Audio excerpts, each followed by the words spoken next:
Welcome back to God Jack Joan, the home of epic adventures, powerful heroes, and stories. We will see what if Ravenclaw Harry changed the wizarding world.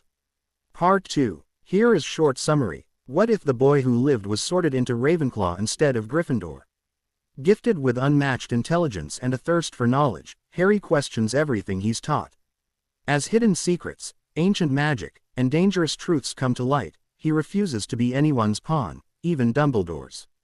Can one brilliant wizard rewrite the future of the magical world forever? Before we begin, don't forget to like the video, subscribe to the channel, and turn on notifications so you never miss another adventure. Now, grab your wand, prepare for the unexpected, and let's dive into today's story. That evening, the newspaper finally arrived. Everyone took their copies eagerly to shout out in surprise. The ever-present header of the Daily Prophet was replaced with the British Magical Daily. Daily Prophet undergoes change of ownership. Absorbed into the Magical Daily Press. Please welcome the British Magical Daily, your new newspaper. New management promises to deliver the truth, whatever it takes. All employees of the Daily Prophet reappointed as employees of the Magical Daily Press. Quill is mightier than a SWORD. Responsibilities of a journalist. What an average witch and wizard can do to contribute to the society. Magical Daily Press hiring. Contact their office today. People all over the country had their jaws on the floor. What in Merlin's name was going on? The Daily Prophet had changed ownership. If so, then who were the new owners? The paper mentioned everything except the name of the new owners at all. Attempts to find out who they were turned out to be futile. Everything was under the name of the Magical Daily Press, which was owned by someone named Frank Olive, and no one knew anything about him. At the Ministry of Magic, Minister Cornelius Fudge and Undersecretary Dolores Umbridge were spluttering with rage. In Malfoy Manor, a group of wizards tore the newspaper in anger. At Hogwarts, in the head's office, Dumbledore was close to having a heart attack. Down in the room of requirement, Harry and Daphne clinked glees containing non-alcoholic champagne for a job well done. There were changes taking place in magical Britain and no one knew who was behind it. Pretty soon, the end of the year arrived. Because of the attacks that had taken place during the year and how much stress it brought to the entire school, Dumbledore cancelled exams for all students except for the 5th and 7th years. Hagrid was released from Azkaban with a full pardon and was seen crying in the Great Hall with relief. On the last day of school, everyone boarded the Hogwarts Express. Harry was still quite cold towards his peers, but had decided not to do so after the summer. After all, they were sheep and it was that mentality he was trying to break. Besides, he would extract his revenge on them in more creative ways that didn't require him to shout and curse in public. That was Daphne's job.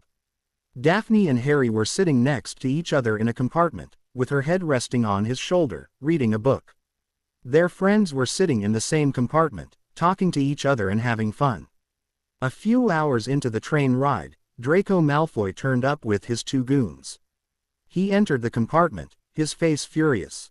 "You'll pay for what you did, Potter," Draco said in a low voice. Harry and Daphne rolled their eyes. Such a threat was par for the course for Draco Malfoy. He was all bark and no bite. So Harry looked up from his book and smiled at Draco and said, "Hello, cousin. Would you like to join us?"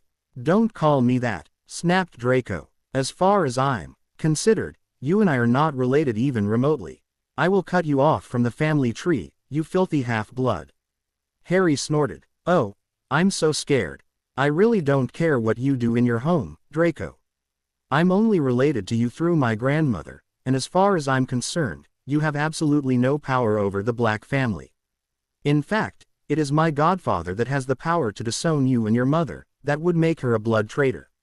How would you like being compared to the Weasleys?" he asked with a smirk. Draco's face went red with anger.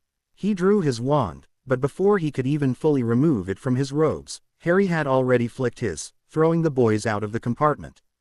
"This isn't over, Potter," shouted Draco. "My father will show you why you shouldn't mess with us. He'll strike you where it hurts you the most. By the time this summer is over, you will be a crying baby." He then walked away. Harry clenched his fists. Daphne leaned closer and whispered, "That sounds like a threat." "I agree," he whispered quietly. "Tell your family to be on high alert during the summer. I'll tell the same to Sirius and Aunt Amy." Knowing Lucius, it'll probably be an I-Nation attempt, especially after the article that is going to be printed soon about him suspected in the opening of the Chamber of Secrets. That should remove his power base in the ministry. Said Daphne, again leaning her head on Harry's shoulder. Is the plan for Hawaii still on? She asked. Oh yeah, he whispered excitedly. I've wanted to go there for the past 4 years. And we can argue there as much as we would like, no one to interrupt us. Daphne snorted. Leave it to Harry not to forget about her telling him that they needed to talk. She really was angry and disturbed at the fact that he was willing to risk his life so easily. Besides, she had spotted a change in him since the Lockhart incident. She did not want him to carry that scar for the rest of his life without a closure. As they reached King's Cross Station, they got down from the train. Harry said goodbye to his friends and portkeyed to Potter Castle. He couldn't wait for tomorrow's edition of the Magical Daily. He wasn't disappointed. When Harry was having breakfast the next morning, he unfolded the newspaper and smirked. Chamber of Secrets at Hogwarts housed a 70-foot-long basilisk. Boy Who lived kills basilisk to defend Hogwarts using Gryffindor's sword. Hadrian Potter, confirmed heir of Godric Gryffindor. Nature and history of Gryffindor-Potter family merge explained by the Sorting Hat. Potters confirmed as the oldest surviving magical family in the world, nearly 2,500 years old. Lord Voldemort revealed to be Tom Marvolo Riddle, a bastard son of a Muggle and a squib daughter of the House of Gaunt. Lucius Malfoy suspected in facilitating the opening of the Chamber of Secrets and the attempted murder of our children in the process. Lucius Malfoy tried to attack and curse the boy Who lived in front of the entire student population at Hogwarts. Suspicitions crop up in case of Malfoy's involvement with the Death Eaters during the war. Was he truly under the Imperious curse as he claimed? Lord Malfoy, booted out as one of the governors of Hogwarts School, faces investigation due to alleged threats given to other governors.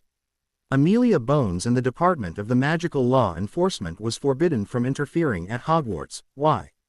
Fudge and Umbridge didn't let me do my job, says Amelia Bones. Is Cornelius Fudge fit to be our Minister of Magic? Dolores Umbridge's disgusting behavior in relation to the boy Who lived. Why does she seem to utterly hate Hadrian Potter? Why didn't Dumbledore act when students were attacked? Why was a single student targeted by all? Why didn't the teachers do anything? Is this the way we treat the boy Who lived? Hadrian Potter was sent letters and howlers telling him to kill himself. I forgive all those Who targeted me, but I won't take such personal attacks about my family lying down next time, says Lord Potter. Hagrid, declared innocent of crimes, was previously arrested and thrown in Azkaban without trial personally by Minister Fudge. Second-year student Daphne Green Gr figured out the creature was a basilisk. What were the teachers and ministry doing? Hypocrisy of Tom Riddle aka Lord Voldemort. Lord Voldemort not really the heir of Slytherin as he claimed. Was Salazar Slytherin truly evil? Or was the purpose of the basilisk to protect the students and not harm them? Is the history of the founders of Hogwarts flawed? Lily Potter devised ritual to stop killing curse. Does Lily Potter deserve Order of Merlin, first CL posthumously for getting rid of the Dark Lord Voldemort? Lily and Hadrian Potter confirmed to be Parselmouths. Everything we knew about Parselmouths a lie. How Hadrian Potter survived. The true story of the boy Who lived. All about Albus Dumbledore's disgraceful actions since the 31st of October 1981. Is Dumbledore fit to remain as Hogwarts headmaster? I was repeatedly targeted by Albus Dumbledore for no reason whatsoever, says Lord Potter. Stayed silent only due to my godson telling me not to react, says a furious Lord Black. Dumbledore personally tried to discredit the boy Who lived. Why? Flaws in the story about the Potter attack. Did Dumbledore lie to us? Is Dumbledore going senile? Harry read all the articles and wanted to pat himself on the back for the move he had made in purchasing the Daily Prophet and converting it into the Magical Daily. He had told the staff to report the truth, and so had supplied them with all the information necessary for today's edition. If the country wanted a leader, he would give them one. Albus Dumbledore, Lucius Malfoy, Cornelius Fudge and Dolores Umbridge all let out a primal scream of rage after reading the newspaper. It was a couple of days later that Harry found himself at the International Portkey Terminal in London, along with the Greengers, Sirius, Amelia, Neville, Susan, Hannah and Tracy for their trip to Hawaii. Harry had extended the invitation to his friends, as they had supported him when he was called the heir of Slytherin, even if no one listened to them. International magical travel was a lot quicker than its Muggle counterparts. There were both international flows and international portkeys.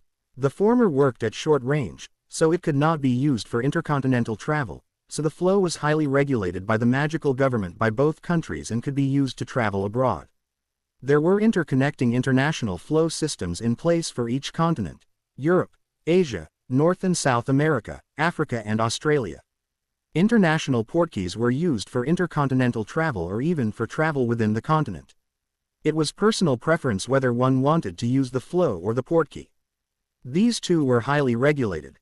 Open wards were erected around the borders of each country which alerted the respective magical governments if there were any illegal portkey use or apparition. International travel for magical people was quite frequent, and so there was never a problem of two or more countries attacking each other, as there had always been an international body in existence, keeping peace with the several countries of the world. Besides, even though every witch and wizard in the world today used a wand, each country had their own ND of magic, which the others respected. So, there was never a problem of war, unlike their Muggle counterparts. Of course, there had been international incidents like the war brought about by Gellert Grindelwald, but the various magical governments worked together to bring him down. But the Dark Wizard had followers from all over the world, because of which he became very powerful. After the implementation of the International Statute of Secrecy, the currency around the world was standardized into galleons, sickles and nuts, minted and regulated by Gringotts International Bank. This further promoted foreign trade and the international market boomed. Portkey to Honolulu, Hawaii, said the Ministry Portkey Regulator. Registered under Lord Hadrian Potter. The man's eyes went wide when he saw Harry. He stammered and said, "All right, this way, sir. The portkey will leave in 2 minutes." The portkey was a rope, and everyone took hold of it. At the designated time, Harry felt a pull behind his navel as everything started to spin. It was several seconds later that their feet touched the ground. They found themselves in an office where a woman was standing who said, "Welcome to Hawaii. Please show us your identification and move on and adhere to the rules set by the magical government of Hawaii. Please register your wands before you step out. Thank you." The entire party was checked out and they took another portkey to Harry's beach house. Once they landed, Astoria was the first to react. "This is awesome," she said. Harry smiled as he had to concur. The beach house was large and airy. It gave a feeling of paradise and vacation, which was what Harry wanted. He could spot the beach right behind the house. The view was spectacular. "All right," said Sirius. "It's nearly 5 in the evening here. Why don't we unpack and head to the beach? We can look for dinner later." They all changed and headed for the beach, while Harry and Daphne silently went in the other direction for some privacy. They sat down on the beach and stared at the crystalline water and the waves splashing. After several minutes of silence, Harry asked, "What do you want me to say?" Daphne snorted. "You don't know what to say," she replied. "How about you explain to me why you went into the Chamber of Secrets alone, without anyone to help you, knowing the fact that there was a ing basilisk in there?" Both teenagers didn't notice that Cyrus and Elizabeth Greenger were near them, taking a stroll. Cyrus, while he liked Harry, was still not sure how his precious daughter was faring with her fiancé. So he subtly cast an eavesdropping charm near the couple and the two adults listened. They felt bad for invading their privacy, but both Cyrus and Elizabeth wanted to know about the status of the young couple before making their big announcement. Harry took a deep breath to calm himself and said, "What else was I supposed to do? If you don't remember, we had considered that the creature might be a basilisk before the Yule holidays, but we thought it didn't explain the attacks. McGonagall was already treating me like I'm a junior Dark Lord. Dumbledore would have done everything he could have to pin the blame on me, and no one would have believed me. How does one explain that there was a ing basilisk crawling around the school? No one knew there were pipes in the castle until you discovered it. What was I supposed to do? Still, that doesn't mean you could just go in there alone," yelled Daphne angrily. "Don't forget that I saw the memory, Harry. You told Myrtle to inform the teachers that in case you didn't return in 6 hours to tell them that you're probably dead. Do you have such a callous attitude to what happens in case you really had died down there? What do you mean? Asked Harry dangerously, standing up. I mean that there are people here who care about you, shouted Daphne, her eyes blazing with anger as she stood up too. She had bottled things up for too long, and her anger finally found its target. Did you, even for a second, think about us? Did you think about how Sirius would have felt to know that his godson is dead? Did you think about me? I did it all for you, shouted Harry, his hair turning white. Riddle attacked you only because of you being betrothed to me. Did you forget that, if not for you having that mirror, you could have died? It was all because of me. Did you expect me to sit on my ass while the teachers and ministry did nothing? I can take care of myself, said Daphne. I'm not an invalid, Harry. While I'm touched that you felt the need to kill the basilisk because it attacked me, you did not have to risk your life for that. She paused, and looked into his eyes and asked, is this about the Dursleys? Harry stiffened. Don't, Daphne, he said stiffly. While he had revealed some parts of his time with Vernon and Petunia Dursley, it didn't fully cover the damage done to him by them. He was psychologically damaged and he did not want anyone to point that out to him. Daphne pursed her lips as she looked back at the waves. Her beautiful dark hair was flying in the wind as she replied, so, was the incident in the chamber another attempt at suicide, Harry? I thought you said you were past that. Cyrus and Elizabeth silently gasped and their eyes went wide. Harry's eyes flashed green as he snarled, Daphne. I've noticed changes in you, Harry, said Daphne, not caring about his anger. You're quicker to anger, you're more reserved than before, and not to mention colder. She turned to face him and said, we were making progress, Harry. You were on the way to healing from all that went wrong in your life. But one incident ruined all our efforts, whether you admit it or not. Harry's eyes went wide. He knew what she was talking about and he didn't want to go there. It had plagued his dreams for months, and he did not want to talk about it. Don't, he whispered. Whether you admit it or not, you're a ally abused victim. The incidents with both Lockhart and your uncle haunt your dreams, am I right? She asked. Harry's face was blank and his eyes unfocused. He took a step back from her and said, don't go there. I cannot do that, Harry, snapped Daphne. I've tried and tried again after that incident to talk to you but you avoid it. It didn't affect you much immediately as you had other things to worry about, but you never told me about the nightmares, did you? I figured it out. It's quite easy to see that you're barely getting any sleep at all, and you've been studying and practicing magic at a rate that might be harmful to you. Once I was petrified, it became worse. Unless you do something about it now, it will grow and contaminate your mind. You're already suicidal, she shouted. I'm not suicidal, shouted Harry. I have ins, okay. I didn't go into that chamber only because of you or because no one believed me. I knew this had something to do with Voldemort. So I had to go. I knew I had Aquila with me, you know that he would never abandon me in case of danger. So what if it had something to do with Voldemort? She snapped. That was even more a reason why you should have contacted someone else. He is known as the most dangerous Dark Lord in British history for a reason. Have you forgotten about my destiny? Shouted Harry at the top of his voice.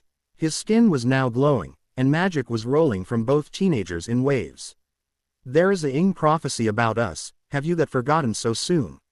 If there is something about Voldemort, I have to get involved. Harry, you idiot, yelled Daphne. He attacked you only because he believed in the prophecy. You set too much in store by that and call it destiny. Did your mother believe in it? If she had, she would not have performed that ritual that saved your life. If she had believed in the prophecy that said that only you could kill him, how was she able to do it? That's because she didn't, he said angrily. That bastard may be disembodied, but he didn't die. I don't believe in divination either, but as long as Voldemort does, he will come after me, and so will Dumbledore. Both Harry and Daphne were breathing heavily now, staring at each other with anger in their eyes. All right, said Daphne finally. Say for the sake of argument we agree that your decision to go into the chamber alone was good judgment on your part. You wanted to kill the basilisk because it tried to kill me. In that case, would you support me if I went up to Dumbledore or Voldemort right now, and challenged them to a duel to the death for all the pain and hardship they caused you? She asked quietly. Harry edged in a breath. He felt like someone had just punched him in the gut. He turned away from his fiancée and sat back down on the sand. There was tense silence for a minute, with neither of them looking at the other. Finally, Daphne kneeled down in front of him. She took Harry's hands in hers and said softly, "Harry, I want to help you. But I can only do that if you talk to me. I beg of you, don't shut me out. I thought we were a team. Please Harry, trust me. We'll get through this together, one step at a time." Harry looked at the beautiful face of his fiancée as his vision blurred. He hugged Daphne as tears started to flow from his eyes. Sometimes he felt so burdened by all the pressure and felt like he would burst. He felt that he was alone, and always would be alone, and that thought haunted him above all else. "I'm here, Harry," she said softly, ing his forehead. "I'll always be here, right next to you. We'll get through this together. You're not alone, Harry. I'm with you, always." "Really?" hiccuped Harry, sounding like a small child. Daphne cupped his face lovingly and said, "Really? I promised you, didn't I? Remember that day when you gave me this ring? I wear this ring all the time to remind myself of how important you are to me and how important I am to you. It represents my promise to you that I'll always be there by your side, whether to hold your hand when you're successful or to pick up the pieces when you have fallen down. I'll always be here." Harry shed a few more tears as he hugged her closer. He nuzzled his face against hers, and he tenderly and slowly found his way to her lips and ed her. After a minute of slow-ing, they pulled apart. Harry grabbed her in a tight hug and whispered in her ear, "I love you." Daphne's heart skipped a beat. Did Harry just utter those words? The same boy who had told her that he didn't know what love was. She pulled back, cupped his face and looked deep into his eyes. "I love you too," she whispered as she ed him again. Several feet away, Elizabeth Granger was silently crying while Cyrus was in shock. The relationship between his daughter and Harry was a lot deeper than he had ever imagined. To think that those two were just budding teenagers and yet acted like an old married couple was astounding. He immediately cancelled the charm and the adult Grangers went over to the other side of the beach. "That poor boy," whispered Elizabeth. "I wish I could do something to help him." "You are helping him," replied Cyrus. At her dumbfounded expression, he clarified, "You're helping him by giving birth to our daughter all those years ago." Elizabeth smiled. "I'm so proud of her." "Me too," said Cyrus. "Clearly Harry has a lot of secrets, that prophecy for example, which troubles me, but what I'm very happy about is that he trusts her with his secrets. From what I could make out, they don't tend to keep secrets from each other." Elizabeth nodded. "I guess it helps that they were friends before they became a couple." "I expected you to make a bigger fuss about them, ing." Cyrus sighed. "They're betrothed and 13 and clearly it isn't their first time ing each other. Besides, I like Harry. And after listening to what we just did, do you think I can bring myself to give him the talk about not hurting my daughter?" "You heard them. They just declared their love for each other." "Just make sure that you don't treat him with pity," warned Elizabeth. "Daphne told me about that long ago. It seems he hates it when he is pitied for what all went wrong in his life. We don't want him to grow distant from us, do we?" "Understood," replied her husband. Harry and Daphne had their first snogging session, and it was a very happy couple that came back to the house. Harry even laughed along with the rest as Sirius attempted to prank everyone in the house. Neville's tale was especially funny. They had dinner on the beach, overlooking the sunset. Suddenly, Sirius got up and pulled Amelia up with him. "Attention everyone," he said.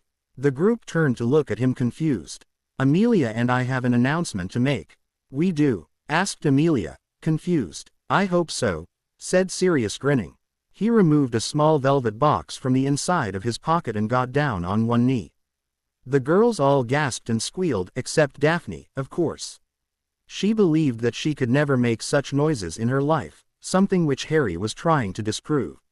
"Amelia Susan Bones," said Sirius. "We have known each other since school. I remember you cuffing me on the head as a first year telling me to behave. I remember you telling me that you would never go out with me because you thought I was an immature jerk. A total coincidence that Lily had said the same to James on countless occasions until they started dating. I remember you chasing me around the castle after I sneaked into the Hufflepuff dorms to steal your in." "We don't need to reveal that part," said Amelia, blushing. "Anyway, I have loved you more than anyone in the world. Would you do me the honor of being my wife?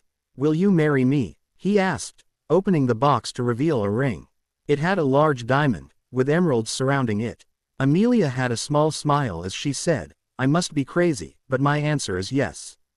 I will marry you. As everyone started clapping and whistling, Sirius put the ring on Amelia's finger. They all congratulated the newly engaged couple, just as Sirius said, Cyrus, didn't you say you had something important to announce? I think it can wait, said Elizabeth. After all, you just proposed. Whatever it is, we can say it later. Her husband nodded behind her. Nonsense, said Amelia smirking slightly. I'm pretty sure what it is you're going to announce too. I'm not the head of the DMLE for nothing. Elizabeth snorted and smiled. What is it, Mum? Asked Astoria. Well, said Elizabeth. She took a deep breath, held her husband's hand for support and announced, I'm pregnant. And the healer says it's a boy this time. Harry's eyes went wide and his face paled. His grip on Daphne's hand slackened, and it fell limply by his side.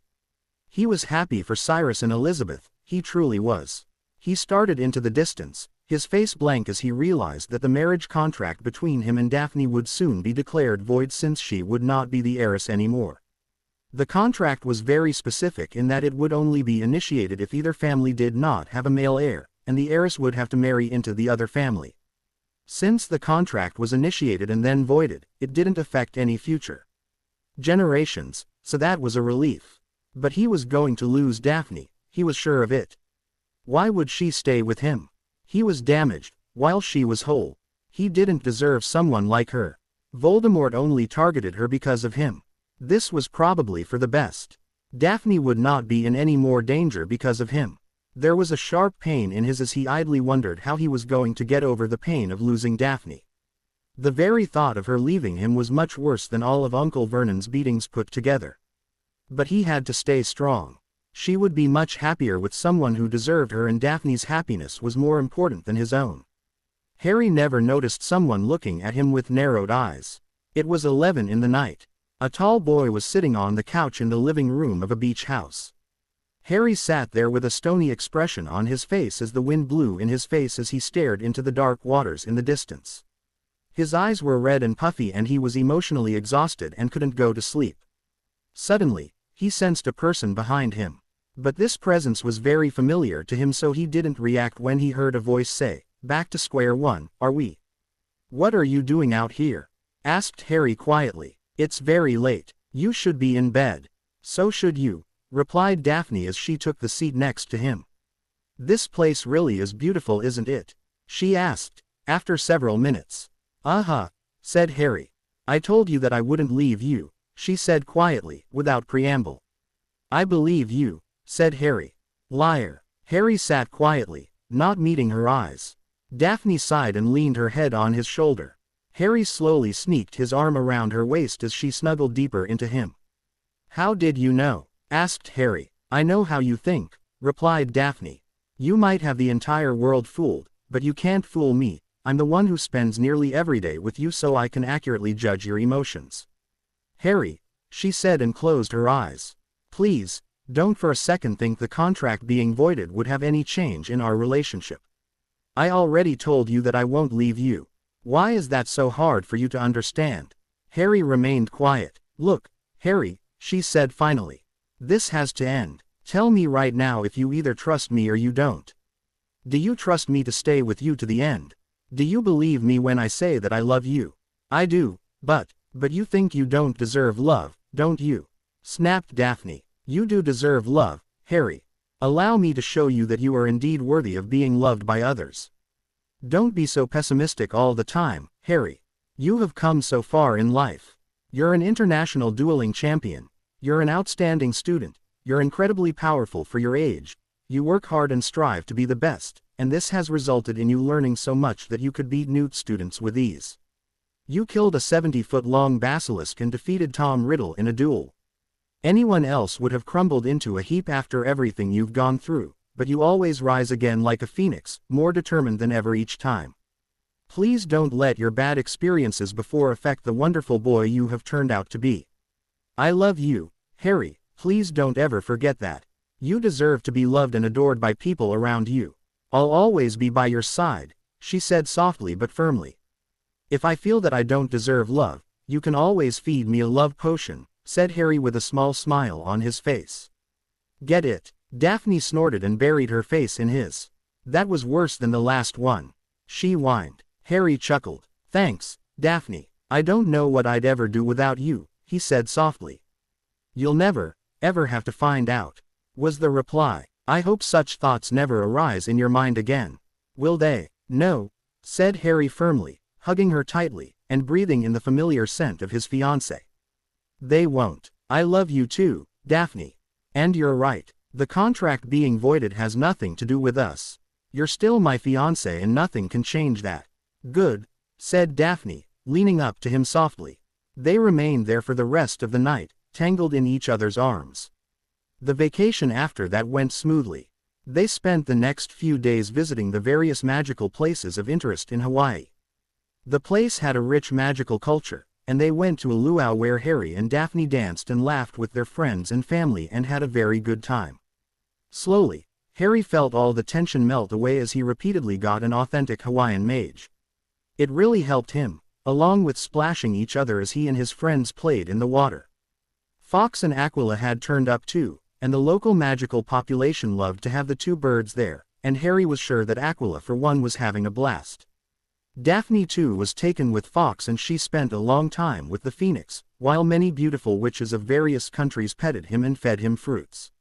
Needless to say, Fox was delighted to receive such admiration and attention from others and not be stuck with a drop-addicted old man. The rest of the group and the local magical community and tourists were in awe of meeting the myth Thunderbird, and many of them went forward to touch his feathers, just to ensure that their eyes were not deceiving them. May I ask what you're doing? Asked Amelia coldly, looking at her new fiancé. Sirius snapped his head the other way from where he had been ogling at the beautiful woman playing on the beach. His eyes widened when he saw Amelia looking at him with a furious expression on her face. Oh, he was in trouble. I can explain, he said hastily. I better hope so, growled Amelia. Or I'll give you a chase worse than the one I did in my 7th year when you stole my aunt. I'm sure you remember the wide variety of curses I used on you that day, and trust me, my knowledge and spells have improved drastically since the time I was 17.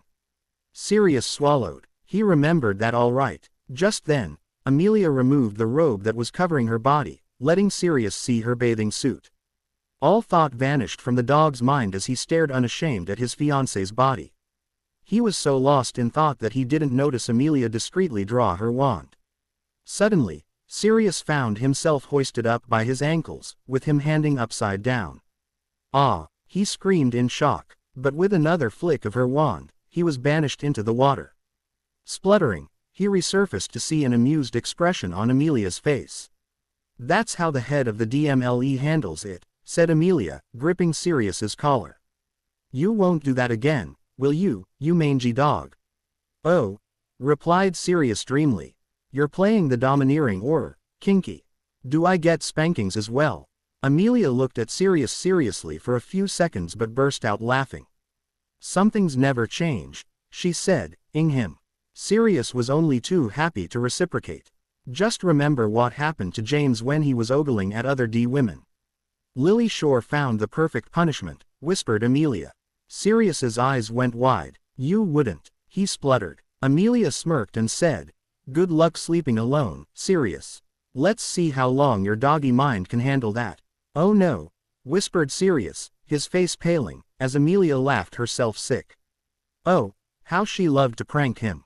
He's amazing, said Cyrus Greenger, looking at Aquila interacting with many others in the magical locality of Hawaii. The Thunderbird was currently, much to Harry's amusement, playing a game of catch with others who were on broomsticks. Fox was content with flirting with as many witches as possible. Neville, Astoria and Susan were on brooms, playing as well. Daphne, Tracy and Hannah had gone shopping along with Elizabeth, so they weren't there. Harry was sitting on the beach, amusing himself with watching Amelia prank Sirius repeatedly. He was pretty soon joined by his soon-to-be father-in-law. He really is, replied Harry fondly. I wanted to talk to you, Harry, began Cyrus. He was a bit nervous, as he had no intention to hurt Harry's feelings, but he and Elizabeth had observed Harry a few days ago. Needless to say, they were devastated that they had caused more despair to their daughter's fiancé. "Sure, Cyrus," said Harry, confused. "I would like to apologize," he began, "for the way Elizabeth and I broke the news of her pregnancy. It was inappropriate and we didn't account for your feelings on the matter. We were really upset after we saw the expression on your face once we announced it, and we immediately realized that we should have been more tactful." Harry's face burned with emberment. Here was a man who was apologizing for something that wasn't his fault at all. The man should have been celebrating the fact that his wife was pregnant, but instead, he was apologizing to his future son-in-law for having a child. Harry felt really guilty at the moment. "Cyrus, we didn't try for a baby with the intention of breaking you and Daphne apart," said Cyrus softly. "Don't get me wrong, Harry, but I still felt very guilty because of that marriage contract. I didn't know whether you both would be happy together. So instead of both of you being stuck in a loveless marriage, we tried to avoid it by the only way possible. But please don't think that I don't approve of you. You're our future son-in-law, and over the past 2 years, I've really grown to like you and so has my wife. We couldn't have asked for anyone better for Daphne, as you're an amazing young boy. All we were trying to do was protect our daughter, nothing more. I'm more than happy if you continue to be engaged to Daphne. You're already part of the family, Harry, and nothing can change that." "Okay." Harry smiled widely at his father-in-law. "You have nothing to apologize for, Cyrus. Don't worry about me. Yes, I was caught off guard and I wondered if Daphne would still want to be with me, but she straightened me out. It was my fault, not yours, so please don't feel guilty. Congratulations on the pregnancy. It was never my intention to make you doubt your decision. As you said, you were only looking out for your daughter. And I'm honored that you consider me family because I do too." "Thank you, Cyrus," he said sincerely. Cyrus smiled and hugged Harry, ing him on the head. He hoped that he could develop a true friendship with the young boy, as he really liked the kid. He was glad that the situation was sorted out. Elizabeth would be relieved, as she was feeling incredibly guilty over the whole affair. "Underwater expedition?" asked Harry to the saleswoman. "Yeah," she replied. "Gillyweed lasts for an hour and is easier than using a bubble head charm. 30 galleons for your entire group, a bargain." "Deal," said Harry, as he purchased them. It turned out to be the best purchase Harry had ever made. The underwater scenery was breathtaking. They swam underwater for an hour before making it back to the beach. Just as Daphne was getting out of the water, someone pulled her back and pushed her back in. Spluttering, she resurfaced to see a grinning face of her fiancé. "Oh, this is war, Potter," she snarled. "Once I'm done with you, you'll realize the might of Daphne." Elizabeth Greenger. What followed was a battle of splashing each other and laughing. Harry didn't know when he had so much fun in his life, but he was certainly enjoying himself. It was 4 days later that the exhausted, tanned group made their way to the International Portkey Terminal and found themselves back in London. After that, they went home to recover from their vacation. The Lord's study in Potter Castle was dim, with the lighting charms at minimum and a fire burning brightly in the fireplace. Hadrian Potter was sitting at the center of the room, on a luxurious carpet, in a meditative state. He was looking for the memories that had come to him when he was in the Chamber of Secrets. He wanted to know what a Horcrux was and where to find those devices. He dwelled into his mind, and found a memory. He was standing in a seal room with Professor Slughorn and hesitantly asked while trying to hide his excitement.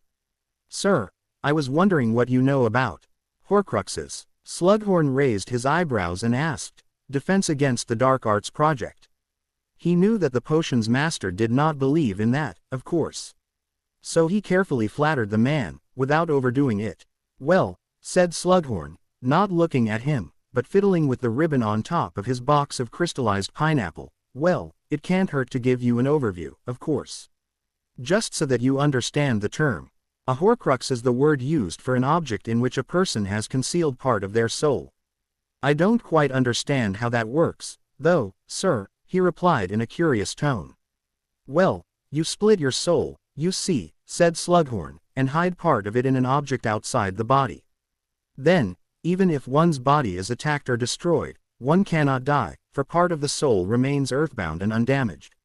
But of course, existence in such a form. He didn't care about any of that. He wanted to be immortal, and this was the perfect way to do it. How do you split your soul? He asked the professor. Well, said Slughorn uncomfortably, you must understand that the soul is supposed to remain intact and whole. Splitting it is an act of violation, it is against nature. But how do you do it? By an act of evil, the supreme act of evil. By committing murder. Killing rips the soul apart. The wizard intent upon creating a Horcrux would use the damage to his advantage. He would encase the torn portion. Encase. But how? There is a spell. Do not ask me, I don't know. Said Slughorn, shaking his head like an old elephant bothered by mosquitoes. Do I look as though I have tried it? Do I look like a killer? He immediately backtracked. No, sir, of course not, he said quickly. I'm sorry, I didn't mean to offend. Not at all, not at all, not offended, said Slughorn gruffly. It's natural to feel some curiosity about these things. Wizards of a certain caliber have always been drawn to that aspect of magic. Yes, sir, he said. What I don't understand, though, just out of curiosity, I mean, would one Horcrux be much use? Can you only split your soul once? Wouldn't it be better, make you stronger, to have your soul in more pieces? I mean, for instance, isn't 7 the most powerfully magical number, wouldn't 7? Merlin's beard, Tom, yelped Slughorn. 7, isn't it bad enough to think of killing one person? And in any case, bad enough to divide the soul, but to rip it into 7 pieces. He then paused. Maybe asking that last question wasn't a good idea as Slughorn looked deeply troubled. Had he pushed it too far? Should he try to modify Slughorn's memory? No, the man was well versed at occlumency, so it wouldn't do him any good. After that, he pacified Slughorn, leaving the room with brimming happiness. He had finally found the perfect way to secure his immortality. He now had to go through the book he had found on the subject in the Lyri and attempt it. He, Lord Voldemort, would be the greatest wizard the world had ever seen. Harry exited the memory with a gasp. So that's what a Horcrux is. He couldn't believe that Tom Riddle had been so desperate for immortality that he had been willing to split his soul not once, but 7 times. It made him sick. Suddenly, his face went pale as realization struck him like a ton of bricks. Chippy, he called quietly. The female elf popped in front of him and smiled. What can Tippy do for Master Hadrian? Tippy, do you remember the day Aquila rescued me and brought me here to Potter Castle? He whispered. The elf's ears went limp. Chippy remembers, she said morosely. Master was badly injured. Harry continued in the same flat voice as he asked, Chippy, did my scar house a piece of Voldemort's soul? Chippy burst into tears as she nodded. Is it still there? Whispered Harry. Oh no, Master Hadrian, said the elf, looking up and smiling again. Several elves used elven magic and forced it out. Then Master's Thunderbird destroyed it using lightning as it not have place to stay. Harry sighed in relief. That explained him getting Voldemort's memories. Something must have happened during the ritual which made him gain the man's memories in his subconscious mind. He thanked the elf and went back to his meditative state. He found a few more memories. He remembered the dead body of Myrtle Warren. He had ordered the basilisk to kill the girl, so she was technically murdered by his hand. He looked at the small diary in front of him and many other ingredients which surrounded him. A GL of potion, which was pitch black, was sitting on a table. He took it and drank, and then pointed his wand at the diary and said the spell. Pain. It was more pain than he had ever imagined. Had something gone wrong? Just as he felt like he couldn't tolerate the pain anymore, it stopped. He opened his eyes to look at the diary, which was glowing. He smiled widely. He was just 16, but he had done it. He had finally created his first Horcrux. His filthy Muggle father. How dare the man leave his mother and reject him before he was even born? The Muggle needed to be taught a lesson. Oh, how he loved killing his so-called father and grandparents. Now, their deaths would be used to create his second Horcrux. The big black and gold ring lay in front of him. He drank the potion and pointed the wand at the ring. Pain. The ring glowed. How stupid of the ghost, and she actually was the daughter of Rowena Ravenclaw herself. While he immensely respected Rowena for her sheer intelligence, he couldn't help but look down at her daughter. She had just handed over her mother's diadem to him. He had killed a Muggle prostitute who he had slept with the previous night. Really, that was all those Muggles were worth for. He looked at the diadem in front of him. He drank the potion and pointed the wand at it.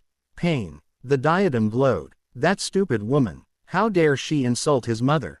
Not that he cared at all about his mother, but it was the principle of the thing. And she possessed Salazar Slytherin's locket.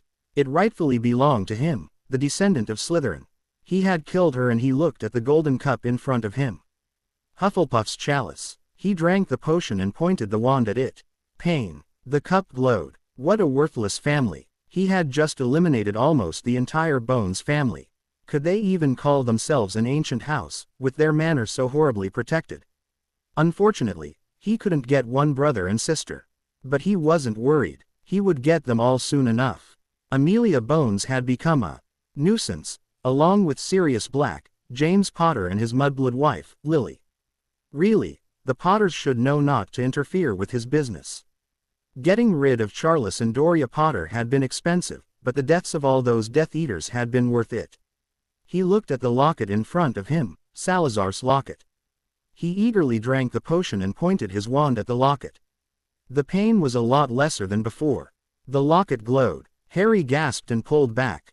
He had just gained memories of what Voldemort's Horcruxes were, along with their locations and some of their defenses. He was grim, as he thought about the defenses. They were not easy. The diary had been given to Lucius Malfoy for safekeeping and to later use it to open the Chamber of Secrets. The ring had been buried under a mountain of wards, including a horrible curse on the ring itself in the Gaunt Shack. Ravenclaw's diadem was the easiest of all. It was in the room of requirement at Hogwarts. Hufflepuff's cup was in Bellatrix Lestrange's vault at Gringotts. And finally, the locket was present in a cave, with some dark and nasty defenses. If Harry had been a Gryffindor, he would have rushed off to the places to find the Horcruxes. But he wasn't. Harry was a Ravenclaw. He was smart to realize that he needed more information. So he got up and climbed up the stairs and entered the Potter Leary.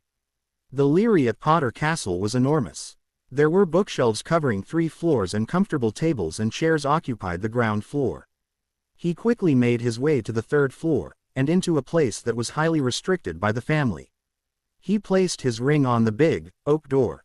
The door flashed and a plate of several runes appeared in front of him. Harry calmly tapped the various runes and entered the required P-word by disabling the wards around the room. The door then took a small blood sample and finally the door opened. Harry had never been inside this room. This room was built to house the worst books ever created on magic. They were indeed the deepest of the dark arts. Harry took a deep breath and started searching. He went over to the directory book and tapped it with his wand. Suddenly, several books appeared in front of him. He levitated them to a table and sat down. He looked at the books and realized that they were all about Horcruxes. With a grim smile, he opened. They were all in ancient Greek, so he used advanced translation charms on them so that he could understand what was written. Half an hour later, Harry was near the window on the other side of the room as he felt sick just by looking at the book. He couldn't believe that Riddle had actually made not 1, but 5 of these devices. The procedure was disgusting. He made his way back to the table and continued reading the oldest of the old books. He doubted the book he was reading was even present in the Hogwarts Leary, while he knew that the Secrets of the Darkest Art was the book from which Voldemort had gained his knowledge. The container of the soul piece is what makes a Horcrux. The Horcrux cannot survive without its container. So, ensure that your container is very well protected. There are only a few ways of destroying a Horcrux: Basilisk Venom, Fiendfire, the Dementors and the Avada Kedavra Curse. Creating a Horcrux does not diminish one's magical power. Indeed, the devices are all linked together, so theoretically the magical power would remain with the person. But in case the Horcrux is destroyed, there is a possibility that your magical power may diminish, but there is no way to be sure as no one has created more than 1 Horcrux, and it is inadvisable to do so. There is no other way to destroy a Horcrux other than by destroying the vessel. Harry looked up with a grim look on his face. Now he understood Dumbledore's motivation of trying to keep him under control. The old goat was going to sacrifice him on the altar of the greater good. He probably believed that Harry was a Horcrux, and only through his death could Voldemort be truly killed. There was no way was he going to be made a martyr. Besides, the old man had discounted elf magic and so had this book which was also written by a wizard. His faithful elves had ejected the soul piece. The soul piece was nearly destroyed, and when Aquila hit it with a bolt of lightning, it was completely obliterated. He waved his hand and the books went back to their original shelves.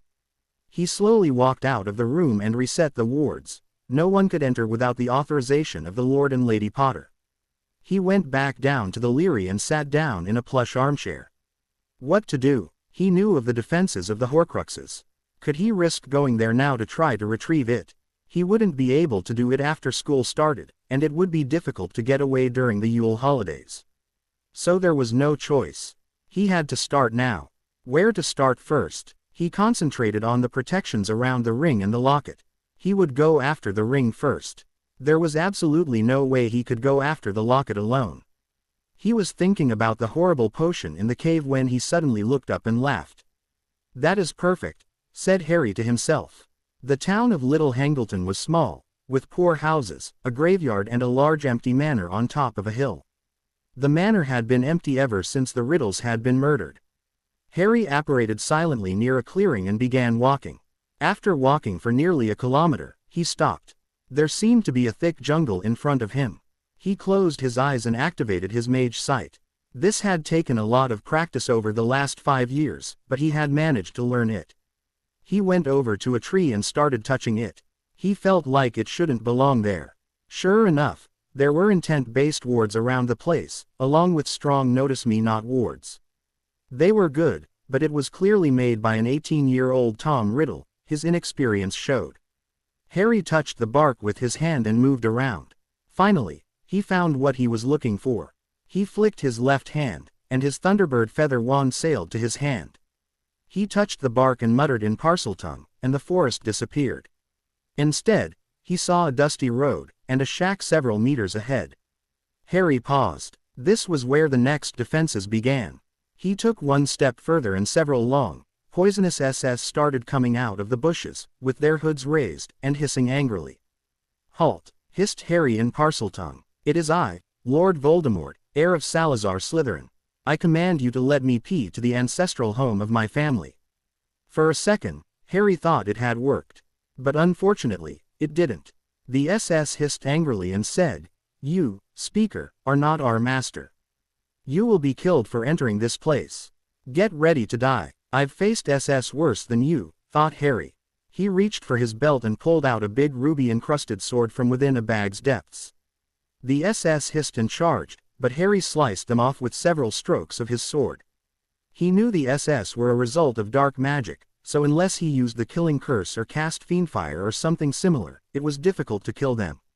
But luckily, the magic of the Sword of Gryffindor, along with the basilisk venom in it, turned out to be quite effective as the SS all lay on the ground, dead. Harry walked further along the path. Right when he was able to reach the shack, it disappeared. He grunted with annoyance as he reached out into the air, as if searching for something. After 2 minutes, he found it. It felt like a lever, so he pulled it and said, "I, Lord Voldemort, heir of Salazar Slytherin, command you to reveal the ancestral house of my ancestors." Harry was glad that Riddle had used parcel magic, as without Parseltongue, bringing down the wards would have been quite difficult indeed. Suddenly, the gaunt shack appeared. Harry rolled his eyes. The man was obsessed with being Salazar's heir. No wonder Riddle had been so angry when Harry said that he might not be so. He stood in front of the door and frowned as he sensed a dark curse.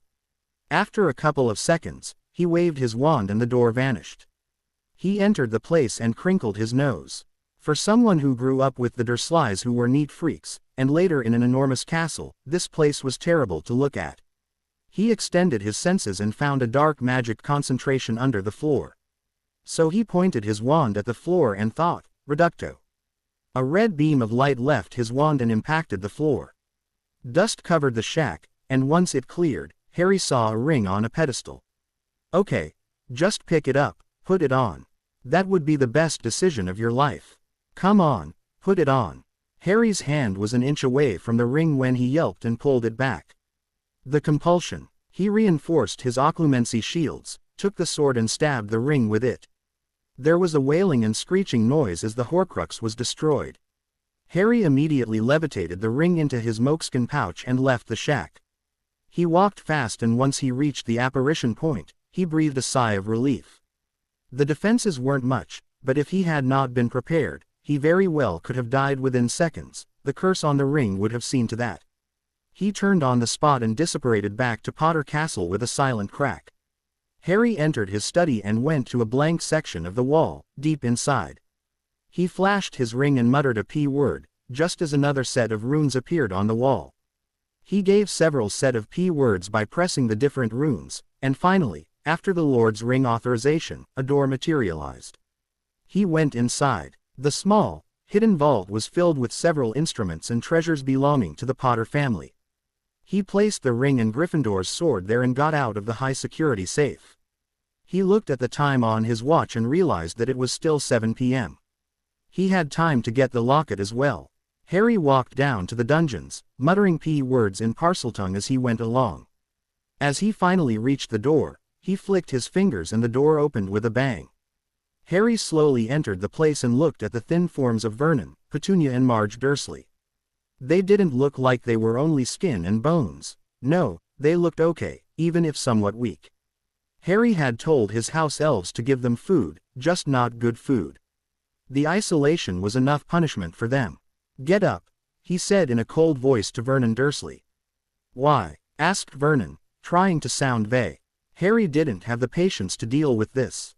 He was running out of time. He pointed his Thunderbird feather wand at Vernon and said, "Imperio." The Imperious curse really was an unforgivable because it was highly difficult to detect it. There were various degrees of which the curse could be used. The Piv degree connected the curse to the victim's subconscious mind, and it was this form that was long-lasting, not to mention could be cast only by those who were competent. In such a case, the victim didn't know that he was under the curse, as he went about doing his daily business, and others found it hard to detect too. The active degree was temporary, and the victim was in full control of the caster, and this was simpler to detect by others. Harry used the latter on Vernon as he only wanted the man following his orders for a few hours. "What did you do to him?" asked Petunia fearfully. Harry smirked. "Nothing much. Just fired a curse at him that would make him follow any orders I give him without question," he replied. "It's actually very much illegal all over the world, but I need him like this. Say goodbye to your husband, Petunia." He left the room with his uncle, not listening to the screams and wails of his aunt. They left the castle grounds, and Harry took his uncle's hand and apparated. When Harry opened his eyes, the smell of salty water greeted him. Waves were hitting the cliff where they were standing. He turned to Vernon and said, "We'll have to swim to that cliff. Don't drown. I need you." Vernon nodded and they took the plunge. Harry activated a heating charm to keep himself warm as they swam to their destination. Once they arrived, Harry waved his wand over himself as his clothes and body began drying at a fast rate. He rolled his eyes at his uncle shivering, and pointed his wand at the man and fired drying charms. He then looked at the entrance of the cave. There was a magical barrier here, he just had to find it. He walked to the back of the cave and concentrated. "This is the place," he said to himself, aloud. "This is the antechamber. It wants payment," he said again, frowning. After another minute of examining it, he found it. Harry snorted. How typical of Voldemort to think giving blood would stop a person from entering. It was so simple to heal wounds with magic. He waved his hand over his palm and a gash appeared. He let the drops of blood fall on the stone and suddenly, an entrance materialized. He waved his wand again, and the gash disappeared. "How did you do that?" asked Vernon, mystified. "Magic, or in your words, freakishness." "Just shut up and follow me," snapped Harry. Vernon's mouth snapped shut as they entered the cave. An eerie sight met their eyes. They were standing on the edge of a great black lake, so vast that Harry could not make out the distant banks, in a cavern so high that the ceiling too was out of sight. A misty greenish light shone far away in what looked like the middle of the lake. It was reflected in the completely still water below. The greenish glow and the light from Harry's wand were the only things that broke the otherwise velvety blackness, though their rays did not penetrate as far as Harry would have expected. The darkness was somehow denser than normal darkness. "Don't touch the water," warned Harry to his uncle and started walking. After walking for a minute, they stopped. Harry narrowed his eyes as he felt the air above him. He suddenly felt something in the air, and after searching for something, he found what he was looking for and he held onto it. With his wand in his left hand, he tapped his wand at his right palm, and suddenly thick coppery green chains extended into Harry's hand. Harry tapped the chain with his wand, and the chains pulled a boat from under the water. Vernon gaped at Harry performing magic that was surely very advanced. Before he could say anything, Harry's control over his mind came back to the front, as Vernon seamlessly stepped into the boat. Harry carefully stepped in as well and tapped the boat with his wand. The boat started moving. He didn't want to look into the water, or what was more likely a potion similar to water. He knew what he would see and he didn't like it one bit. But Vernon had such warning. He looked at a body in the water and screamed. There is a body in there, he stammered. I know, replied Harry. There are several of them in there. So make sure you don't touch the water. Once they reached the island, they got down. Harry looked down at the basin with the bright green potion with a grim expression. He knew what it was. He had looked it up in the Potter Leary while researching about Horcruxes. It was the curse of living nightmares. It wasn't really a curse, more of a potion. But it was so bad that they named it a curse to drink. Harry pointed his wand at Vernon and bound the man with ropes and made him sit on the ground.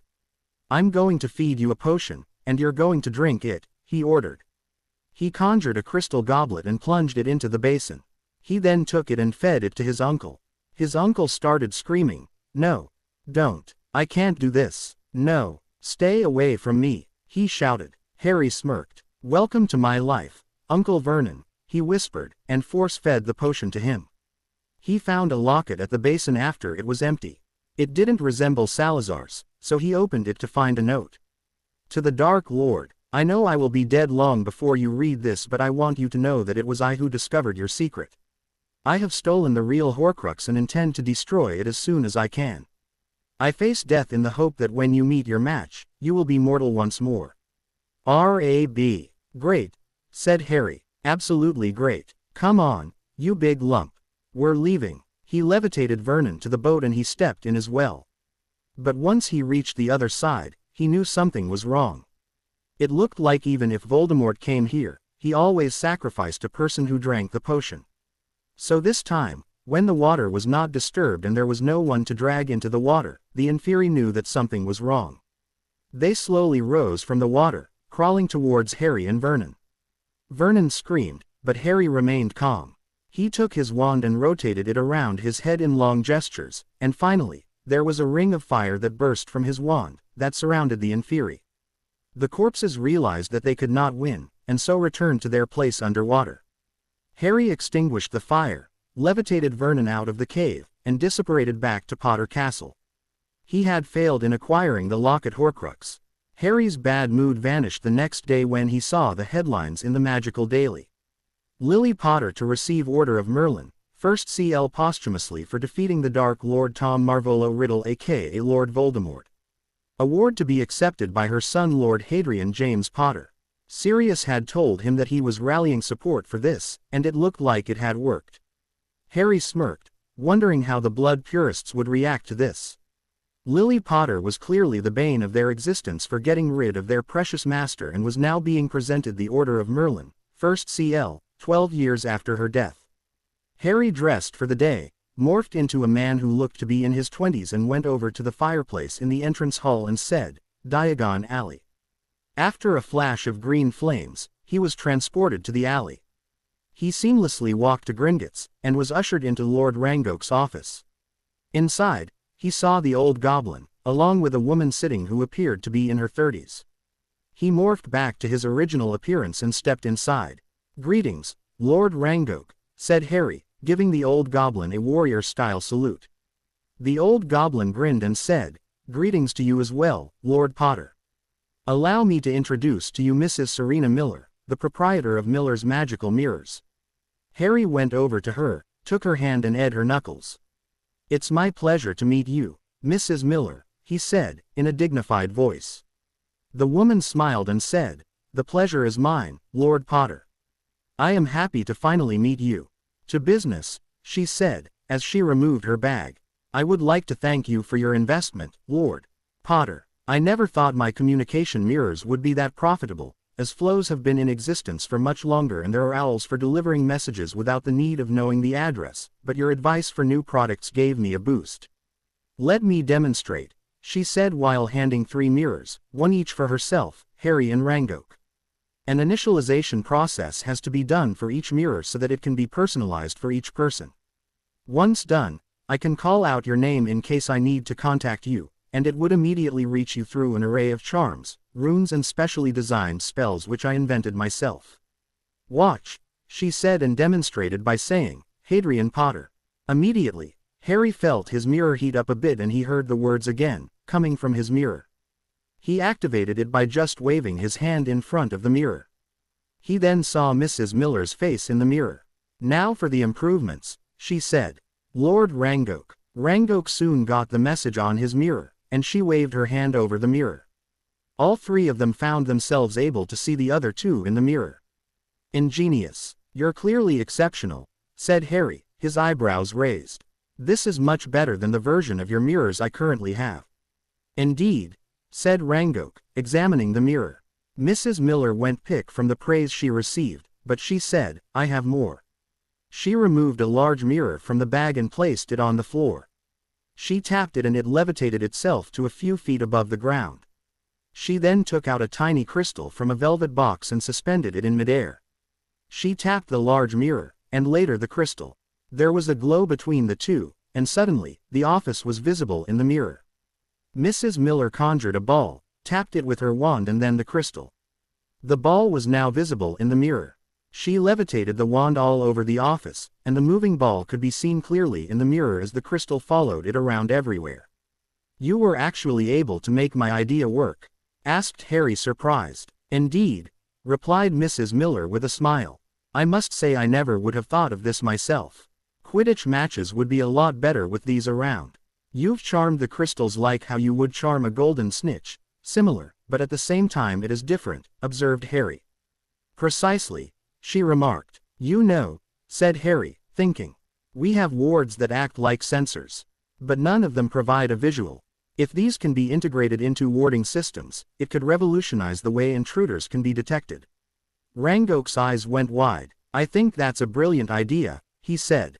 Do these mirrors and crystals have a recording feature? Mrs. Miller smiled and nodded.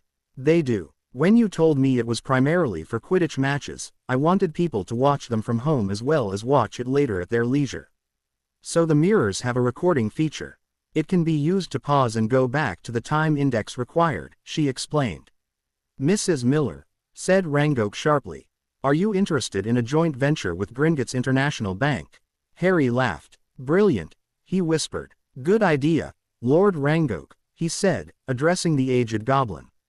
Rangoak gave Harry a sharp grin, when Mrs. Miller looked dumbfounded and asked, May I ask for what? To create a new system of wards, explained Rangoak. As you know, goblins not only undertake banking, but also warding. We have entire teams of warders and curse breakers all over the world. This new visual type of wards have not been developed anywhere in the world. All our advanced wards are very effective, but they're sensors and audio monitors. Most thieves aren't stupid enough to talk during their break-in. This type of visual wards would have prevented the break-in that happened here 2 years ago, or at least let us know of their identity. Mrs. Miller was gaping at Rangoak. But she recovered and said, Thank you for your opportunity, Lord Rangoak. I'll be sure to think about it and consider it. Harry smiled. This was so exhilarating. This was only the beginning of removing the stagnation that permeated magical Britain, and he getting more gold was an added bonus. There is more, revealed the woman, much to the shock of Harry and Rangoak. She took her small mirror, showed it to them. There was a message there asking if it wanted to pair. She went over the large mirror and did the same. Suddenly, whatever was appearing on her small mirror appeared in the large mirror as well. I can control the actions of the large mirror using my handheld ones, she explained. Then there is this. She pressed a few runes on the mirror which appeared on it and said, To Lord Hadrian Potter, we have a meeting scheduled on the 1st of July, 1993 at Gringotts. By Mrs. Serena Miller. Send. A few seconds later, Harry's mirror heated up again, and saw the message appearing. He could view the audio version, the video version or just the text. It was sheer brilliance. She then removed another small mirror, and tapped it. Suddenly, the large mirror activated, and in it, they could see Mrs. Miller reading out the day's news. Harry only smiled when he realized that it was the day when the paper had announced him killing the basilisk. He grinned when he realized where she had gotten the idea. "You've incorporated it from the Muggle television, haven't you?" he asked, amused. While Harry did not like using Muggle technology, he had to grudgingly appreciate some of their inventions, the television for example. While there was no shortage of entertainment in the magical world, people had to go to a certain place for it, like an opera house or a theater. But magical technology such as this mirror could boost the industry as well. The magical world, unlike what some Muggleborns claimed, was not stuck in the Dark Ages. In fact, they were on a completely different level as compared to the Muggles. While the Muggles were still looking for different stars and planets in the galaxy, witches and wizards had an entire model of the galaxy being sold in a shop. Medicine in the magical world was incredibly advanced as compared to Muggle medical technology. Telephones were not necessary as the flow system was more than capable of communication, but there were limitations with it, which could be solved by these mirrors. Transport of goods and people nationally and internationally also was not a problem as there were portkeys and flows for that as well, which would do the job in seconds. He scoffed when some people claimed that Muggles were better than magical races. He knew what went on in the Muggle world of course, and there was no way Muggles were better than them. Mrs. Miller's cheeks went pink. "Well, sort of. As you can see, I don't need to use wires or electricity to power it. The mirrors are all interconnected. If they need to watch the news, they have to open the required channel, which until then isn't connected." "What do you think?" she asked. "I think this is the best investment I've ever made," breathed Harry, looking at the mirror. "Mrs. Miller, you've just started an industry that would give rise to plenty of other industries in the process. You have no idea how big this could become," he said. "Have you patented it?" "Yes, Lord Potter," answered Rangoak. "It has been done for all her inventions." "What about international NCHES?" he asked, grinning at the slack-jawed expression on the inventor's face. Rangoak looked at his notes. "I believe we can start NCHES in Paris, Berlin and New York City, while we are currently looking at places in China, India and Japan as well," he said. Mrs. Miller sat down in shock. "You want to move international?" she whispered, tears streaming down her face. Serena was a Muggleborn. When she had received her Hogwarts letter, her parents and siblings hadn't been happy at all. They had called her a freak and had kicked her out of the house. She had been devastated, but went to Hogwarts anyway.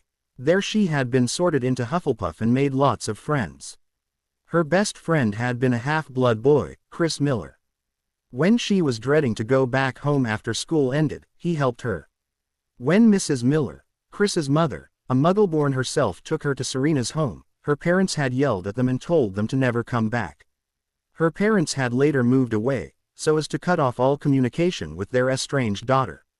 Serena had been devastated. Chris's parents took her in and looked after her. She came to regard them as her own parents. She and Chris got married after leaving Hogwarts. But tragedy struck as the Death Eaters killed her husband and in-laws when she was away one night. She had been inconsolable. She was alone, as her family was killed. She couldn't return to the Muggle world as she didn't belong there, but the magical world was not safe either. She disappeared for a few months, hoping everything would settle down. Thankfully, it did. Harry Potter had saved them all. She had been working in the Ministry and the Obliviation Squad as they needed them at the point. But she didn't want to work there forever. Her dream was to be an enchantress. She was highly gifted in the field, and so wanted to make her dream a reality. She had created mirrors that would be able to communicate with each other, but she didn't know if they were going to be a success because such technology was already present due to the Flow network. But she finally decided to try. So 3 years ago, she had quit her job at the ministry, and had opened her own business. The business wasn't very profitable, but luckily it didn't go into losses either. But more than a year ago, she had been contacted by the director of Gringotts Bank, London. Lord Rangoak informed her that Lord Hadrian Potter, the boy who lived, wanted to invest 100,000 galleons, perhaps more if she could enhance the mirrors and create other useful gadgets with them. Since she didn't have a family, she was quite free to do anything with her time. So she had spent every spare moment on those devices. And now, not only was Lord Potter happy and impressed, Lord Rangoke was too, and they were planning on moving international. Her biggest dream was about to be fulfilled. Serena Miller regained control of her emotions and asked, "Are you sure, Lord Potter? What if these items don't sell?" "Oh, they will be a success," said a grinning Harry. "I'm sure the boy who lived endorsing them will make people flock to your store." Mrs. Miller just nodded. She couldn't believe that Harry was willing to do that. "We can start with the London NCH first. Once they have been received well by the public, we can open the shops in Paris, Berlin and New York City," she said. Both of them thanked Lord Rangoke for his time and left the building. Serena wanted to show Harry her shop. They went in, and Harry called for his elves. Immediately, 10 elves popped in. "What can we do for Master Hadrian?" they chorused. Harry smiled, amused. "All right guys, I want this entire shop renovated. Enlarge it, decorate it, and create spaces to store and sell in a way that would be best for a business. Use your best judgment for the design. I don't want to go to a wizard architect, as I'm sure you'll do a marvelous job," he said. The elves nodded, delighted. Harry smiled at Serena and said, "Mrs. Miller, trust me. By the time those elves are done, you'll have the best shop in all of Diagon Alley." Serena choked up and said, "Thank you, Lord Potter, for everything. I have nothing in my life. My family is dead. I don't have children. My business was the only thing that I had, and you're taking it to great heights." "Thank you." Harry smiled, bent down in front of the crying woman, took her hands in his and said, "Mrs. Miller, I know what it is like to not have a family. But just because you don't have biological children don't mean you can't have adopted children. Think back to your childhood. There are so many Muggleborns in Muggle orphanages, being treated horribly. Why don't you adopt a magical child from there? It's not difficult to check if the children are Muggle or magical. You can save someone's life as well as fill the void in your life." Serena looked at the boy kneeling in front of him. She idly caressed his hair and said, "You're such a good boy. Your parents would be proud of you. I think I'll take your advice." Harry smiled. He had used legilimency on her and had found out that she had suffered a lot in her life. He knew that she didn't care much about money, only her dream of being an enchantress. Her story pulled his heartstrings, and suddenly, this business venture became a lot more personal. Here was a woman who had suffered from both Muggles as well as Death Eaters, because of which she was alone.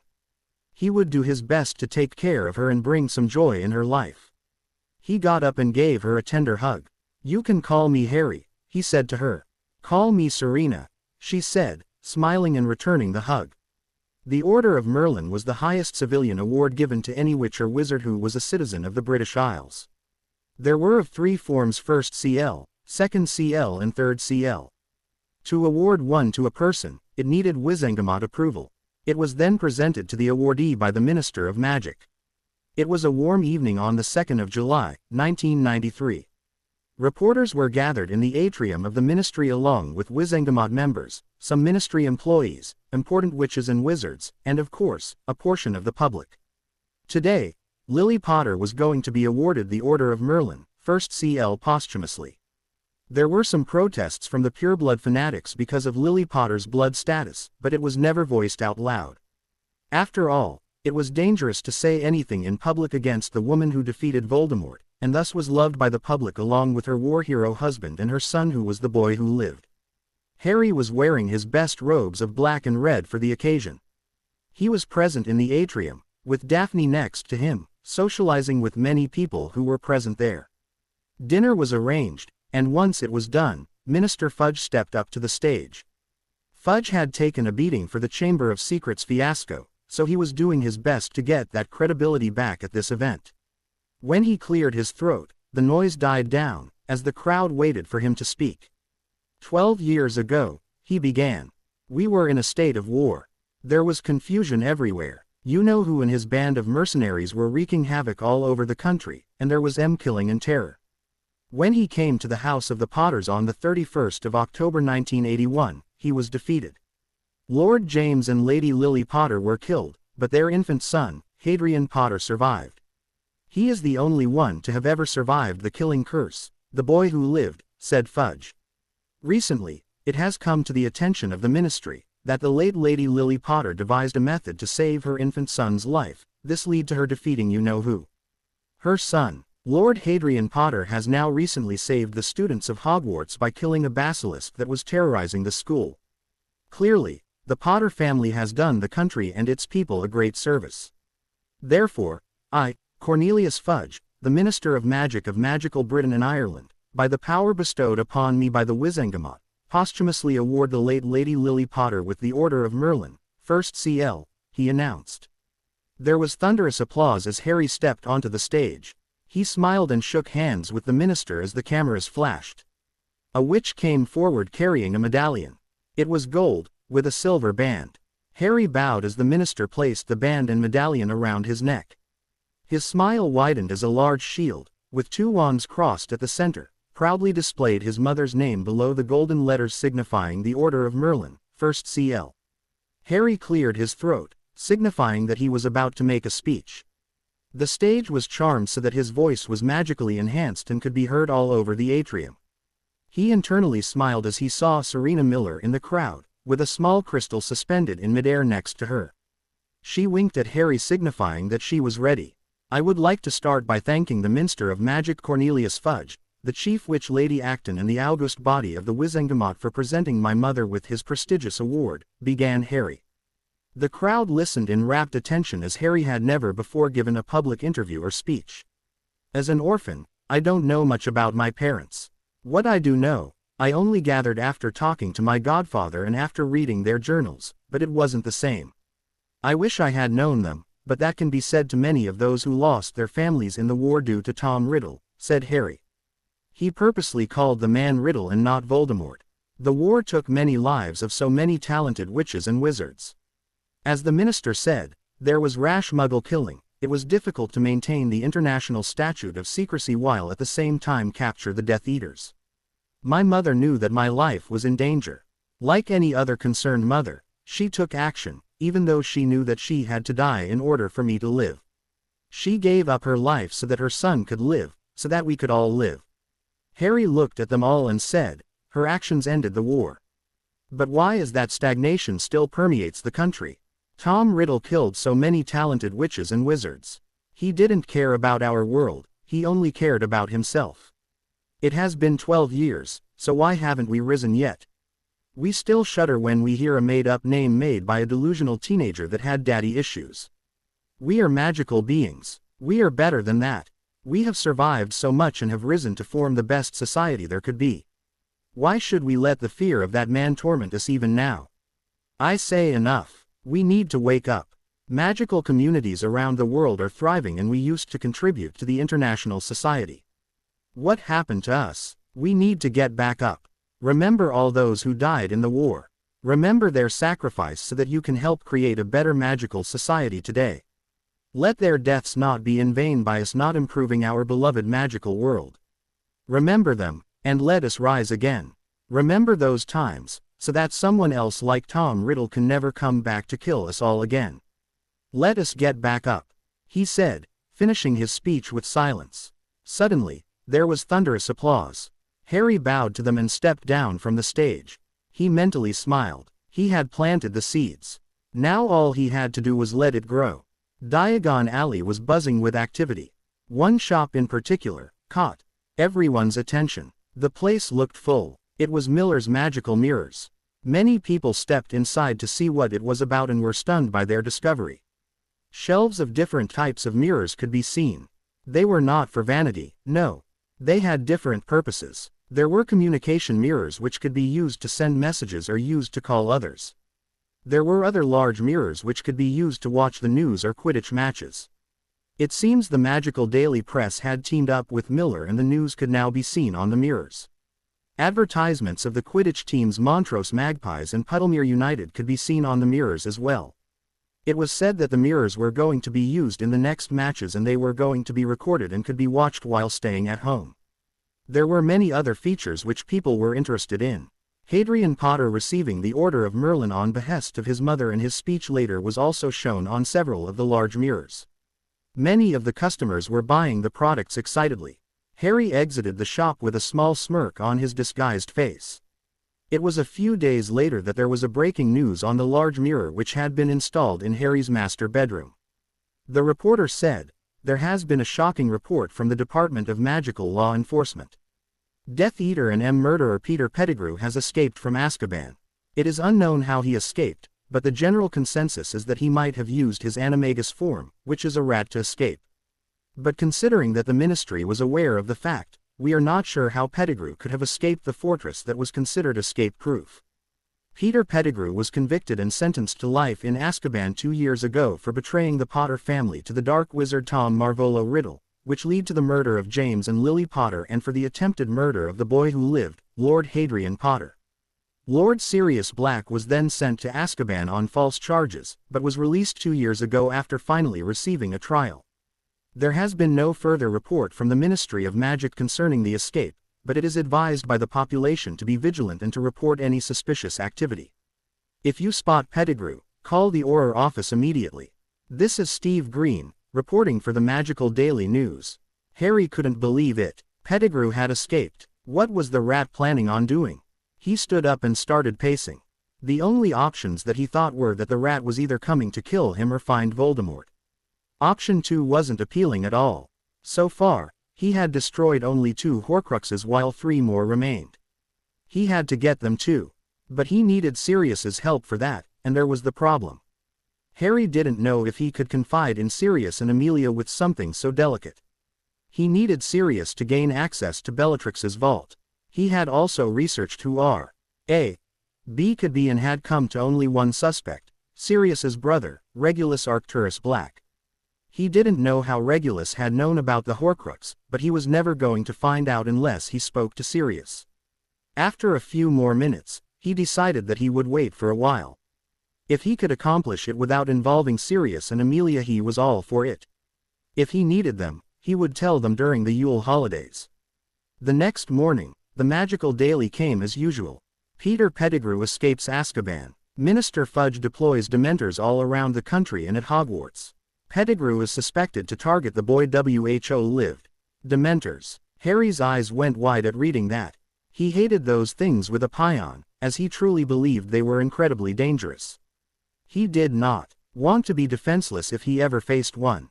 It looked like he had to master the Patronus charm. Expecto Patronum, he said. A white mist formed from his wand but disappeared quickly. Next to him, Daphne repeated the same but wasn't successful either. "I have never struggled to learn a spell, ever," said Harry irritably, taking a seat. "I have to agree it is quite hard," replied Daphne, sitting opposite to him. They had both started practicing the Patronus charm, but it was proving to be exceptionally difficult.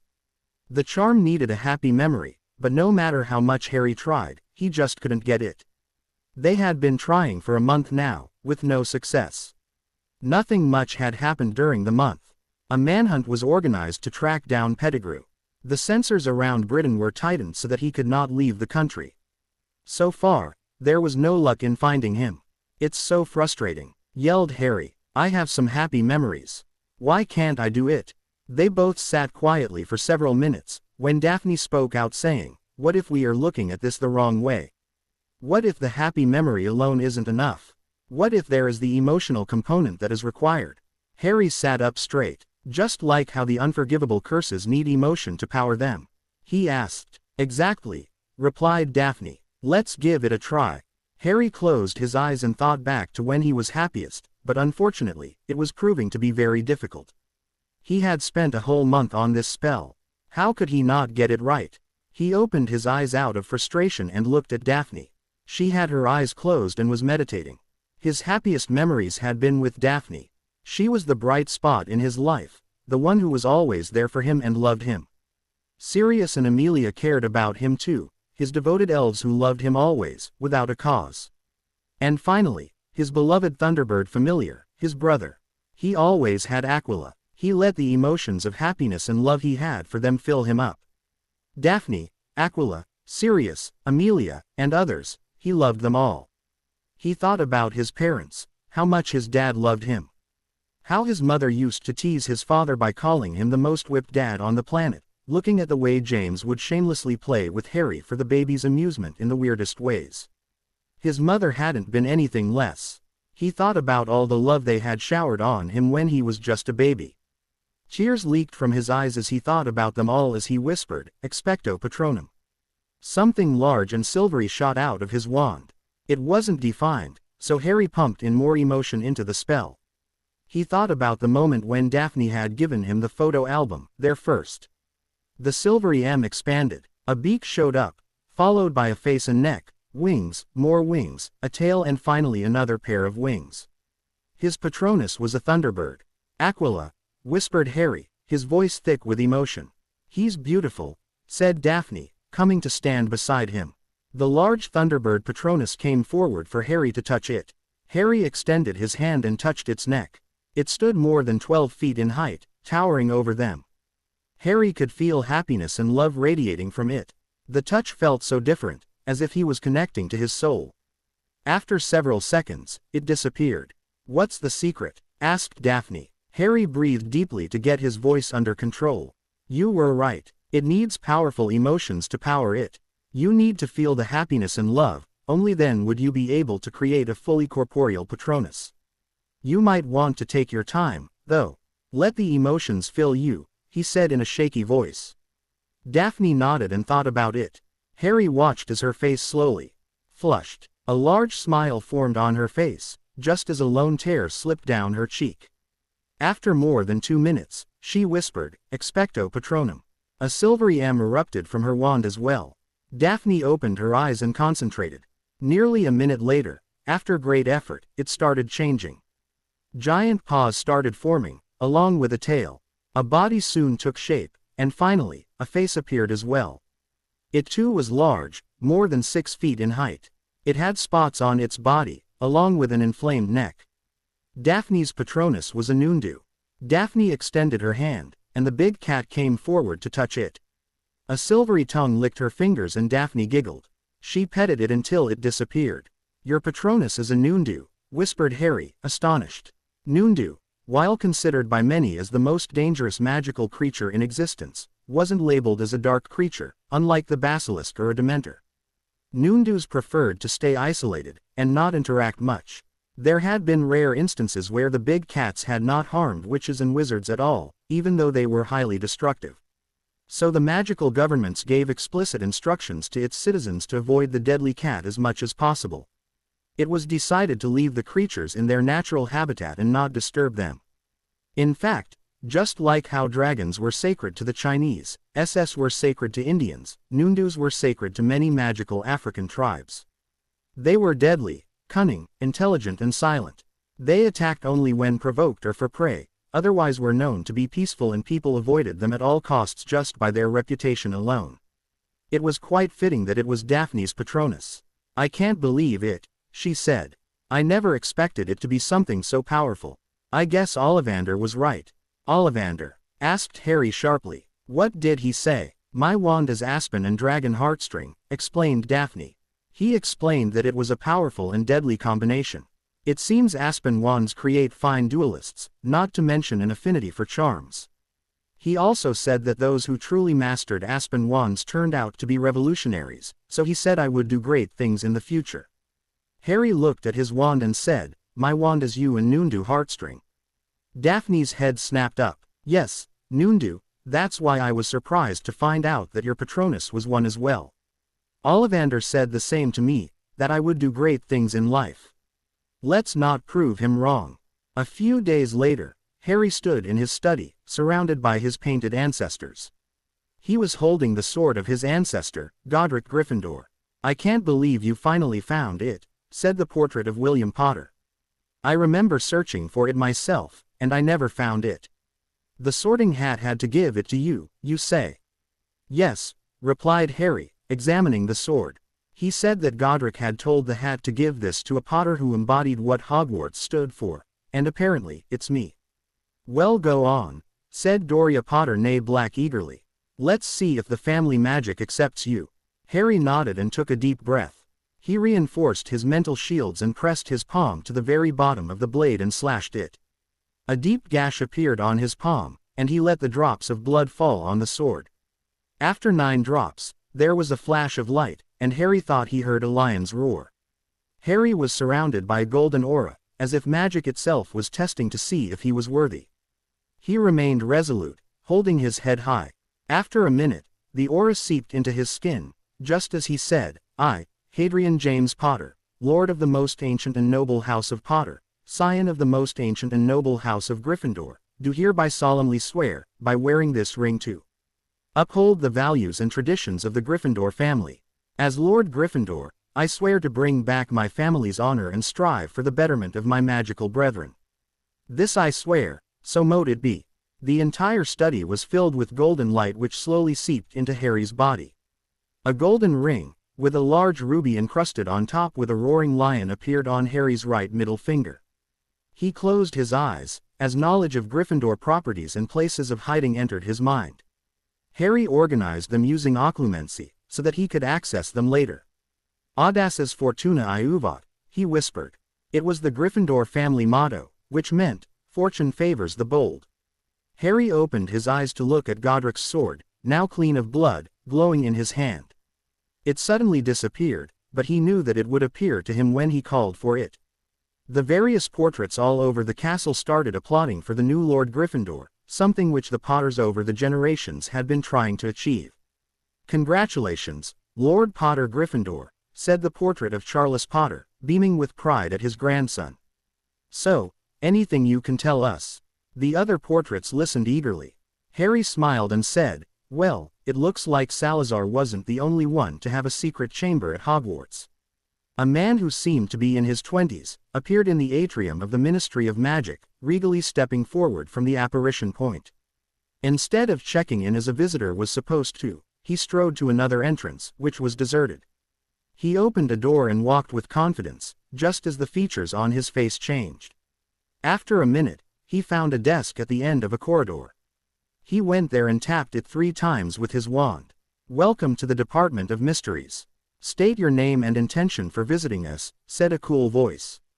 "Lord Hadrian James Potter, here to listen to a prophecy that concerns me, given by Sybil Trelawney to Albus Dumbledore," he said in a calm voice. There was silence for a few seconds, and the voice said, "Please wait for an unspeakable to verify your identity and escort you to the Hall of Prophecies. The Department of Mysteries wishes you a good day." "Good day indeed," whispered Harry. It was a minute later that an unspeakable apparated in front of Harry. Harry calmly stood there, as the unspeakable looked at him. "I'm Unspeakable Bode, are you Lord Potter?" he asked. Harry, in turn, flashed his head of House Ring, which suddenly appeared on his right ring finger. The unspeakable looked at it closely, and saw the griffins and shield, along with the Potter motto, Natus Vincere, meaning, "Born to Conquer," on the large red diamond ring. He nodded and turned. The unspeakable went to a blank section of the wall and tapped his wand on it. A metal disc appeared, with various runes on it. The man discreetly tapped various runes on it and spun the disc. This type of ward was nothing new to Harry, as he had dealt with it at Potter Castle. They were quite effective, as there was no fixed pattern. You had to know which runes powered the ward and disable it properly. If a wrong sequence was entered, the chamber would lock itself, tightening security. After Unspeakable Bode was done, a door materialized. He opened it and said, "Please follow me, Lord Potter." Harry nodded, and after walking along a corridor and through another door, found himself in the Hall of Prophecies. Tens of thousands of orbs were present, filling the entire room. They walked in silence to row 97, where the unspeakable said, "This it is. A prophecy made by Sybil Trelawney to Albus Dumbledore, concerning the Dark Lord and Hadrian Potter. Only you would be able to retrieve it. Once you're done, place it back in its hold. I'll be back once you're done listening to it." He then left, leaving Harry alone. Harry looked at the prophecy orb and carefully took it from the shelf. He erected a privacy ward around himself. He tapped his wand on the orb, and he saw Sybil Trelawney say, "The one with the power to vanquish the Dark Lord approaches, born to those who have thrice defied him, born as the 7th month dies, and the Dark Lord will mark him as his equal, but he will have the power the Dark Lord knows not, and either must die at the hand of the other, for neither can live while the other survives. The one with the power to vanquish the Dark Lord will be born as the 7th month dies. Harry grimly placed the sphere back in its hold. The contents had been just as he had suspected. He would either have to kill Voldemort or be killed by him. And there was no way he was going to let that monster live. He would have to increase his training. He would have to be ready for the final battle. He walked back to the door and knocked. The unspeakable nodded to him and took him back to the entrance. Harry nodded to the man and stepped back to the atrium. On the way, he morphed back to an adult, and once he reached the atrium, dissipated back to Potter Castle with a silent crack. The woman looked from on top of the building, disillusioned. Her employer had paid her a good amount to get this job done. She was clearly one of the best in her field. So far, her target was proving to be frustrating in that it was very difficult to innate him covertly. Therefore, this was the plan. One of her contacts had mentioned that he was in Diagon Alley. It was irritating that she had to do it in such a public fashion, but her employer did not care, he just wanted the target dead. She turned to look around and spotted him, leaving an expensive restaurant with a young man. She didn't know who the young man who appeared to be in his 20s was, as her contact couldn't identify him, but it didn't matter to her. Her target was in sight. She pointed her wand in his direction. She needed precision, and there was an instrument that gave her wand that precise balance. She just had to grab hold of the handle and say the incantation, and the wand would fire. She didn't have to worry about missing the target. But the problem with the device was that it was stationary, so it couldn't be used in actual fights. But it would serve her purpose for now. She took aim and adjusted her wand slightly. Perfect. She grabbed her wand handle and scrounged the necessary hate and whispered, Avada Kedavra. The green curse headed directly for its target. Her employer would be pleased. Hadrian Potter and Sirius Black left the restaurant, arguing about the Quidditch match they had watched on what was now called the E-Mirror last night, E, standing for entertainment. Harry again had morphed to look like a man in his 20s. I don't know why you don't like that maneuver, Padfoot. It works, said Harry, looking at his godfather. Maybe so, but that doesn't discount the fact that if a bludger were to hit your face, you're doomed, replied Sirius. I mean, you're already diving at fast speed, and if the bludger hit you, you would be thrown off the broom and tell the snitch goodbye. Harry snorted and turned back to face the street to look around and said, That's the point, Padfoot. The Wronski feint is done to deter the other seeker. Besides, if you can dodge that bludger and execute the feint, you're a gen. But he stopped in mid-sentence as a green jet of light was headed directly for Sirius. Flicking his wand to his hand, he conjured marble in a fraction of a second. The killing curse impacted the marble stone, and the conjured stone cracked as the curse hit it. He looked at the source but didn't find anything, but he could sense magical energy, disillusionment charm. Harry immediately turned on the spot and apparated to the top of the building and started firing curses. The inn, who wasn't expecting to be found so quickly, dodged and pulled out her secondary wand and started casting spells as well. Harry dodged them all, and immediately put up anti-apparition and anti-portkey wards. They were the simpler kind, not long-lasting, but were effective. He could hear panicking people from below as the people in the alley panicked at seeing the spell fire. The inn tried to apparate, but found out that she couldn't. She tried the portkey that was ingrained in her clothes but found that she couldn't use it. The man in front of her had put up the wards during the time she had fired spells at him. She had never found herself in a situation. She was a stealth in, not a duelist. After a few seconds, she found her wand leaving her hand. She was immediately hit by several binding charms, just as she heard several cracks around her. MLEP. Put your wands down, said a voice, as several people surrounded the scene. Harry calmly flicked his wand back in his holster and flashed his ring. I'm Lord Hadrian Potter under disguise. This woman just attempted to innate Lord Sirius Black. As you can see, I've subdued her, he said. Sirius apparated on top of the building too. Harry's wards prevented anyone from leaving, not entering. Harry, he shouted, as he hugged his godson. Are you all right? He asked, concerned. Harry morphed back to his usual self and turned to his godfather. I'm fine, Sirius, but I must say it was a close call for you, he said, looking at the bound form of the inn. As the members of the Magical Law Enforcement Patrol moved in to secure the inn, an Auror came up to question Harry and asked, "Lord Black, Lord Potter. What happened here?" Harry gave the man a good summary of what had happened. He told him about finding a killing curse headed their way, how he had conjured marble, how he had apparated to the roof and started firing spells at the disillusioned inn, how the inn had retaliated, which had given him time to cast the wards to prevent her escape and had finally subdued her. The Auror had his jaw open in shock. "Forgive me, but aren't you just a 13-year-old boy?" he asked, dumbfounded. "To think you can apparate as this age, duel an adult and win, and not to mention cast anti-apparition and anti-portkey wards, however basic, during a duel, is astounding. You might want to consider a career as an Auror." Harry chuckled. "While my father might have liked it, I don't think it's for me. But thank you for your esment, Auror. I appreciate it." The rest of the MLEP took the still-bound woman and disapparated, while some of them gathered her wands for evidence. The Auror looked back at Harry and said, "We will contact you soon for the investigation, Lord Potter. And I would like to inform you beforehand that you might be asked to pay a fine for illegal apparition, though you can gain a license at the Department of Magical Transportation since you're emancipated and can apparate. It depends on if you pee the test though." He then nodded to both Harry and Sirius and left the building with a crack.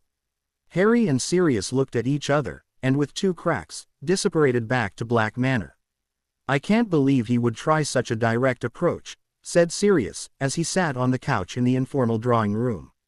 "That shows Lucius Malfoy was desperate," said Harry. "The other stealthier methods of I-Nation probably didn't work. And you've got to admit, this certainly could have worked. By hiring an inn, he didn't have to get his hands dirty. It will be difficult to pin it on him, though," said Sirius darkly.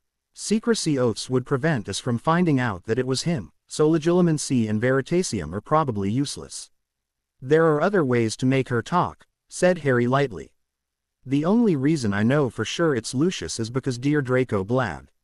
How that tea ended up in Slytherin, I'll never know. Salazar would be in tears had he been here." Sirius snorted. They sat in silence for a few minutes, when Sirius was alerted by the wards that someone had flowed into the manor. A minute later, Amelia entered the room, with a grim look on her face. She, being the head of the DMLE, did not unusually involve herself with such inquiries, but this was a high-profile target. "Lord Black," she said in a formal voice, "I would like to request permission for bringing 2 Aurors with me for the formal enquiry. The wards, if you don't mind." Sirius stood up, and said formally, "Of course, Madam Bones." He went to the entrance hall, and after a minute, 2 Aurors entered the manor. After they all sat in the formal drawing room, Amelia began. "Can you please describe the event?" she asked, a dictaquill writing down everything, next to her. Sirius looked at his fiancée. "Hadrian and I were out for lunch, as he wanted to shop for his school supplies.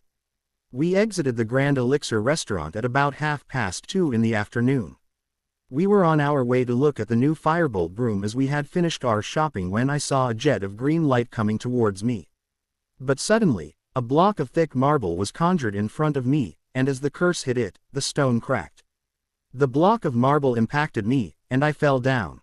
By the time I got up, I could see spell fire on top of a building. I apparated there and found the Magical Law Enforcement Patrol there, along with Hadrian, questioning him.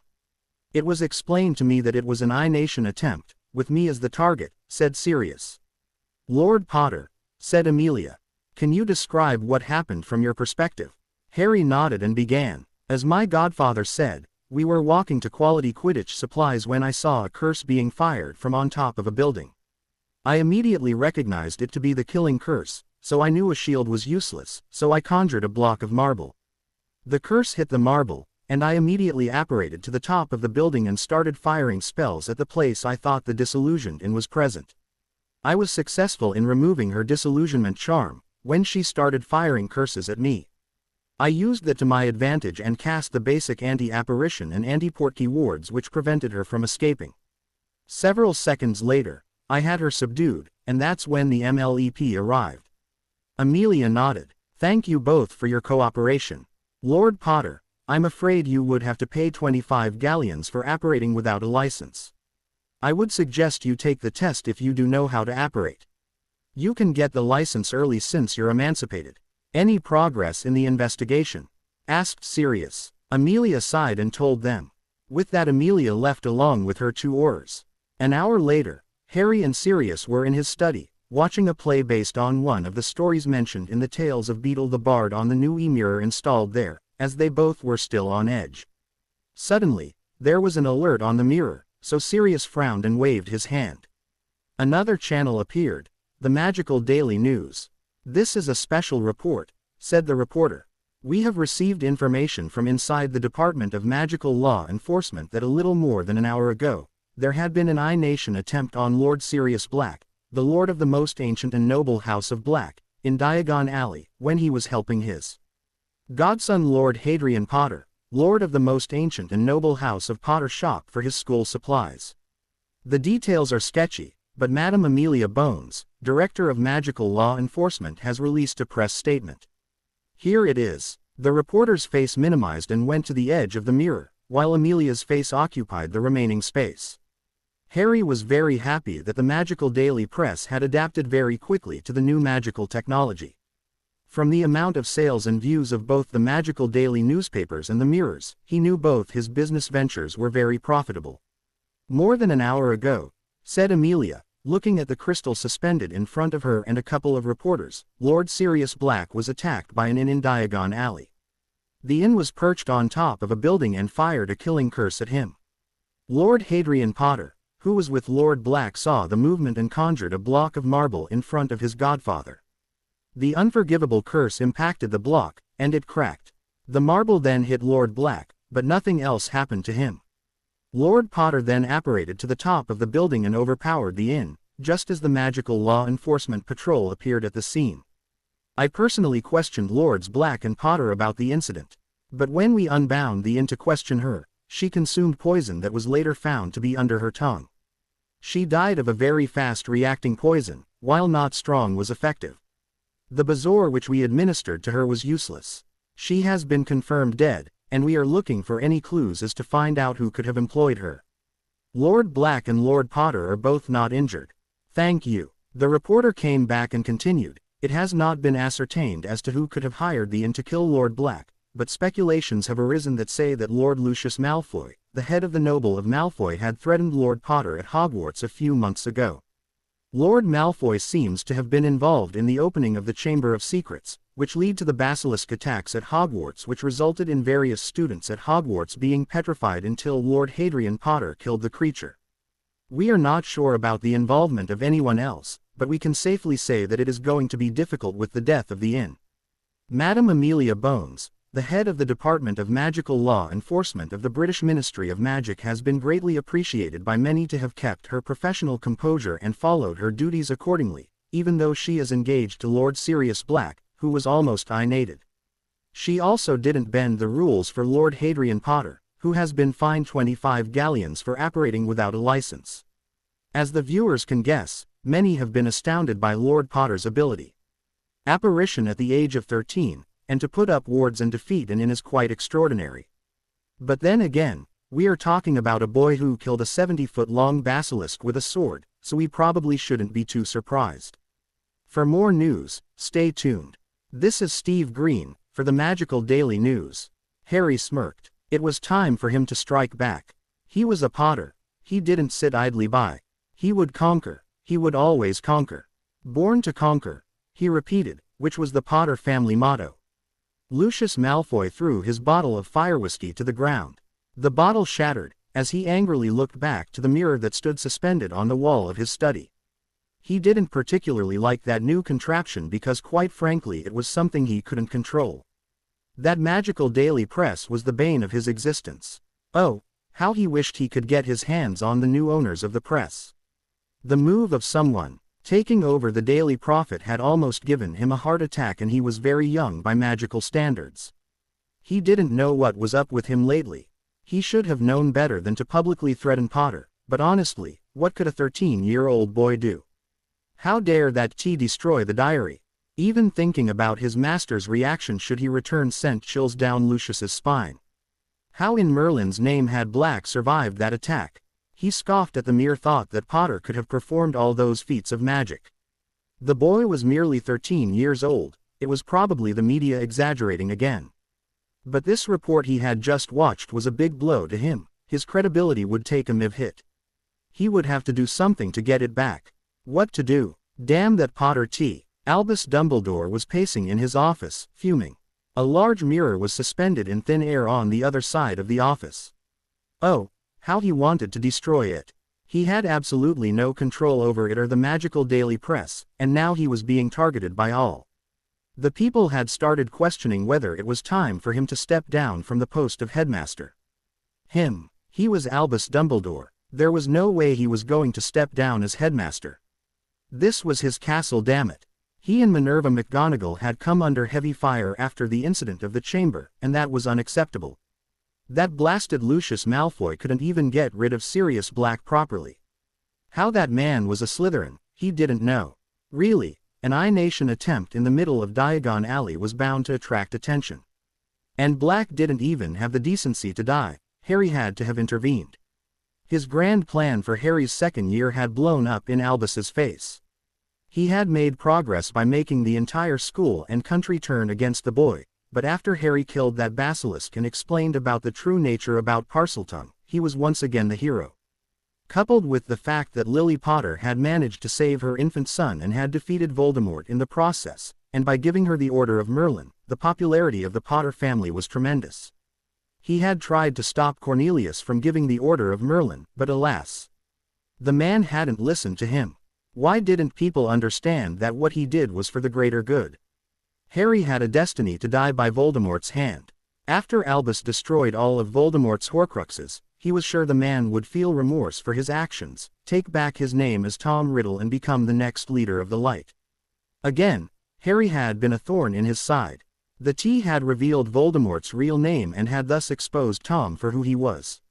Albus looked at the Elder Wand in his hand. He had thought that the wand had switched masters after Harry had disarmed him, but he was starting to wonder if that was indeed true. The wand had not disappeared, and Albus could still use it, just like before. Maybe he was still the master of the wand because he was far more powerful than Harry. He conjured a chess board. "Oh, Harry," Albus whispered, looking at the chess pieces. "You have managed to one-up me. But you are still far too inexperienced compared to me. You will fall, I'm sure of it. I'm willing to wait. After all, patience is something I have in plenty. You cannot avoid your destiny forever, my boy." Albus wouldn't realize until much later that his theory was wrong, and that even though he might slow Harry down, it wasn't possible for him to defeat Harry, as karma was sure to bite Albus in the ass. "You're hiding something." It wasn't a question. It was after dinner at Black Manor. Harry, Sirius and Amelia were discussing what had happened in Diagon Alley. The DMLE had hit a roadblock in the case of the I-Nation attempt. Amelia knew that it was very difficult for Harry to have seen the curse being fired for him to react so quickly. She was incredibly grateful that her honorary nephew saved her fiancé, but she knew that there was something else. Harry sighed. He knew that Amelia would figure it out. She didn't rise up to the head of the DMLE due to political influence. No, she had done it through talent, intelligence and skill. "You're right," said Harry, taking a sip of water. "My eyesight is very sharp, much sharper than any witch or wizard." "How?" asked Sirius, intrigued. This was the moment. Harry could either trust them, or withhold information. He then decided to tell them about this particular talent. Let this be a test. If they paid, he would later reveal to them about the Horcruxes. "Watch," said Harry. He stood up, and suddenly in his place was a large golden eagle. Amelia and Sirius were startled to find the eagle there. The eagle flew around the large room and landed in front of the couple. Sirius and Amelia looked closely, and they could see that the eagle's eyes were vivid green in color, not the yellow you would see in case of any other golden eagle. The bird hopped down, and eagle transformed back into Harry. "I'm an animagus," he replied. "That's how my eyesight is a lot more acute than any average witch or wizard." "Wow," exclaimed Sirius. "You're an animagus at 13, Harry. I'm so proud of you." "Actually, Sirius," said Harry with a small smile, "I've been an animagus since I was 9 years old." "How is that even possible?" asked Amelia, her eyes big. "I'm told that the process is very difficult, and the person needs to have grounding in human transfiguration." How could you as a 9-year-old child achieve it? And what does your eyesight have to do with you being an animagus? Asked Sirius. Harry took a deep breath and began. I didn't use the common method of achieving the animagus transformation. Instead of using the self-transfiguration method, I used occlumency to connect with my inner animal. Each person has an inner animal. It's the manifestation of your soul in the form of an animal. If you can merge with it, you can become an animagus, and this also helps you in that you might gain some of the powers of your animal. As you know, no witch or wizard can transform into a magical animal or have multiple forms. It's fundamental law of magic. In my case, my inner animal, my soul representation and hence my animagus form is that of a golden eagle. If you look at it, it makes a lot of sense. I do exhibit several traits of an eagle, said Harry. How so? Asked Amelia, leaning forward with interest. Harry blushed a bit and said, well, eagles are known to fly high and not interact with others much. I'm quite well known in school for that. Unlike others, I tend to have a long-term plan, while tweaking my short-term goals, and it is said that eagles have long-distance vision. This is where I get my enhanced eyesight. I've read a lot about eagles, and golden eagles in particular, and it is said that eagles love the storm. And trust me when I say I love to fly in such weather. He took a deep breath and continued. Eagles also tend to have trust issues, so they like to test others before accepting them, and I'm the same way. They love challenges, and I'm sure you already know that I do too. He smiled when he said, eagles also mate for life, and this is definitely true in my case. Daphne is my one and only.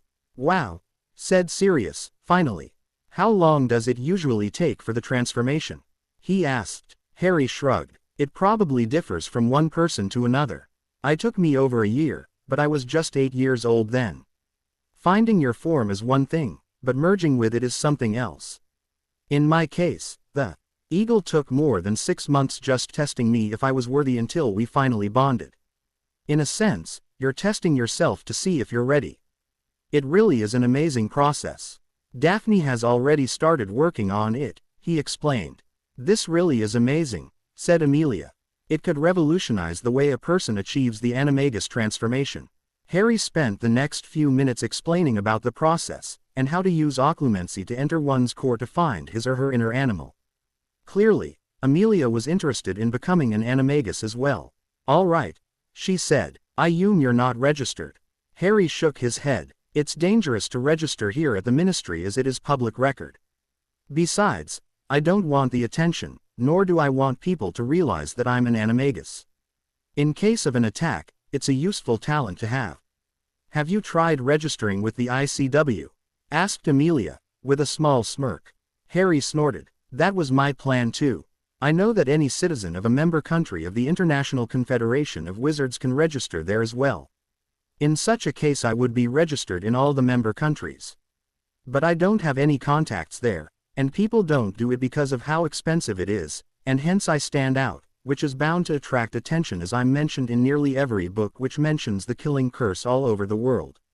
Besides, there was no way I was going to deal with the ICW when Dumbledore was still around, he said. You leave that to me, said Amelia. I'll make sure you're registered without any fuss and publicity. As the director of British Magical Law Enforcement, I have international contacts. I can pull some strings. This way, if someone does find out about you being an animagus, they can't prosecute you. Harry whistled. Thanks, Aunt Amy, he said. The distinctive feature of my animagus form, as you have seen, is my green eyes. Amelia nodded. She couldn't wait to try the method Harry had suggested. There is something else we need to discuss, said Sirius. The wedding. We've decided to get married during the Yule holidays. What do you think? Harry got up and hugged them both. I think it's wonderful. You need any help, don't forget to ask me. Good, said Sirius smirking. This is easier than I thought. You are my best man. Amelia and Sirius laughed when Harry choked. Me, he spluttered. I thought Lupin. No, said Sirius immediately. It's not the same anymore between Remus and I, Harry. He truly believes that Dumbledore made a mistake and that he deeply cares about us all. I even offered to get him a job with a person who didn't care about his problem, but he refused. I understand that werewolves face a stigma in the society, but his condition isn't public, and I'm truly willing to help him, but he can't let go of his pride. But the same Remus Lupin has now accepted the post of defense teacher at Hogwarts this year. Harry straightened and looked at his godfather. As this, another attempt at Dumbledore to spy on you? Yes, said Sirius. Last summer he also went and blabbed to Dumbledore that we were leaving for France, and that pissed me off. Dumbledore kept hounding me for days, telling me that it wasn't safe for you to leave the country. He snorted. As if he had kept you safe when he left you with those filthy muggles, he sneered. Well, it looks like dear Sirius is accepting his family ideals after all, thought Harry, with a small smile on his face. If that's what you want, Padfoot, that's what it will be.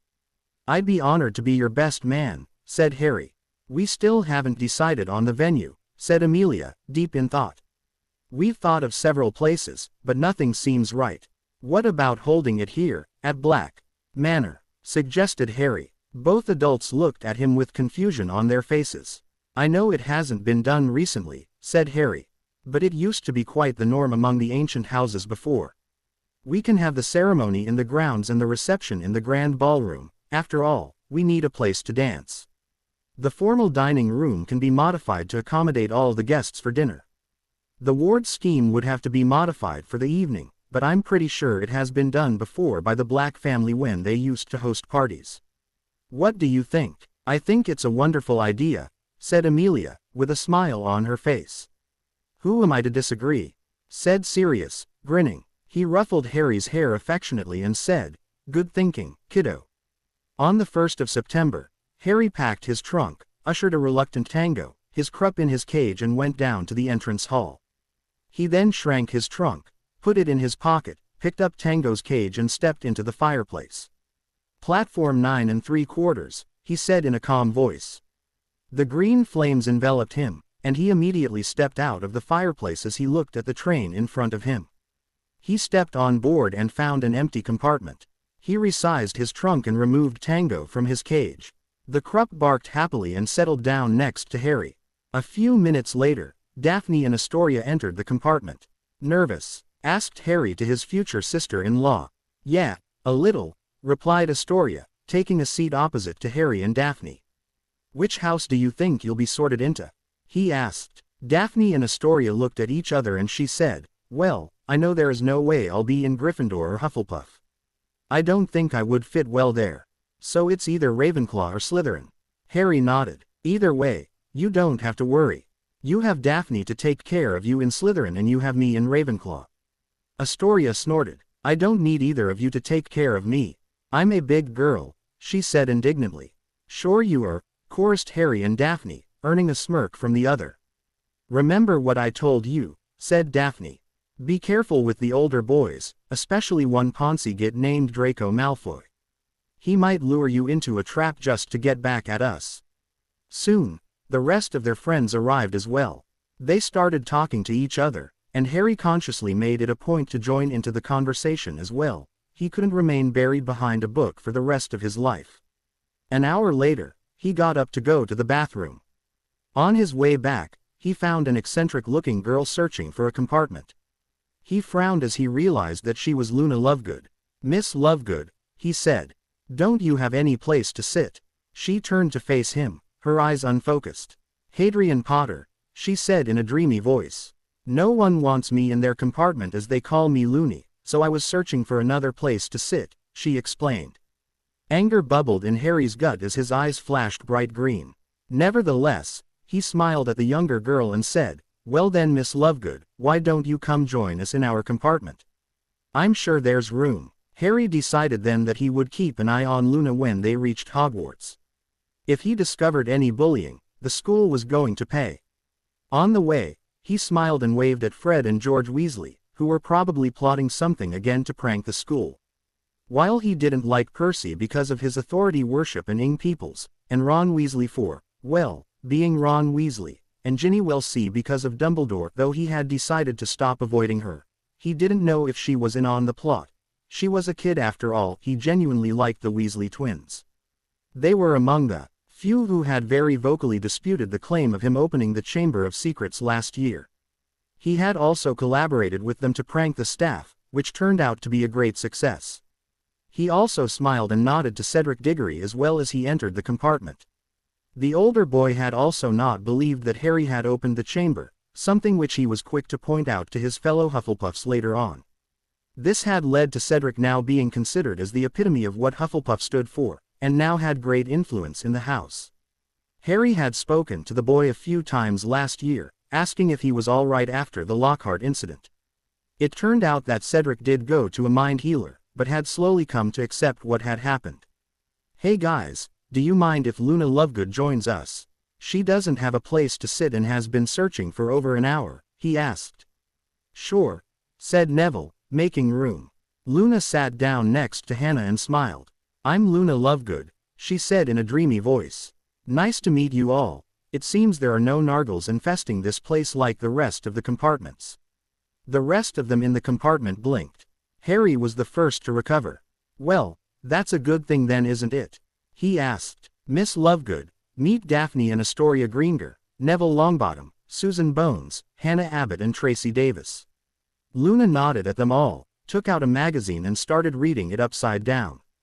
The rest of them in the compartment turned to look at Harry with their eyebrows raised, but Harry just shook his head.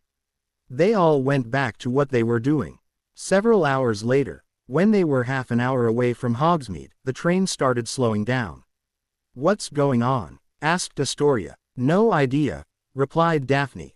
"We can't be there yet." Harry opened the compartment door and stuck his head out. He could see many others doing the same as well. Suddenly, the train gave a violent jerk and Harry was thrown back in his seat. The lights flickered and went off. It suddenly became very cold. Tango howled, and put his face under his paws. "There's something moving out there," said Hannah, in a scared voice. Harry and Daphne looked at each other with wide eyes. "No," said Harry. "They can't do this," said Daphne, horrified. "There are no teachers to protect the students." "What are you talking ab?" said Susan, when the train gave another violent jerk. Shadows were moving outside their compartment. Harry and Daphne flicked their wands out of their holster. The Dementor opened the door and stuck its head inside. "Peter Pettigrew isn't here," said Harry in a clear voice. "Leave." He was doing his best to ignore the memories that were cropping up in his mind. "Lily, it's him. Take Harry and run. I'll hold him off." "No, please. Have mercy. Avada Kedavra, you'll pay for this, you freak. Your father was a drunk and your mother was a whore. You'll learn your lesson, freak. You're nothing but a useless waste of space. It's time you learned your place, boy. Hadrian Potter, such a beautiful boy. Daphne Greenger was only targeted because of her connection to you. Aquila, I'm so sorry, buddy." The Dementor was itching closer and closer. The memories were flooding his mind, and the Dementor was getting closer. Expecto Patronum. The incantation was the trigger. Harry saw Daphne's wand light up, just as Silver Mist appeared. "Expecto Patronum," he said, pointing his wand at the Dementor. Both silver shields weren't enough. Harry and Daphne looked at each other for support. Suddenly, there was a thunderbird's screech and a Nundu's roar. The head of both Patroni formed, which then drove the Dementor away from the compartment. Harry and Daphne walked out of the compartment and pointed their Patroni at opposite directions of the train, just as a wolf Patronus joined them. Together, they chased the remaining Dementors away. Slowly, the lights came back, and the train started moving. Harry and Daphne fell back in their seats. Daphne curled up and buried her face in Harry's. All of them in the compartment were shaking badly. Just then, Remus Lupin entered. "Is everyone okay here?" he asked, looking at Harry. "We're fine, Professor," Harry replied curtly. "Everyone, this is Remus Lupin, our new defense against the dark arts teacher," he said to the group. Everyone murmured, but no one was in a state to care. Lupin looked at them, broke a piece of chocolate and handed it to them. "Eat," he said. "You'll feel better. Now if you'll excuse me, I need to speak with the driver." "So that's a Dementor," said Tracy, after he left. "It's a lot scarier than what was described to me." "What did you both do to drive it away?" murmured Neville. "Patronus charm," replied Harry. "It took us a month to get it right, but as you could see, we still need to practice." "Tanny," said Daphne suddenly. The elf appeared in front of her. "What can Tanny do for Miss Daphne?" asked the elf. "Tanny, can you please get my entire stash of chocolates? It's urgent," she said in a flat voice. The house elf nodded, disappeared and appeared a few seconds later with a bag of chocolates. She thanked the elf and it disappeared. The first years? Asked Harry, understanding what his fiancée was up to. And others who are traumatized, she replied in the same flat voice. Harry nodded and left with Daphne, after giving the group chocolates as well. Harry entered the next compartment, which he knew was occupied by first years. Hey, he said to them. You lot all right? The first years were all shivering, doing their best to keep from crying. One girl had already broken down and was sobbing her heart out. Harry went over to the girl and hugged her. Shish, he whispered. It's okay. The Dementor is gone now. It won't harm you anymore. Daphne smiled and gave them all chocolates. It's chocolate, she explained. Eat it. Trust me, it'll help. Who are you? Hiccuped the girl. I'm Hadrian Potter, and this is Daphne Greenger, he said in calm, soothing voice. You're the boy who lived, she said, her eyes big and wide. The rest of the first years gaped at him. Harry chuckled. You can say that. Make sure all of you eat plenty of chocolate at dessert tonight at the feast as well. If you need anything, we'll be right next door. With that, Harry and Daphne exited the compartment and went over to the next. 15 minutes later, they both had a huge fan following and an empty bag of chocolates. After they got back to their compartment, Daphne again curled up against Harry and buried her face in his. I'm so proud of you, whispered Harry in her ear. You'll make a great mother someday. And you'll make a great father, replied Daphne, smiling into his. Don't think I didn't notice how you handled the hysterical kids. You were amazing. Harry blushed, but didn't say anything more. The weather was bad as they all climbed into the thestral-drawn carriages, but luckily it wasn't raining badly. Once they reached the castle, they entered the great hall and sat at their respective house tables. Soon, Professor McGonagall entered with the first years. The Sorting Hat sang the song as usual and the sorting went underway until. Greenger, Astoria, said McGonagall. Astoria nervously walked up to the stool. After a few seconds, the hat shouted, Slytherin. Harry smiled. Daphne definitely could take care of her sister better than he could, so it was good that Astoria had been sorted into Slytherin. Once the sorting was done, Dumbledore stood up and said, Welcome back to another year at Hogwarts. Now, before we dig into our magnificent feast, let us welcome Remus Lupin, our new defense against the dark arts teacher. Good luck, Professor. There was a bit of applause, but more were curious about the man. He was wearing decent robes, but his face and neck had scars. Scars were very rare in the magical world, so naturally, many were curious as to what could have caused it. Dumbledore cleared his throat and continued. As many of you are aware, especially after the search of the Hogwarts Express, the school is currently playing host to some of the Dementors of Azkaban, who are here on Ministry of Magic business. I would like to warn each and every one of you not leave the school without permission. It is not in their nature to understand pleading or excuses. Therefore I must ask the head boy, girl and the prefects to ensure that no student runs afoul with the Dementors. Now, I'm also happy to announce the appointment of another member to our staff. Please welcome our new Care of Magical Creatures teacher, our very own Rubeus Hagrid. Announced Dumbledore. Harry looked at Daphne, their expressions mirrored. While Hagrid was a nice guy, was he qualified to teach them? Knowing the subject and teaching it were two separate things. Besides, who would recommend someone to purchase a biting book?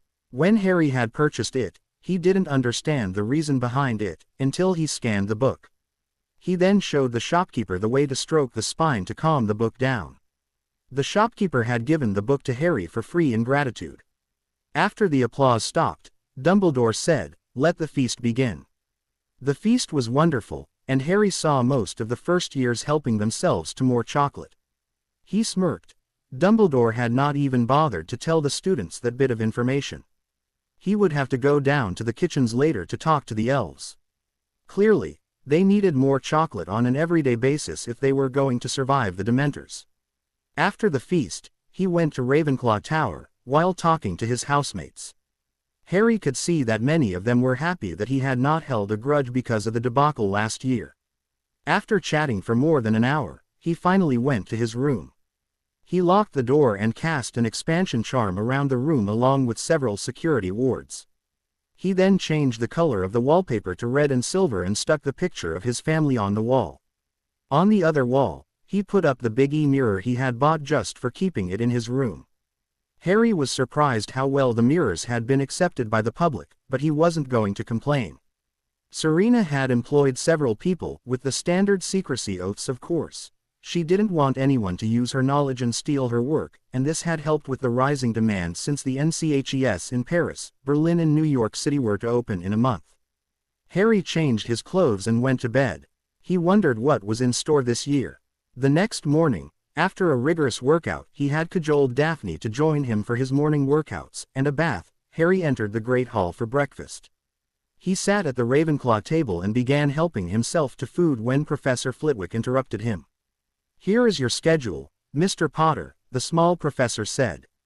"Also, the headmaster has asked me to tell you that he wants to meet you as soon as possible." "Already?" asked Harry. "I was expecting it to be later this afternoon or tomorrow, not this morning." "Indeed," said an amused Professor Flitwick. "Shall we?" The pair walked to the 7th floor and gave the P-word to the gargoyle. They knocked on the door and when they heard a "come in," they entered. Harry looked at Dumbledore with his eyebrows raised. He smiled at Fawkes and greeted the phoenix who trilled in response. He sat down opposite to the headmaster and said, "Good morning, headmaster. I must say I'm surprised that you've scheduled our meeting this soon. I was expecting it to be this evening." Albus smiled. "That was my intention, Harry. But alas, things didn't go as planned." "How were your holidays?" "Very good, sir," replied Harry, his face neutral. "The I-Nation attempt was an irritant, but I took care of it." Replied Albus, looking at Harry under his half-moon spectacles. "I've noticed something disturbing, Harry," he said finally. "You seem to have signed up for care of magical creatures, arithmancy and ancient runes for your electives. While I'm sure Hagrid would be delighted to have you in his CL, I don't think you should bother with the other two subjects, my boy. They are bothersome, and I think divination would be a better course of action, don't you agree? I've taken the liberty to change your schedule for you. I'm sure you'll find it much better," he said in a grandfatherly voice, his eyes twinkling merrily at Harry. Dumbledore expected Harry to rank and rave, and he had fully intended to put his foot down on this matter. Harry needed to know that prophecies were real if he were to accept the fate of his life. But what he did not expect was the 13-year-old boy to burst out laughing.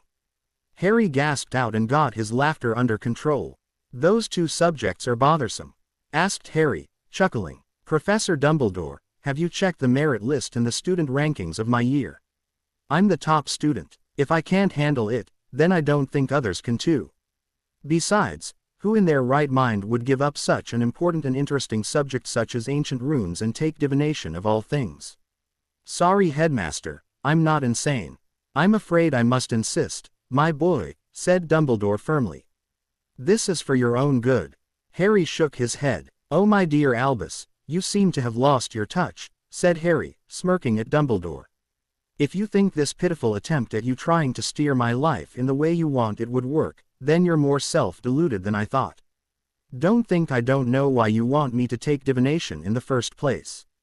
His smirk widened when he saw Albus pale. "I'm not an idiot, Albus. You'll have to up your game if you want to stay on the board. I think we're done here." Harry got up, and just before leaving the office, he said, "Oh Albus. Check. And pretty soon, it'll be checkmate. I would pack your bags if I were you. We don't want you taking a long time to leave the castle once you're booted out, now do we?" "Good day, headmaster." With that, he walked out with a shocked Professor Flitwick in tow. Harry smirked when he heard the angry yell coming from behind the door. Who did Dumbledore think he was? The first CL was arithmancy. Harry found himself seated next to Daphne as the students slowly filled in. It wasn't as full as the other electives, as arithmancy was quite difficult, and very few people wanted to go into the field of spell crafting.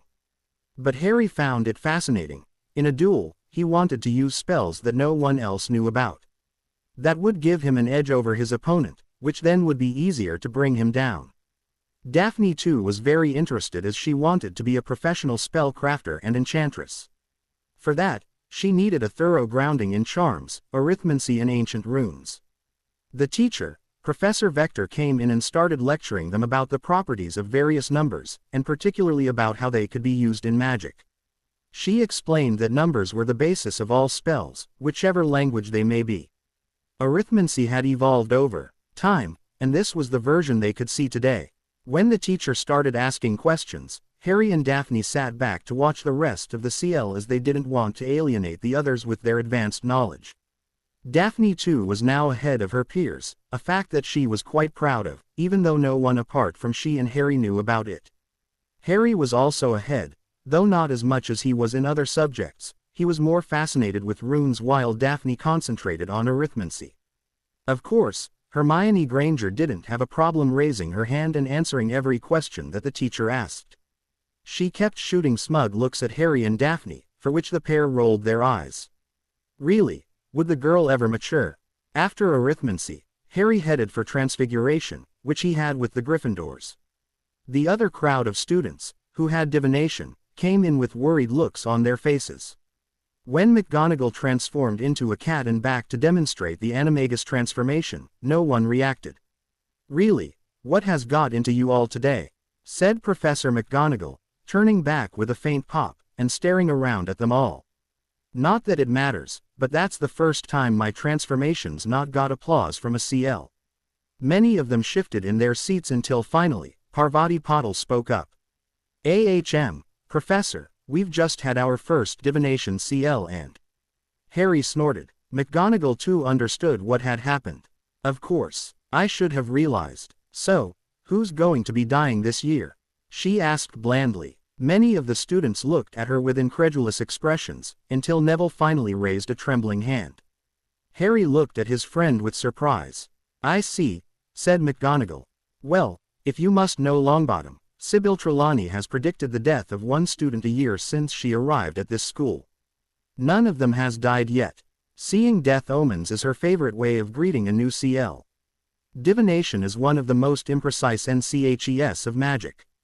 I shall not conceal from you that I have very little patience with it. True seers are very rare, and Professor Trelawney..." She sighed and continued with her lecture. Once the CL was done, Harry pulled Neville aside. "Why in Merlin's name would you take that subject?" asked Harry, his eyebrow raised. "What, divination?" asked Neville, confused. "Yes," replied Harry. "It's completely useless unless you have the gift. It's not something that can be learnt. Why didn't you take ancient runes?" When Neville stammered, Harry calmly spoke to him. "Neville, you're the future Lord Longbottom. You can't go around not knowing something as important as runes. Screw divination. Go talk to McGonagall and change to ancient runes. It'll help you in the long run. If McGonagall objects, tell her to read the Hogwarts bylaws. You can change your electives in the first semester if you feel like you can't handle it.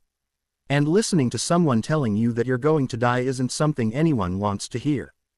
Besides, it's not like you can't handle being in ancient runes. You're one of the top 10 students of our year." Neville took a deep breath and nodded. He went back in the CL room. Just as Harry had suspected, McGonagall tried to deny the change possible, but after Neville pointed out that it was indeed within his rights to change his elective, she relented. His timetable was now ancient runes instead of divination. After lunch, they headed for Care of Magical Creatures. This was a CL which consisted of Ravenclaws and Slytherins, though it was higher in number as compared to arithmancy. Harry saw that Hagrid was waiting for them by his hut. "Come on, now, get a move on," he called as the CL approached. "Got a real treat for ye today. Great lesson comin' up, everyone here. Right, follow me." Harry and Daphne held hands as usual and followed. They reached the edge of the forest, where there was a clearing. Hagrid stopped and turned around.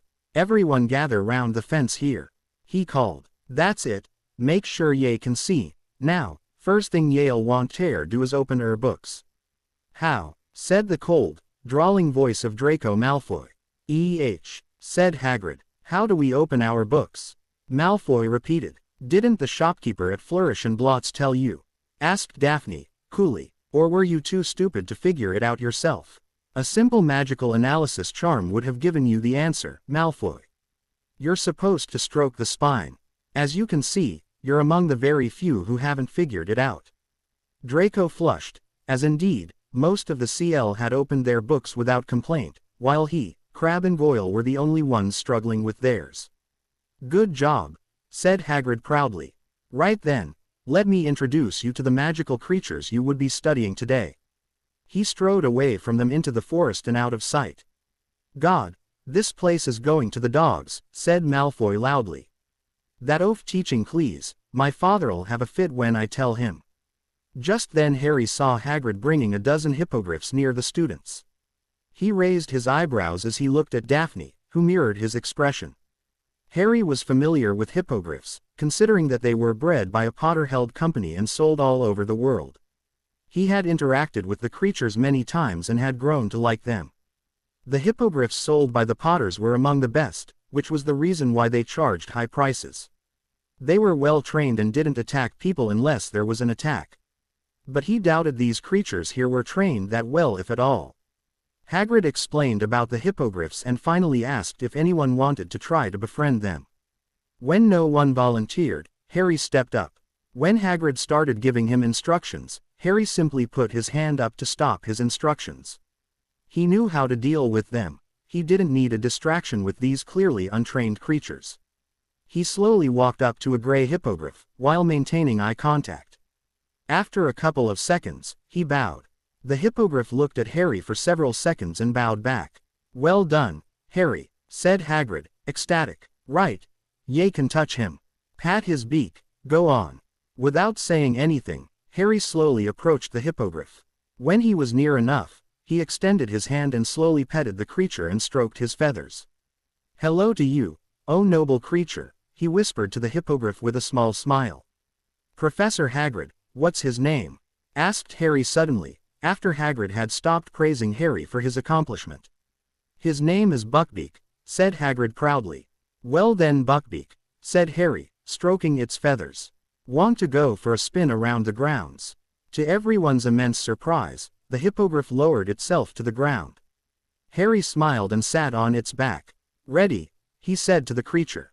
Buckbeak stood up and expanded his wings, and soon, Harry was in the air.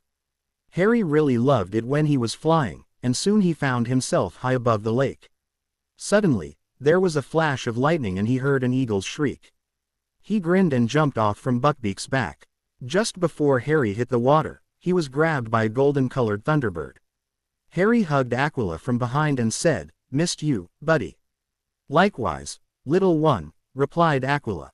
Harry, Aquila and Buckbeak spent a few minutes flying over Hogwarts castle and grounds until Harry jumped again and landed on Buckbeak.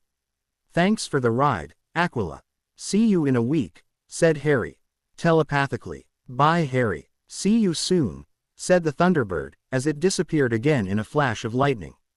When Harry came back to the ground, there was thunderous applause from everyone.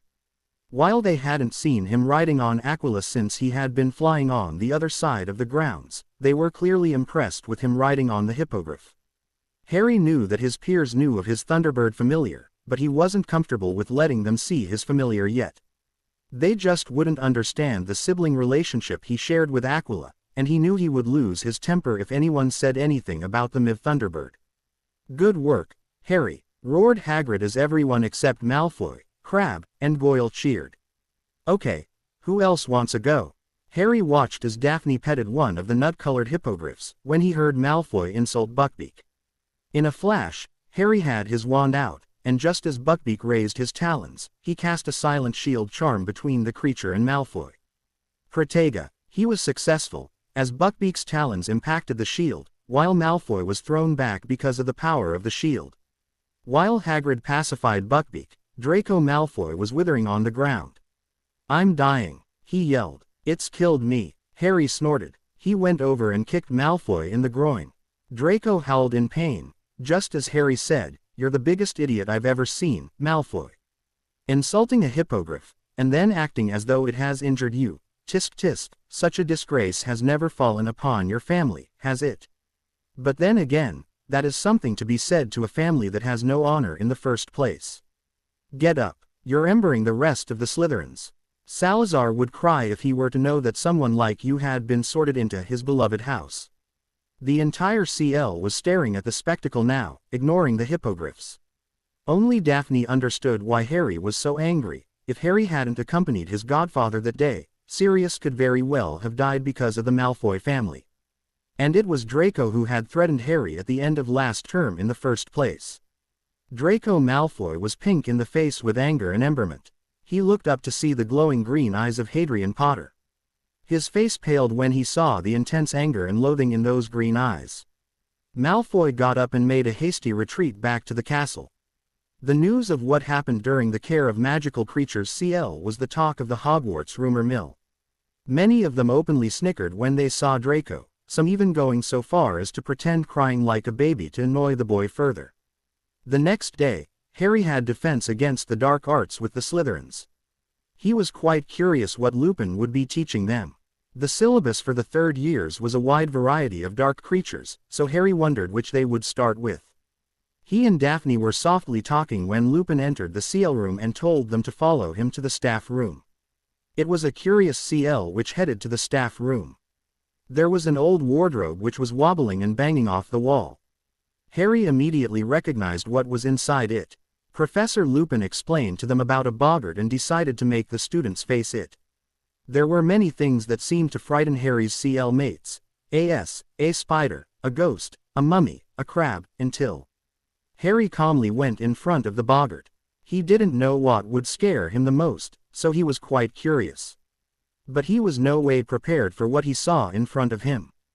Daphne Greenger was lying on the floor, twitching, injured and covered in blood.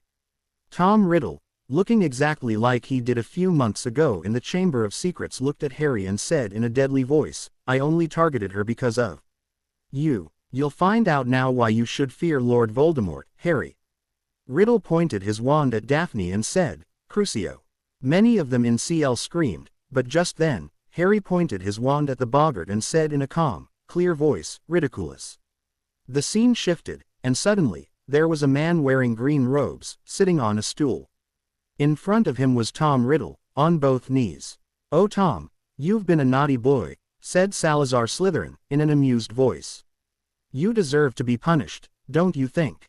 Salazar then started spanking Riddle, while the younger boy cried like a baby, literally. The CL was frozen in silence until Daphne snorted. Soon Harry started laughing, deep belly laughs. He again pointed his wand at the boggart and said, "Ridiculous." The boggart exploded into fine dust. "Very good, Mr. Potter. You finished it off," said Lupin, but he wasn't laughing. The rest of the CL2 was staring at Harry. "Thank you, Professor," said Harry. Lupin recovered and gave the CL homework and dismissed them. Once they were away from everyone, Daphne hugged Harry and asked, "Are you okay?" Harry bent down and eyed her. After a minute, they broke apart and he said, "While that may really be what frightens me the most, it takes more than a boggart to break me." Daphne smiled, and they headed to the kitchens. Once Daphne tickled the pair, they entered. Immediately, there was pin-drop silence, which surprised Harry and Daphne, as the elves liked them both and were usually very cheerful. An elderly elf came up to Harry and said, "Greetings, Lord Gryffindor. How we be help you?" Harry's eyes went wide and Daphne looked at him with surprise. "How did you know?" asked Harry, regaining his composure. "We be sensing you, my lord," said the elf, looking at Harry with confusion, as though it was the most obvious thing in the world. "Okay," replied Harry slowly. "But could you all not say that in front of anyone else, or not mention it to others, least of all our headmaster?" he asked. The elves all nodded and the head elf replied, "Our allegiance is to you, Lord Gryffindor. We be not informing Headmaster Whiskers." Harry and Daphne couldn't help but snicker every time they heard that name the elves had coined for Dumbledore. "Okay. Good," said Harry. "I came here to see if you're all fine, and to request you to send more chocolate every night. We don't want the students affected by the Dementors, do we? By the way, do they affect you? Is there anything we can do to help?" The elves swooned. "Master is kind," said a young female elf. "We be sending more chocolate, Master," replied another. "We be eating chocolate too, Master. It helps keep bad demons' effects away," said another. "Good," said Daphne kindly. "If you have any problems, please come and inform us. Your happiness is important to us as well. Now, can you provide some lunch for us? We don't want to go to the Great Hall right now." Once lunch was served, Harry put up a privacy ward around them and told Daphne about him being Lord Gryffindor and showed her the ring. She was fascinated by it, also a bit hurt that he had not told her, but Harry apologized. He had truly forgotten to mention it to her. So far, it looked like the year was going to turn out great. The next 2 months at Hogwarts seemed to fly by.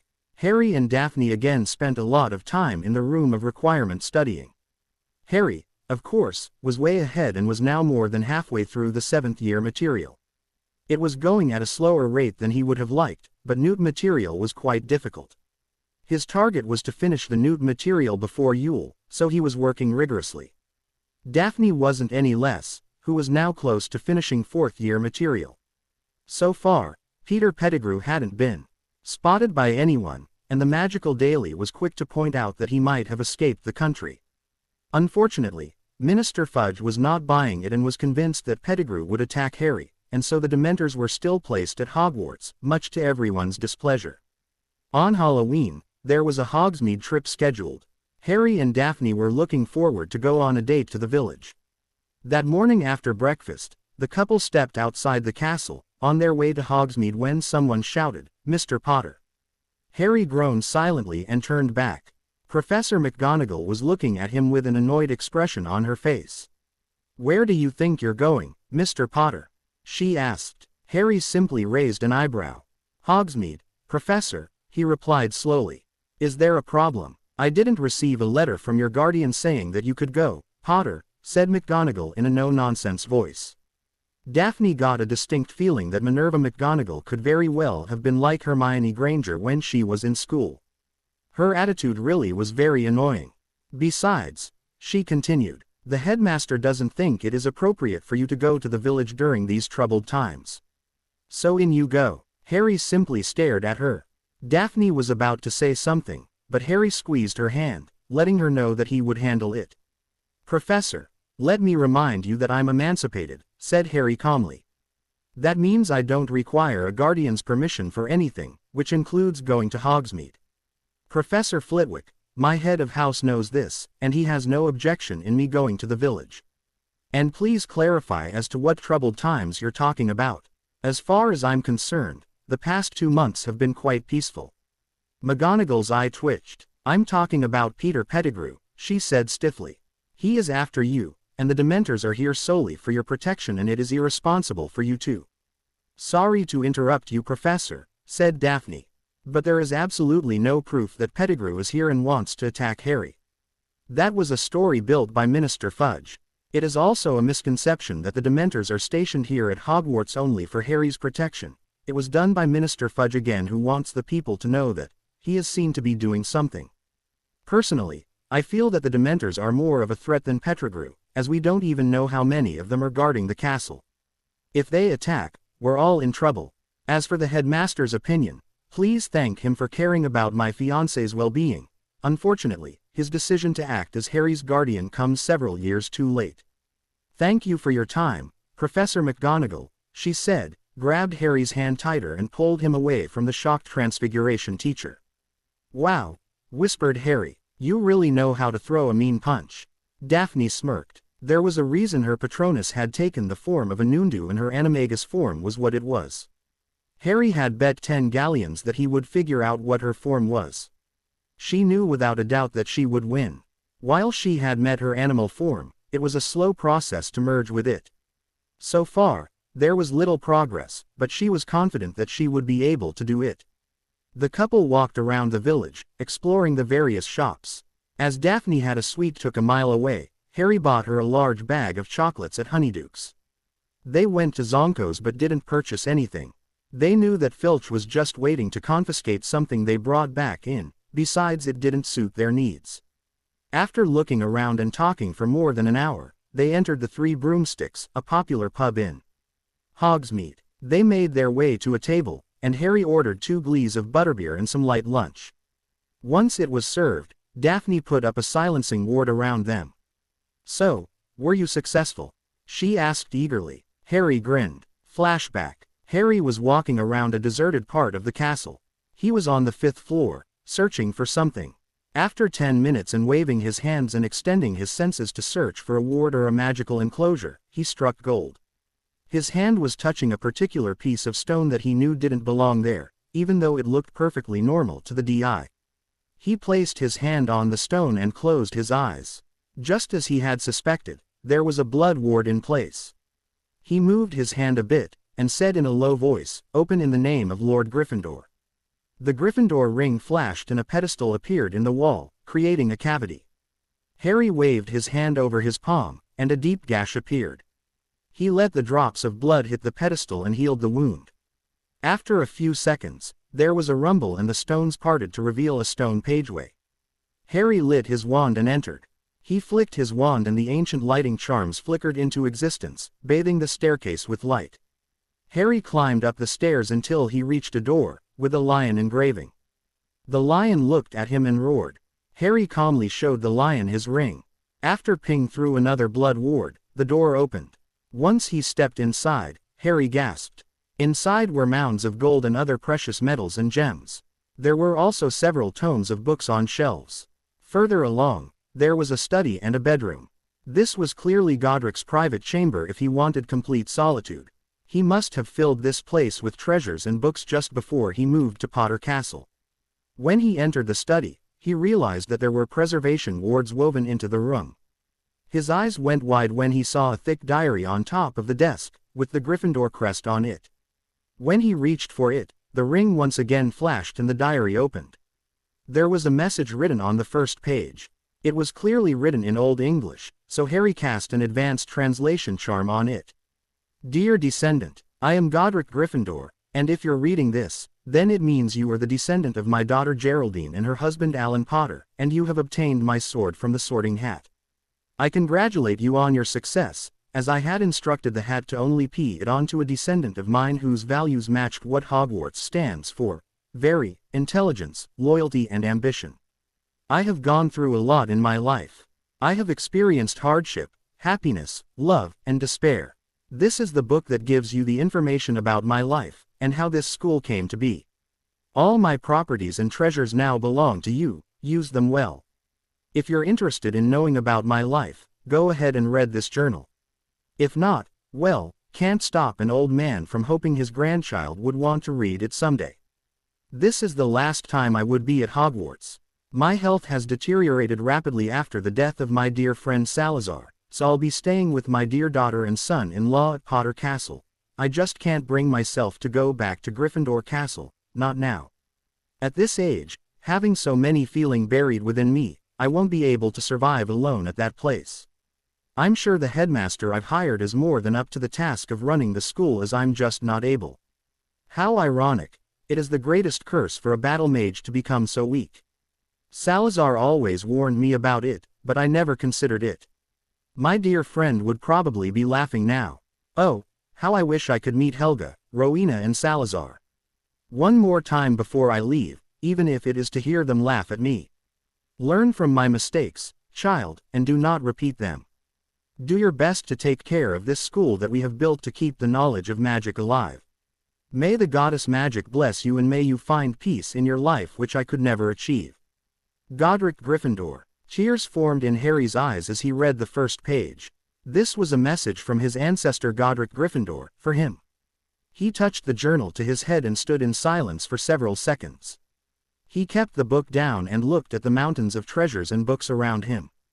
It was safer to transfer them all to Potter Castle. He didn't want them here at Hogwarts where Dumbledore's influence remained. "Toby," he said. The elf popped in front of him. "What can Toby do for Master Hadrian?" he asked in a calm voice.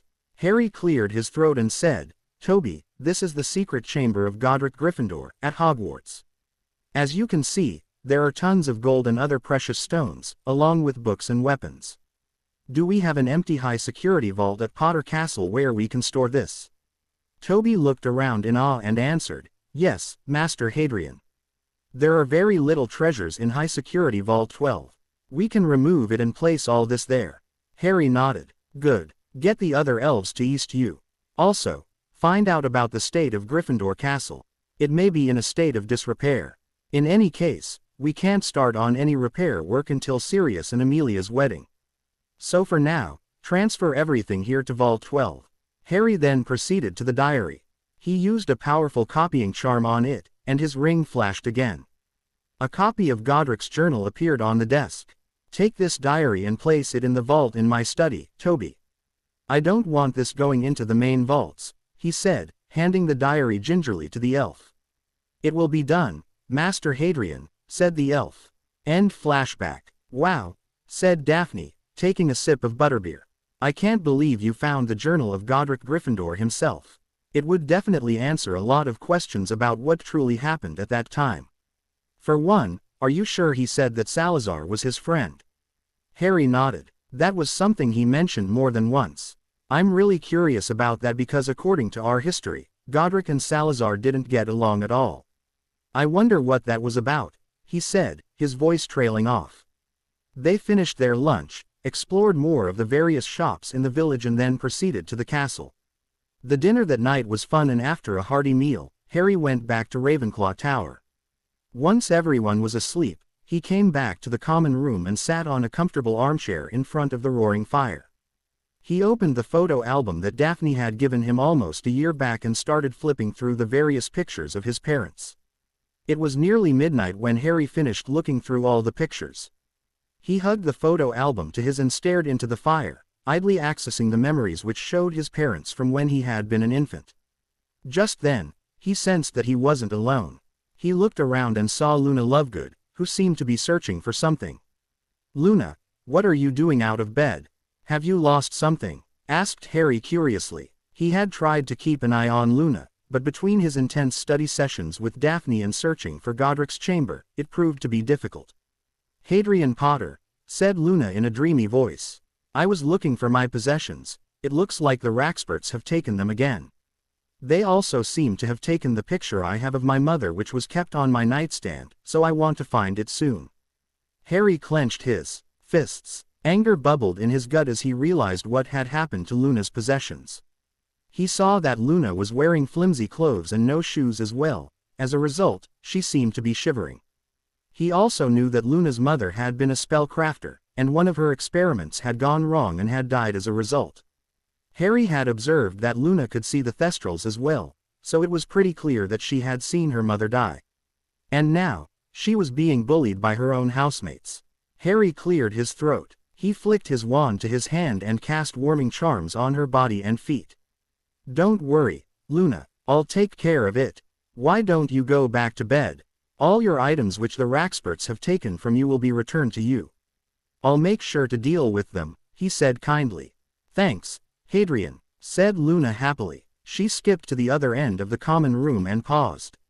She turned back and said, Thank you for your help, Lord Gryffindor. Harry's eyes went wide. Luna, what are you talking about?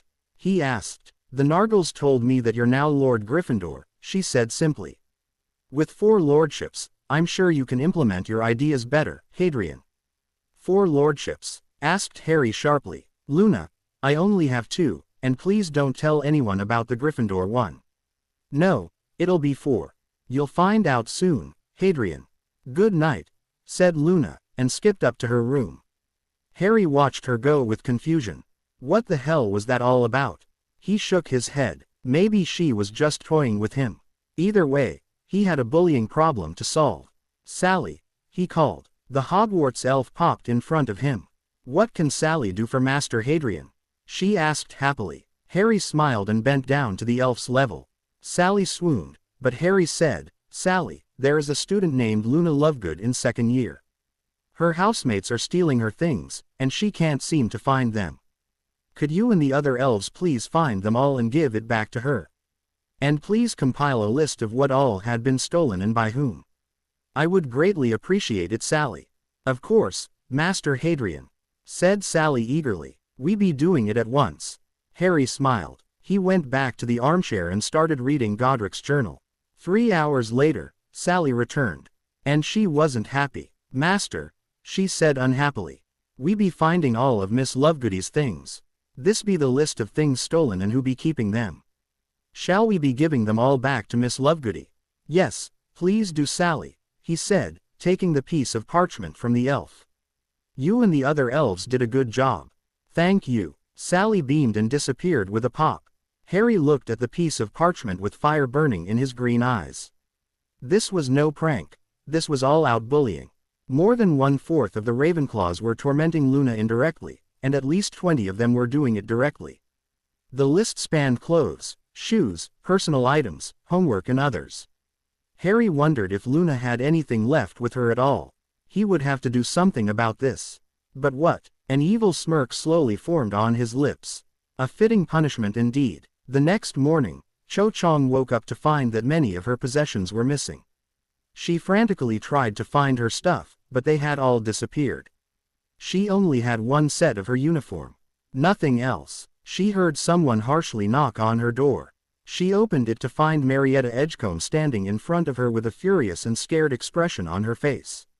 "All my possessions are gone," Marietta screeched. Cho pulled her into her room and said, "So have mine." "What happened here?" "I don't know. I've tried a summoning charm, but it wouldn't work," said Marietta, freaking out. "Do you think Lovegood is behind this?" asked Cho in a low voice. Marietta scoffed. "Loony, please, like she is capable of something like this, she's insane. This is the work of someone else. We have to go to CL soon. What do we do?" Finally, without a choice, they dressed in their only pair of uniform and went to the Great Hall without their bags or books. They both didn't notice the agitated looks of various other Ravenclaw girls as well. A furious Professor McGonagall stepped down from the teacher's table and said, "What is the meaning of this?" Cho looked at the furious teacher and frowned. "What do you mean, Professor?" she asked confused. "Why aren't you all dressed in your uniforms?" asked McGonagall crossly. Many of the girls looked at each other and finally, Marietta said, "We are wearing our uniforms, Professor. And all our possessions seem to have disappeared." Many of them in the hall had their jaws on the floor. McGonagall went red in the face. 5 points from Ravenclaw, Miss Edgecombe. I suggest you all head back to Ravenclaw Tower and change into your uniforms. I won't tolerate such behavior again, she said and marched back to her seat. What did I say? Asked Marietta, confused. You said that you don't want to wear the uniform as the dress you're now wearing makes you look Y, and you want the boys to notice your S and ass, said Cho in a frightened voice. What? That's not what I said, said Marietta, freaking out. What is happening to us? Asked another girl angrily. No one had an answer.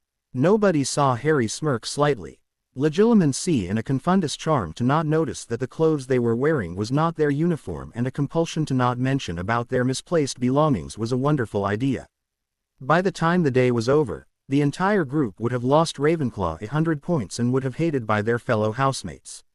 Wasn't mind magic wonderful? In 2 days, Ravenclaw had lost more than 100 points. The entire gang of girls who loved to torment Luna Lovegood were shunned by the entire house as no one could figure out why the girls were doing such a thing in the first place. They had not changed into their uniforms, had come to Cleese without their books and wand, had spoken in derogatory language in front of the teachers and worst of all, acted as though they were the victims. The entire house was furious with them as not only had the bunch of nearly 20 girls got detention, but they had also lost more than 100 points from Ravenclaw, removing them from first place. The girls had all tried to explain to their teachers that their stuff was stolen but to no avail. This lasted for 2 more days, until finally after serving multiple detentions, they each found a note in their pocket. It read, "If you want your possessions back, come to the empty seal room on the 3rd floor, on the right side. If you inform the teachers or anyone in authority, say goodbye to your belongings." The note was not signed. By this time, the entire group of girls was both scared and furious. After dinner, they marched to the empty seal room and went inside.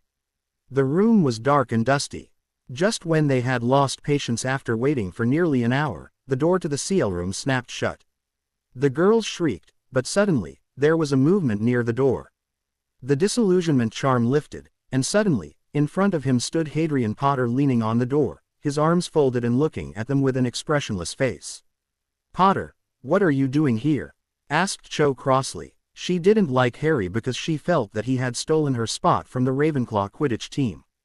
Harry simply raised an eyebrow. "I thought you girls wanted your stuff back," he replied calmly. "It was you," screeched Marietta. You're the one who is responsible for stealing our stuff. You're responsible for us being punished by the teachers." Harry tilted his head a bit and asked, "Are you the one bullying Luna Lovegood? Are you the one who stole her possessions? Are you the one who destroyed her homework? Are you the one who locked her out of the tower?" There was silence. "Who the hell cares about Looney?" snapped Marietta. "I want to know about, Blau." Suddenly, bubbles sprouted from her mouth and the rest looked at Harry in shock. "Tisk tisk," said Harry mockingly. "You really shouldn't call someone insane, when you yourself are demented, my dear. If I had done something like that, I'm pretty sure my mother would have washed my mouth with soap were she alive." He cancelled the charm on the girl and suddenly the temperature dropped. Harry extended his aura and his skin radiated a faint white color and his eyes glowed an intense green. The group was unnerved by the display of power. "You know who else is dead other than my mother?" asked Harry coldly, looking at the group. "Pandora Lovegood, Luna's mother. She was a spellcrafter, and when Luna was about 9 years old, one of her experiments backfired. Luna watched as her mother died right in front of her eyes." "You all have parents, don't you?" snapped Harry, looking at the girls with cold eyes. "How would you feel if they died? Worse yet, how would you then feel if you were called insane and were bullied by a bunch of more than 20 girls older than you? How would you feel if someone stole a picture of your dead mother?" The girls flinched at the tone. "Luna is eccentric," said Harry. "That doesn't give you the right to bully and harm the poor girl. The last 4 days have given you a pretty good insight into what you've been doing to her. Her belongings have already been given back to her. If you apologize to her and never try to bully her again, your possessions will be returned to you. Do we have a deal?" Cho sneered. "Well, it looks like someone is cheating on his girlfriend," she said snidely. "What's the matter, Potter? Gryffindor not good enough for you? Though I'm surprised you've chosen Looney of all people. Looks like Gryffindor has lost her charm." "I agree," said Marietta snidely. "She's nothing but an uppity that spreads her legs for any bunch of boys in Slytherin." Suddenly, there was a flash of light and both girls fell down in pain. Cho and Marietta looked at each other's faces and gasped. There were boils all over their faces forming the word. They heard gasps all around them and turned to look at Potter. Their eyes widened when they saw Daphne Greenger standing next to Potter, with her wand in hand. Said Daphne, with a smirk on her face. "I think there has been a minor confusion. You might want to check your faces first. Even idiots like you can figure it out." Daphne turned to look at the other girls. "We're not here to trade barbs with you. We're here to let you know that unless you cease your attacks on Miss Lovegood and apologize to her, you won't be getting your stuff back. And as you've observed over the past 4 days, you won't be able to inform the teachers either. Try to act funny and you'll end up worse than those 2 pieces of filth over there." "Do we have a deal?" she asked coldly. Fine," stammered a girl, speaking for the entire group. "Good," said Harry. "If you've apologized and learnt your lesson, you'll find your possessions back by tomorrow morning. Now get out." This conversation never happened. The door opened and the girls all left, with Cho and Marietta shooting hateful looks at Harry and Daphne as they went along. Once they were alone, Harry put his arms around Daphne's waist and pulled her into a hug. He leaned down and captured his lips with hers. They ate until they broke apart, gasping for air. "Remind me never to get you mad at me," said Harry, grinning at Daphne. "Oh, my dear Harry," whispered Daphne. "Do you think I would use such a direct means to get my way with you? I would do it in such a way that you would admire my subtlety and have no choice in the matter once I'm done." Harry chuckled and ed her again. "I love you," he whispered, nuzzling her face. "I love you too," whispered Daphne, hugging him closer. "What do you mean we're playing Gryffindor?" asked Roger Davies. "I thought they were playing against Slytherin." "I'm not sure," replied Abigail Turner, the captain of the Ravenclaw team. "All I know is that Slytherin isn't playing, so we'll be playing against Gryffindor this Saturday." Harry frowned. He knew that the Gryffindor team had a new seeker, Ginny Weasley. He didn't know how good she was, but Wood was making them practice like crazy, while the Ravenclaw team hadn't practiced as much, since their match wasn't scheduled this soon. "Any chance we could book the pitch?" asked Harry. "Already done," said Turner. "We only have a few days, so let's make the most of it." The weather was quite bad, but while others were struggling due to the bad weather, Harry loved every second of it. Flying in a storm was second nature to him and he couldn't wait for the match. Saturday morning, Harry got ready and frowned when he saw the weather didn't look natural. Something was wrong. He extended his mental link with his familiar and asked, "Aquila, what's wrong, buddy?" "I sense you might be in danger, little one," replied the Thunderbird. "I don't like those bad demons around the school. There are too many of them. Be careful." Harry's frown deepened. He knew that Dumbledore too hated the Dementors, and resented the fact that the Ministry had placed them around the school. Harry had always been worried that they would attack when they got the chance. It looked like today was their day of solution. Harry went down to the Great Hall and sat next to Daphne, who was already seated at the Ravenclaw table, talking to Luna Lovegood. "Be alert," he whispered to Daphne. "There might be an attack on the students today." Daphne looked confused for a few seconds until realization dawned on her. "Dementors," she whispered back. Harry nodded and helped himself to breakfast. Once done, they all headed to the Quidditch pitch. The rest of the team looked apprehensive playing in the weather conditions, so Harry spoke up. "Okay, listen," he said firmly. "I know the weather conditions aren't ideal, so we'll make a deal. Leave the stealing of the quaffle to me. I can handle it, but when I pee it on to you, score. With any luck, we'll be ahead of Gryffindor soon. And use warming and water-repelling charms on yourselves. It may not be of much use in such heavy rain, but it might still be effective. Chances are that Gryffindor hasn't thought of using them." The others nodded and cast the charms on themselves. Once done, they took off. Once Madame Hooch released the quaffle, the Gryffindors took control at once. Harry immediately used the low cloud cover to his advantage. This weather was where he thrived, and he was going to use it well. He dived when he spotted Angelina Johnson having the quaffle, stole it and peed it onto Abigail Turner, who scored, taking advantage of Oliver Wood's shock of Harry's sudden appearance. This continued for more than an hour, with Ravenclaw leading 90-20. Finally, Harry saw the snitch. He went higher, with Ginny Weasley hot on his tail. The snitch went higher in the sky with both seekers after it. The snitch was at Harry's fingertips when suddenly, Ginny Weasley screamed. The air was cold, very cold. Dozens and dozens of Dementors surrounded them. "Weasley, try to get to the ground, now," shouted Harry. They both tried to return, only to be blocked by several of the Dementors. Harry could feel the oppressive darkness and negative emotions overwhelm him, so he flicked his wand to his hand, thought of all the happy moments he had with Daphne and how much he loved her, and shouted, "Expecto Patronum." In the stands, Daphne felt the temperature drop suddenly. She had been searching for Harry, but had lost track of her fiancé after he had gone searching for the snitch. She spotted the Dementors before anyone else could, as no one was actively looking for the Seekers. She had to help Harry. With that in mind, she gathered all her happy thoughts and emotions, stood up with her wand pointed towards the sky and shouted, "Expecto Patronum." The large Nundu burst from Daphne's wand, just as the enormous Thunderbird Patronus burst from Harry's. By now, people had seen the group of more than 100 Dementors surrounding the Quidditch stadium. Just as people started screaming and panicking, the two powerful Patroni formed and took off into the sky. The entire sky lit up in silvery light as the Nundu and the Thunderbird chased away the Dementors. Soon, they were joined by a phoenix, a cat and an owl. The Dementors didn't stand a chance and were soon chased away. Everyone present at the stadium was now staring at the two large Patroni, the Nundu and the Thunderbird. No one had ever seen anything like it. The Thunderbird shrieked and the Nundu roared, and stood in front of their masters. Daphne nodded to the Nundu Patronus, which bowed to her and disappeared. When the Thunderbird Patronus did the same to Harry, he smiled and said, "Thank you, Aquila."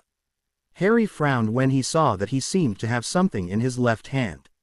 He held it up and his eyes went wide when he saw the snitch, struggling against his fingers. He held up his fist, just as the crowd roared. "Hadrian Potter has caught the snitch," yelled Lee Jordan. "Dear Merlin, how did that guy do that?" As much as I hate to say it, Ravenclaw wins 240-20. Dumbledore and the rest of the staff were baffled.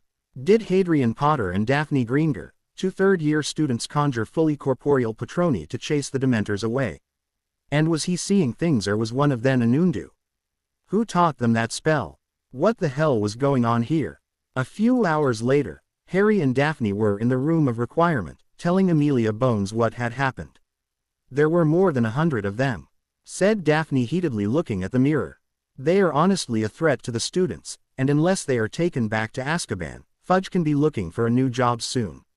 "I agree, Aunt Amy," said Harry softly. "Don't worry, you two," replied Amelia. "I'll ensure that the Dementors are taken back to Azkaban in a few days. No one is going to let an attack on the students of Hogwarts by the Dementors be forgotten. I'll keep you updated." The mirror went blank. The next morning, Harry smirked when he saw the magical daily. Dementors attack Hogwarts students. By Rita Skeeter. It has come to this reporter's attention that more than 100 Dementors that were placed around Hogwarts School of Witchcraft and Wizardry attacked the students during a Quidditch match yesterday. These Dementors were placed at the entrance and around the school on the orders of Minister of Magic Cornelius Fudge, to capture Peter Pettigrew if he comes to the castle, which according to the minister, is a high possibility. But it looks like the Dementors seem to have posed a greater threat to the students than the escaped convict himself. Yesterday afternoon, during a Quidditch match between Gryffindor and Ravenclaw, the Dementors seemed to have grown restless and attacked the students. Lord Hadrian Potter, the Ravenclaw seeker, was attacked, along with Gryffindor seeker Ginny Weasley, while the teachers were oblivious to what was going on. Indeed, the Dementors seemed to have used the low cloud cover to their advantage. But it seemed that not everyone was distracted. Daphne Greenger, heiress presumptive of the most ancient and noble house of Greenger, seems to have been searching for her fiancé when she spotted the Dementors. She, along with her fiancé Lord Hadrian Potter, conjured 2 fully corporeal Patroni to drive the Dementors away.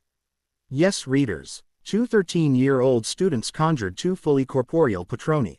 To those who don't know, the Patronus charm is the only known defense against the Dementors. The DMLE has medallions that work on a similar principle to keep the demons away from the witches and wizards who are employed at Azkaban, but they don't drive the Dementors away but merely keep them at bay. The Patronus charm is highly complex, and most adult witches and wizards have trouble casting it. Even if some of them succeed, it is a silvery shield at most. A true Patronus charm takes the form of an animal, which acts as a guardian, protecting you from the Dementors.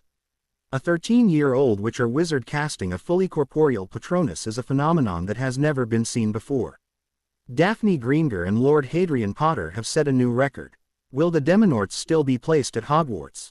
This reporter has received word that Amelia Bones, the head of the Department of Magical Law Enforcement, is on the warpath against Minister Fudge for sending not a few, but more than 100 of those terrible demons to a school full of defenseless children. What will it take for Minister Fudge to see that his Dementors are the danger, not Peter Pettigrew? Any number of our children could have been dead yesterday if not for the timely action taken by 2 13-year-old students. This reporter appeals to you readers to ensure that this government isn't going to condemn our children to a fate worse than death because of our minister's stupidity. Way to go, Rita, said Harry, looking at the paper. She doesn't seem to have held back at all, replied Daphne, taking a sip of her tea. They both were in the Hogwarts kitchen, having breakfast. It turned out to be good publicity for us, didn't it? Chuckled Harry. Daphne simply smirked. The Dementors were taken back to Azkaban that afternoon. Minister Fudge was banging his head against the wall while Harry and Daphne had smiles on their faces. Harry stood in front of the wall which formed the entrance to the room of requirement. He had put it off for too long, and it was time to finally retrieve it. He paced in front of the wall thinking, I need to access the place where everything is hidden. I need to access the place where everything is hidden. I need to access the place where everything is hidden. On the third try, he smiled when a door materialized. He opened the door and his eyes went wide. Well, this is going to take some time, he whispered to himself, looking at the various things hidden by people over the last 1,000 years. Harry spent the next 5 hours looking for the diadem. Finally, he sat down opposite to a dusty cabinet to rest, when a gleam caught his eye. He frowned and looked closer to examine it when his eyes went wide. He got up and went closer to the bust, which had a tiara on its head. Harry extended his senses, and he could feel the oppressive darkness coming from the diadem. It was the Horcrux. He gently levitated the diadem and closed his eyes. The room around him blurred and suddenly, Harry found himself standing in the room which he and Daphne usually occupied. He placed the diadem on the floor and looked at it closely. It was clearly Ravenclaw's diadem, as he had seen Rowena's statue many times at the tower. He closed his eyes and concentrated. He let all the hate and anger flow through him. He remembered how Dumbledore and McGonagall had left him on a doorstep without a care in the world, how the Dursleys had treated him when he was in their care, how Voldemort had killed his parents and grandparents, how Snape had given the prophecy to Voldemort which had caused Voldemort to hunt his parents in the first place, how Dumbledore had targeted him repeatedly over the past 2 years. Once he felt he had enough hatred, he pointed his ebony wand at the diadem and snarled, "Avada Kedavra." A jet of green light flew from the tip of his wand and hit the diadem. The Horcrux gave a loud scream, rattled, and suddenly the diadem went still. Harry scanned the device, and once he felt the diadem was no longer contaminated, he performed an ancient cleansing ritual which would remove any remaining dark magic effects on the relic. After that, he picked it up and looked at it closely. Rowena Ravenclaw's diadem was the most sought-after treasure in the British Isles. He himself had always been curious about it, as it was said to bestow the bearer with wisdom. Carefully, Harry placed the diadem on his head. After a few seconds, Harry smiled when he realized that Rowena truly was a genius.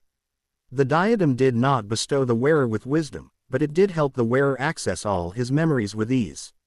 This would greatly help Harry access many of Riddle's memories that he had still not accessed. But it would take a lot of time, which he didn't have at the moment. He was currently working on Sirius and Amelia's wedding, finishing the Newt syllabus and reading Godric's journal. He just didn't have the time to go through the memories right now, but he sure as hell was going to do it soon. "Toby," he called for his elf. The elf appeared in front of him. "What can Toby do for Master Hadrian?" he asked. "Take this diadem and place it with Godric's journal in the vault in my study," said Harry.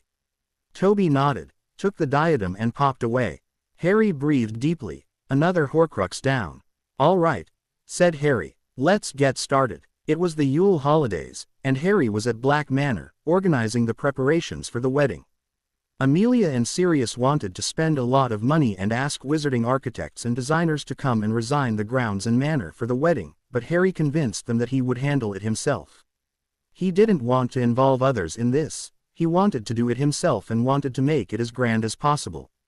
After all, this was the marriage of the Lord and to be lady of the most ancient and noble house of Black. There were certain standards that had to be maintained. Besides, he wanted Sirius and Amelia to have the best, and he could certainly provide that. Harry had called for all his house elves. "Here's the plan," he addressed the elves. The guests would be either apparating right outside the manor grounds, or would use the flow. In case they apparate, I want a clear path from the front gate to the place of the ceremony. Decorate it the best way possible. In case of the flow, it is in the entrance hall, so it is naturally decorated as well, but add an extra touch, just in case. The ceremony is being held outside at sunset, with the manor as the backdrop. Sirius said that he didn't have a budget, so this is even better. Contact the best companies and fill the entire place with red roses, it's Aunt Amy's favorite flower. Decorate the outside of the manor as well. Use different types of lighting charms to light up the manor and grounds. Harry continued and said, "As for the grand ballroom, I want it expanded to a large size. Decorate the various corners of the ballroom with large Yule trees, and make sure that the floor has charms that prevent people from slipping. These are the various decorations that I want done as well. As for the formal dining room, expand it too, and order for several round tables that can seat a group of 6 people. This would be for dinner, and here is the menu that has been selected by Sirius and Aunt Amy. Before the ceremony, I want snacks to be served on the grounds to people who are hungry." "It will be done, Master Hadrian," said an elf happily. House elves loved to work, and the more that was given to them, the happier they were. "All right," said Harry, looking at his notes. "The aura has been booked, hasn't it?" he asked. "Yes, Master Hadrian," replied another elf. "Excellent," said Harry. "Good luck," he said, and dismissed the large group of elves. It was the evening of the 24th of December, 1993. It was 5 in the evening, and important members of the British Magical Society like Minister of Magic Cornelius Fudge, Chief Witch Lady Acton, members of the Wizengamot and others found themselves at Black Manor. Minister Fudge stepped into the fireplace at his house and flowed to Black Manor. When he stepped out, he saw a smiling Hadrian Potter there to welcome him. "Minister Fudge," said Harry, extending his hand. Harry was dressed in very expensive black and silver dress robes made of acromantula silk. It fit his body perfectly, and Fudge couldn't help but be self-conscious in front of the very handsome young boy in front of him. Harry was wearing a deep green shirt, black trousers, a silver tie and vest, and his form-fitting robes were black with silver highlights. "Welcome to Black Manor. I'm very pleased that you have graced your presence at such an auspicious occasion. Please, this way. Lady Daphne will accompany you to your seat." Daphne was wearing a beautiful deep green dress with silver accents which perfectly matched the colors worn by her fiancé, with diamond jewelry glittering off her neck, hands and ears. She was looking like Aphrodite herself.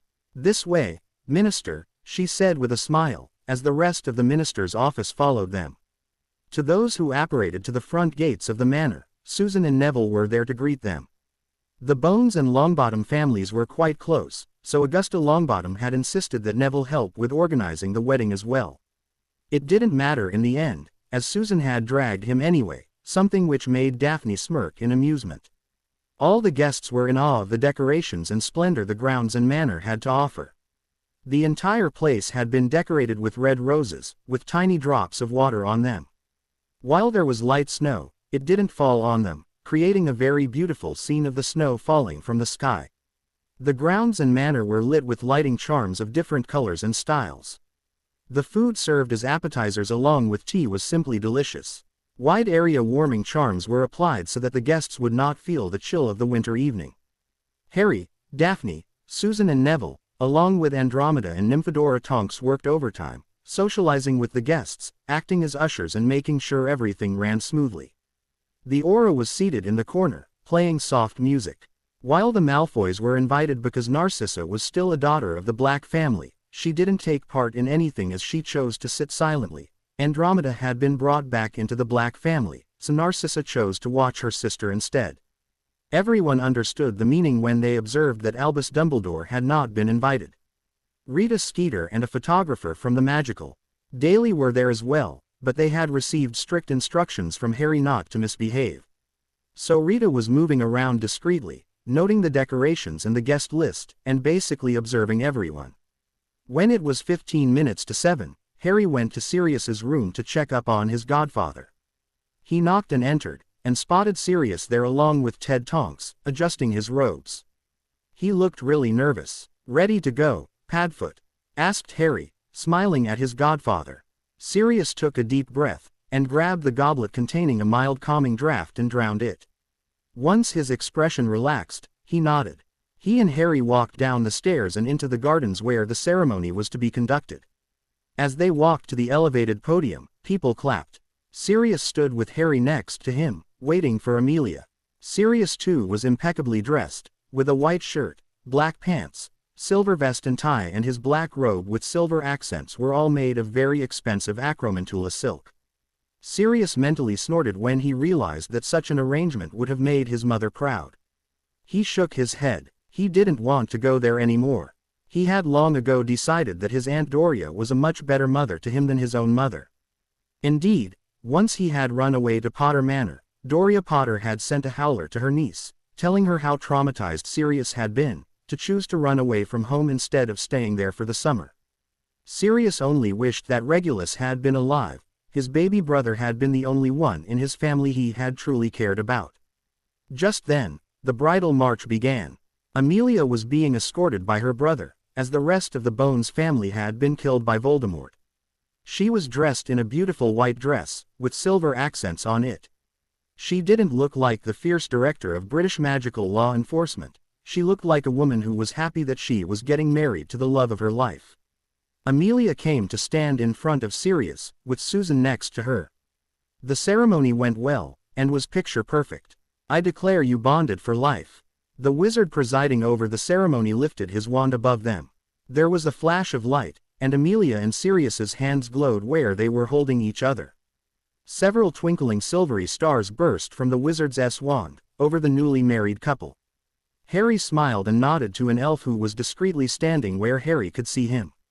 Just when the audience started applauding, magical fireworks exploded in the air in various colors. The crowd gasped as they saw the beautiful fireworks in the air. Sirius and Amelia, who weren't in on this plan developed by Harry, looked at the sky in awe. Suddenly, another firework exploded, which formed the words, "Congratulations to Sirius and Amelia Black." Harry grinned at the awestruck expressions on Sirius and Amelia's faces. "Like it?" he asked happily. "This is amazing," whispered Amelia. "It really is spectacular." "Indeed," said Sirius. Once the show was over, Harry, Daphne and the others led the guests inside the manor to the enlarged formal dining room. There were multiple round tables, with beautiful lanterns and candles floating in the air for enhanced effects. Harry sat down next to Daphne and sighed in contentment. They socialized with others as they ate dinner, which was a mix of various cuisines. After a truly delicious meal, the guests were ushered to the grand ballroom where people gave their gifts to the newly married couple and started dancing and socializing. Harry and Daphne together spent a lot of time talking to various people, important or otherwise. Many women had congregated around Elizabeth Greenger as she was 7 months pregnant at this time. The Aura played spectacular music which enhanced the experience of those on the dance floor. The grand ballroom too was beautifully decorated. Virtual snow was falling from the ceiling, and there were several ice sculptures at various places. The entire place was covered in beautiful roses, holly and mistletoe. The wedding really was very grand, as Harry had not spared any expense to make it very special for his godfather and honorary aunt. "I think it went rather well, don't you think?" asked Harry, as he danced with Daphne. "Oh, definitely," she replied, looking into his eyes. "If you're willing to go through all this for your godfather's wedding, I can't wait for ours." Harry laughed. "Don't worry, Daphne," he said softly. "I'll make sure ours is the wedding of the century." Daphne chuckled lightly as Harry hugged her to his. "Don't let anyone hear you say that," she said. "There are many young girls here who are already looking at you as though you're a particularly delicious piece of meat." "Who cares?" whispered Harry in her ear. "I can see many boys eyeing you as well. You look gorgeous tonight, Daphne, you're the prettiest girl here. As long as they stay the hell away from you, I don't have a problem. In fact, I think I'm going to stake my claim right now," he said, and his lips slowly found his way to hers, eyeing her softly and deeply. Daphne, of course, didn't mind and she reciprocated happily. Cyrus Greenger sighed and steered his wife the other way. "What?" asked Elizabeth, looking at her husband. Cyrus inclined his head the other way, pointing to where Harry and Daphne were dancing and eyeing each other deeply. "Oh come on, Cyrus," said Elizabeth exasperated. "They've been together for 2 years now. Your daughter is 13 and betrothed. Isn't it time to let go?" "Only 13, replied Cyrus. "When I see her like that, I can't help but remember the small infant you placed in my arms when she was born. How am I supposed to handle this?" Elizabeth rolled her eyes. "They're only ing and you yourself said several months ago that you didn't have a problem with it. Besides, it could be a lot worse. We know we can trust Harry. It could have been some other boy who might have been horrible and stuck up. Besides, just look at them. Aren't they so adorable?" she gushed. "I guess," said Cyrus, hugging his wife for comfort. "Look," said Elizabeth softly, to comfort her husband. "Daphne is growing up. She will always be your daughter. No one can change that. But she is also the future Lady Potter, and you're going to have to get used to Harry being the most important man in her life. If it bothers you so much, talk to her. I'm sure Daphne wouldn't mind. At least be happy that she found someone who she loves so much and who loves her back as well. Harry might have been forced upon her, but they're both clearly very happy with each other. Be happy for your daughter, dear. And someday, when they both get married in a ceremony just like this, you would have buck up and deal with it." "Understood." Cyrus nodded morosely. His daughters were growing up so fast. Elizabeth smiled and said, "Just remember dear, while both your daughters might be growing up, you will soon have an infant son to spoil." Cyrus looked up at his wife and his eyes lit up and a grin formed on his face. "That's true," he said happily. "Let's dance." Draco Malfoy was looking from the other side of the ballroom where he was dancing with Pansy Parkinson. He was glaring daggers at Hadrian Potter and Daphne Greenger who were eyeing each other deeply, oblivious to their surroundings. While Pansy was nice for now, he had always wanted Greenger. The girl looked so beautiful tonight that he had heard many say that she looked like Avila. He was supposed to get her, not Potter. He was Draco Malfoy. He deserved Gryffindor as his future wife. But Potter just had to get in the way with that thrice-damned contract. This wasn't the way it was supposed to go. With Sirius Black now married, he wouldn't inherit the Black Lordship and fortune either, he thought morosely.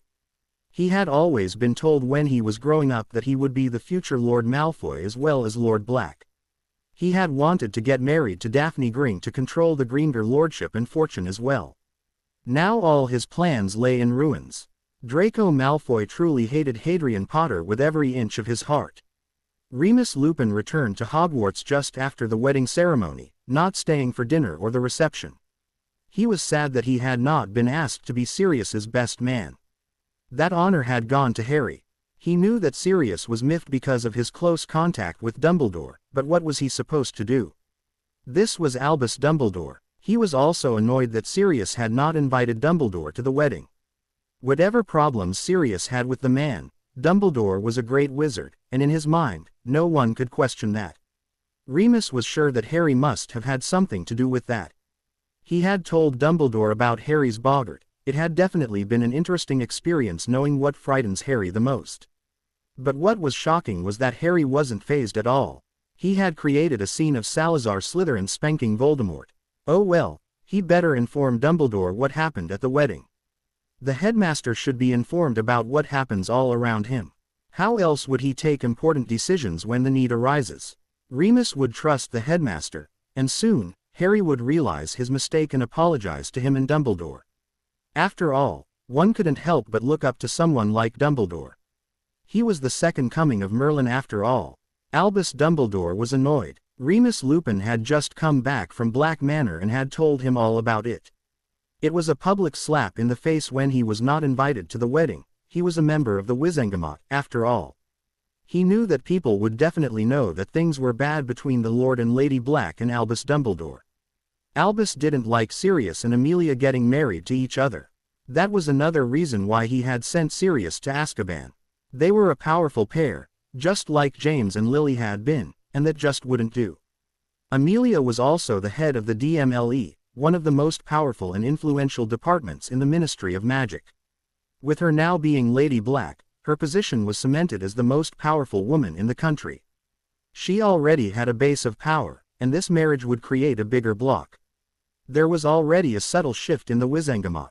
The most ancient and noble houses of Potter, Black, Gryffindor and Longbottom were now together and were gathering support among the other houses as well as members of the body.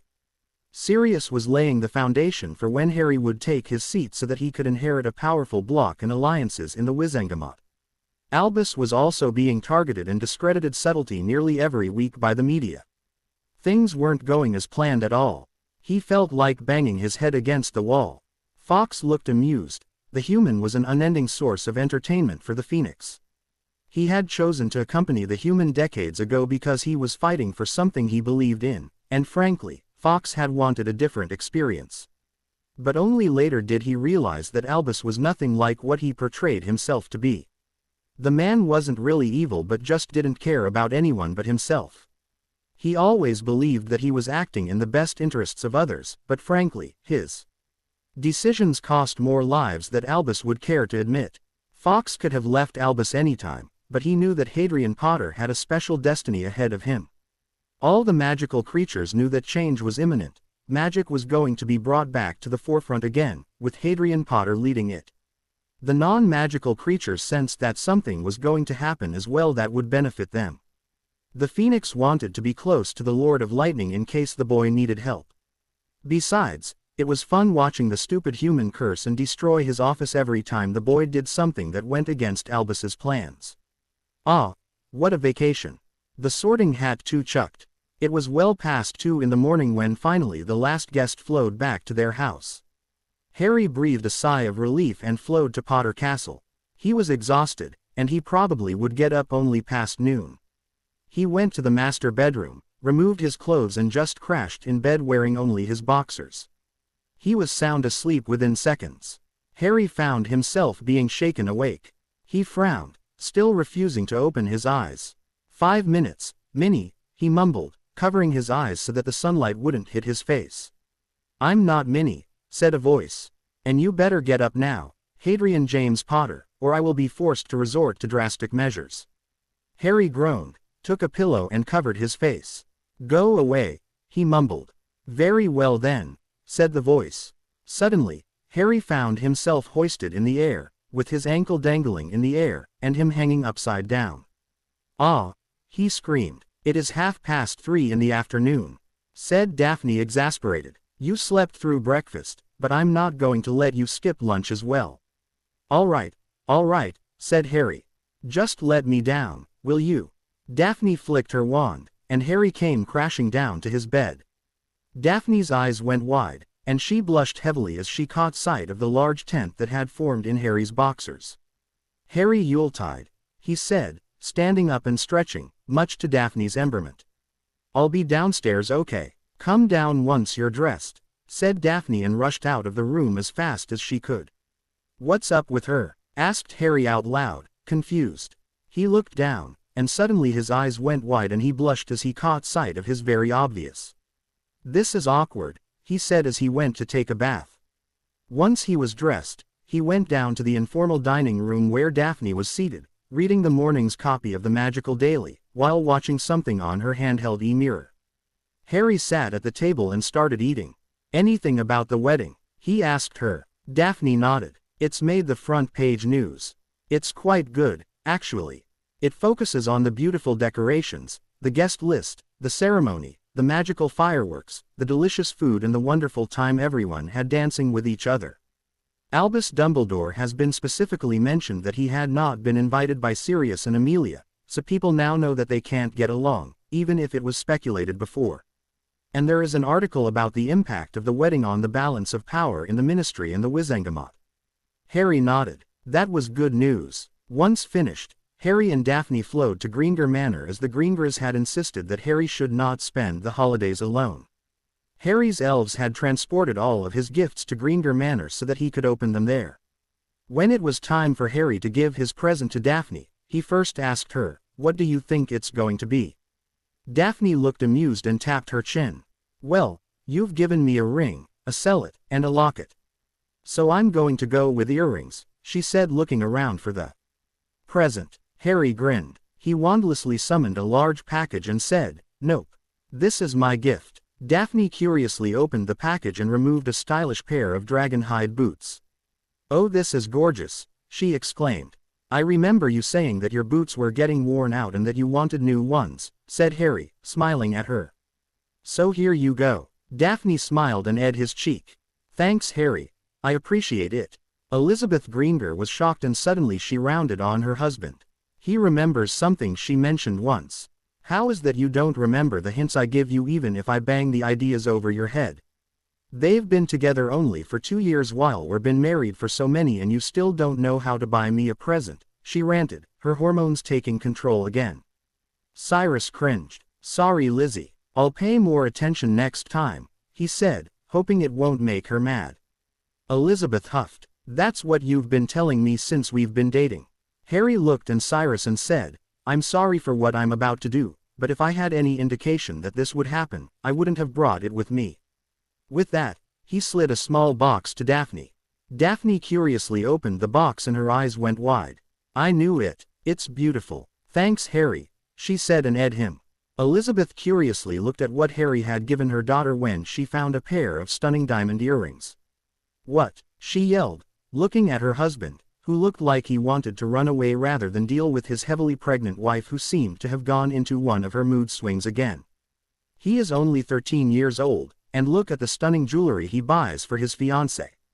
"What about you? Your selection is horrible. You're a man in your late 30s and yet you can't buy proper gifts, Cyrus. What do you have to say for yourself?" she demanded. Cyrus gaped at his wife and rounded at Harry. "Okay, look, I'll do anything," he pleaded. "Just take me shopping with you from now on. At least then I won't have 3 angry women yelling at me." All right, said Harry, raising his hands in a motion of surrender. "If that's what you want, Cyrus, I'll be more than happy to take you shopping next time." "I can't wait for this pregnancy to get over," muttered Cyrus. "I could swear the last 2 were nowhere near this bad." "What was that?" snapped Elizabeth. "Nothing, dear. said Cyrus, not wanting his wife to get on with another rant again as both of them headed to their room. Harry shook his head. He couldn't believe how the sweet and soft-spoken Elizabeth Granger could yell like that. He smiled as he idly wondered how his mother must have yelled at his dad when she was pregnant with him. He would have to ask Sirius for stories. They surely must be funny. James Potter crouched behind a sofa with Lily Potter throwing hexes at her husband. He looked around and frowned when he realized that Daphne wasn't there. Just then, he spotted her levitating a very large rectangular wrapped present. She placed it in front of him and said, "This is for you, Harry." Harry, with brimming curiosity, unwrapped it and gasped. It was a large frame with several photographs of him and Daphne together. In the center was a large picture that seemed to have been. Wasn't this picture taken yesterday? In fact, there are many pictures that seem to have been taken last night, said Harry in confusion. Oh yes, replied Daphne. I was awake all night getting those pictures and arranging them. I only finished it this morning. Like it. Harry closed his eyes. Daphne always went out of her way to make something special for him. The photo album last year, and this large photo frame with their pictures this year, his gifts to her seemed so impersonal in comparison. Sure, his gifts were more expensive, but they lacked the emotional component which Daphne always preferred when gifting him something. What's wrong? Asked Daphne, kneeling down in front of him. Don't you like it? She asked with concern. I can change it if you'd like. I can add. No, it's perfect, replied Harry softly. It's just that I can't help but compare the gifts I give you and the ones you give me. You spend so much time and energy into them. They carry such an emotional and sentimental value, while my gifts seem so superficial and impersonal. Oh, Harry, said Daphne, cupping his face with her hands. I don't feel that way at all. I honestly love the presents you give me. Do you think any girl will complain about it? I don't mind at all. The reason I give you such presents which are so sentimental is because I want you to know that there are people around you who love you. I don't ever want you to forget that. That's why I don't care about any discomfort or lack of sleep. You've suffered a lot in your life, Harry. I just want to bring some sunshine and happiness in your life. Don't ever think that you are not worthy of being with me or something of that nature. I love you, and that is more than enough a reason for me to do this, just like it is a reason for you to buy me stuff which I like. There is no difference, she said, looking into his eyes. Harry smiled slightly and ran his fingers along the side of her face. Daphne was just so perfect. How could magic have created someone so utterly perfect for him? He couldn't believe the extent she would go to, just to bring some joy in his life. He brought her close to him, and touched his forehead with hers and looked deep into her eyes. You're the light of my life. You're the love of my life. I can't ever live without you, he whispered. You'll never have to. And I love you too, whispered Daphne, and Ed him softly. Daphne then turned and saw that there was once more gift left. She picked it up and said, It's for you, Harry. It's from Sirius and Amelia. Harry took the package from Daphne and opened it. His widened when he saw what was inside it. Is that a firebolt? Asked Daphne curiously. Harry was too shocked to speak. He was very impressed with the newest and fastest broomstick in the market, but he had decided that since he had a working broom, he didn't want to buy another one. But looking at the broom in his hands, he had to admit this was the most stunning broom he had ever seen. Jet black handle and perfect bristles, along with a silver inscription of the broom number, 7 feet, along with his name, Hadrian Potter, were engraved on the handle. I think I'm in love, whispered Harry. Daphne rolled her eyes. Great, she muttered to herself. I should have known something like this would happen. Harry then picked up a piece of parchment that was lying on the ground next to the wrapping paper. Dear Harry, consider this as a thank you for all that you did to make our wedding so special. It truly meant a lot to us. We hope you like our present. Love, Sirius and Amelia Black. Harry smiled and stuffed the parchment in his pocket. He couldn't wait to fly on the broom. While nothing could beat flying in a storm with Aquila, flying on the firebolt was a whole different experience. It was now February. Nothing much had happened in the 1 month, but Daphne had called him to the room of requirement urgently. He went in and saw his fiancée looking very happy. Hey Daph, what's up? He asked curiously. I finished the animagus transformation, said Daphne, grinning. So, It's time for you to guess what my animal form is going to be.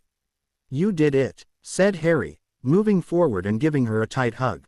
I'm so proud of you. Okay, if I have to hazard a guess, I think you're a leopard, declared Harry. Daphne smirked and transformed, and in her place stood a Siberian tigress in all her might. Harry screamed when the tiger pounced on him, knocking him to the ground. He looked up and saw the tiger's face was inches from his own. Unlike a regular tiger, this one's eyes were deep blue, a shade he was very familiar with. Suddenly, the tigress licked his face. Okay, said Harry in a shaky voice. That's a good girl. Now, why don't you get off me so that I can see you properly? Damn, that was scary. Instead, the tigress roared, and Harry cringed. Daphne really looked scary as those sharp fangs were just inches from his neck. Good girl, said Harry, nervously petting the tigress. The tigress purred and licked his face again, and got off of him. Harry got up and took a closer look at the tigress. You're beautiful, Daphne, said Harry, running his hands through the silky yellow and black fur. He looked into her eyes again, and he couldn't help but get lost in those deep blue orbs. The tigress licked his face again, and in a flash, Daphne stood in front of him. I think my animagus form is much better than yours, don't you agree? Asked Daphne, hugging her fiancé. Hey, protested Harry, I admit your form looks scary, but I prefer flying rather than walking any day. Besides, the eagle is considered the king of the sky. And while the tiger may not be called the king of the jungle, it definitely is the apex predator in the jungle, just like mine is in the sky. It really shows your character and personality, Daphne. I'm incredibly proud of you. Daphne smiled into his. Thank you, she whispered. Have you noticed any enhanced senses after the transformation? Asked Harry after a minute. Oh yes, replied Daphne. My hearing is much better than what it used to be. I don't need a super sensory charm to tell me that someone is approaching. I can just hear their footsteps and know. Not much has changed with any of my other senses, but I can see easier in the darkness now, not by much, but the change is somewhat noticeable. Good, replied Harry. It is perfect, isn't it? My enhanced eyesight and your enhanced hearing, we make a great team, he said, resting his head on top of hers. We always are, said Daphne, smiling. I'll inform Aunt Amy to register you with the ICW as well, said Harry. It will ensure that we don't run into any problems in the future. Or maybe I can do it myself. A week later, Harry, Daphne and Astoria found themselves at St. Mungo's, waiting for Elizabeth to give birth to her son. After more than 2 hours, a healer beckoned them inside. The three of them went in to find Elizabeth holding a newborn baby boy. Cyrus beamed at his daughters and said, Girls, I would like to introduce you to your baby brother, Dylan Stephen Greenger. Harry looked at the baby, and he couldn't help but smile. It really was adorable. After some AWWS and cooing from both girls, Cyrus asked if Harry wanted to hold the baby. Me? Asked Harry in bewilderment. I've never even seen a newborn baby in my life, let alone held one. Are you sure? Yes, replied Elizabeth. Come here, she said, motioning him to come near her bed. Harry went over and tentatively took the baby from her grasp. He looked down and saw that, like Daphne, Dylan had inherited his father's deep blue eyes. The baby snuggled into Harry's hold and smiled. Harry wondered how his parents must have felt when he was born. He had always wondered why his mother had willingly sacrificed her life to save him, but now that he had an innocent, defenseless infant in his hands, he understood the feeling. Had he been a father, he would have done the same as his parents had. As he gave baby Dylan back to his mother, Harry stepped back to give the family some privacy. He looked at Daphne and couldn't help but smile. There was no way he would let someone like Dumbledore or Voldemort steal his opportunity of having a family with Daphne. He would be successful, he had to. Harry finally finished Godric's journal and put it down. Silent tears were flowing from his eyes as he thought about the life of the most celebrated founder of Hogwarts. People thought that Godric had been the epitome of goodness, while Salazar had been the evil wizard of the time. Oh, how wrong they were. Godric had been the firstborn son of the Gryffindor family. The Gryffindors were an old family, dating back to the time of King Arthur and Merlin. In fact, they, along with the Potters and Slytherins, were members in King Arthur's court hundreds of years ago. It was during such time that Godric had met Salazar, a boy 5 years younger than him, but they didn't have much contact during their childhood. He was taught magic by his parents and other tutors, and once he was an adult, he traveled abroad to learn the various NCHES of magic. While in magical Italy, which still carried its traditions from the ancient Roman Empire, he met a woman who was a year older than him, but she too wanted to go abroad and learn all about magic. Her name was Laurentia, and after fighting and convincing her parents, the pair traveled extensively for many years, learning various NCHES of magic. In Egypt, Godric won the friendship of the goblins, a warrior race, known for their expertise in banking, warding, warfare and creation of weapons from magical metals that only their race could work with. He spent a lot of time with them, learning about their culture and how to wield a sword.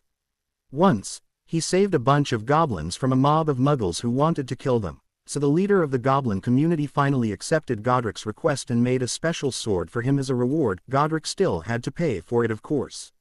It was a 4-foot-long blade, made of goblin silver, so it was very conductive for magic use. While he was quite good with his wand, he couldn't help but be at home with his new sword. He spent many years enchanting and enhancing the sword to his style.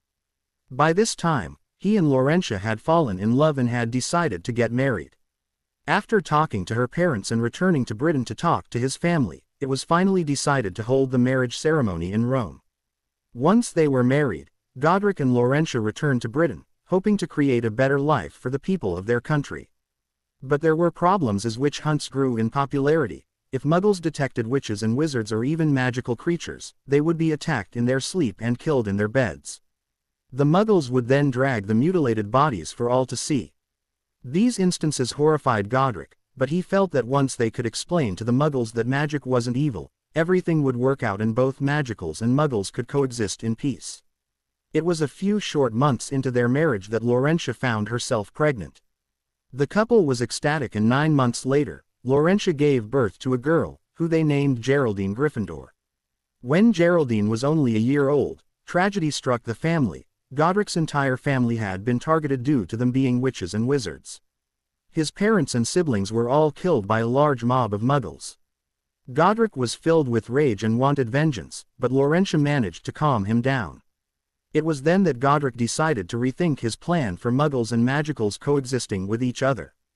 During his tour of magical China and India, he had come to a startling realization that the magical community of both countries had separated from their Muggle counterparts because of all the violence and instability in their countries brought about by the Muggles.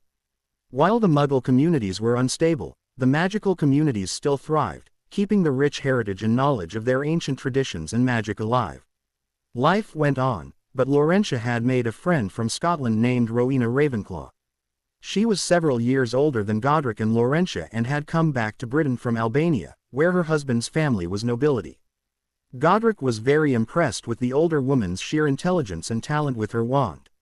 The Gryffindor family slowly got to know Rowena, who became close to Laurentia, and thus as an extension, her husband Godric.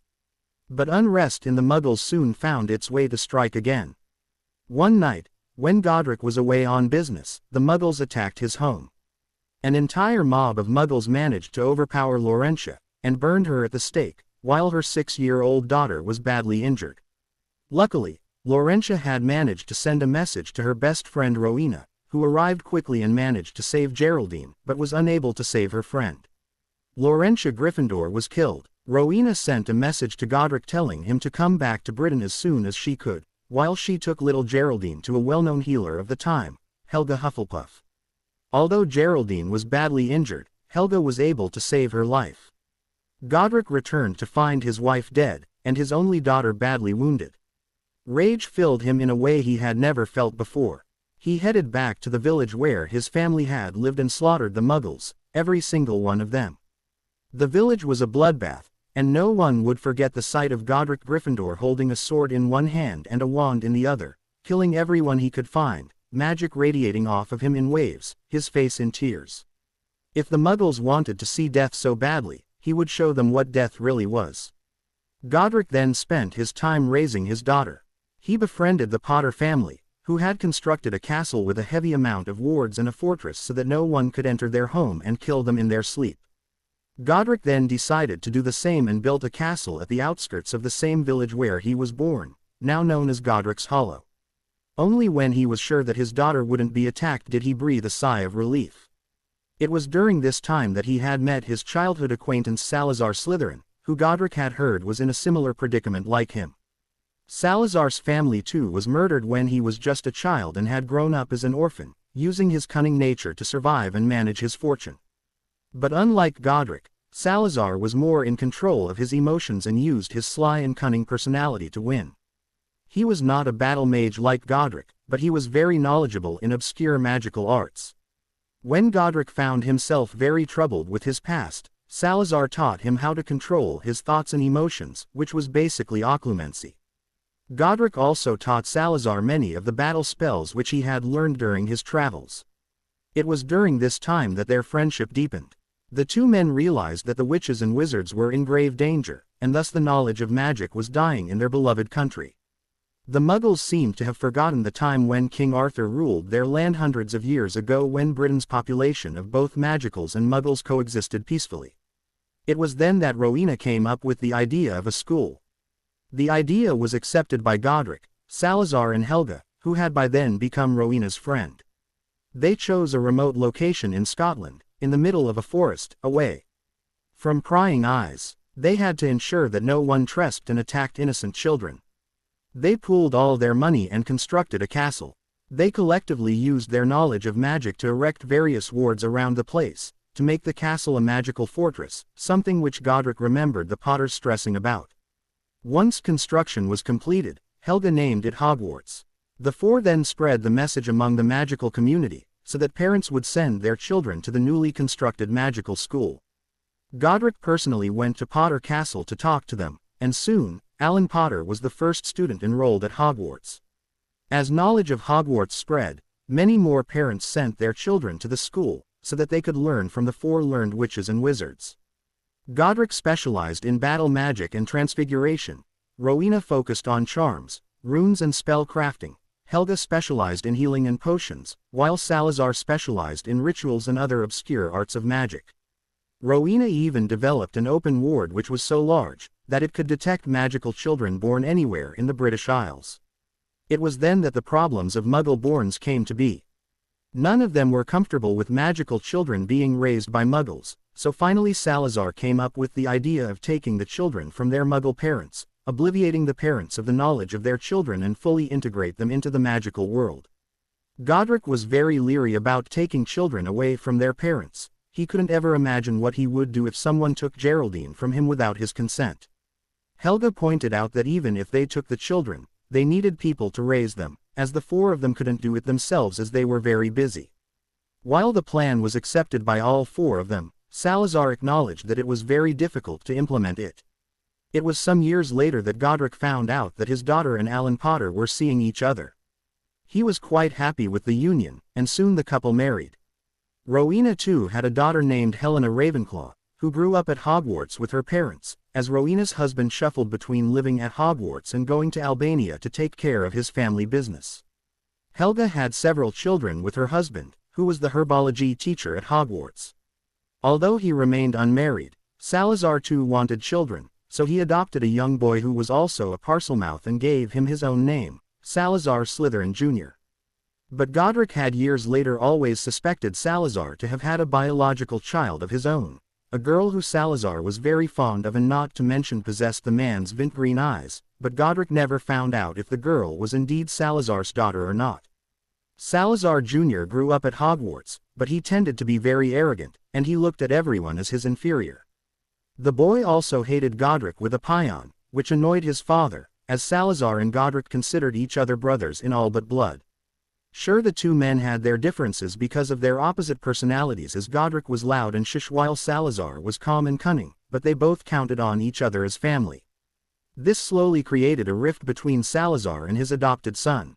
Several years later, when Salazar Jr. did something unforgivable, he banished his son from Hogwarts, telling him to never come back ever again. By this time, the founders were not their youthful selves. Rowena's husband had passed away, and her daughter had disappeared, and so had her diadem. While witches and wizards lived much longer than Muggles, emotional distress tended to make them age a lot faster in their later years rather than physical problems. Rowena was dying, and there was nothing Helga could do to prevent it. Even in her deathbed, she craved and cried for her daughter, begging Godric to bring her back so that she could see her daughter one final time before she died. By the time Godric had found out that Helena Ravenclaw had been killed by the Baron, Rowena had breathed her last. It had been a sorrowful time at Hogwarts after they lost Rowena. But the other three decided to move on, and ensure that Rowena's name would live on at the school. After a span of a few years, whispers began reaching the school that Salazar Slytherin Jr. had started killing various witches, wizards and muggles alike, so that he could become the ruler of Britain. Salazar finally had enough of his son's actions, so he decided to go confront his son and end his life once and for all. Godric had wanted to come along with him, but Salazar refused, stating that this was an internal matter between father and son. Salazar left Hogwarts so as to stop Salazar Jr. from killing any more people, against Godric's advice. That was the last time Godric saw his friend. There was no news of his death, but Godric had used an arcane spell to check if he was alive. He was devastated to find out that Salazar Slytherin had been killed by his son, Salazar Slytherin Jr. By this time, Godric was old, and all the hardship that he had endured had weakened him. Salazar Jr. launched a MIV offensive at Hogwarts, hoping to take the castle by force, but was thwarted by the wards and the combined forces of Godric Gryffindor and Helga Hufflepuff, though Helga was the one who finally fought with Salazar Jr. and killed him, although she died due to her injuries, while Godric dealt with Salazar's forces. But the battle had severely weakened the aged warrior, and he soon left to spend his remaining days at Potter Castle with his family. Harry finished narrating the tale to Daphne, who too had silent tears flowing down her cheeks as they both stared into the fire in the room of requirement. The story in Godric's journal was nothing like what was now said was history. "How ironic," said Harry. "The man who everyone thought was a Muggle lover turned out to be the opposite, and the man who everyone thought was a Dark Lord turned out to be murdered by his own son, while he was trying to stop the said son from committing murder. Our history is so crappy." Daphne nodded. It was Salazar Jr. who wanted to wipe out Muggleborns, not Salazar. History is confused and clouded, and everyone thinks the founder was the one who was evil. How sad. What is actually ironic is the way they all died. Did you observe that? She asked. Harry nodded. Godric was a warrior who died of depression and old age. Rowena was highly gifted and intelligent, but died of a heartbreak. Helga was a healer and her house is said to be non-confrontational and are widely called as duffers, but she died a warrior's death after dueling and defeating Salazar Jr. Salazar was widely known for his cunning nature, but he let his heart overrule him, and rashly decided to confront his son and died in a duel with him. It's completely contradictory to their given traits. Daphne sighed. This will shake the country to its very foundations. Do you plan to publish it? She asked. Harry looked at the Gryffindor family ring glistening on his finger and answered, definitely. I have a duty as Lord Gryffindor to let the people know the real story of the founders of Hogwarts.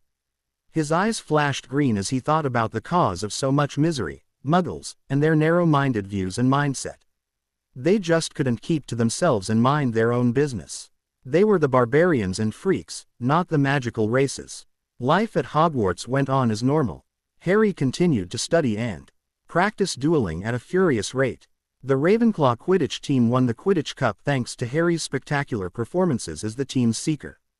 The exams approached and Harry and Daphne sailed through them without any problems, although they had heard rumors that Hermione Granger had tried to sit for all the exams and her burned out.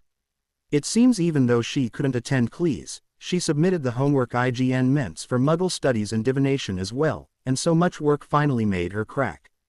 Harry shook his head when he heard that. He just couldn't understand the girl's obsessive need to do homework and always be one who knew everything in books. While he understood that knowledge was very important, reading what was given in books and what was reality were different.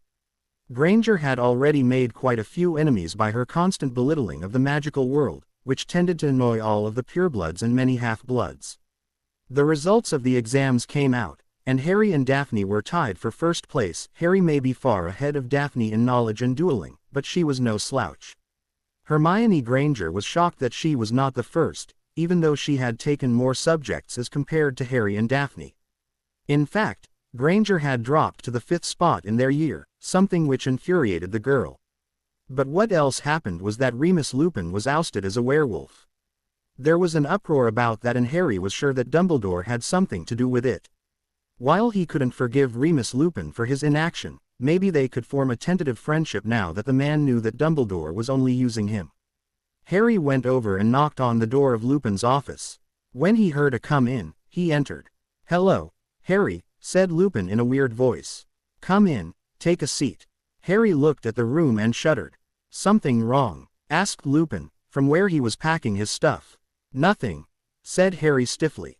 "It's just the last time I was here, I was ed by Lockhart.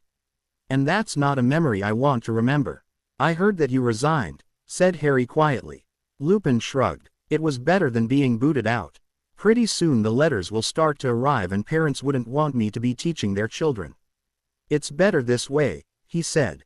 Harry stayed quiet. "Remus, I hope you realize now that Dumbledore—" He was interrupted when he heard a growl. Lupin stared at Harry in anger and snarled, "How could you, Harry? How could you expose me for being a werewolf? And now, you're trying to pin the blame on Dumbledore, thinking I would spy on him for you, aren't you? Well, if that's your intention, you can forget about it." Harry's expression went cold and the temperature dropped. "You think I was the one who exposed you?" he asked quietly. "That I would want you to spy on Dumbledore for me? I don't need you to spy on him for me. You're too blinded to figure out that Dumbledore is using you as his pawn. Once he saw that you were of no use, he exposed you and kicked you out as the defense teacher. And yet you blame me. I came here hoping to somewhat mend our relationship, at least because of my father's memory. But I've changed my mind. It's just not worth it. And it looks like Sirius has figured out the same as well. Have a good life, Mr. Lupin," said Harry, and he walked out of the room. "I've become soft," he whispered to himself as he walked back to Ravenclaw Tower. "I won't make the same mistake again. I've forgotten the lessons I had learnt at the Dursleys." After Ravenclaw was once again declared the winner of the House Cup, Harry and Daphne climbed aboard the Hogwarts Express, done with their 3rd year at Hogwarts. Harry was especially happy, as the year had been very peaceful. Not to mention he was able to take revenge on many of the students who had targeted him the previous year. All of them were repeatedly pranked and publicly embered throughout the year, courtesy of Harry, Fred and George, the latter two who were more than pleased to help him out. He smiled and looked out of the window of the train. He was finally returning to Potter Castle for the summer. In the North Tower of Hogwarts, in a dingy CL room, a thin woman covered in beads and shawls suddenly looked up from her crystal ball. Her eyes were unfocused and she seemed to be having a seizure as she spoke. "It shall happen tonight," rasped Sybil Trelawney. "The Dark Lord lies alone and friendless, abandoned by his followers. His servant has been chained these 12 years. Tonight, before midnight, the servant shall finally rejoin his master and the Dark Lord shall rise again with his help, more terrible than ever before. Only the Lightning Lord can stop the Dark Lord, and should he succeed, he shall be blessed by death and bring about a golden age for the magical world that would last 100 millennia. But should the Lord of Lightning fail, it shall be the beginning of terror and destruction that will wipe out all life on earth. Tonight, before midnight, the servant shall finally rejoin his master." Trelawney coughed violently and sat down on her chair. She was feeling terrible. Maybe she overindulged in cooking sherry. Oh well, might as well retire for the night. Harry was pacing the floor in the enormous formal drawing room at Potter Castle. He had invited Sirius and Amelia to tea and had finally decided to come clean about the Horcruxes. The wards alerted him that the two blacks had flowed to the castle and were on the way to the drawing room. Once they hugged him, tea and snacks were served.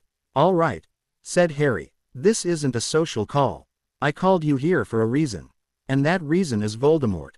Sirius and Amelia stiffened. "Voldemort? But he's been dead for nearly 13 years. What do you want to talk about?" asked Amelia. "He's not dead," replied Harry. He flicked his wand and a destroyed diary flew towards them, suspended in midair. "This is the reason why he's alive. And until we destroy every last one of them, Voldemort cannot be killed." Sirius looked at diary which was suspended in midair. "What exactly is that diary?" he asked softly. Harry looked directly into his eyes and replied softly. "It's a Horcrux." Sirius gasped. and fell back against the back of the sofa. He knew what that was, but Amelia was confused. "What's a Horcrux?" she asked. While Amelia was the head of the DMLE, that didn't mean that she knew what it was. Horcruxes were a taboo subject and there were very few books on the subject and people didn't talk about it. Sirius only knew about it because he and Regulus had accidentally found a book on the subject in the Black Leary. Orion Black had been furious when he found out that his sons were reading such a book. Needless to say, both boys had been grounded by their father.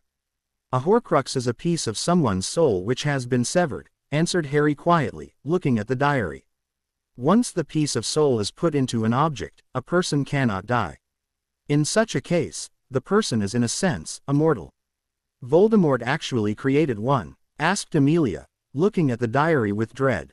"Not one. No," said Harry quietly, still looking at the diary. "He created 6. 6, yelled Sirius. "Was he insane? Tearing your soul goes against the laws of nature, against the laws of magic. To create not 1, but 6 Horcruxes is more terrible than I can ever imagine." "How do you know all this? Do you have any idea where they are?" Amelia realized that this was the reason Harry had called her. She was the head of the DMLE, and thus was under her purview to eliminate the threat. She curiously waited for Harry to continue. Harry took a deep breath. "Out of 6, 4 have been destroyed.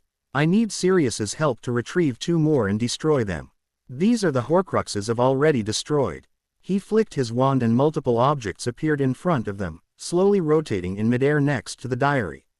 "The diary of Tom Riddle," said Harry quietly. "I destroyed it using basilisk venom down in the Chamber of Secrets. The ring which belonged to the Gaunt family, I destroyed it with the sword of Godric Gryffindor which has been imbibed with basilisk venom. The diadem of Rowena Ravenclaw, long thought lost, I destroyed it by using the killing curse. An unintentional soul piece which was lodged in my scar, my elves used their ND of magic to destroy it." Sirius's hands were shaking. "There was a Horcrux in your scar," he whispered. "Not any more, Padfoot," smiled Harry, giving his godfather a tight hug. "It was removed and destroyed when I was 7 years old. But I did gain Riddle's memories, which were transferred into my subconscious mind," said Harry. He then went on to explain to them how it worked, and how he came about Riddle's memories of him creating his Horcruxes. "You said there were 6 of them," said Amelia after a few minutes of silence. "What are the other 2? "The 2 were Helga Hufflepuff's cup and Salazar Slytherin's locket. The cup is stored in Bellatrix Lestrange's vault at Gringotts, and the locket was stolen by Regulus Black in an attempt to bring Voldemort down," said Harry softly, looking at Sirius.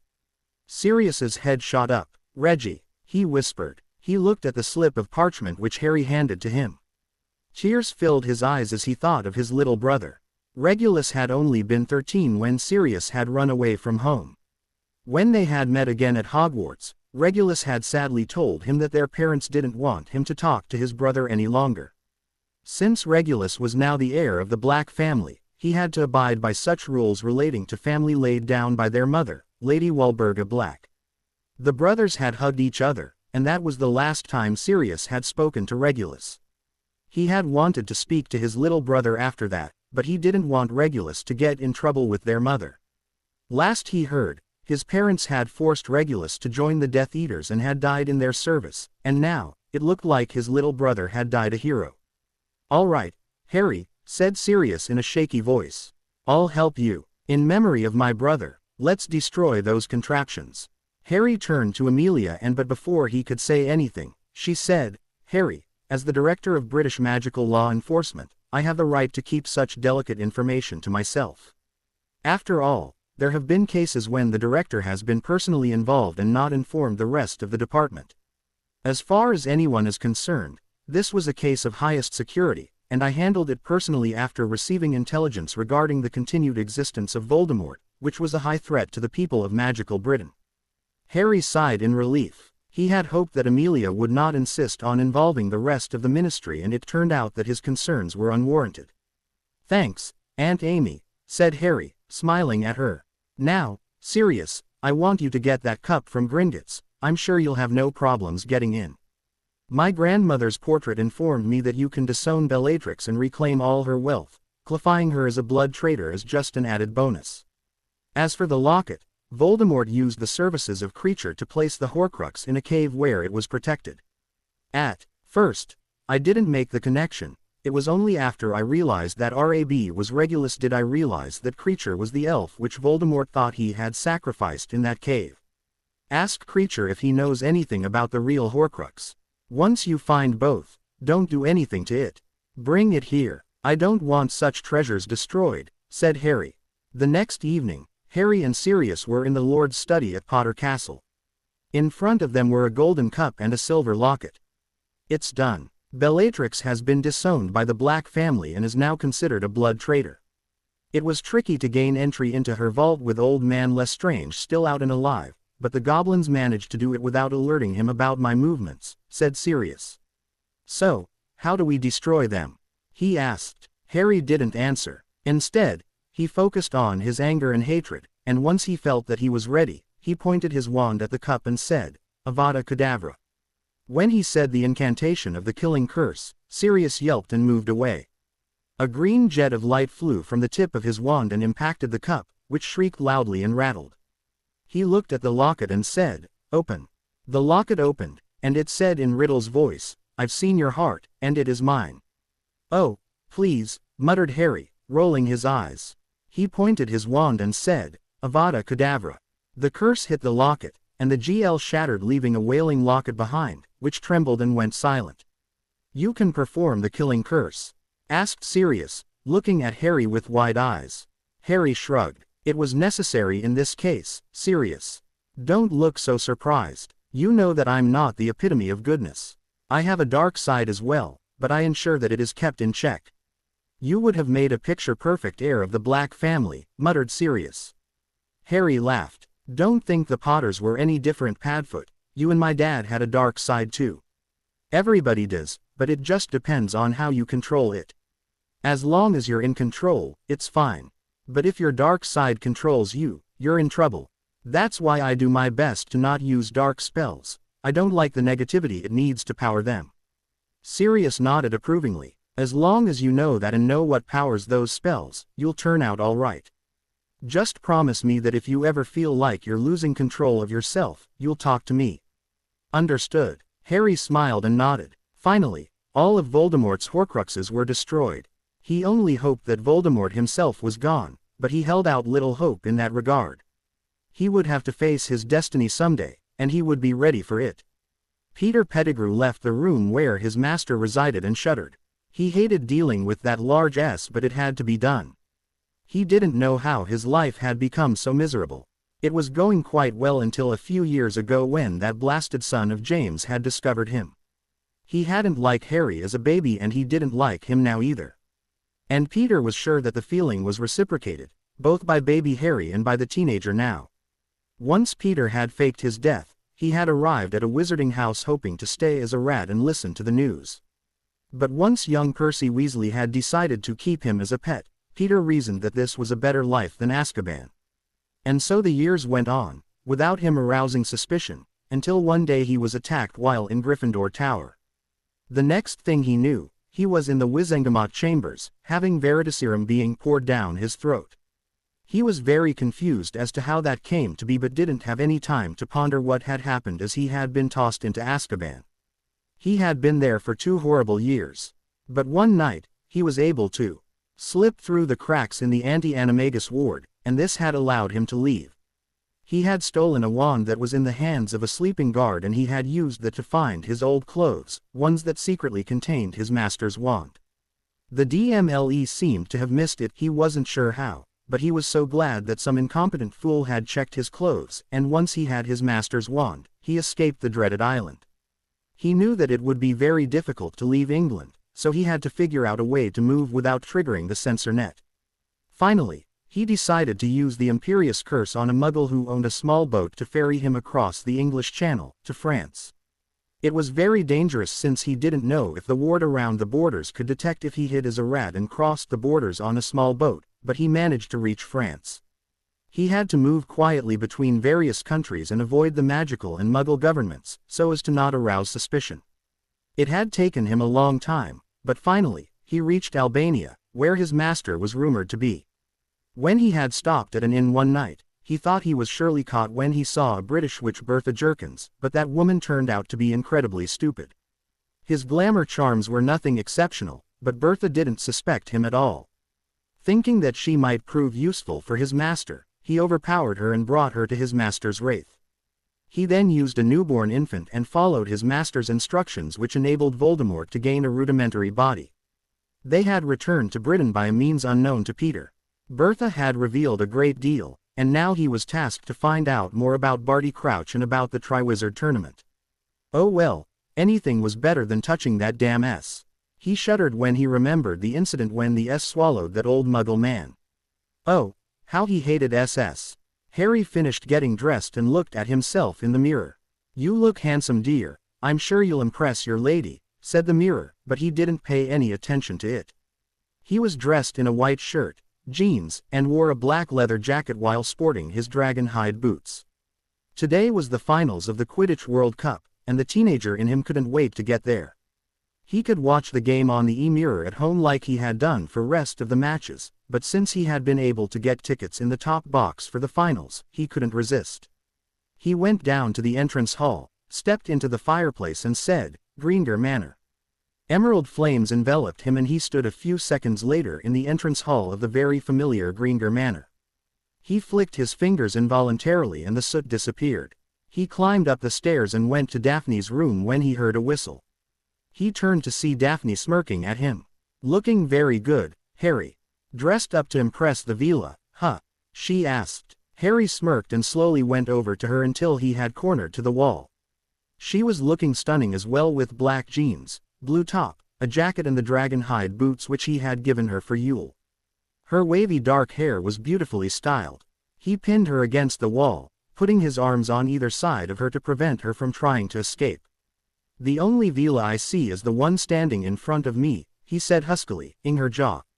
"In fact, I would go so far as to say that you're more beautiful and why than any woman alive, villa or not. And I look good just to impress you, milady." Daphne edged slightly as his lips found his way to her neck. "Thanks for the compliment, Harry, I appreciate it." But she found herself unable to form any coherent thought as Harry grabbed her and edged her peonately. But their make-out time was interrupted when they heard someone clear their throat. They turned to find a smirking Elizabeth Gryffindor holding a smiling and giggling Dylan in her arms. "There's a baby around, you know," she said, smirking further at the beet-red faces of both teenagers. "Some would consider your display inappropriate. But Dylan's only a baby," retorted Daphne. "He's too young to understand anything." "Maybe so," replied Elizabeth. "But it's time for us to have a mother-daughter talk, don't you think, Daphne?" "Oh no," whispered Daphne, her eyes wide. "You aren't going to give me another lecture about are you?" she asked. "You'll find out soon enough," replied Elizabeth with an amused expression on her face, walking away with her son. "This was all your fault," whispered Daphne furiously. "How was this my fault?" whispered Harry defensively. "You're the one who started it," said Daphne. "Did not. Did to. Did not. Did to." It was noon when Harry, Daphne, Cyrus and Astoria portkeyed to the place where the World Cup was held.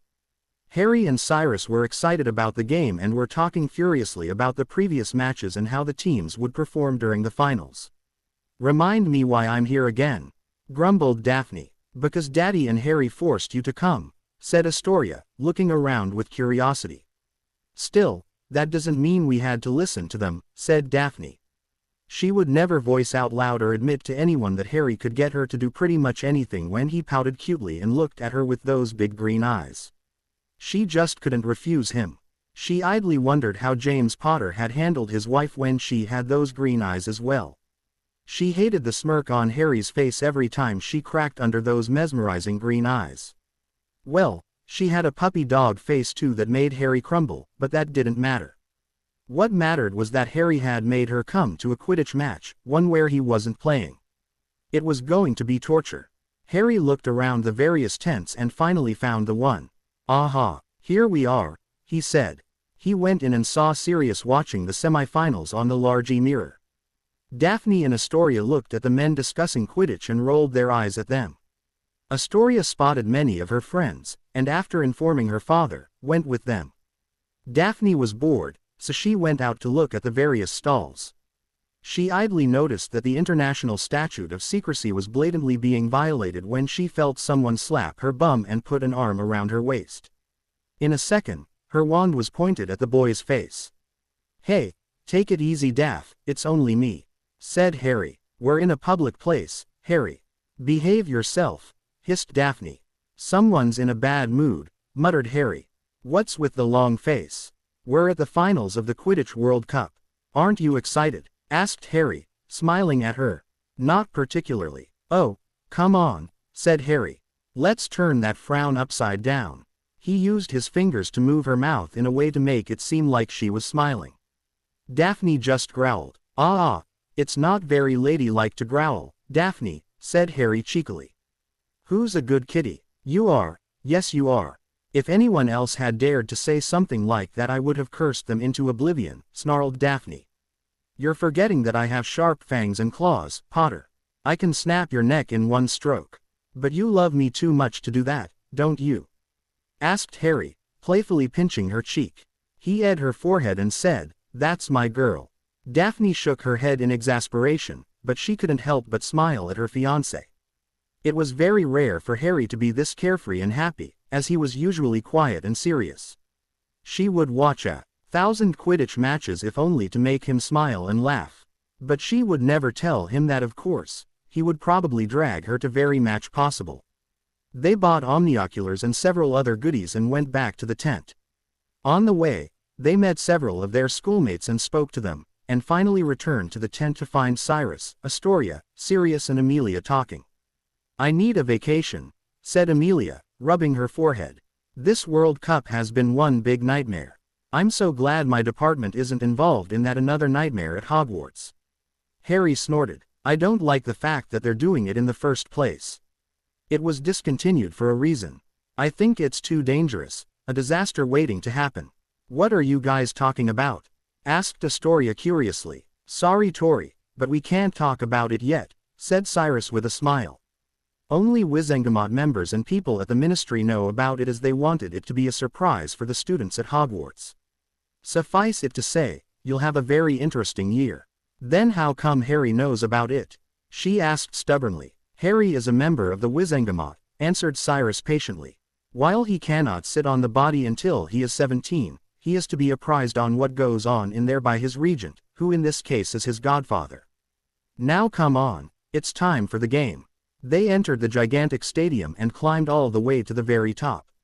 They found themselves in a box which had several purple and gilt chairs.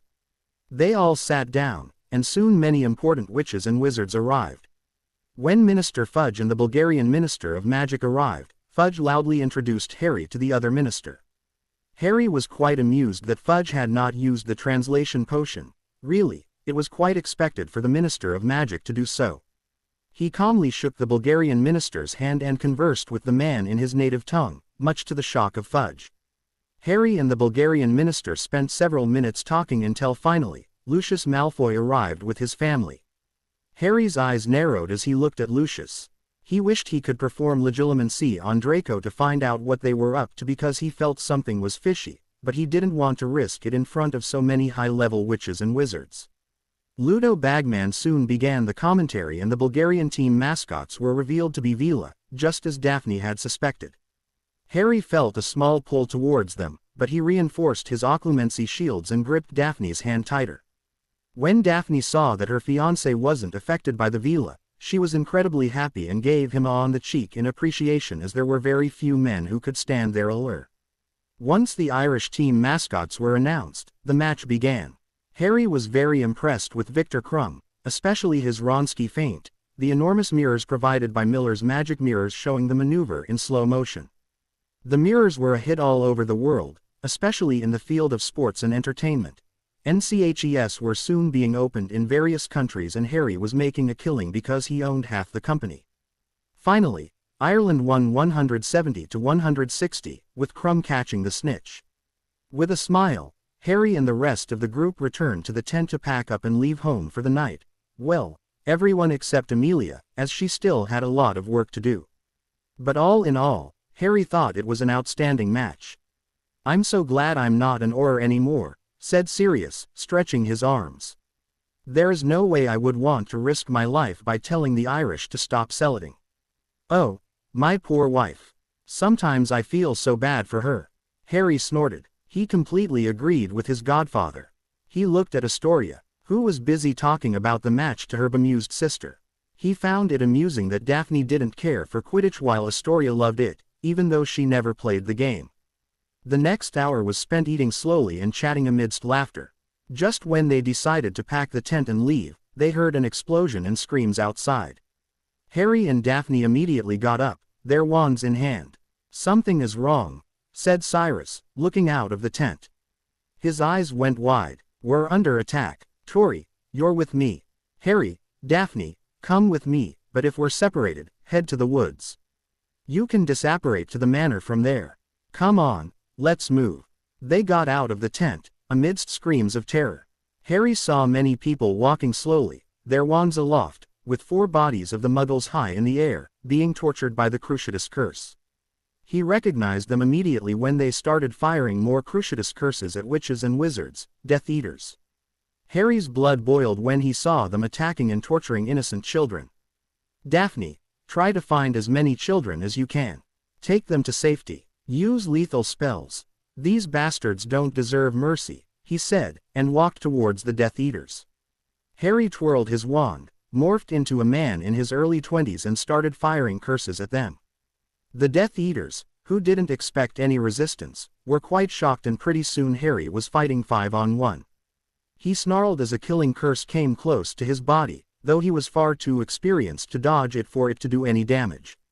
His power in the curses increased, and a red jet of light impacted one of the Death Eater's arms. The man screamed in pain as Harry's reductor curse cut off the man's arm. Harry created a large eagle of fire and one of the Death Eaters was caught in it. Harry watched with satisfaction as it quickly burned through his clothes, and then took a bone-breaking curse to the courtesy of Harry. If the man remained without medical attention for long, he was as good as dead. Suddenly, the dark mark was fired into the sky from the other side of the field. The Death Eaters took one look at it and quickly portkeyed away at once. Damn it, snarled Harry. He wasn't able to put up anti-apparition and anti-portkey wards as he was dueling 5 at once. Besides, the Death Eaters were quite proficient with those wards, considering they used to put them up before an attack during the war. He looked up and frowned when he saw the dark mark in the sky. He quickly ran to the place of the mark, hoping to catch whoever was behind it. When he approached there, he found a bunch of terrified children, being shouted at by a group of wizards. He tried to break through and it was quite dark, so he decided to get their attention. Expecto Patronum, he whispered. The giant Thunderbird Patronus burst from the tip of his wand and stood next to him, emitting light and happiness. He went forwards with a calm expression on his face when he heard Barty Crouch shouting at the children, I'm asking you one final time. Who was it? Which one of you cast the dark mark in the sky? Wow, talk about shifting blame on others instead of doing his job. Now where have I seen you do that before, Crouch? Said a voice. The witches and wizards parted, and they saw a man who appeared to be in his 20s, with an enormous Patronus by his side. Nobody recognized him, but everyone could practically feel him oozing magical power as if towering over them all. They watched the man come forwards, and kneel in front of the bunch of terrified children as he asked gently, Don't worry about that bad man over there. You did nothing wrong. We would just like to ask some questions about that bad mark in the sky. Will you answer those for me? Just who do you think you are? Shouted Crouch, his eyes big and wide. Aurors, arrest him. Going to throw me in Azkaban without a trial like you did to my godfather, Crouch.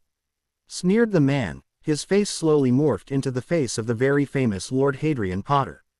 Try it, and I'll have you executed by tomorrow morning. Many of the people around gasped when they recognized the boy who lived. The Thunderbird Patronus came forward, bathing the place in light and warmth. Harry immediately turned to the crying boy in front of him. He guessed that the boy was probably 6 years old, and so were his companions. He gave the young boy a hug and soothingly rubbed his back. Don't cry, he said softly. We'll find your parents soon, all right. For now, can you please answer some questions? For one, what's your name? The boy sniffed and said, Adam Shaw. The other kids muttered their names as well. Nice to meet you all, said Harry smiling at the kids. I'm Hadrian Potter, but you may call me Harry. You're the boy who lived, said one of the kids, looking at him with big, wide eyes. That's right, said Harry. And I want to help you. But before I do, can you tell me if you saw anything in relation to that mark in the sky? You see, it's a bad sign of a bad man, and we want to make sure the people who caused all this are captured. Can you do that? He asked soothingly. Adam looked at the vivid green eyes of his childhood hero and said in a shaky voice, there was a man there. He said some spell and that thing came in the air. I don't know anything more. With that, he broke down again, and Harry hugged him tightly. The Thunderbird Patronus came closer, bathing the children in warmth so as to make them feel better. Preposterous, yelled Crouch. Clearly he was behind it. A child who doesn't even own a wand firing a curse known only to Death Eaters? Asked Harry coldly. Do you have a in at all, Crouch? These are children. The fact that you're pinning the blame on them shows what a complete moron you really are. Do you know who I am, boy? Snarled Crouch. You will address me with respect. Harry didn't flinch. I'll show respect to those who deserve it. And you, Crouch, will never be on my list of those whom I can respect. Just shut up and do your job instead of pinning the blame on innocent children. Search the area if you wish. If the kid is right, you might find apparition traces or magical residue over there. Now get out of my way. I need to get these children to their parents, something which you couldn't be bothered with. People were watching the display with their jaws hanging in shock. Many didn't know how to react as Crouch was the head of a very important department in the ministry, and Harry was the lord of a most ancient and noble house, not to mention the boy who lived. Harry didn't care about any of that. Instead, he asked the kids to follow him, when suddenly, people gasped. Is that a Noondu? Asked someone in awe. A silver Noondu appeared in front of Harry. He nodded to it as it stood next to the Thunderbird Patronus, leading the way. Harry slowly led the children to their forest where Daphne was surrounded by children and parents alike. Suddenly, they heard a voice. Adam. A woman came up and hugged the little boy who again started crying once he found his mother. Many more hysterical parents found their children and hugged them. Harry went over to Daphne who greeted him with a hug as well. Thank you so much, said a man in a shaky voice. You rescued our children. We don't know how to thank you. There is no need for that, said Daphne, standing beside her fiancé. We did what any decent witch or wizard would do. You had better take them home, said Harry quietly. Many of them are traumatized because of Barty Crouch yelling at them.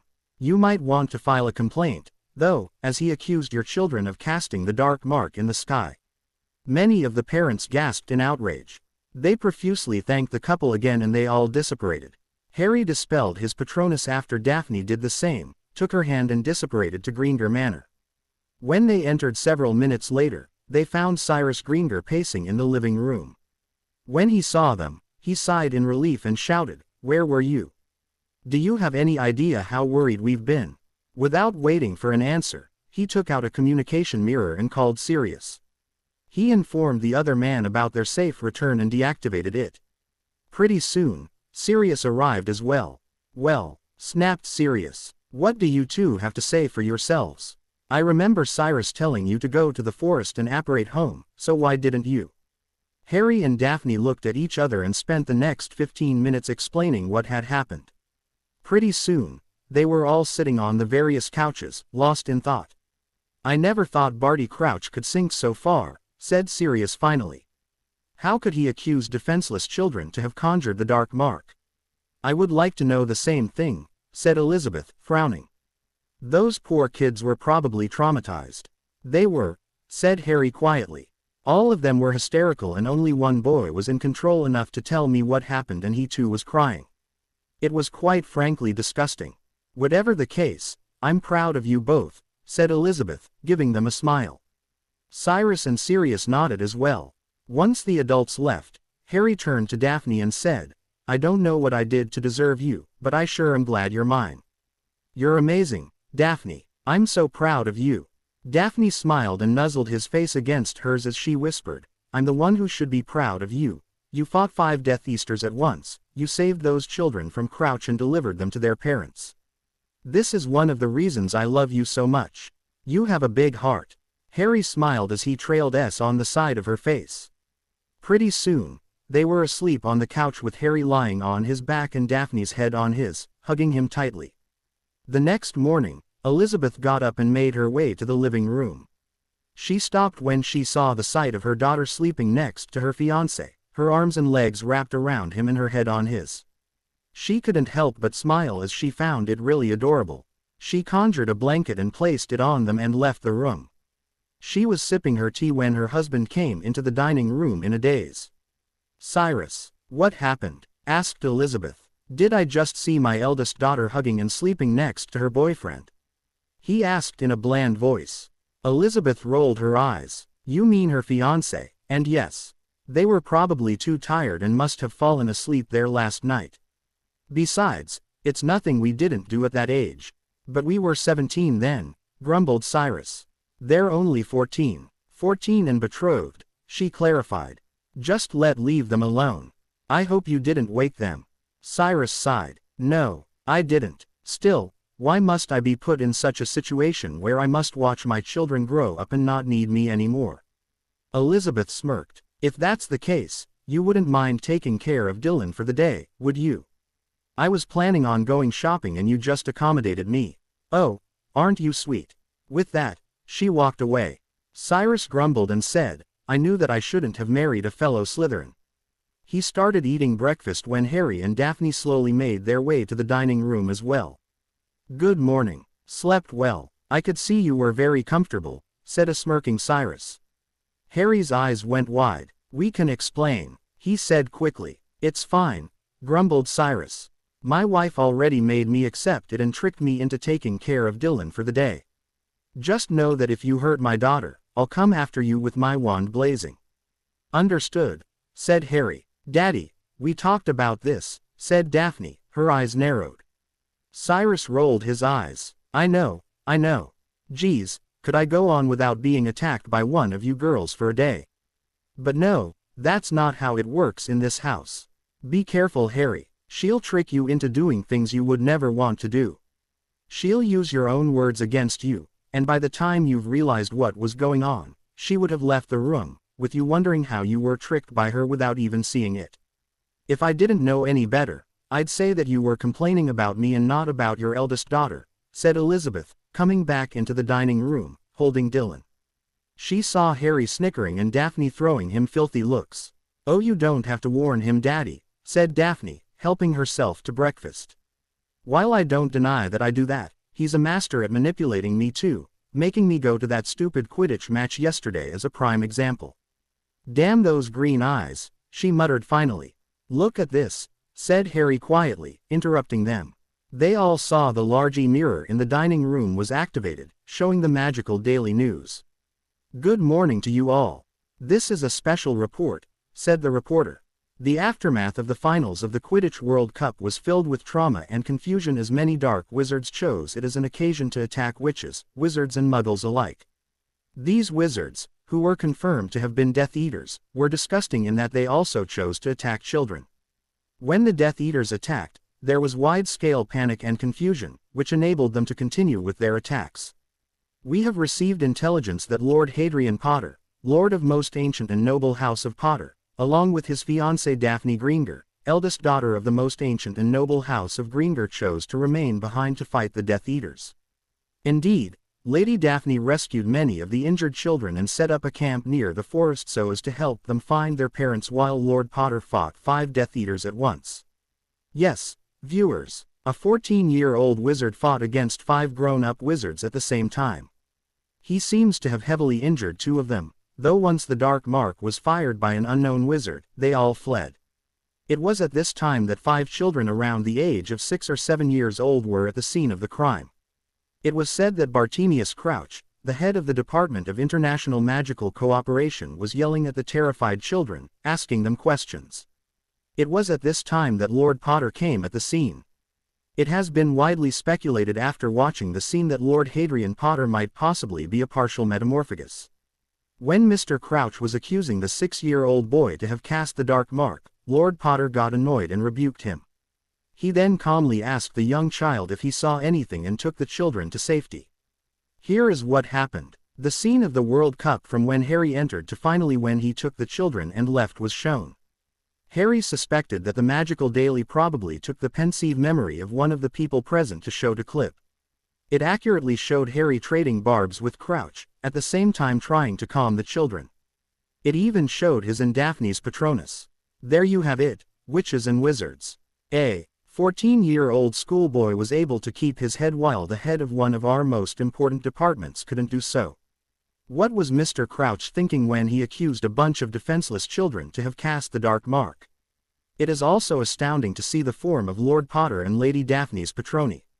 Lord Potter's Patronus takes the form of a thunderbird, as it is well known that he has a thunderbird as a familiar. Lady Daphne's Patronus very shockingly takes the form of a Noondu. Yes, viewers, a Noondu. She definitely is a girl you don't want to mess with. The attack at the Quidditch World Cup has become an international incident, and this has been shameful for the British Ministry of Magic. Lady Amelia Black, the director of British Magical Law Enforcement, is furious as most of her Aurors and Hit Wizards were not present to repel the attacks.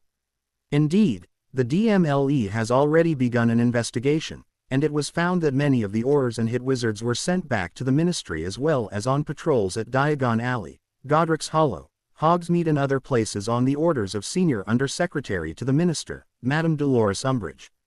It is not known why she did so, as Madame Umbridge does not have the authority to order the employees of the DMLE, although reports by many have claimed that she threatened them with their jobs if they did not do as she ordered. Lady Black is understandably furious at the way her department workers were treated and is preparing to plead her case to the Wizengamot in the next session. Why are dark witches and wizards running unchecked in our country?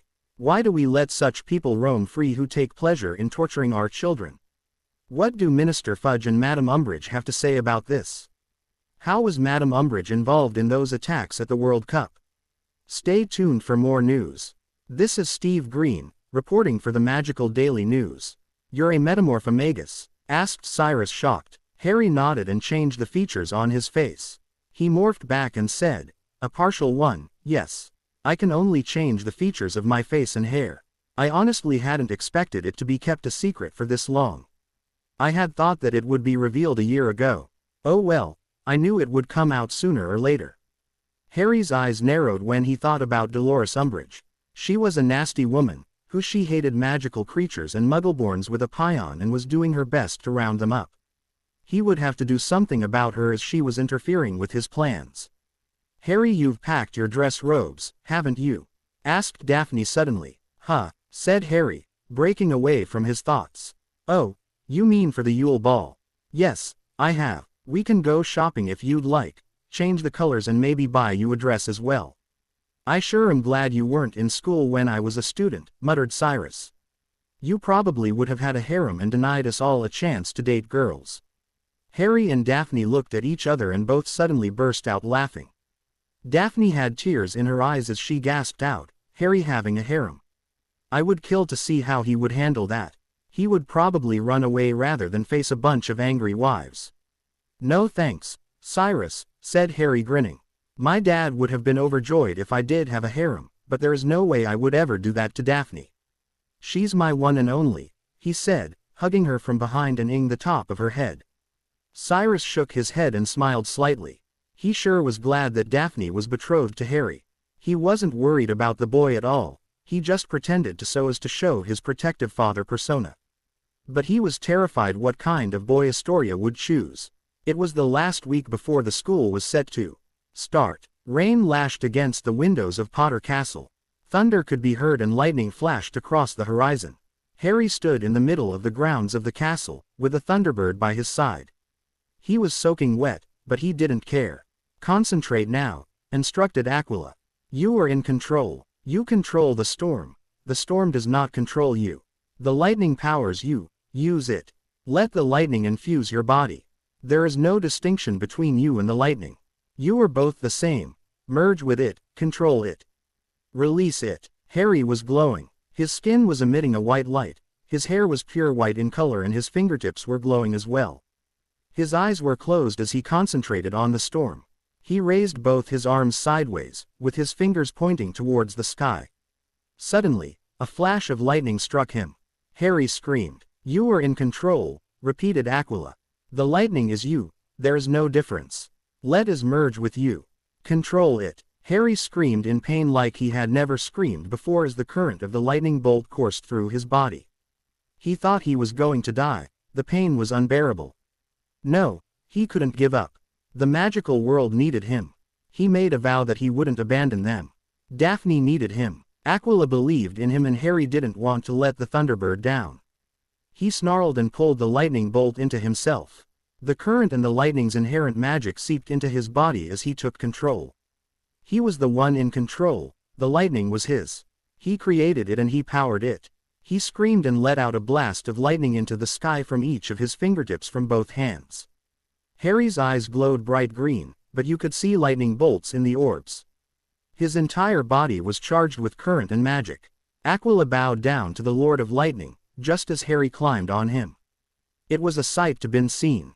Hadrian Potter, Lord of the Potter and Gryffindor families, was sitting on his Thunderbird familiar who was flying in the sky, lightning bolts flying from his fingertips as he finally was prepared for his destiny as the Lightning Lord. Magical and non-magical creatures alike everywhere bowed to the Lightning Lord, the savior of magic, the one to bring back glory to the planet, their savior from certain destruction. The house elves in the manor and all over the world kneeled down as a mark of respect. Centaurs led a stream of arrows at the sky. Merpeople sang songs. Dragons let out a breath of fire at the sky. Goblins looked at the sky and gave a warrior-style salute. Noondus roared and bowed down in respect. High elves looked up at the sky and smeared mud on their foreheads. Unicorns neighed and bowed to the lightning bolts in the sky. Fox and other phoenixes trilled and sang beautiful songs for the future of the magical world. Thunderbirds bowed down to their master and king and many other species followed suit. The Lord of Lightning was finally here. The storm raged all over the world at the same time as magic welcomed its savior. Harry packed his trunk, told Hedwig to fly to Hogwarts and cajoled Tango into his cage and flowed to platform 9 3/4. He quickly found a compartment amidst stares and hungry looks from many of the girls and went inside.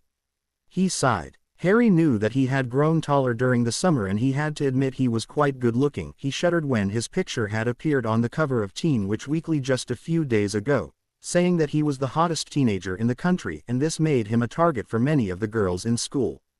Harry was now standing nearly 6 feet in height, which for a 14-year-old boy was quite tall.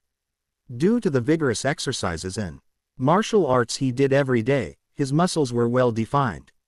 He was also sporting 6-pack abs, a fact he was very proud of. His silky albeit a bit messy black hair went all the way to the base of his neck, touching his shoulders and Daphne loved to run her hands through it every time they made out. His facial features were better defined now as well and so he attracted attention wherever he went just by his looks alone. There was a knock on the door and Daphne entered the compartment. She gave Harry a quick and proceeded to levitate her trunk to the rack above. Daphne too had developed over the summer. She was tall and stunningly beautiful, and some would probably have thought she was a Vila at first glance. Her deep blue eyes and rosy pink lips highlighted her already pretty face. Dark hair with slight waves in them ran down to the middle of her back. Her S and curves had developed very nicely and boys couldn't help but stare at her when she sped by. The two were considered the best-looking boy and girl in the school and Cyrus Greenger had a right to be worried. Soon, their friends came into the compartment as well. The train started moving and Harry and Neville were busy discussing the Quidditch finals when the door to the compartment opened. Harry rolled his eyes when he saw who it was.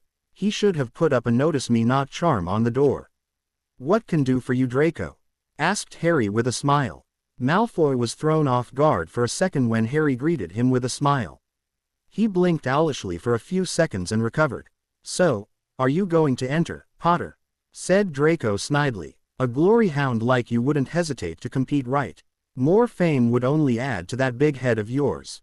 Harry looked at Malfoy with a raised eyebrow. "What are you talking about?"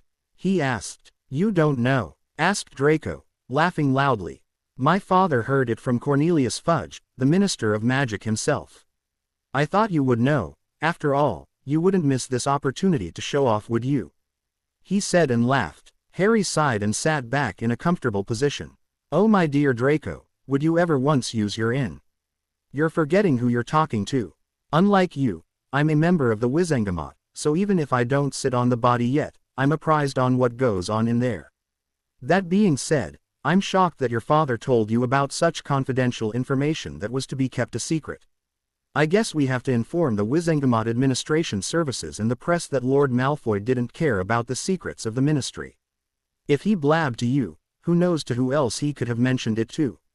It could become a disaster for him if people think that he's not fit to be a member of the Wizengamot, don't you agree? Run along now, he said. Draco was white as a sheet, and with a flick of Harry's wand, he and his goons were thrown out of the compartment.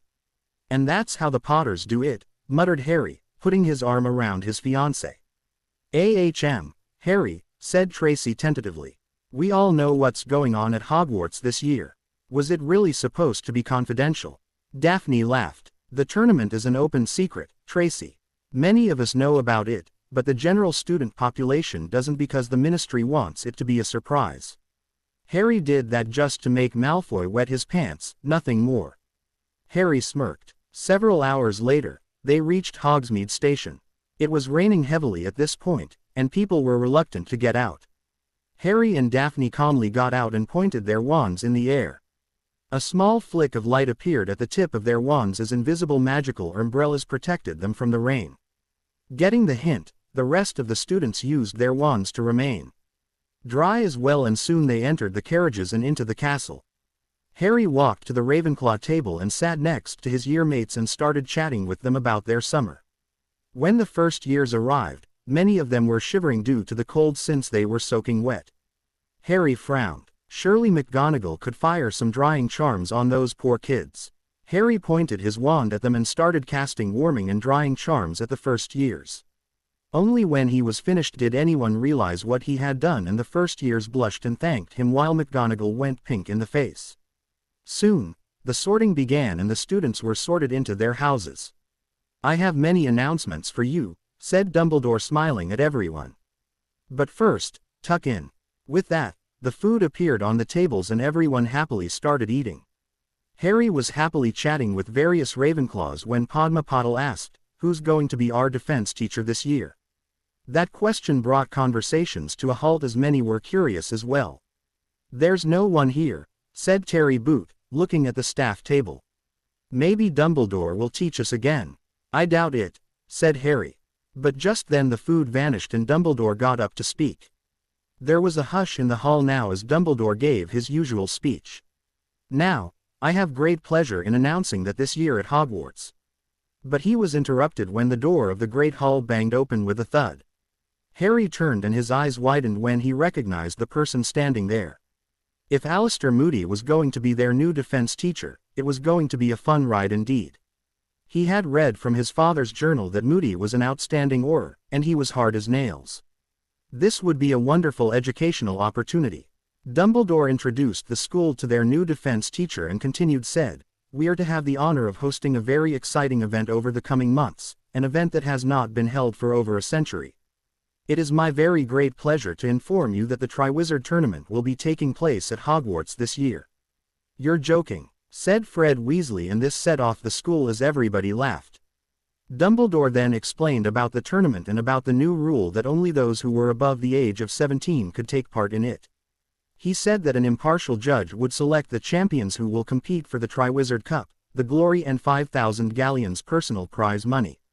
Harry narrowed his eyes. Something about the way Dumbledore spoke about it seemed off, and he wasn't going to take any chances.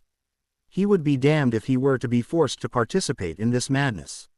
He would have to take necessary steps to ensure that nothing unusual happened. Once the announcement was done, Harry returned to Ravenclaw Tower and spent several hours talking to his housemates. Girls especially were eager to talk to him, which made Harry a bit uncomfortable. Finally, at 2 in the morning, he entered his room, made his annual changes and went to bed. Harry was seething once Care of Magical Creatures CL was finished. What was Dumbledore thinking in appointing Hagrid as a teacher? While there was no denying that the half-giant knew a lot about magical creatures, he just couldn't understand that many of those creatures were dangerous and deadly to witches and wizards. He wondered if Hagrid would have been expelled anyway without Riddle's interference all those years ago. He looked at Daphne, who had a frown on her face too. So instead of heading for lunch, they stayed behind and approached him. "Hagrid, can we talk to you?" asked Harry quietly. "Harry, o' course, wha' can I do for you?" asked Hagrid. "Hagrid, I know that you think these creatures, those blast-ended scroots, are interesting, but they are not part of the syllabus for the year, and thus you leave us at a disadvantage for our owls," said Harry patiently. He was not going to allow them to be attacked by those creatures, so he decided to put a stop to it immediately. "You have also bred a firecrab with a manticore, a CL5 beast, and this was the result. Let me put it this way, you have blatantly violated the ban on experimental breeding, and if anyone reports you or is injured in CL, you could very well be put in Azkaban." Hagrid paled at this. "My advice is to keep those creatures far away from the students and stick to the material provided. There are so many beautiful creatures you can introduce us to, like unicorns. If you bring magical SS, I don't mind talking to them and translate to the rest of the CL. But get rid of those creatures, Hagrid. It's for your own good as well as ours." With that, Harry and Daphne walked back to the castle. They walked into the entrance hall and saw the spectacle of moody bouncing Draco Malfoy, who was transfigured into a ferret. With a smile on their faces, the couple entered the Great Hall for lunch. The next day, Harry had defense with the Gryffindors. He entered the CL room and sat next to Neville. They were idly taking when Moody entered the room. After he finished taking the roll call, he began. "So, right to it," said Moody gruffly. "Who can tell me what unforgivable curses are?" Harry's head snapped up. Well, he had no objections with Moody teaching them about them, but he could feel Neville shudder right next to him. He would have to keep an eye on his friend. Hermione Granger's hand shot up as usual. "There are 3, she recited. "They are the worst curses one can perform, and use of any one of them on a human being is automatic life imprisonment according to international wizarding law." "Correct," said Moody. "Can anyone name them? Which is the first curse?" Many people raised their hand, and finally, Ron Weasley answered, the Imperious Curse." "Ah yes," replied Moody. "Your father would know about it. Let's see how it works." With that, he took out a spider from a jar and said, "Imperio."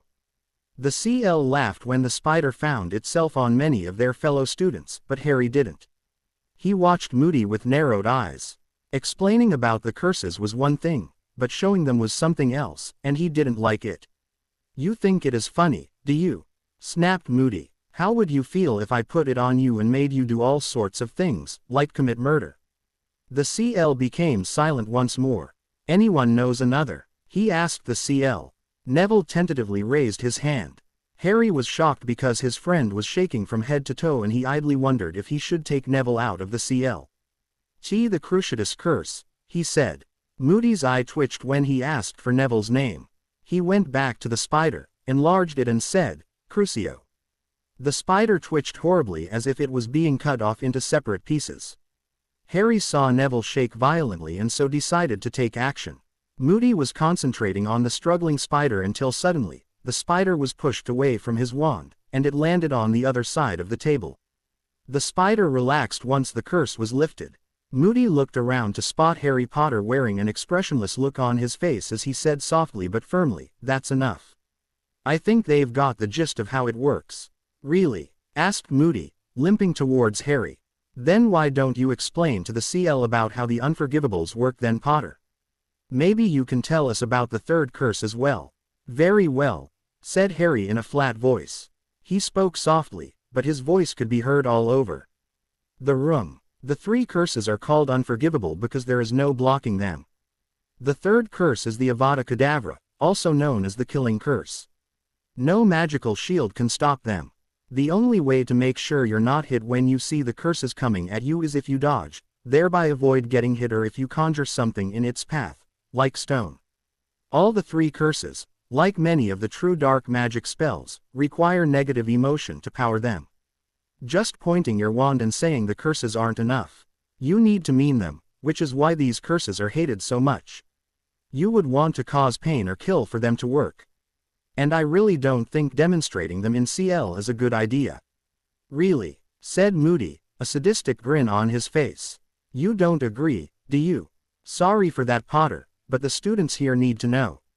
You're quite familiar with the last one, aren't you? He summoned the spider to Harry's table and snarled, Avada Kedavra. A pale green light flew from the tip of Moody's wand and hit the spider, and it rolled over, dead. Not nice, not pleasant. Only one person has ever survived it, and he's sitting in front of me, said Moody.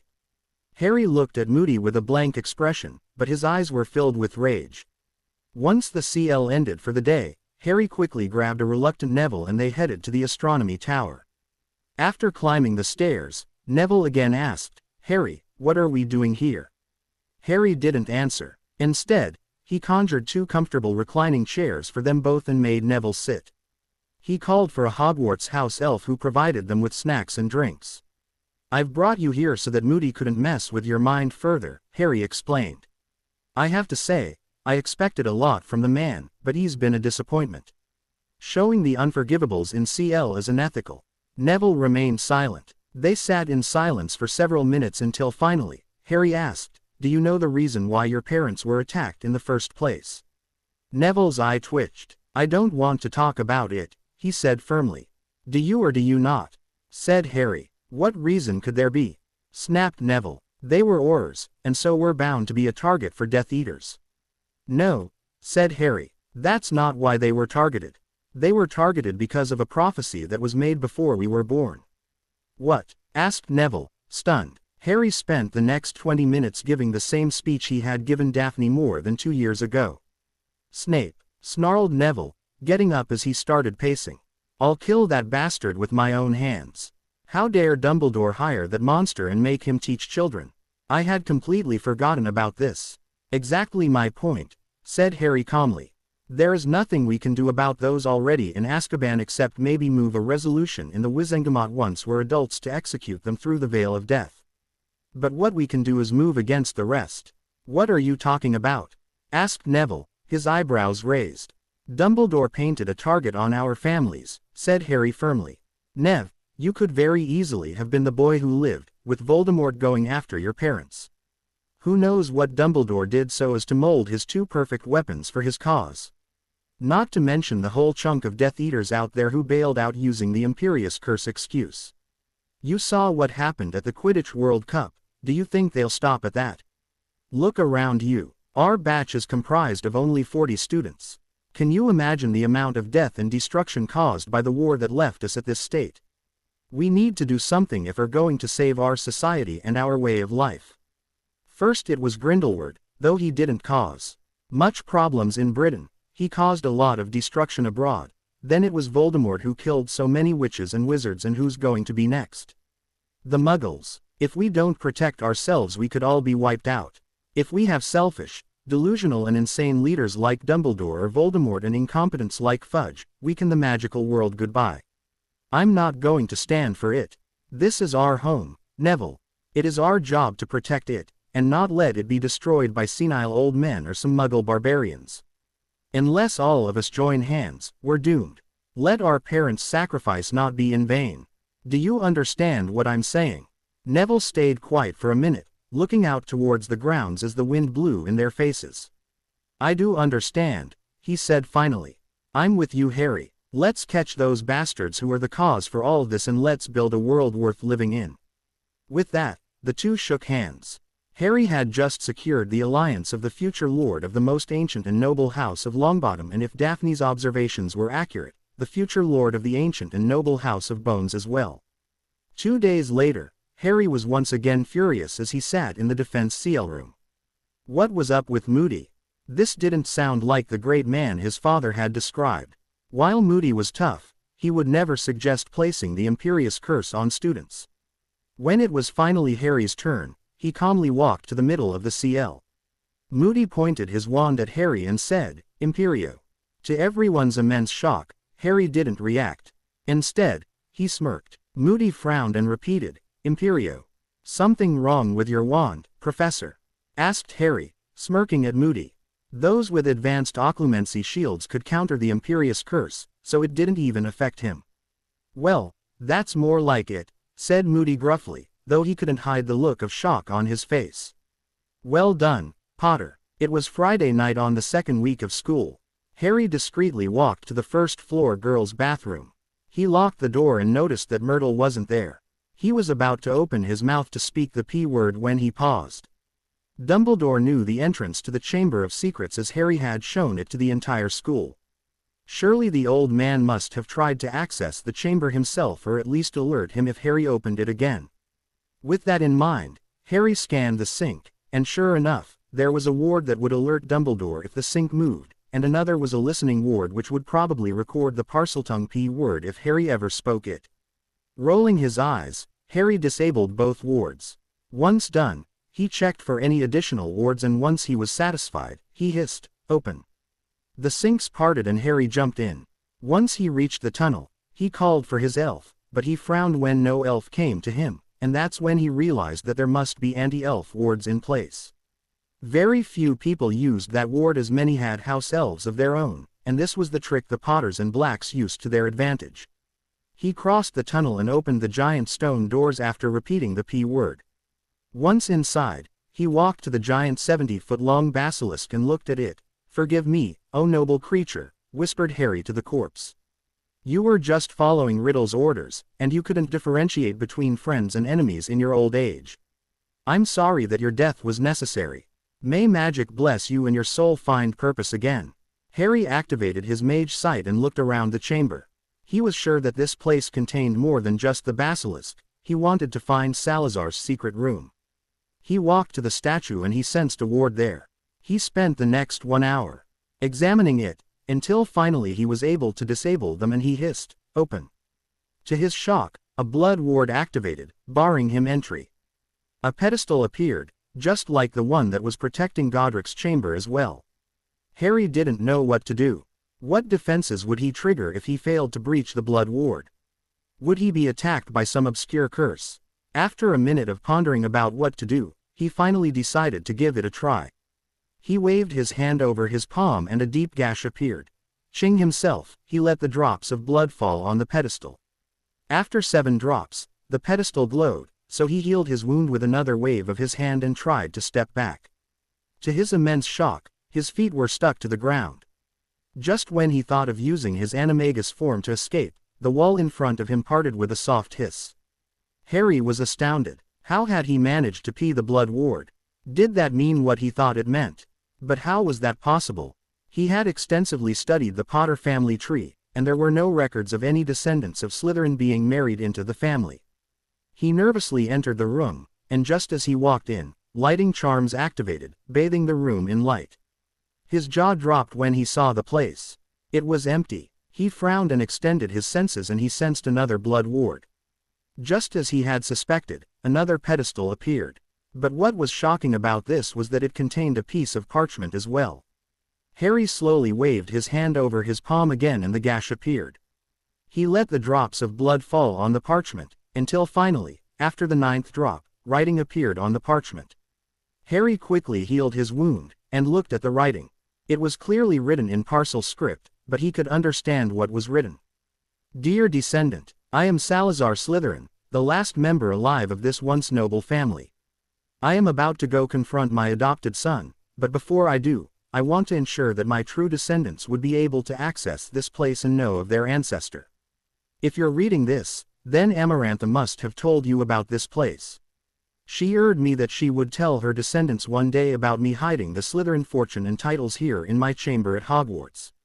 I hope the time is right for you to reclaim what is your right by birth. I was orphaned when I was 10 years old. My family were murdered by a bunch of muggles. I was devastated, but I had to take care of myself. I didn't trust anyone to take care of me because there were many who were jealous of my family's wealth and would have done everything possible to steal it from me. So I raised myself to be cunning and grew up in the shadows, and learned about the most obscure forms of magic that interested me. I went abroad when I was old enough and learnt from various tribes who taught me more obscure rituals and magic. I have always been ambitious, and I wanted to achieve something great. That's when my life took an unexpected turn. When I finally met Godric Gryffindor, he was in a bad shape. The man too had lost his family to those filthy Muggle barbarians and was doing his best to take care of his young daughter. We bonded over that and learned magic from each other. Through Godric, I met Rowena Ravenclaw and Helga Hufflepuff, two very gifted witches. Together, we created this school, Hogwarts. I didn't marry anyone at that time, but I wanted a child of my own, so I adopted a young boy and gave him my name, Salazar Slytherin. Oh, how I wish I knew that I was raising a boy who would be the cause of so much pain. I am so glad that I did not blood adopt him. If he had access to the Slytherin family magic, he would be more powerful than he is now. I only hope I can reason with him. He grew up very arrogant and had an intense dislike for Godric and saw the rest of the students as beneath him. I had warned him against doing so, but he didn't listen. When he was 18, he attacked a bunch of students, intending to them, and that's when I threw him out of the castle. We consider women to be sacred, the ones who are blessed by old magic to be able to create life. The fact that he could even think of something so atrocious still makes my blood boil. Several years later, there was a young student. Her name was Evangeline Noma, and after she finished her studies, she apprenticed under me. Though she was 30 years younger than me, I couldn't help but fall in love with her as we had several things in common, including the fact that we both were orphans. She too loved me, but she said that society wouldn't accept our relationship, given our great age difference, not to mention the fact that I was her mentor. If such a relationship was known to the magical public, they would stop sending their children to Hogwarts, fearing for their safety. So we got married in secret and pretty soon, she found herself pregnant.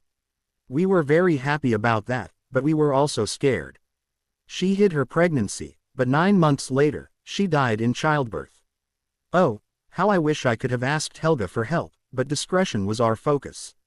I was devastated, but when I saw the beautiful baby girl who was in my arms, I knew I couldn't let Evangeline down.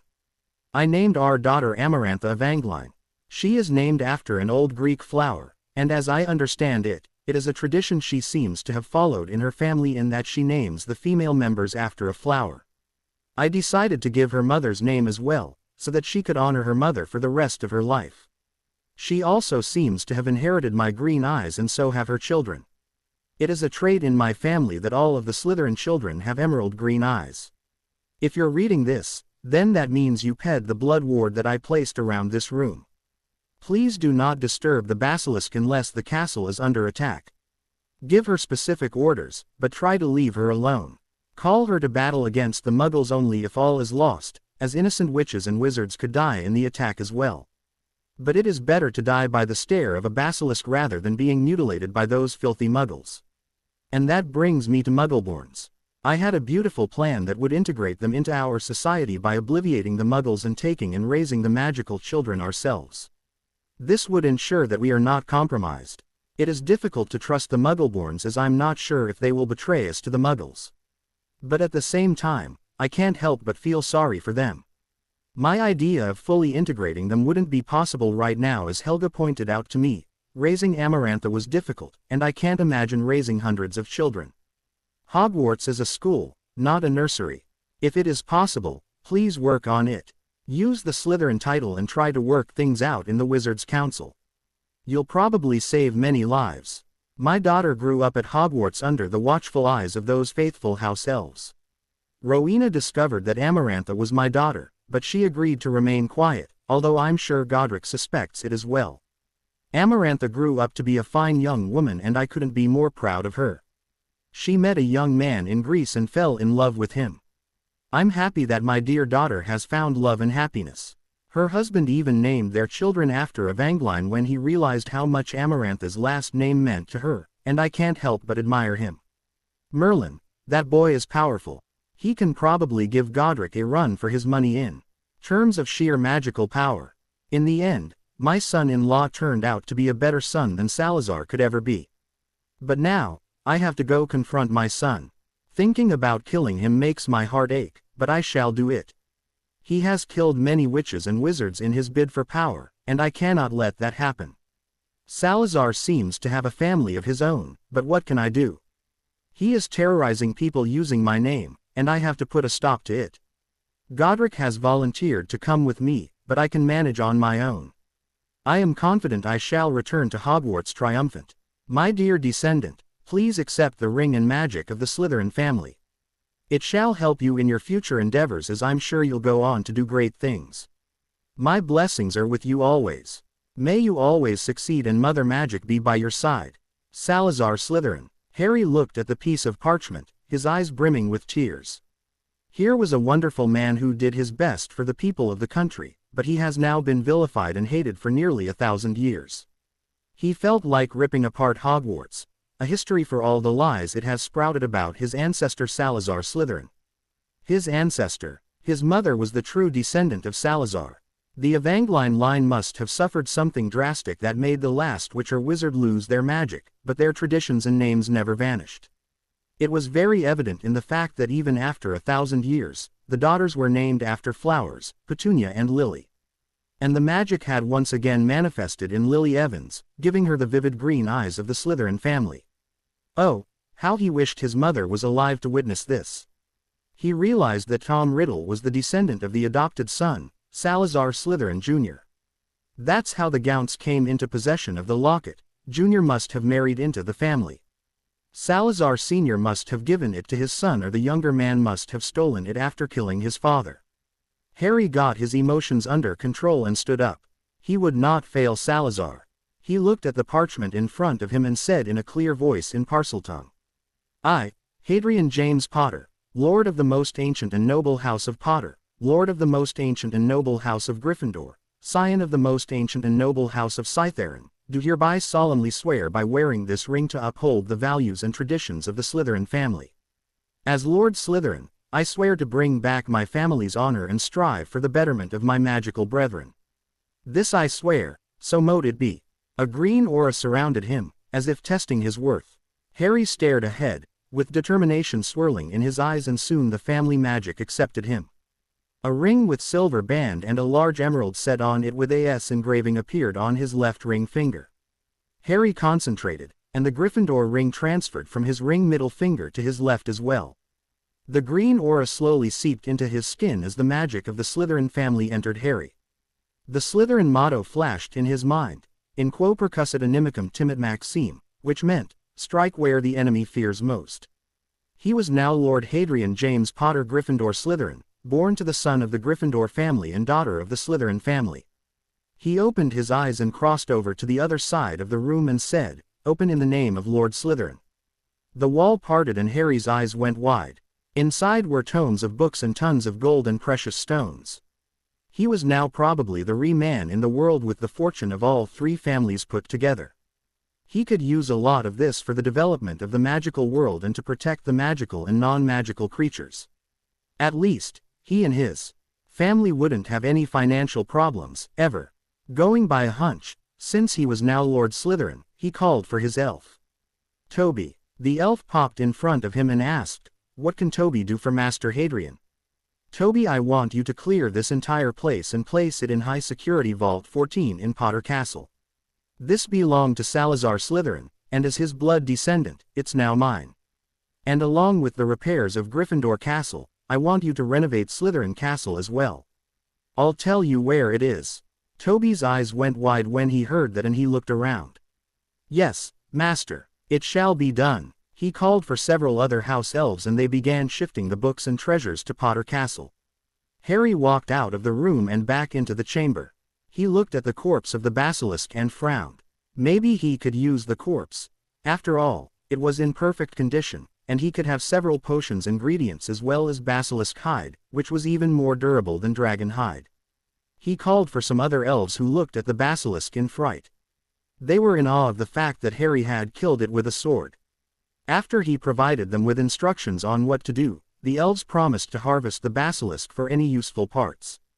After that, Harry began searching for an alternative exit. The pipe couldn't be the only entrance. After nearly half an hour, he found it. It was a concealed wall, and he opened it using Parseltongue. It led him to an empty part of the castle, on the ground floor. Once there, he cast a disillusionment charm upon himself, transformed into an eagle and entered his room from outside the tower.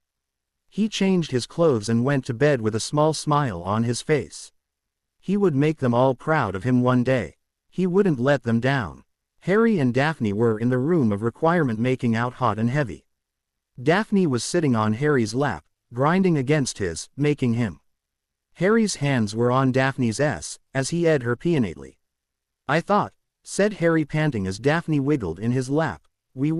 She ate his neck and nibbled on his earlobe. Going to, he finished as he ate again and said, study why. Who said we aren't, said Daphne, pushing him down to his back, and sitting on him and grinding against his as she ate him. We're just studying a different subject. You've been too stressed lately and as a good fiancé, I can't let that slide can I? Me enjoying it is just a side benefit, she said and ed. They ed for another few minutes until finally, they came, dampening their underwear and uniforms. Panting, Daphne slid next to Harry, hugging and lying next to him. Oh, I love you so much, she murmured. I love you too, said Harry, ing her neck. He flicked his wand to his hand and cleaned them both and their uniforms with a flick of his wand.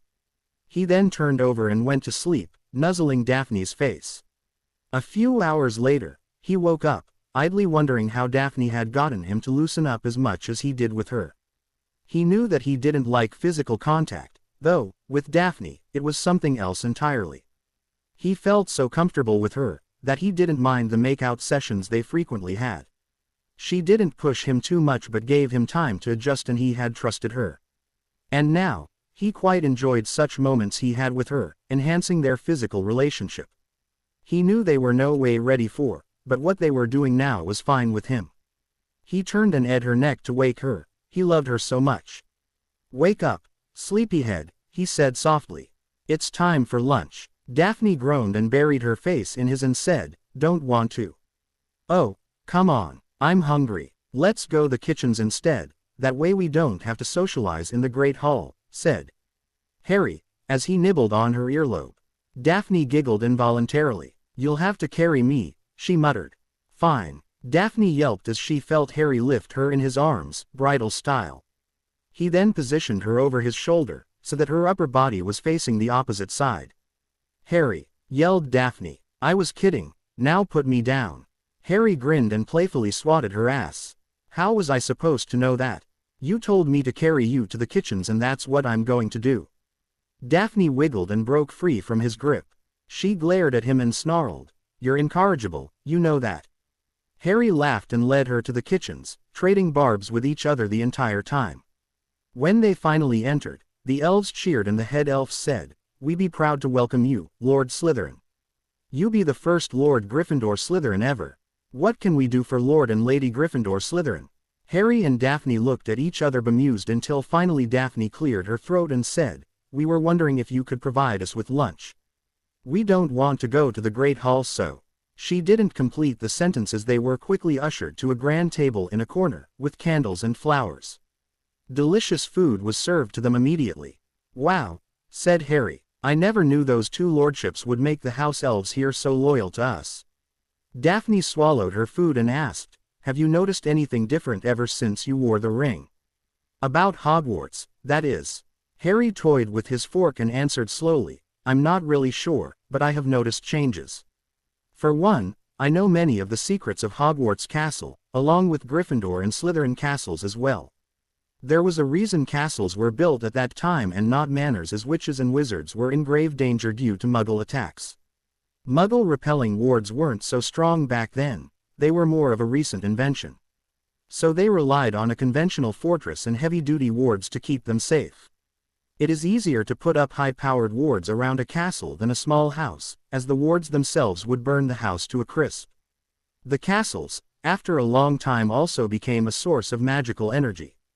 These walls themselves are imbibed with magic after 1,000 years. In fact, according to the elves, I tapped into the magic of Potter Castle when I arrived there injured when I was 7 years old. It's old magic, in that magic itself is sentient, as you know. That's what all our traditions and beliefs are based on.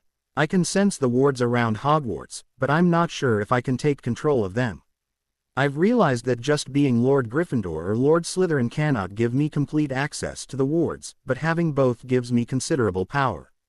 The wards are controlled by the headmaster, but I can override them if I feel the need to do so, which would then alert Dumbledore immediately. I also have 2 permanent seats on the Board of Governors which no one can take away, along with 2 seats on the Wizengamot. Together with the Potter seat, I have 3 votes. But votes aside, Most ancient and noble houses have different influence as they're the top of the food chain, so to speak. It will give me greater control and political influence, which would greatly help in case of new ventures or elections. Once I claim my seats, my power and influence would be unparalleled by anyone in the country. Daphne nodded slowly in understanding. How soon do you want to run for the office of Minister of Magic? She asked, realizing where his plans were headed. Harry smiled slightly. This was one of the reasons he admired Daphne as much as he did. She had a sharp, keen mind and could understand and appreciate subtle actions and their impact.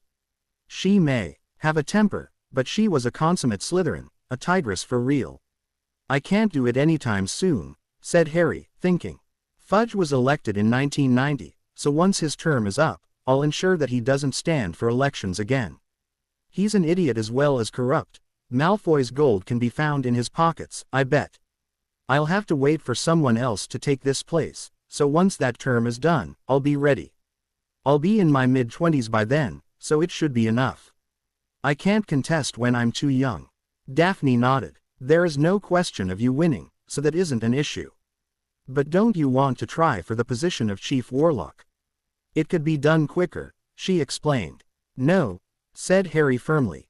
I had considered it, but I don't care much about judicial power or being the Speaker of the Wizengamot.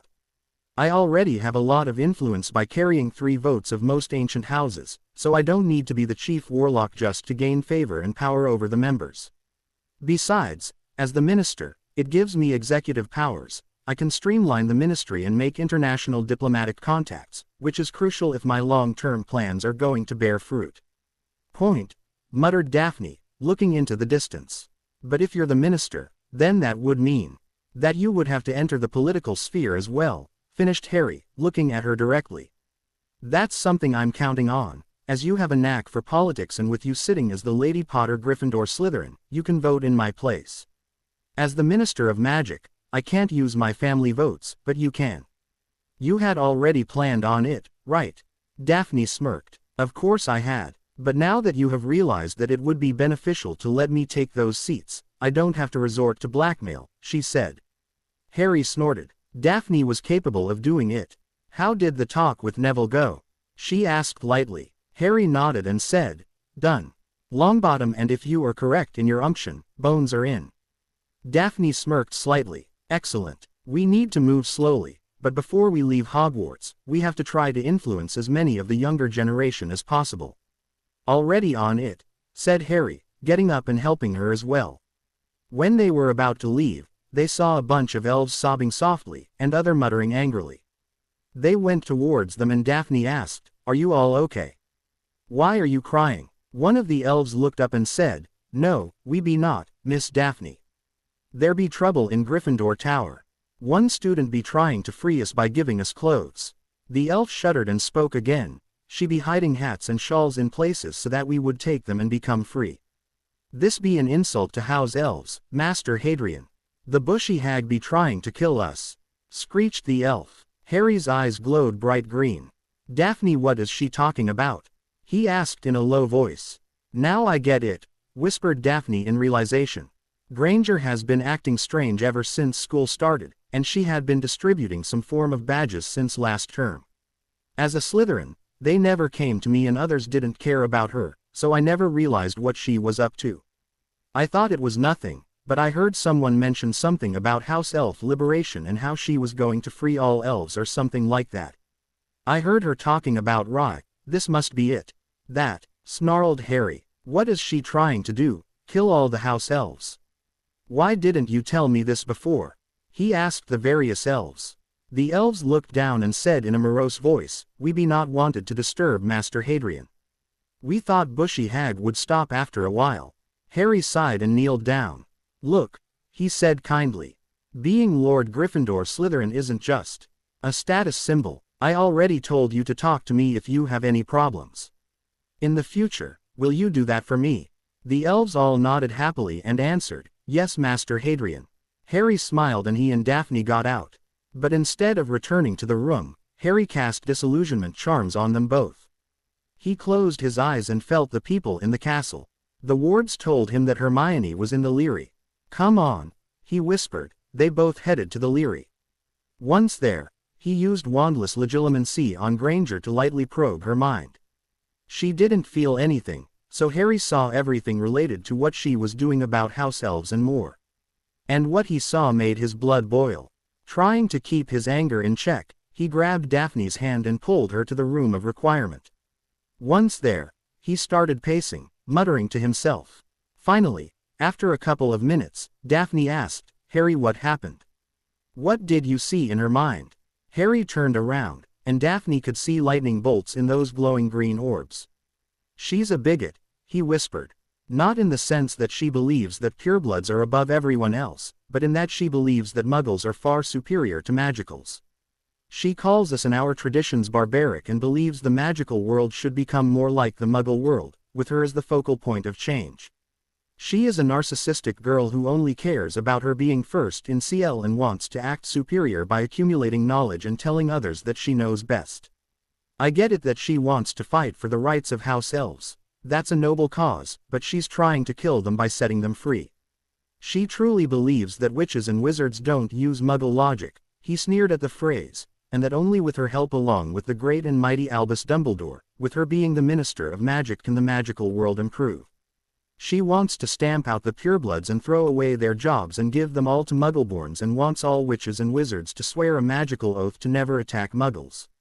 Can you believe that? According to her, we shouldn't even raise our wands at those filthy barbarians, while they can attack us anytime they want, which would essentially wipe us out. What's worse is that she wants us to help those muggles at a time of need, and integrate into their society and accept their stupid laws. In other words, she wants us to become to those filthy muggles." "I'm boiling mad right now," he said, his entire body glowing, and bolts of lightning appeared, surrounding his body. Daphne sat calmly in front of him, contemplating on what to do.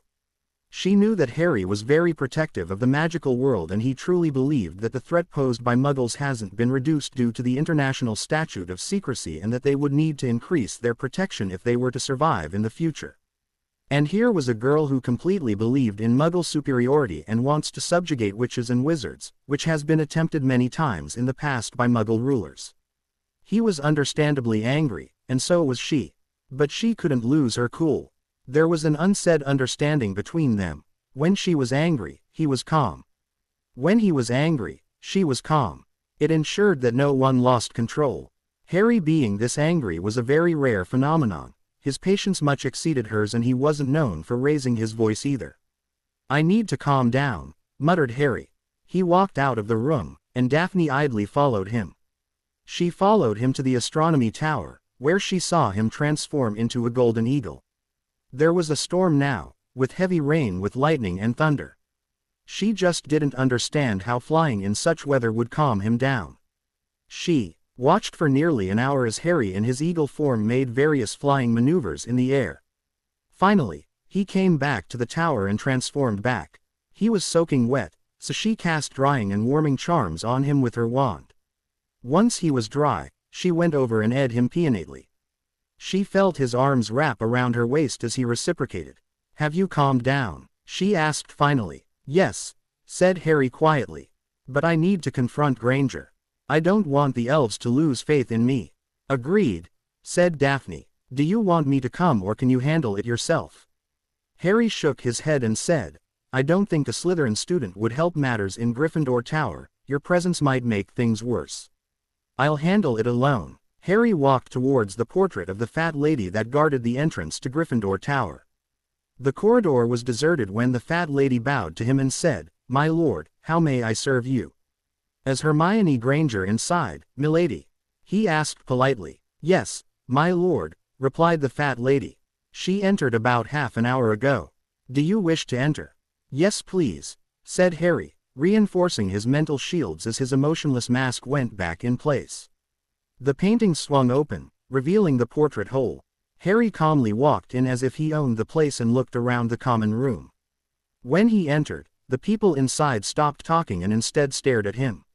How had he entered the tower? Did he know their P-word? "Potter!" yelled Ron Weasley. "What are you doing here? This is the Gryffindor common room, you're not welcome here." Harry rolled his eyes. "I'm looking for Hermione Granger." "Where is she? Why should we tell you?" asked Wella C., going red in the face. Harry merely raised his eyebrow. Well, it seemed someone had a crush on Granger. I'm not here to flirt with her. Well see, said Harry, much to Ron's emberment. You can have her and marry her for all I care. I need to talk to her. Where is she? When one of them responded that she was in her dorm, Harry simply flicked his wand and silently cast the Patronus charm. The giant Thunderbird emerged from the tip of his wand and disappeared. Harry folded his hands against his and started at the fire, waiting for Granger, while the rest looked in awe, discussing his Patronus. Finally, Hermione Granger came down. What do you want, Potter? She snapped. I was busy doing something important. In her hands were small fluffy hats and gloves. That's precisely the reason why I'm here, said Harry in a quiet voice. The common room was quiet now, wanting to know what was going on. Lavender Brown and Parvati Patil, the two gossip queens of the school, took the best seats so that they could watch. Stop what you're doing, he said. Stop trying to trick the house elves into freeing themselves. While your idea of giving them more rights is a noble cause, the way you're going about it is not. So stop it. Hermione went red in the face due to anger. I knew it, she screeched. I knew that you wouldn't support my campaign ever since I saw you summon that poor elf a year ago. How dare you condone Rye? That's barbaric. I'm surprised that no one has tried to stop it yet. It just shows how backward your thinking is. House elves need to be free. They need wages and sick leave and better working conditions. I can't believe the Ministry of Magic condones this. Making them yours is monstrous. Why, in the Muggle world? Oh, don't act almighty Granger, snapped Harry, his eyes glowing. I'm pretty sure you arrived at this conclusion just by reading your stupid books, didn't you? Tell me, Granger, have you actually met a house elf before?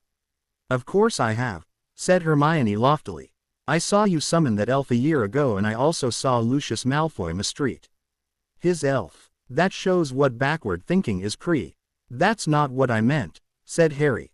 Have you personally spoken to them? Have you asked them if they're happy? Have you asked them why they need to bond with witches and wizards? They're obviously inwashed by, began Hermione, but she was cut off. So, you came to your own conclusion, did you? Asked Harry in a deadly voice, bolts of lightning surrounding his body. Many of them close to him edged away due to fright, while others were in awe of his sheer magical power. That's the problem with you, Granger. You read what is given in one book, not verify it with others, not look at the real-life scenario and jump to conclusions. And now, that's what you have done in regards to house elves. Let me enlighten you, Granger, said Harry. House elves have always existed in our world, but they are not the only form of elves. There are wood elves which exist in the forests all over the world, but they are very, very rarely seen, as they prefer to remain isolated due to the danger of them being hunted down. High elves exist who are considered by many as one of the oldest sentient magic species, but they too prefer an isolated environment and haven't been spotted for hundreds if not thousands of years. All these types of elves have a specific purpose, just like witches and wizards do. House elves are a species meant to serve. That is their function. If you rob them of their ability to do their job, then they lose the will to live, as they have nothing else to live for. Right, began Hermione, but was again cut off. The bond between a house elf and a witch or wizard has existed for thousands of years. That is the way for them to survive. Without the bond, their existence has no meaning, as they don't know anything else. They were born to serve. Unlike in your precious Muggle world where humans and other humans, we don't do that. Because old magic herself has created a species who serve us to help better ourselves so that we can improve our society. Every society needs others who cook, clean, do the housework, take care of the children and other essential things. In the Muggle world, it is done by other humans, while in the magical world it is done by house elves. You can't expect them to accept wages because they have no use for it. What do you think they would do? Go to a party? Watch a movie? Their inherent magic itself provides them with whatever they need, and coupled with the magic they get from witches and wizards ensures that they are self-sufficient. They use the magic received from the bond to reproduce, and you trying to free them shows that there is someone out there who wants to kill them all. You'll basically turn into a dark witch to them. Please, don't try to bring in your vaunted Muggle ideas into the magical world where it is neither wanted nor necessary, said Harry heatedly. But of course you need Muggle ideas, screeched Hermione, her hair become bushier by the minute. The wizarding world is still stuck in the Dark Ages and only adapting to the Muggle world can bring them out of the funk. There isn't even the concept of divorce in the magical world, while it exists in the Muggle world. Polygamy exists here for God's sake. Only if we remove such barbaric laws and traditions could the magical world ever hope to be as advanced as the Muggle world. This comment brought outrage from many of them sitting in the common room.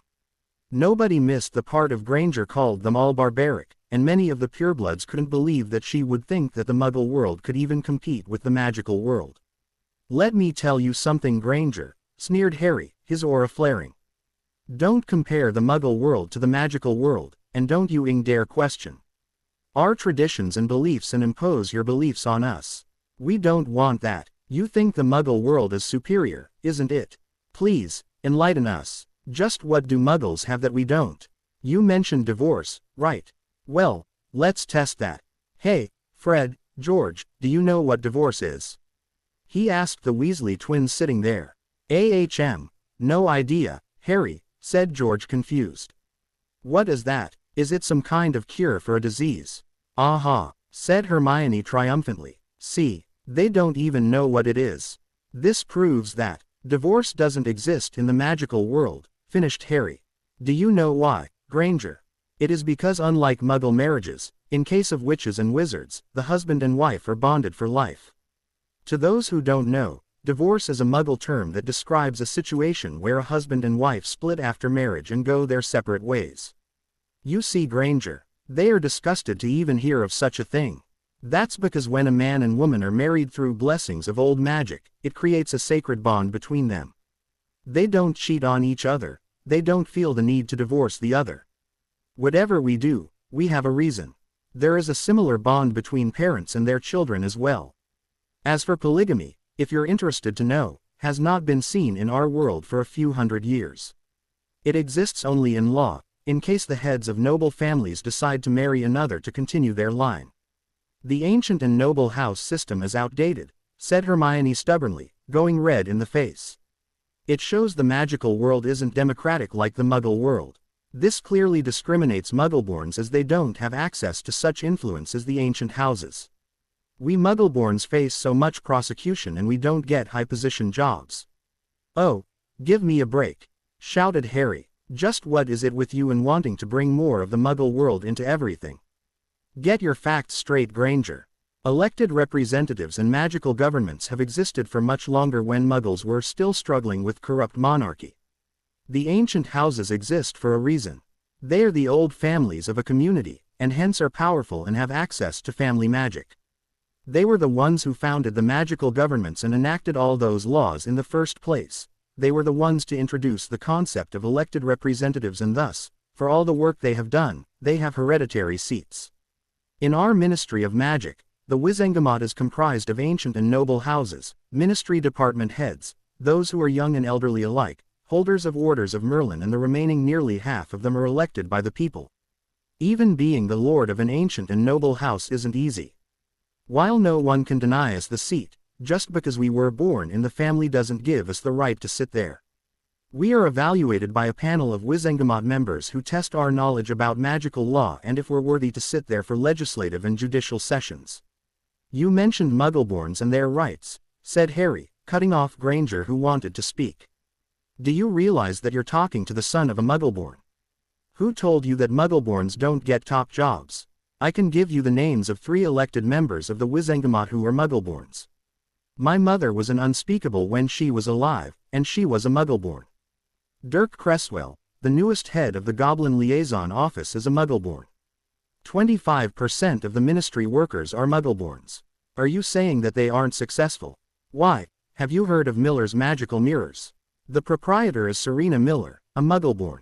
She was named the Businesswoman of the Year in the International Magical Business magazine. So, tell me, in which sense are we barbaric? He sneered at the last word. What in the world is family magic? Why weren't we told about such things? We should all have access to such things as well, shouted Hermione. Family lines have different characteristics and traits, explained Harry. He knew that others were listening, so it was a good idea to explain it properly. It might be something as simple as eye color to magical powers. The Abbott family has been known for their ability in earth magic. The Longbottoms have produced outstanding potioneers. Ollivanders have a long history with wand lore. It's different for different people. The Black family has a dominant trait of metamorphagy. Magic developed over generations and it becomes ingrained in the blood of the members itself.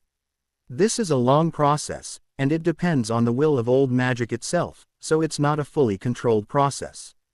Thus, they have their own spells and wards and other inventions which are passed down from one generation to another. You mean you have access to magic that others don't? Screeched Hermione. You can't do that. The Ministry must seize all those and give it to the public so that it can be read by all. I can't believe you're allowed to do such things as hoarding knowledge. We all have our own family secrets, Granger, said Harry angrily. Do you think this doesn't happen in the Muggle world? Do you think you have access to all the Learys in the world? I would like to see you try to get into the oldest and most secure Learys without permission, just by claiming that it shouldn't be locked. Stop judging the magical world by your knowledge of the Muggle world. They're completely different. There's old magic at work here and it isn't something as simple as. Now what the hell is old magic? Laughed Hermione. You talk as though magic is sentient, as if that is possible. Magic is just a tool which. Shut up, shouted Harry, while other purebloods too shouted in outrage. This is what we don't like. You were introduced to the magical world just 3 years ago, and you're already spitting on our traditions and beliefs which have existed for thousands and thousands of years. For Merlin's sake, Granger, stop trying to convert the magical world to your so-called advanced Muggle standards. We don't want it. I'm not saying that we are perfect. Yes, there is corruption. Yes, Muggleborns face scorn, but this is the reason for it. You enter into our world, spit on our beliefs and try to change who we are. And no one likes that. Why can't you just let things be? If you want to change something for the betterment of the society has to agree to it. You can't single-handedly change something just because you feel it is inappropriate. That's called tyranny, which is what Voldemort tried to do. Harry waited for Hermione to speak, but when she didn't he responded calmly, Look, Granger, I don't care about your beliefs about the Muggle world. Just don't impose them on us. And leave the house elves alone. They came to me crying about what you have been doing, and I needed to take action so that no one got hurt. Again, I don't mind you prosecuting those people who don't treat their elves well, I'm all for it. But don't try to give the elves clothes as it is harmful to them. Good night. With that, Harry left Gryffindor Tower, not noticing Hermione Granger furiously march back to her dorm. The argument between Harry and Hermione spread throughout the school like fiendfire. Purebloods, half-bloods and Muggleborns alike could be seen talking about it.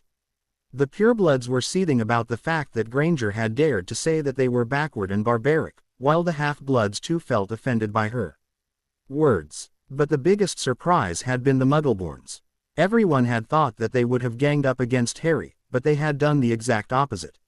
They actually understood where he was coming from, as many of them had been ridiculed for the strange happenings around them when they were growing up, which they realized later to be accidental magic, and understood that both worlds were different. Many of them approached Harry, and asked him questions about the working of the magical world, and he was more than happy to explain it to them. He even personally escorted them to the Leary and showed them the wide range of books which served as introductions to Muggleborns and explained more about the magical world. Of course, some of them had scoffed and glared at Harry whenever they saw him, but they were very few and far between as compared to the general Muggleborn student population. Hermione Granger and Ron Weasley, on the other hand, were shooting death glares at Harry whenever they saw him. Pretty soon, the word reached the ears of Albus Dumbledore and Harry was summoned to his office. Albus Dumbledore looked at the boy in front of him under his half-moon glees. He had heard rumors about Harry arguing about house elves and other related topics with Hermione Granger, which showed that Harry didn't have a high opinion of Muggles, and that was disturbing.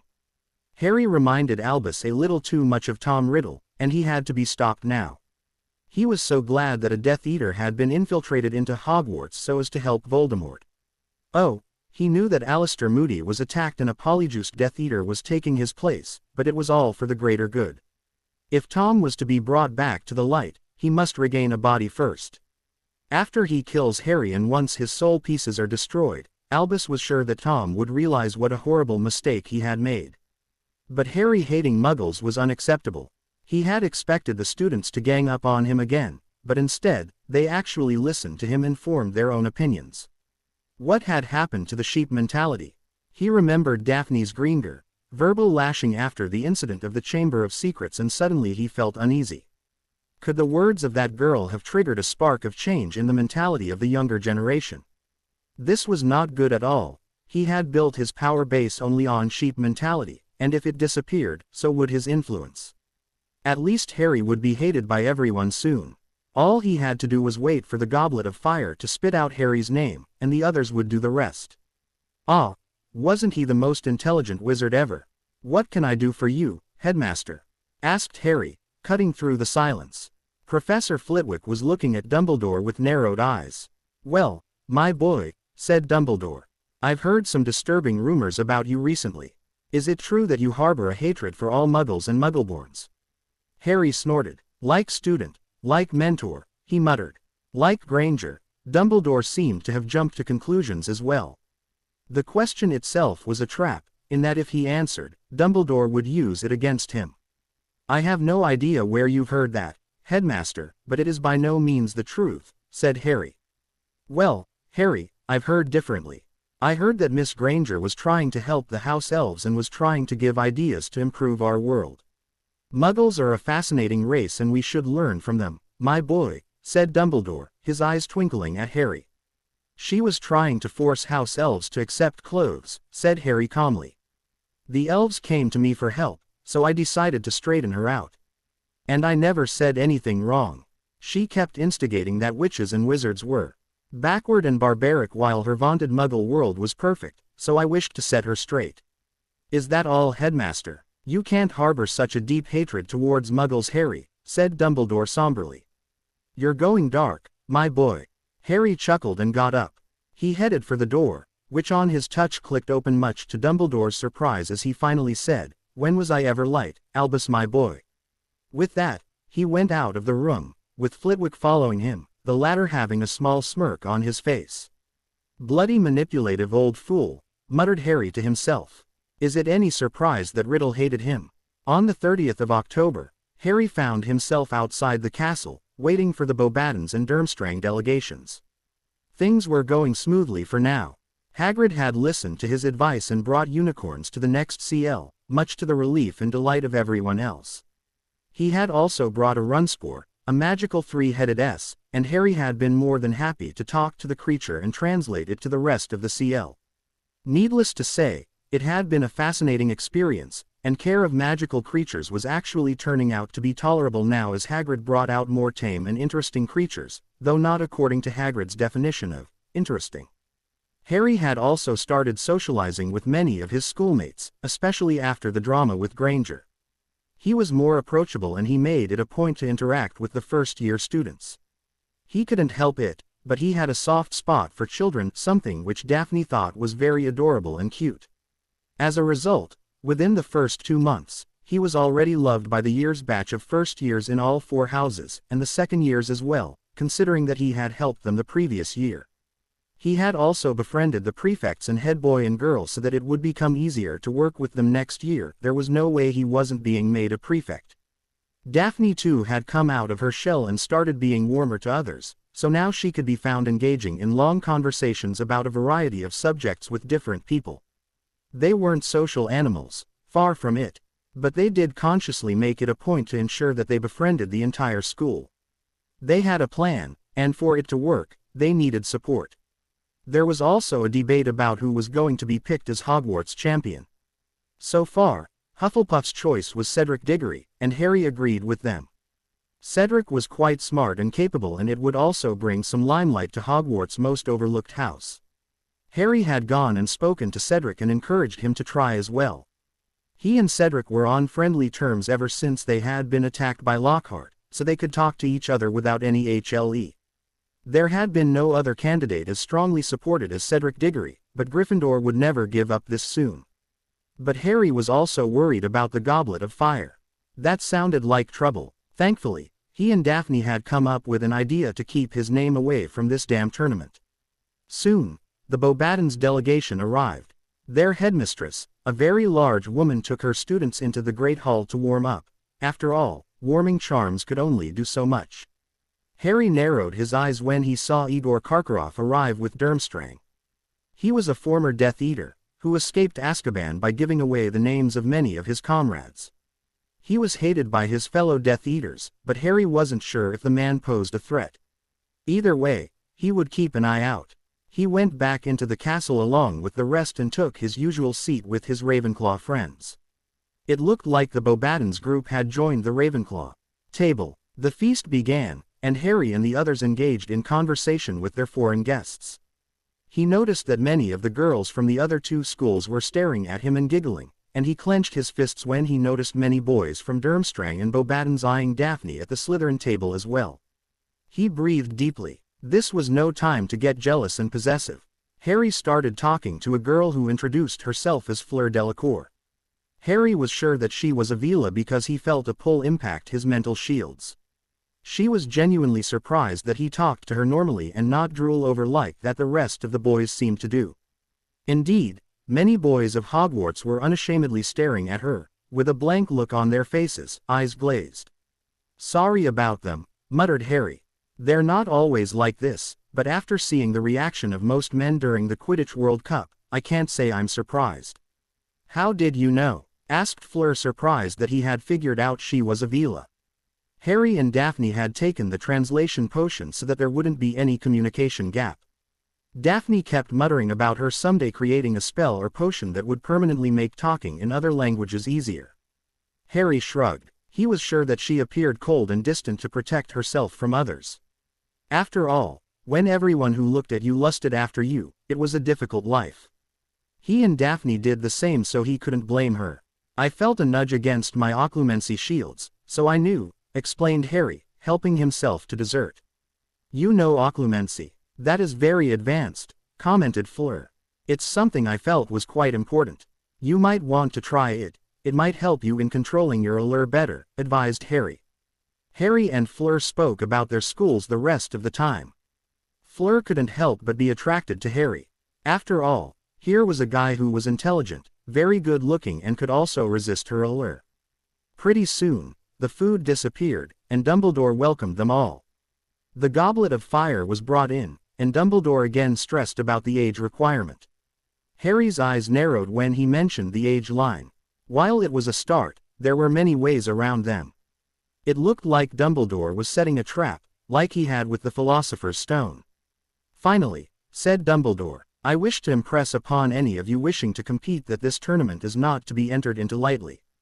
Once a champion has been selected by the Goblet of Fire, he or she is obliged to see the tournament through to the end. The placing of your name in the goblet constitutes a binding, magical contract. There can be no change of heart once you have become a champion. Please be very sure, therefore, that you are wholeheartedly prepared to play before you drop your name into the goblet. Now, I think it is time for bed.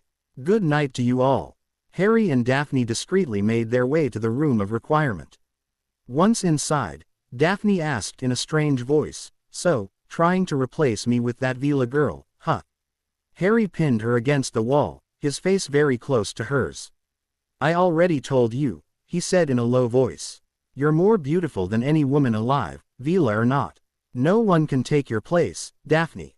Understand me?" He eyed her slowly and sensually, just to prove his point. "I saw you get frustrated when those boys were flirting with me," said Daphne casually. Harry's face colored in embarrassment and Daphne smirked. "Don't worry, Harry," she said. "You're the only one for me as well. Now, can we get on with our business?" Harry nodded. "Dobby," he said. Dobby popped in front of them and immediately tackled Harry in a hug.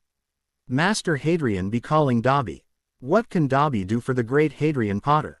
he asked excitedly. Harry smiled, kneeled down to the elf's height and said, "Dobby, I want you to do something important. The Goblet of Fire will be placed in the entrance hall soon. I want you to stay on guard, invisible, and ensure that no one puts my name in the goblet. I know that you'll have to sacrifice your sleep for this, but can you please do this for me, Dobby?" Dobby cried and said, "Master Hadrian is greater than Dobby ever thought. Dobby will do anything for Master Hadrian. It shall be done. With that, he popped away. That was a weird elf, said Daphne, slowly. Harry snorted. Poor guy is probably damaged permanently due to Lucius Malfoy's torture. Or maybe he's just that eccentric. At least he's happy. He deserves it after all he has been through. With that, they both headed to their respective dorms for the night. The next evening, Harry was again sitting at the Ravenclaw table for dinner, but he couldn't help but fidget. Daphne looked nervous as well. They both looked at the weather outside through the windows and they saw heavy rain, along with thunder and lightning. It was Aquila's warning about danger. He finally took a deep breath and clamped up his mental shields. He couldn't let himself get distracted. There were only two alternatives according to Daphne. Either Dobby succeeded in preventing the goblet from being tampered with, which would ensure that Harry wouldn't have to compete, or Dumbledore would have done something which would force Harry to compete. He didn't like the idea of competing in the tournament, and Daphne was more nervous than he had ever seen her. His emotions settled as he finished his breathing exercises, and his emotionless mask was back in place. The storm raged outside the castle. Dumbledore couldn't prevent the press from being here as well. So with that in mind, two reporters were present, and unknown to Dumbledore, they had brought along a recording crystal as well. The crystal was showing the live broadcast of the selection of the champions to witches and wizards all over the world. Many of them were watching the selection on their e-mirrors as the Triwizard Tournament was an ICW-sponsored event, so it had international coverage. This was what worried Harry, as whatever drama was soon to unfold, 1 million people would be watching, if not more. And he knew that the audience would certainly grow in the future. "The goblet is about to make its decision," said Dumbledore. "Once I call the names, champions, please enter the next chamber through the Great Hall for your briefing. Good luck." The flames of the goblet turned red, and a piece of parchment flew out.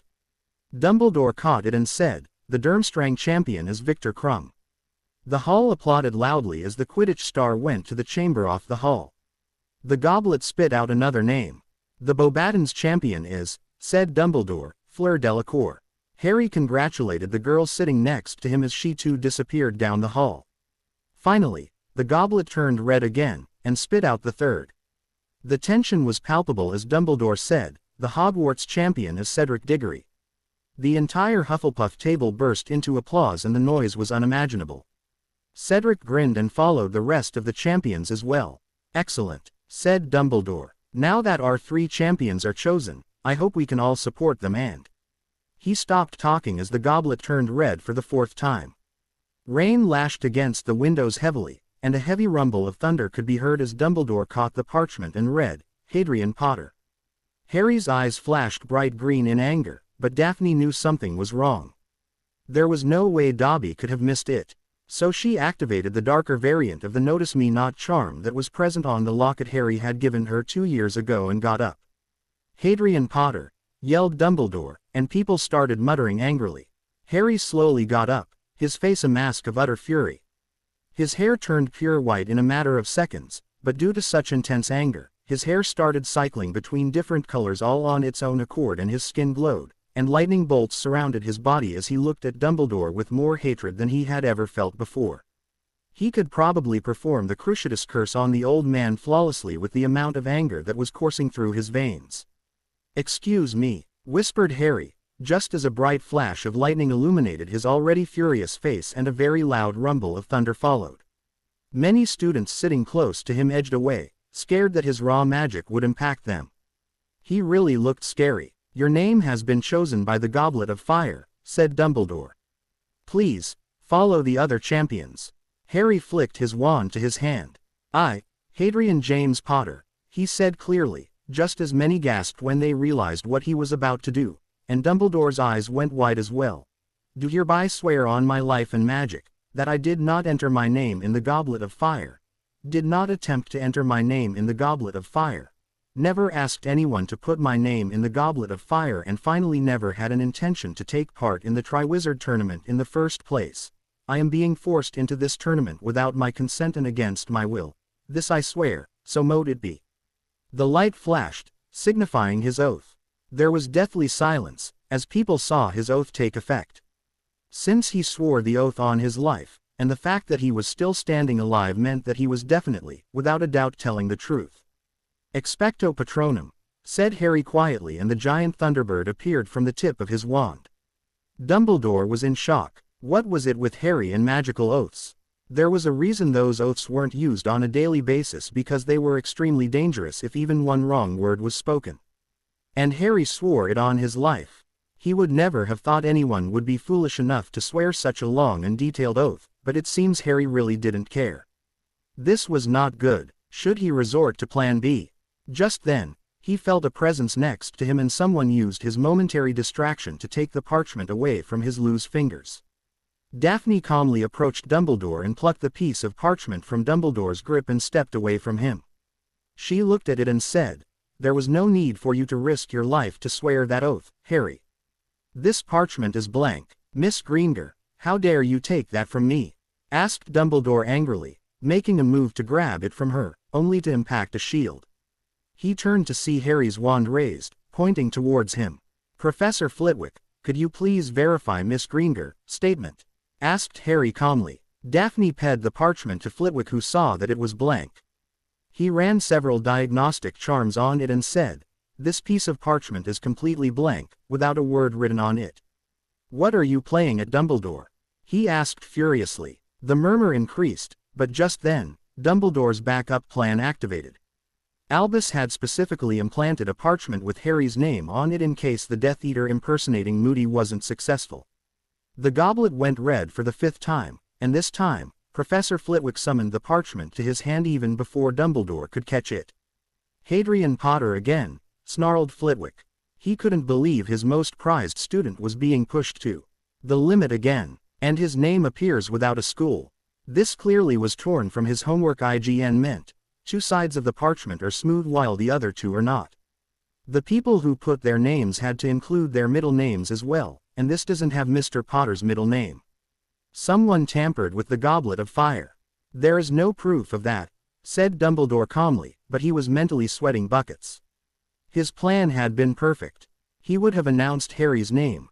Due to the shock, Harry would not have reacted and just followed his orders. This would have led to the school turning their back on him. It had been a big shock to him that the 4th piece of parchment was blank, but that blasted Gryffindor girl had figured it out. His plan B would have worked wonderfully, but that didn't count on it being the 5th parchment to fly out. He had confounded the goblet into believing there was another school, with Harry as the sole participant.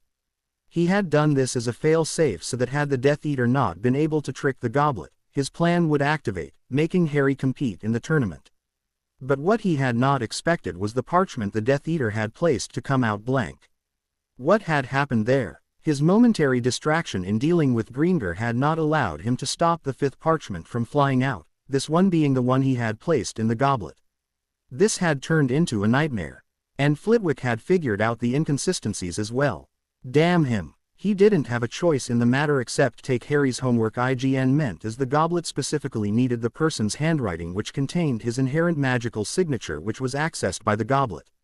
Dumbledore felt all his plans crashing around his ears. But he still had hope. Harry would still be forced to compete as he was chosen by the goblet. He was bound by the terms of the implied contract. That part of the plan was something Harry hadn't anticipated, thus giving Albus the advantage. "No proof," snarled Daphne. "The fact that the goblet spit out 5 times instead of 3 is considerable proof that someone has tampered with it. You were the one who called out Harry's name when the slip of parchment didn't even have his name, and you think all is well." "Don't take that tone with me, Miss Gryffindor," said Dumbledore dangerously. "I'm the headmaster of this school and you will show me some respect." Daphne growled, her tigress instincts taking control again. "It is difficult to respect a man who is hell-bent on getting my fiancé killed." "Miss Gryffindor, that's enough from you," snapped Professor McGonagall, coming forward. "Potter, in you go," she said, pointing towards the entrance to the chamber where the other 3 champions were waiting. Harry breathed deeply to get his wild emotions back under control. His hair color returned to its original jet black, his skin stopped glowing and the small lightning bolts disappeared. But his eyes were still glowing bright green. He calmly walked towards the chamber off the hall with Daphne by his side and Professor Flitwick in tow. "Miss Gryffindor, where do you think you're going?" "The briefing is for the champions only," snapped McGonagall, only to receive no response as Daphne calmly followed her fiancé into the room. As they entered, Cedric looked up from where he had been talking to Fleur in hushed tones and said, "Harry. What are you doing here? Do they want us to go back to the Great Hall?" He asked confused. "The Goblet of Fire has been tampered with, ladies and gentlemen," said Daphne curtly. "His name seems to have come out twice, and the headmaster is hell-bent on making him compete. I assure you that he did not place his name in the goblet. He swore a magical oath in the Great Hall to that effect." Suddenly, Bagman entered and said joyfully, "This is extraordinary. Let me introduce you to the fourth champion." With that he started clapping, only to stop when he saw the furious faces of Harry and Daphne. "This is not a happy occasion, Mr. Bagman. I hope you do well to remember that," said Harry quietly, but the venom in his voice was not missed. Said Bagman nervously. "Of course not, Lord Potter, my apologies." But just then a large group entered the room as well. Fleur immediately went to her headmistress. "Madame Maxime, there seems to be a mistake. How can Monsieur Potter be chosen as the fourth champion? What is going on?" she said, the translation potion making Harry and Daphne clearly understand what she was saying. "I would like to know that as well, Dumbledore. What is the meaning of this?" snapped Madame Maxime. "Two Hogwarts champions," said Karkaroff angrily, but his eyes betrayed him as it showed undisguised glee. "We were under the impression that your age line would prevent anyone under the age of 17 to put their names in the Goblet of Fire. Never would I have thought your students would resort to such disgusting actions such as—" "Oh, don't act all high and mighty, Karkaroff," snapped Daphne. "You were there in the Great Hall when Harry swore an oath on his life that he didn't enter himself. Or are you too stupid to realize that tampering has taken place after the goblet spit out 2 extra pieces of parchment?" "How dare you talk to me like that?" said Karkaroff, acting as though he was deeply insulted. "Is this how your students behave, Dumbledore? I would have thought—" "Oh, just shut up, Karkaroff, we know what you are," snapped Harry. "I don't need a Death Eater to lecture me about behavior and disgusting actions. I'm here only to find out the next course of action. Since I didn't enter my name in the Goblet of Fire, I'm not obligated to compete in the tournament." End of story. "How dare you!" yelled Karkaroff. "This is a personal insult. I can't take such insults lying down.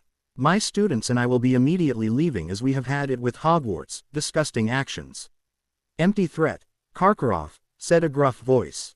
Everyone turned to see Alistair Moody limping into the room. "Your champion can't leave. None of them can leave. Binding magical contract. Convenient, huh? Convenient," snapped Karkaroff. "What are you blabbing about, Mad Eye?" he sneered. "Oh, don't get so uppity, Karkaroff," said Moody amused. "Everyone knows of your Death Eater past, so don't try to hide it. As for the goblet, someone put Potter's name in it, knowing that he would have to compete if his name came out. It's probably a murder attempt. Get him into the tournament and just wait for him to injure himself." It was also clearly a case of tampering as they hoodwinked a very powerful magical object. It would have needed an exceptionally strong Confundus charm to bamboozle that goblet into forgetting that only 3 schools compete in the tournament. I'm guessing they submitted Potter's name under 4th and 5th schools, to make sure he was the only one in his category. Very intelligent to do it twice, so as to trap him, he explained. In a fraction of a second, Harry caught Daphne's eye and acted. "You seem to have given this a great deal of," said Karkaroff, but was interrupted when there was a flash of light, blinding everyone in the room. Dumbledore drew his wand, but just then, the light cleared. Everyone turned to see Alistair Moody on the ground, stunned and under several binding spells. "Mr. Potter!" yelled Dumbledore and McGonagall at once, looking at Harry's wand pointed at Moody. "How dare you attack a teacher like that?" said Dumbledore. "I'll have you suspended for this." Harry chose to remain silent, watching Moody closely. He had just figured out something which had baffled him last night. He had been browsing through the Marauders map late last night when he saw Alistair Moody entertaining Barty Crouch in his office.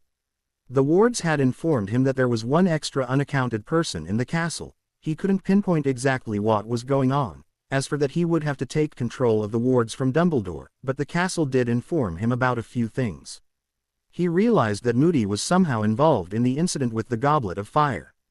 The bizarre behavior of Moody, coupled with his perfect ready-made answer as to how Harry's name came out of the Goblet of Fire this soon after the incident, made it way too suspicious. Daphne immediately went over to Moody, picked up his hip flask and opened it. Polyjuice potion, she declared after smelling it. If he were indeed Alistair Moody, I doubt I would have been able to land a spell on him, said Harry calmly. Call the Aurors. That won't be necessary, said a voice. Everyone turned to find Lady Amelia Black, head of the DMLE, standing at the doorway with 2 Aurors and Lord Sirius Black. Call the Aurors. That won't be necessary, said a voice. Everyone turned to find Lady Amelia Black, head of the DMLE, standing at the doorway with 2 Aurors and Lord Sirius Black. Lord and Lady Black, said Dumbledore, frowning. May I ask what you're doing here? He was mentally seething as well as afraid. What in Merlin's name was going on? He had hatched a perfect plan, but nothing was going as planned.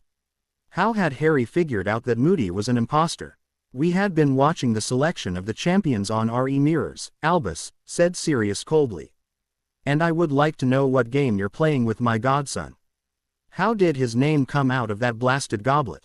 That can be answered once we have questioned this one here, said Amelia. She was looking at the hip flask which Daphne had handed to her. Going by the quantity of Polyjuice potion, our dear Moody should be transforming anytime now. This has all been a big misunderstanding, began Dumbledore, but was silenced with a glare by both Amelia and Daphne. Both of them had furious looks on their faces. Suddenly, they saw Moody's skin bubbling. Everyone turned to look in shock and disbelief as Alistair Moody's face changed too. Barty Crouch, declared Harry Jr. Everyone turned to look at a white-faced Crouch Sr., who seemed unable to speak. Amelia narrowed her eyes. Can you explain how your son, who was supposed to have died in Azkaban, is alive and well, Mr. Crouch? She asked in a deadly voice. Crouch Sr. remained still, not speaking a word. The rest of them were too shocked to react. Immediately, Amelia fired a binding charm on Crouch Sr. as well. Arrest them both, she said flatly to the Aurors she had brought with her. Well, Dumbledore, snapped Sirius, care to explain how a Death Eater impersonating your old friend managed to elude you for 2 whole months? Or can you explain why you're trying to force my godson into this tournament? Dumbledore remained quiet, looking at both Crouch men being escorted out by the Aurors. I have no idea about what is going on. But clearly, Harry's name came out of the Goblet of Fire. He has to compete. All 4 of them will. It is in the rules, which is what they will do. But Dumbledore, began Maxime. My dear, Madam Maxime, if you have a better alternative, I would be delighted to hear it, said Dumbledore. If you think Harry is going to compete just because you say so, Dumbledore, then you can forget it, said Daphne angrily. I agree, said Sirius. There is no way. I'm taking your word for it that there is no way. Out. Mr. Bagman, I will need a copy of the Triwizard Rules, said Harry quietly. You can expect to hear from the Gringotts legal department soon. I think we're done here. Thank you for your help, Professor Flitwick. I greatly appreciate it. With that, Harry, Daphne, and Sirius walked out of the room, leaving behind a stunned crowd. They never knew that there was uproar all over the country and the world. Dumbledore mentally smiled. There is no getting out of this, Harry, he thought. You are trapped. Let's see how you handle this. I hope you can forgive me, my boy. But it is all for the greater good. You are well and truly caught in my web. The headlines in the magical daily newspaper in the following couple of days were a shock to those who hadn't watched the selection of the champions on their e-mirrors. Champions selection for Triwizard Tournament goes awry. 4 champions selected. Victor Crumb of Durmstrang, Fleur Delacour of Beauxbatons and Cedric Diggory of Hogwarts are the official champions. Hadrian Potter, the boy WHO lived forced into the tournament. Goblet of Fire spit out 2 extra pieces of parchment. Who tampered with it? Dumbledore trying to force Hadrian Potter to compete. Does he want to see the boy WHO lived killed? Hadrian Potter swore a magical oath on his life declaring his innocence in the matter. Death Eater Polyjuiced and impersonated Alistair Moody, responsible for putting Potter's name in the goblet. Barty Crouch Jr. still alive. Crouch Sr. got his son out of Azkaban. Disgraced former director of magical law enforcement Crouch Sr. placed his son under Imperious curse for more than a decade. Crouch Jr. conjured the Dark Mark at the Quidditch World Cup. Not sure about his motives behind placing Lord Potter's name in the goblet. Unbreakable vow preventing US from finding the truth. says DMLE Director Lady Amelia Black. Crouch Sr. and Jr. to be sentenced to the Dementors. Dumbledore a disgrace to our country, says Lord Green Gr.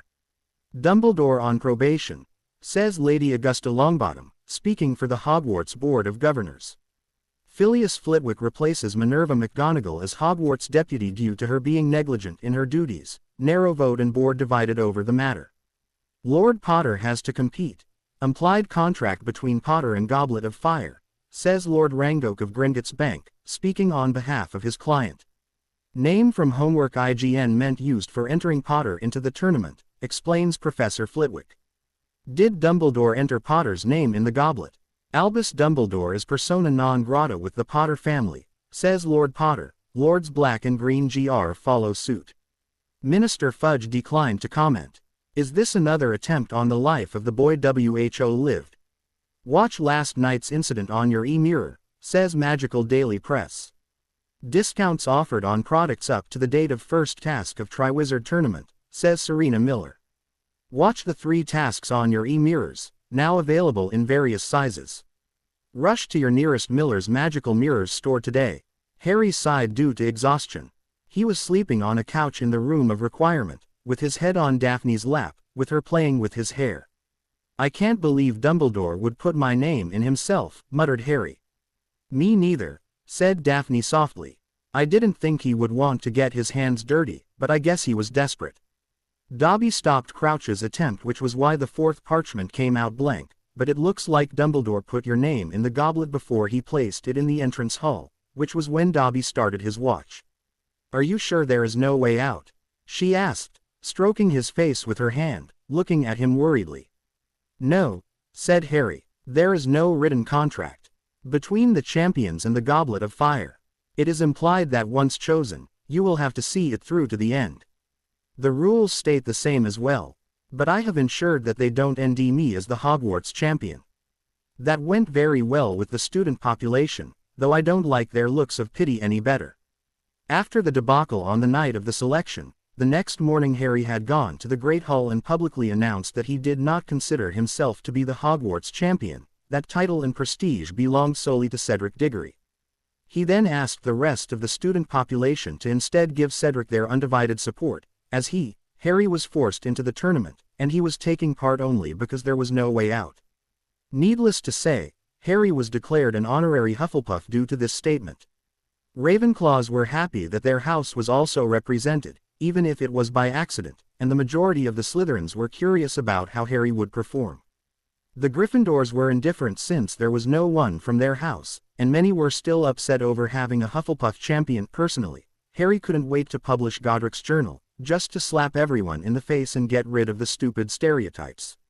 Some idiots, led by Ron Weasley, still believed that Harry was a glory hound and that he entered it himself.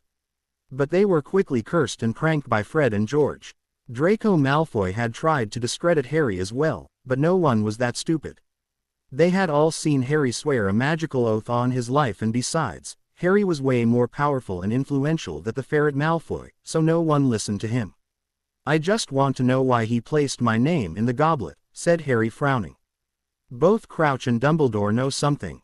What is it? Is it Voldemort? Is that why I was entered into the tournament? But if that's the case, why did they go through so much trouble? An I-Nation attempt would be more efficient, and they could have done that at the Quidditch World Cup. We can't even find out the reason behind it from Crouch because there is an unbreakable vow in place that is stopping him from revealing the truth. Damn it, we can't pin it directly on Dumbledore either, so he was able to avoid a thorough investigation. Not only that, he still seems to have supporters, which was why he couldn't be booted out as headmaster. But I'm glad they put him on probation. I'm happy McGonagall got the slap in the face that she deserved, said Daphne with a sneer on her face. Harry nodded. Flitwick would surely do a good job. I would like him as headmaster too, he said, his voice trailing off. We'll have to increase your training, said Daphne. Already on it, replied Harry. I've been looking through various books about the tournament, and it's usually based on some element of nature and magic. And the first task will always have something to do with some dangerous magical creature. I got a notice from Gringotts. I own a dragon reserve in Romania, and guess who just ordered 4 nesting mother dragons to be brought to Britain? Nesting dragons, hissed Daphne. Are they insane? There's nothing more deadly than facing a nesting mother dragon, as they're incredibly protective of their clutch. The champions could very well be roasted alive. This tournament is done to promote international magical cooperation, not attend the funerals of champions. I don't care about that, said Harry frowning. I can take care of myself. But I'm worried about the dragons and their eggs. I don't want them hurt. The dragons didn't do anything to us. This is the kind of sport I hate when it comes to witches and wizards. Why can't they understand that dragons are sentient magical creatures and not toys they can play with? Daphne shook her head in exasperation. Leave it to Harry to not bother with his life, but instead worry about the health of the dragons. Didn't he understand how worried she was? This tournament was insanely dangerous, that was why it was discontinued. She felt like kidnapping Dumbledore to the dungeons of Potter Castle, and then torturing him until he was nothing but a gibbering, crying mess. He deserved it for all that he had done to Harry. Harry could sense the emotional turmoil that was gripping his fiancée. He got up from her lap, pushed her down on the couch, and edged her peonately. Daphne edged as he felt the tension of the past few days melt away. Don't worry, Daph, said Harry soothingly, in her face tenderly. I'll be careful. Nothing will happen to me. I'll ensure that I'm prepared. I hope so, whispered Daphne, just as a tear fell from her left eye.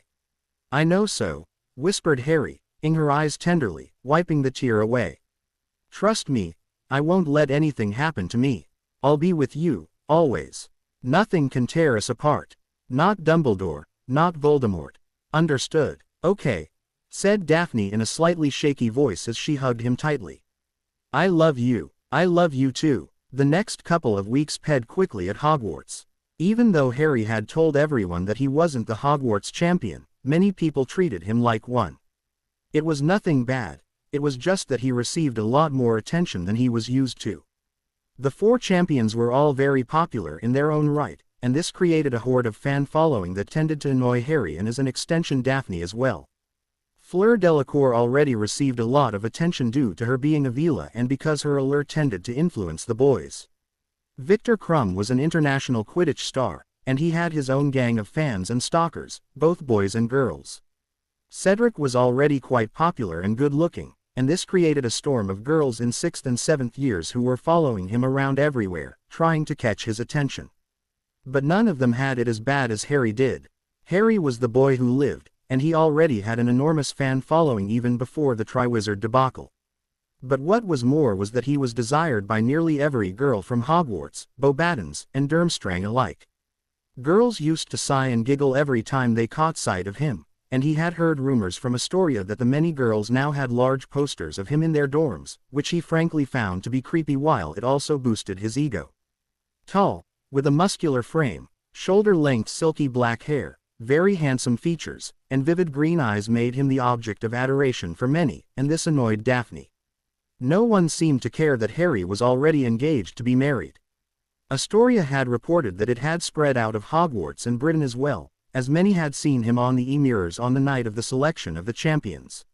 From what she had heard from one of the girls from Beauxbatons, even though Harry was throwing a fit that night, many girls all over the world were drooling at his unnatural good looks.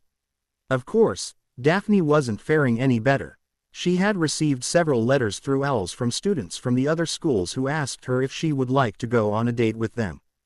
Harry was furious when he counted no less than 20 different letters from different boys, most of them describing how beautiful they thought she was. Daphne, of course, found the whole experience amusing and just vanished the whole lot of them, but their make-out sessions did get a lot more frequent and intense due to them wanting to prove to the other that they weren't interested in anyone else. A week before the first task, the weighing of the wand ceremony was scheduled to take place. Harry entered the CL room and saw Victor Crumb was standing in a corner, not talking to anybody, while Cedric and Fleur were talking softly to each other. Harry smiled softly at them all and went to engage Crumb in a conversation about Quidditch, while the other asked Harry about his experience in dueling. Harry was an international dueling champion after all.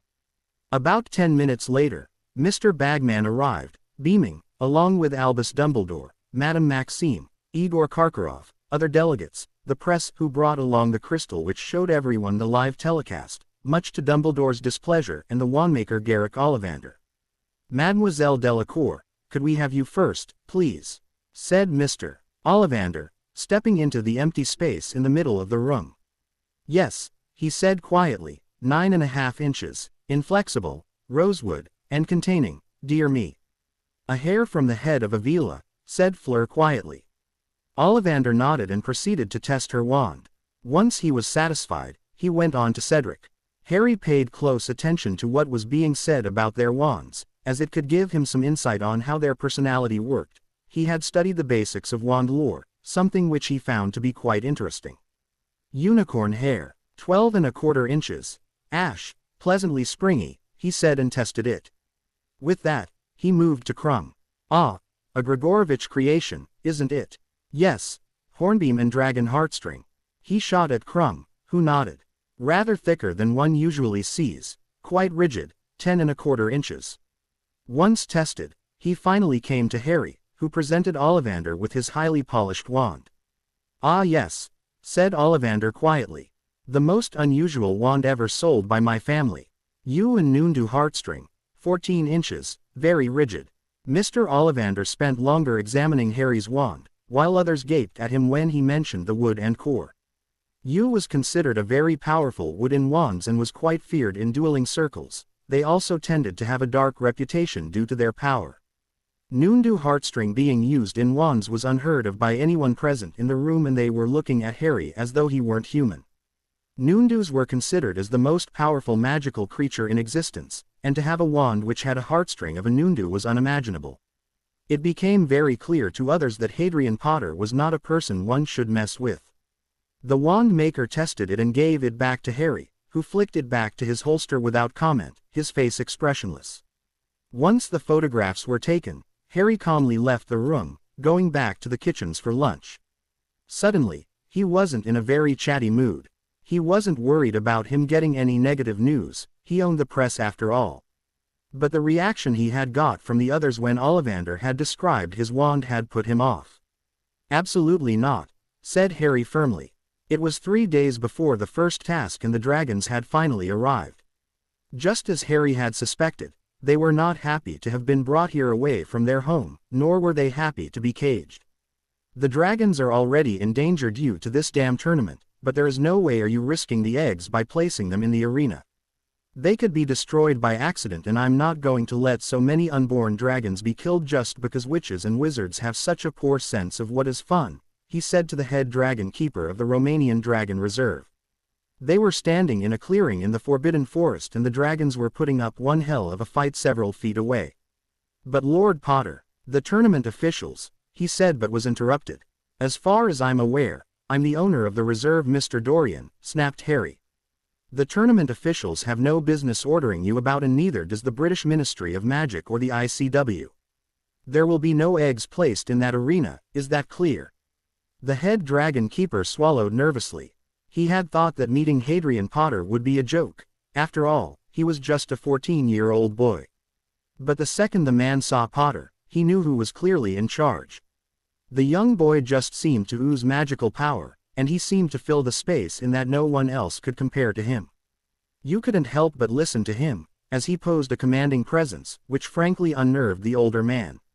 "But Lord Potter, the eggs are part of the task," he said nervously. "It has been specifically requested by the Triwizard Committee, which has been commissioned by the ICW. We have a contract, sir, and we have to go through with it." Harry folded his arms over his and looked at the dragons, which were all stunned by several of the dragon handlers. The committee wanted eggs, but he wasn't willing to risk them. So the only option was, "I'll provide you with charmed duplicates," said Harry finally. "Switch them with the real eggs and place them in the arena. Make sure that the mother dragons know that their eggs are safe. I don't want them to go on a rampage." "How many are there in each clutch?" said the head keeper, looking at his notes. "There are 15 each, sir, that makes it 60 eggs in total." Harry snorted. "There is no way am I risking the lives of 60 unborn dragons for this piece of shit. If the Triwizard Committee discovers the switch, just tell them that you were following orders and direct them to me. I'll handle them," he said flatly. Yes, sir, he said, mentally breathing a sigh of relief. At least he didn't have to deal with those people in case the worst happened. He was more than happy to shift the responsibility of explaining it to them to his newly discovered boss. And make sure you have healers who specialize in dragon care nearby, ordered Harry. I don't want the mother dragons fatally injured as well. Once the tasks are over, ensure that they are treated for their injuries. If healers aren't here right now, ensure that they are present at the arena on Thursday. Understood. Yes, Lord Potter, he said. Harry nodded to the man, and before he left, he paused. You'll find the substitute eggs by tomorrow evening. Also, ensure that none of the real eggs are misplaced. I will not have anyone stealing the real eggs and replacing them with fakes so that they can be sold on the black market. If I catch anyone doing that, trust me when I say they will be looking for a new job, along with a nice stay in prison. Ensure that your employees are clear on that matter as well. And remember, I will know if I'm being deceived. Good day, Mr. Dorian. Damn, whispered the head keeper, wiping his brow, watching Harry walk away. He was so glad that Lord Potter had not figured out that he had wanted to take advantage of the opportunity and steal the real eggs. Now there was no way was he even going to try something like that. Potter might only be a 14-year-old boy, but he clearly was capable of destroying their lives in an instant should they fail him. He would have to talk to his staff so that nothing unusual happened. The day of the first task was on the 24th of November. The stadium where the first task was to take place had been erected, with many witches and wizards paying entrance fees to come watch it. It was not as large as the stadium of the Quidditch World Cup, but it was huge nevertheless. Large mirrors were placed everywhere so that they could see the champions progress up close. Millions of witches and wizards around the world were now watching on their e-mirrors too, wanting to see how the task would take place. Daphne followed Harry to the edge of the champions' tent. Her face was pale and she hugged him tightly. Harry grunted due to the pressure. Please be careful, she whispered, doing her best not to cry. Just grab that stupid egg and come back to me safe and sound. I will, said Harry, and he eyed her pianately. Once they broke apart, he gave her one final hug and proceeded into the tent. Fleur, Victor and Cedric were all already present. Harry nodded to each of them and took a meditative posture so as to work on his occlumency shields. He knew that all four of them knew about the dragons, so he wasn't worried about fair play. He owned the Dragon Reserve and knew about it. Krum was told by Kurov, Fleur was told by Maxime while Cedric was told by his dad. Harry had wondered if he should tell Cedric about it but took one peek into the boy's mind and found out that Amos Diggory, who worked for the Department of Regulation and Control of Magical Creatures, knew about it and had informed his son. He had been meditating for several minutes when he was interrupted by Bagman entering the tent. The champions were instructed to put their hands in the bag and remove a variety. Cedric got the Swedish short snout, Fleur got the Welsh green, Krum got the Chinese fireball, while Harry got the Hungarian horntail. These are what you will be facing after going through a couple of steps, said Bagman, beaming at them. The theme for the first task is fire. Good luck to you all. Harry was the fourth selected. The tent blocked out all sound which came from the outside, so he had no idea what was happening. 2 hours later, he was called. He breathed deeply, flicked his wand to his hand, and exited the tent. He entered the arena to face the first task. Harry entered the arena and saw thousands of faces looking at him from their seats. He could see himself on the enormous mirrors that were placed around the stadium. To his confusion, he didn't see the dragon. In fact, the arena seemed to be empty. He activated his mage sight and sensed a ward. He frowned as he didn't like to go forward and find himself in a trap. The audience watched Harry close his eyes for a few seconds. He then, to everyone's intense shock, didn't move forward like the other three champions had done. Instead, he slowly walked around, one step at a time, while his right hand was raised in the air as if he was searching for something. Look at that, everyone, shouted Bagman. It looks like our youngest champion is doing something unconventional. Just what is he up to? The other champions just walked right through it to find the ring of fire in their path, but it seems Hadrian Potter thinks something is amiss. After nearly a minute, he found it. Every ward always had a trigger for something else, and he had found his. There were more advanced ones that hit it better, but this was designed with Newt students in mind. Besides, he had dealt with its kind before. Harry caught hold of a magical grip in midair, and using his wand that was in his left hand, he tapped the ward grip. Immediately, something started shimmering in front of him, and he took his chance. Bombarda Maxima, he said mentally. A white beam of light flew from his wand and hit the ward. There were flashes of light as the ward came down. As the magical disturbance cleared, Harry looked around and his eyes widened. The crowd roared and Bagman shouted, his voice booming, "Outstanding!" He shouted, "Our youngest champion knows more about warding and curse breaking than those older than him." And what was that method? Was he sensing magic? He literally felt the ward trigger without uttering a word, and then blasted it apart. Such subtlety and advanced knowledge are not seen even by the most experienced witches and wizards. Sweet Merlin, he is surely a one to watch out for.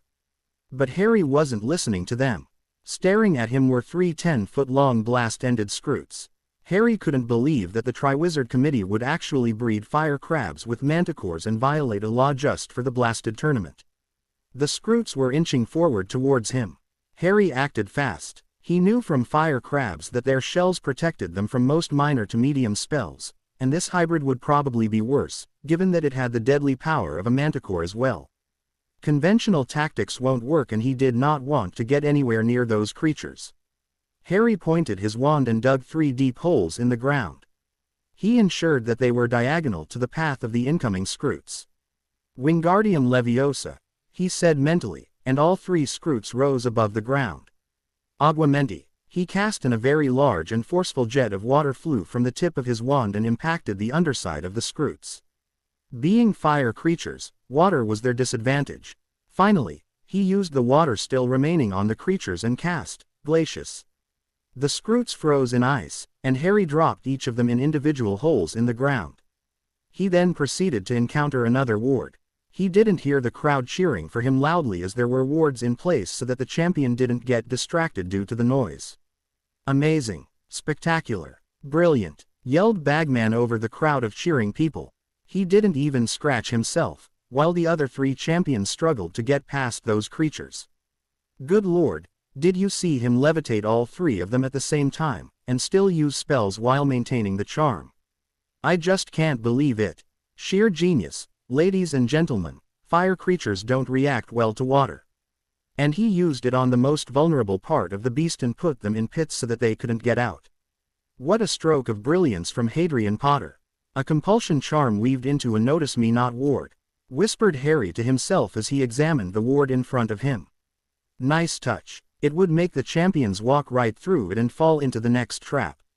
I'm impressed. Harry similarly disabled the ward which prevented him access and saw a huge Hungarian horntail resting close to her eggs, or truthfully, charmed fakes that looked like eggs. He saw a gleam of gold in the dragon's nest and he knew that he had to get the golden egg.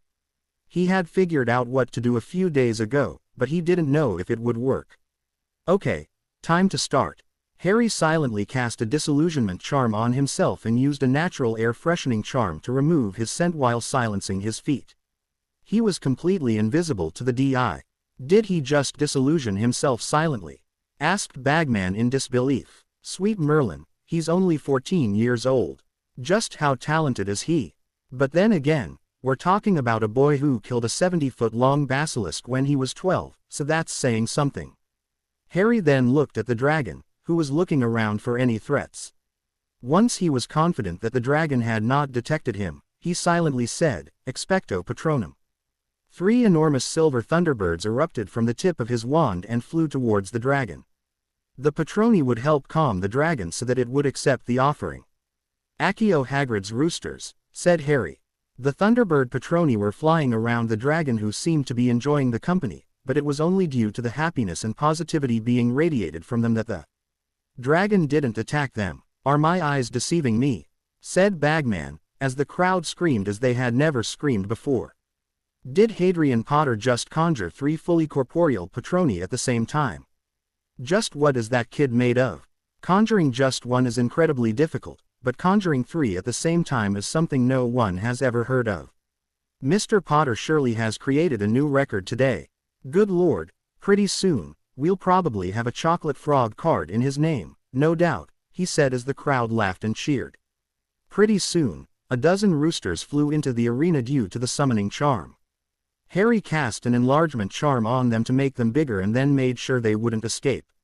He purposely kept them a bit away from the nest so that he could approach it with safety. He then cast charms on the roosters that made them give out an aroma that would definitely excite the dragon. He was right. With the Patroni dancing around, the dragon was already very happy, and now it had a meal as well. It looked around, and after making sure there was nothing that could be a threat to its eggs, it went forward to roast the chickens and eat them. While it was happily feasting on them, Harry quickly went to the nest and removed the golden egg and carried it away from the dragon, and into a safe enclosure. He cancelled the disillusionment charm and the Patroni too disappeared.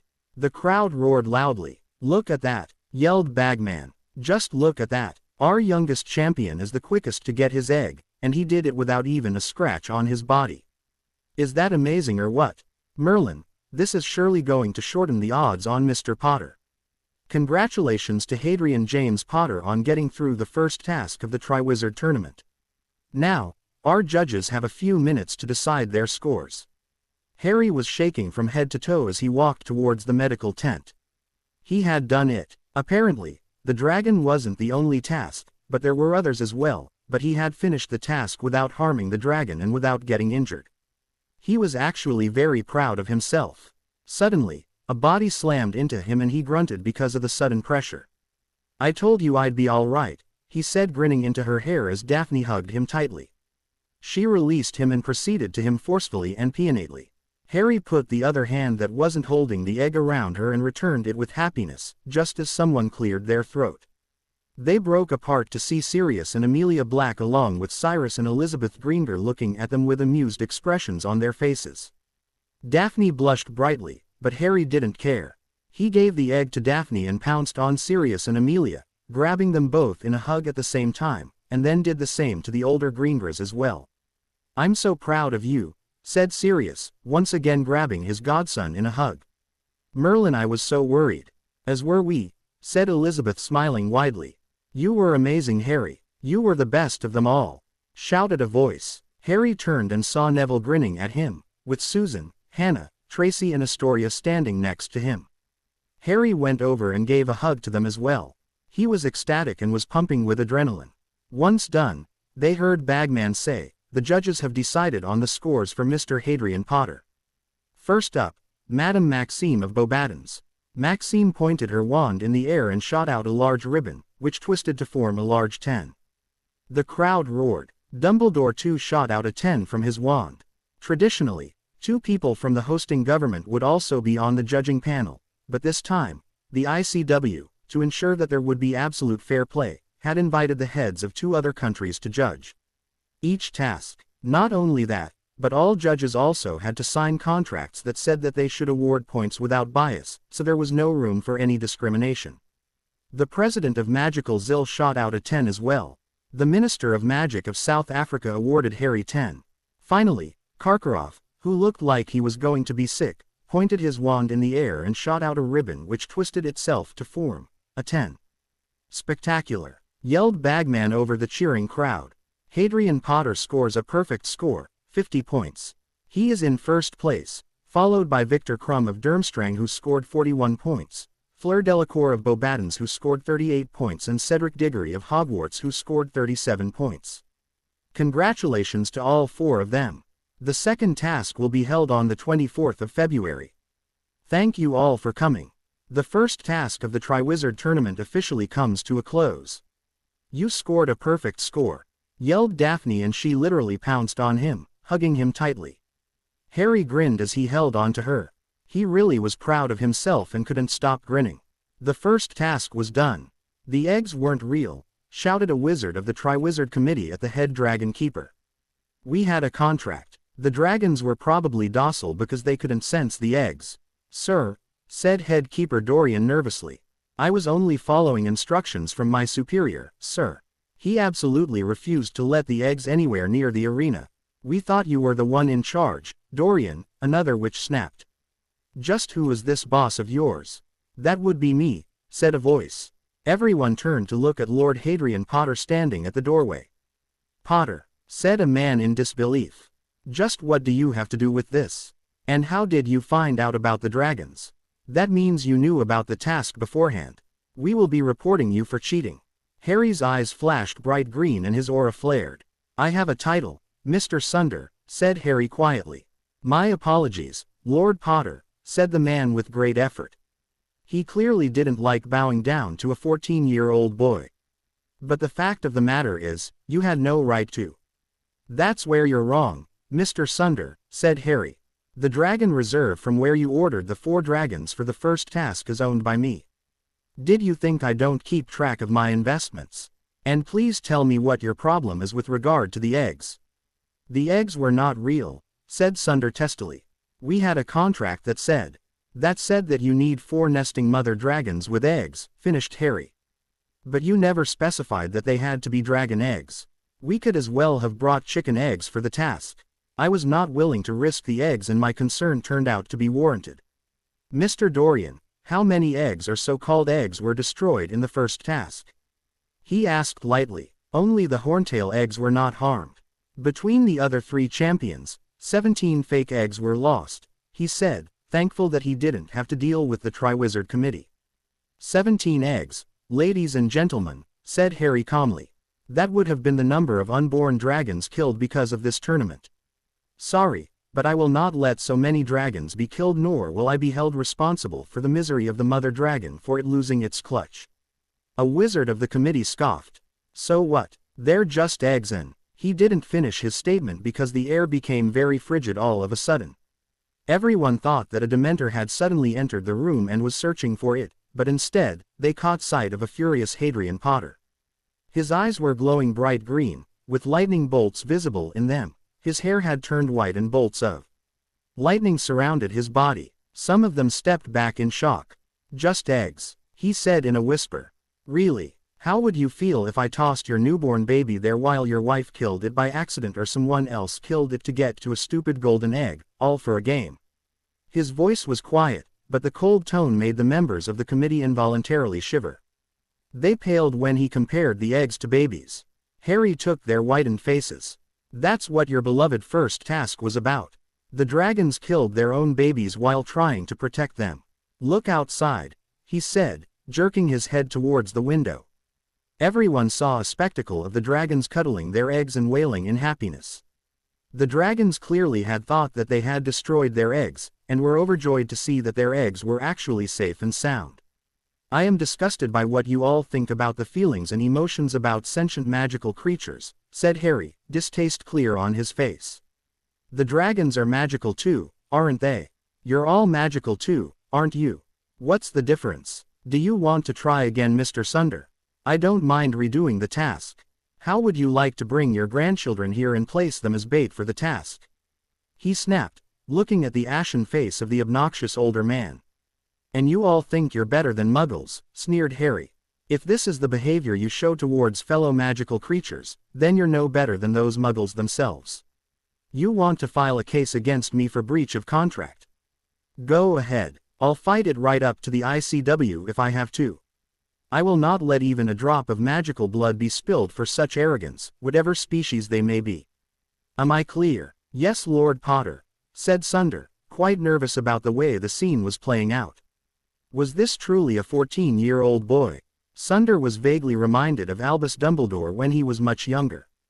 Good. Glad we reached an understanding, said Harry, who turned on his heel and marched away, his hair turning back to its original jet black. Damn, I don't ever want to mess with him, said a witch of the committee. That's what I said, muttered Dorian. There was a party thrown in the Ravenclaw common room for Harry. To his utmost surprise, he was hoisted into the air by his housemates while throwing him up and down. He shook his head in amusement. Ravenclaws were always called nerds and bookworms and had very rarely had open achievements like this besides the high ranks of the students in their exams. Harry winning the first task with full marks was basically like telling everyone that Ravenclaw prides itself in being intelligent, which is what made them successful, and that it is more important than simply being daring and blasting things apart with loud spells and bangs. Open the egg, Harry, yelled Anthony Goldstein. The others encouraged him as well, so Harry took the egg, which was again returned to him, and he opened it. The moment he opened it, there was a loud, screeching sound, so he immediately shut it. "What the hell was that?" asked a second-year girl. "Not sure," said a seventh-year frowning. "It's probably a message, some sort of clue as to how to decipher it and listen to the puzzle." "He's right," said Harry grinning. "I figured out what it is, but tell you what. Do your research on what it could be and come back to me. I'll tell you if you're right or wrong." "Ah," said Padma Patil, smirking at him. "You just want us to figure it out and tell you. Instead, why don't you give us a clue if you have already figured it out?" Harry laughed. "All right, I see your point. Bagman told us that the first task was based on fire, and so we had 2 fire-based creatures and wards. What do you think would be the next task?" The head girl groaned. "Don't tell me it's that simple. I already figured it out," she said, exasperated. "Wait," said Terry Boot. "Are you saying that the second task is going to be based on another element?" He asked slowly. "Fire is done," said Lisa Turpin. "That leaves earth, air and water, but those are only the basic elements." "Here's another clue," said Harry, smiling. "We can't listen to the puzzle normally, so that rules out air." "It's water," declared a sixth-year boy. "The language is Mermish, isn't it?" "Ding ding ding," said Harry, grinning. "We have a winner. 10 points to Ravenclaw," he said, making the others laugh. "So you just have to submerge it in water and listen to it and you'll find out what it says," said a third year excitedly. "Yeah, but I'll also have to prepare for it," said Harry. "Trust me, all 4 of us knew of the dragon. It wasn't difficult to find out considering we could see them from the tower," he said, and others nodded in agreement. "But the Scroots and wards were something we weren't expecting, and that's where the other 3 lost time and points. The Triwizard Committee wasn't stupid. They knew that cheating was part of the tournament. So they informed the head of the schools about the dragons, but not the extra pieces here and there.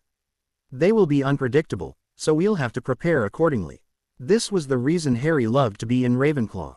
He was surrounded by people who didn't mind such discussions, and he loved every moment of it.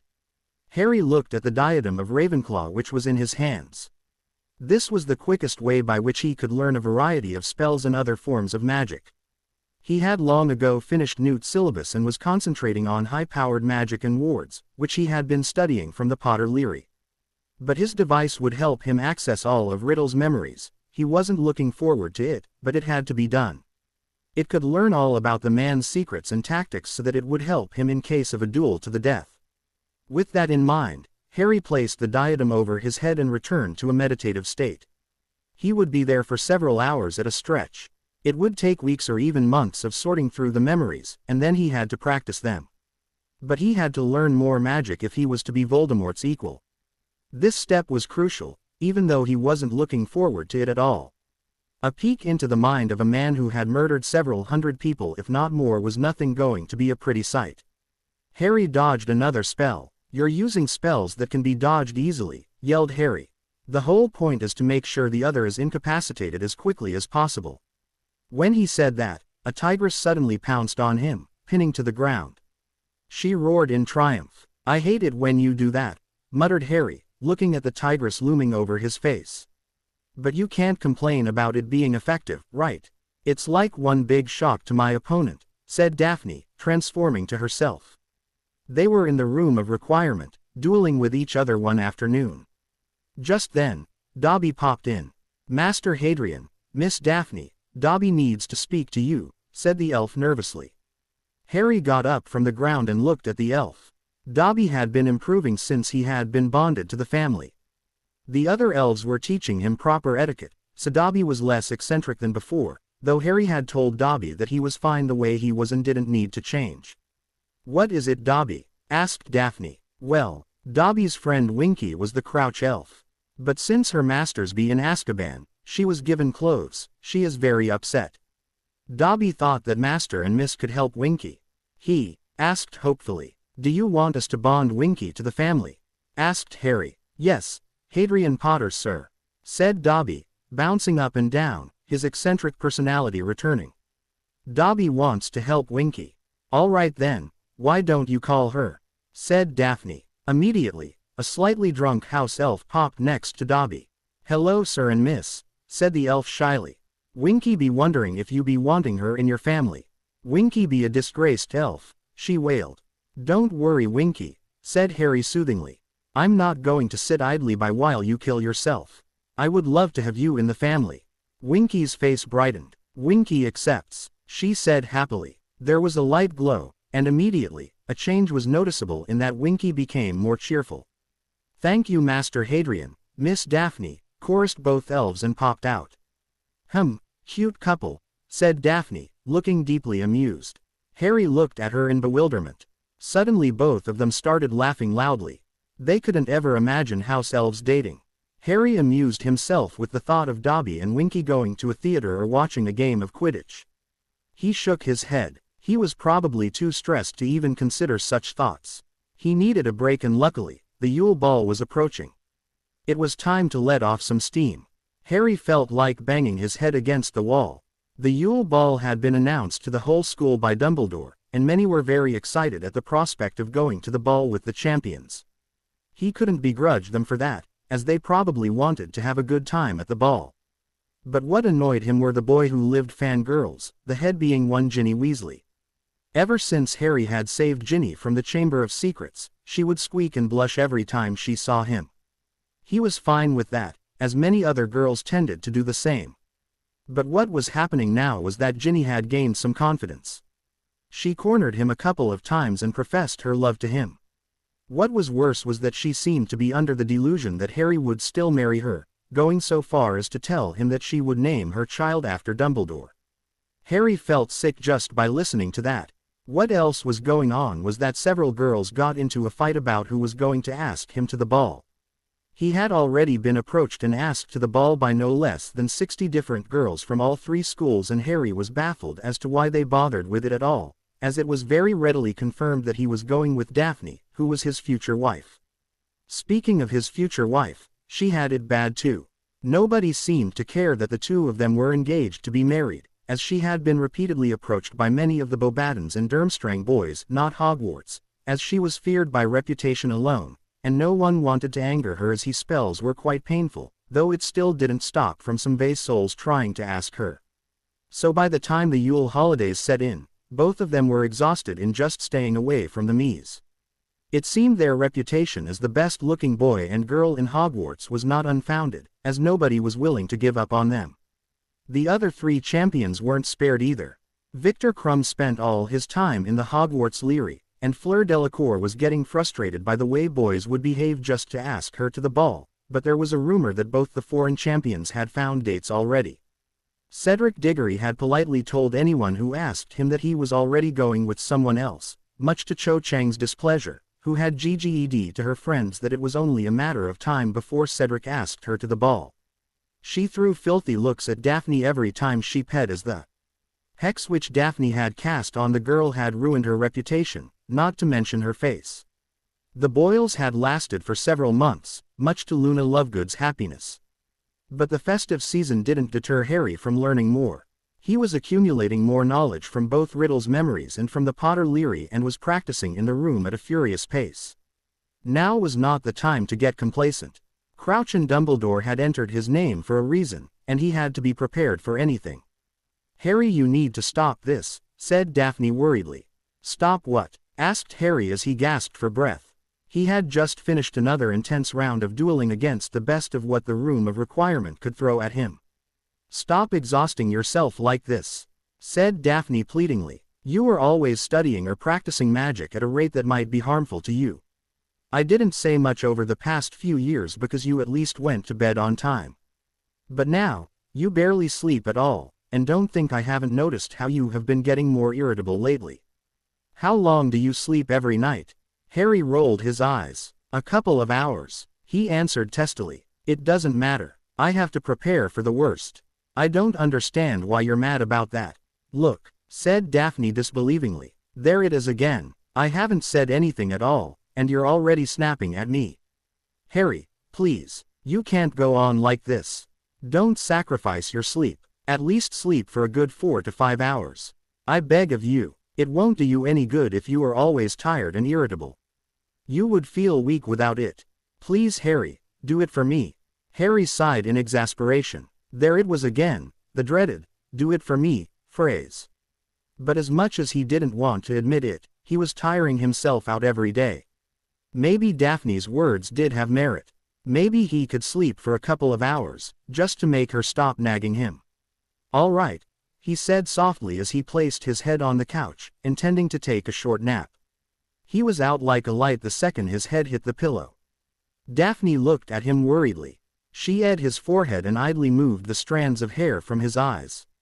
She hated the amount the pressure that this year had brought on Harry's shoulders. The sad part was that there was nothing she could do about it except offer emotional support. Albus Dumbledore was looking at the scenery out of his office window, while drowning another GL of fire whiskey. How had all this gone so wrong? He had to review. Where did the problems first begin? It had been years ago that the first problem had cropped up, Harry's disappearance when he was a 7-year-old boy.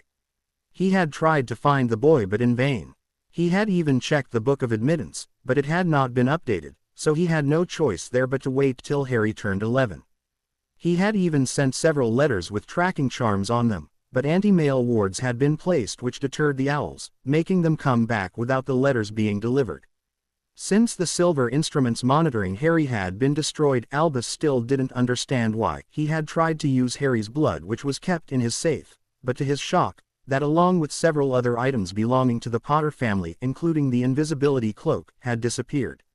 He wasn't able to find him, and this had resulted in Harry coming to Hogwarts emancipated, with full knowledge about his family and the magical world. Then there was the wand. Albus had been so absolutely sure that the Holly and Phoenix feather wand would choose Harry, but that was not the case. Harry was the owner of a Unmatched heartstring wand, so he could very well fight Voldemort if necessary. Next that happened was Severus being put in Azkaban and Sirius Black being cleared of all charges. That was a big blow to Albus, as not only had he lost his precious spy, but the Lord of the Black family and Harry's godfather was released. Along with that, he was removed as chief warlock and he had lost his position as the newly elected supreme mugwump of the ICW as well. That was something which he had not expected, but he later found out that it had all been planned by Amelia and Harry, with the help of some other influential people like Unspeakable Croaker and Augusta Longbottom. Then there was that damned marriage contract between Harry and Daphne Greenger, which had thrown a wedge in his plans of him marrying Ginny Weasley. Ginny was now trying to get close to him, but was the point? Harry and Daphne have been together for 3 years now, and it was near impossible for him to interfere in their relationship. He thought he had struck gold in the Chamber of Secrets incident, but Harry emerged triumphant, gaining more political advantage than Albus had ever foreseen. Then there was that blasted magical daily press. Albus had looked at who owned it, only to find someone named Frank Olive as the owner. Who the hell was he? He had hit a roadblock there, even with the best of Albus' resources at his disposal. Then there were those mirrors, the bane of his existence. How could he hush things up when the news got out so quickly? The Daily Prophet was never as efficient as the new newspaper and its mirror channel, and this was bad for politics.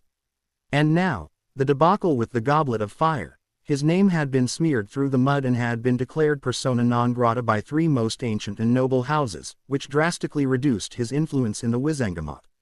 Crouch being arrested didn't help matters either, and now Alistair Moody was also pissed with him that he had not recognized the imposter for what he was. Watching Harry during the first task made Albus want to cry. The boy was a lot more talented than he wanted him to be, even if it reminded of himself at that age. How had his plans gone so wrong? The only silver lining was that Harry was still somewhat under control because of the contract with the Goblet of Fire. He hoped that little Tommy would be able to set it all right. Albus Dumbledore soon ped out on his table, drunk. Poor Albus didn't notice that because of the force of him hitting the table, the chess pieces on the table, namely the white and black king, both fell away from the board and hit the ground. It was the evening of the Yule Ball. Harry looked at himself in the large mirror in front of him, apparently satisfied with his appearance. He was wearing a silk shirt of sapphire blue which perfectly matched Daphne's dress, a silver vest and tie, black trousers, and his black robe was expertly styled and was made of very expensive acromantula silk, with sapphire blue highlights.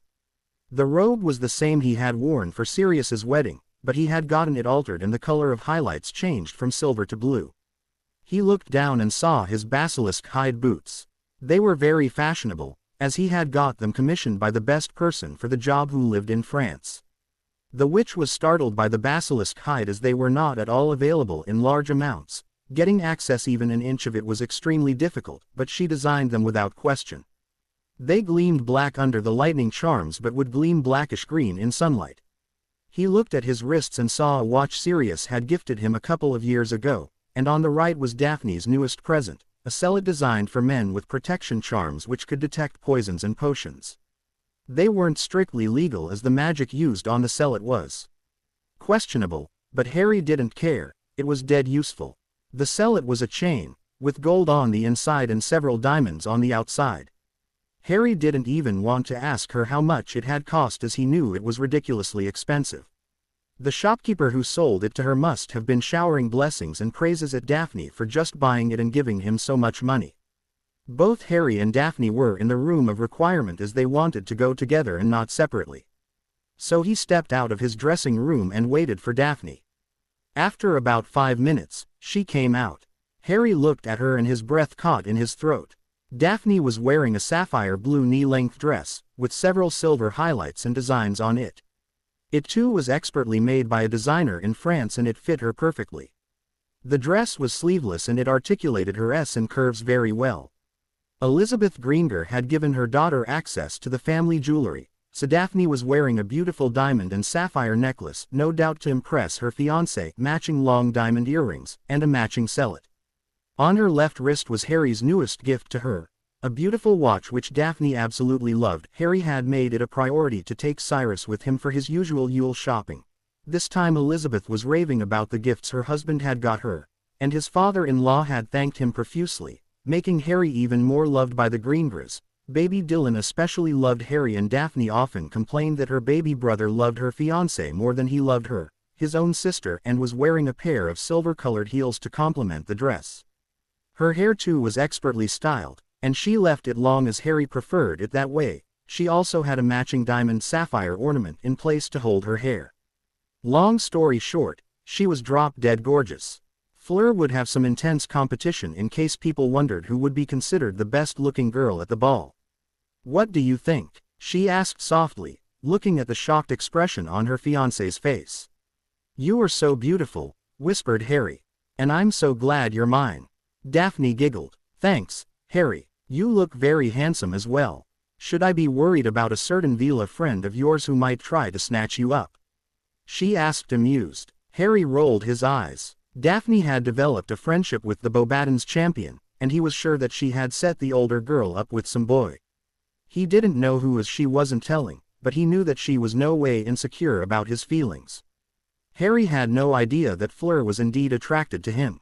Daphne had realized that she had to take care of it, so instead of blowing things out of proportion and losing a possible ally, she set her up with someone else. She wouldn't let anyone sniff her fiancé. Hopefully, by the end of the night, Fleur would be attracted to her date and not Harry. If not, well, Daphne would use more subtle but forceful methods to reason with the Vila. "Ha ha," he said sarcastically. "Maybe you should keep your wand on you in case a certain Weasley turns up, but otherwise it's fine." Daphne smirked and patted her right forearm where the demiguise hair-lined newest technology dragon hide wand holster was strapped, containing her wand to be called when ready. "I'm always prepared for such an event, though I doubt she would try it after I confronted her last time," she said smirking. "What did you do?" he asked hesitantly, wondering if he wanted to know. "You don't want to find out," she said, as she took his offered arm. Both of them left the room of requirement and headed to the Great Hall. Once they reached the entrance hall, many people were gawking at them. They reached the place where McGonagall was standing with the champions. To Harry's shock, it looked like Daphne had paired Fleur with Cedric Diggory. Well, it certainly made Fleur happy, as she didn't have to go with someone who solely lusted after her, as Cedric was calmly talking to her without any problem.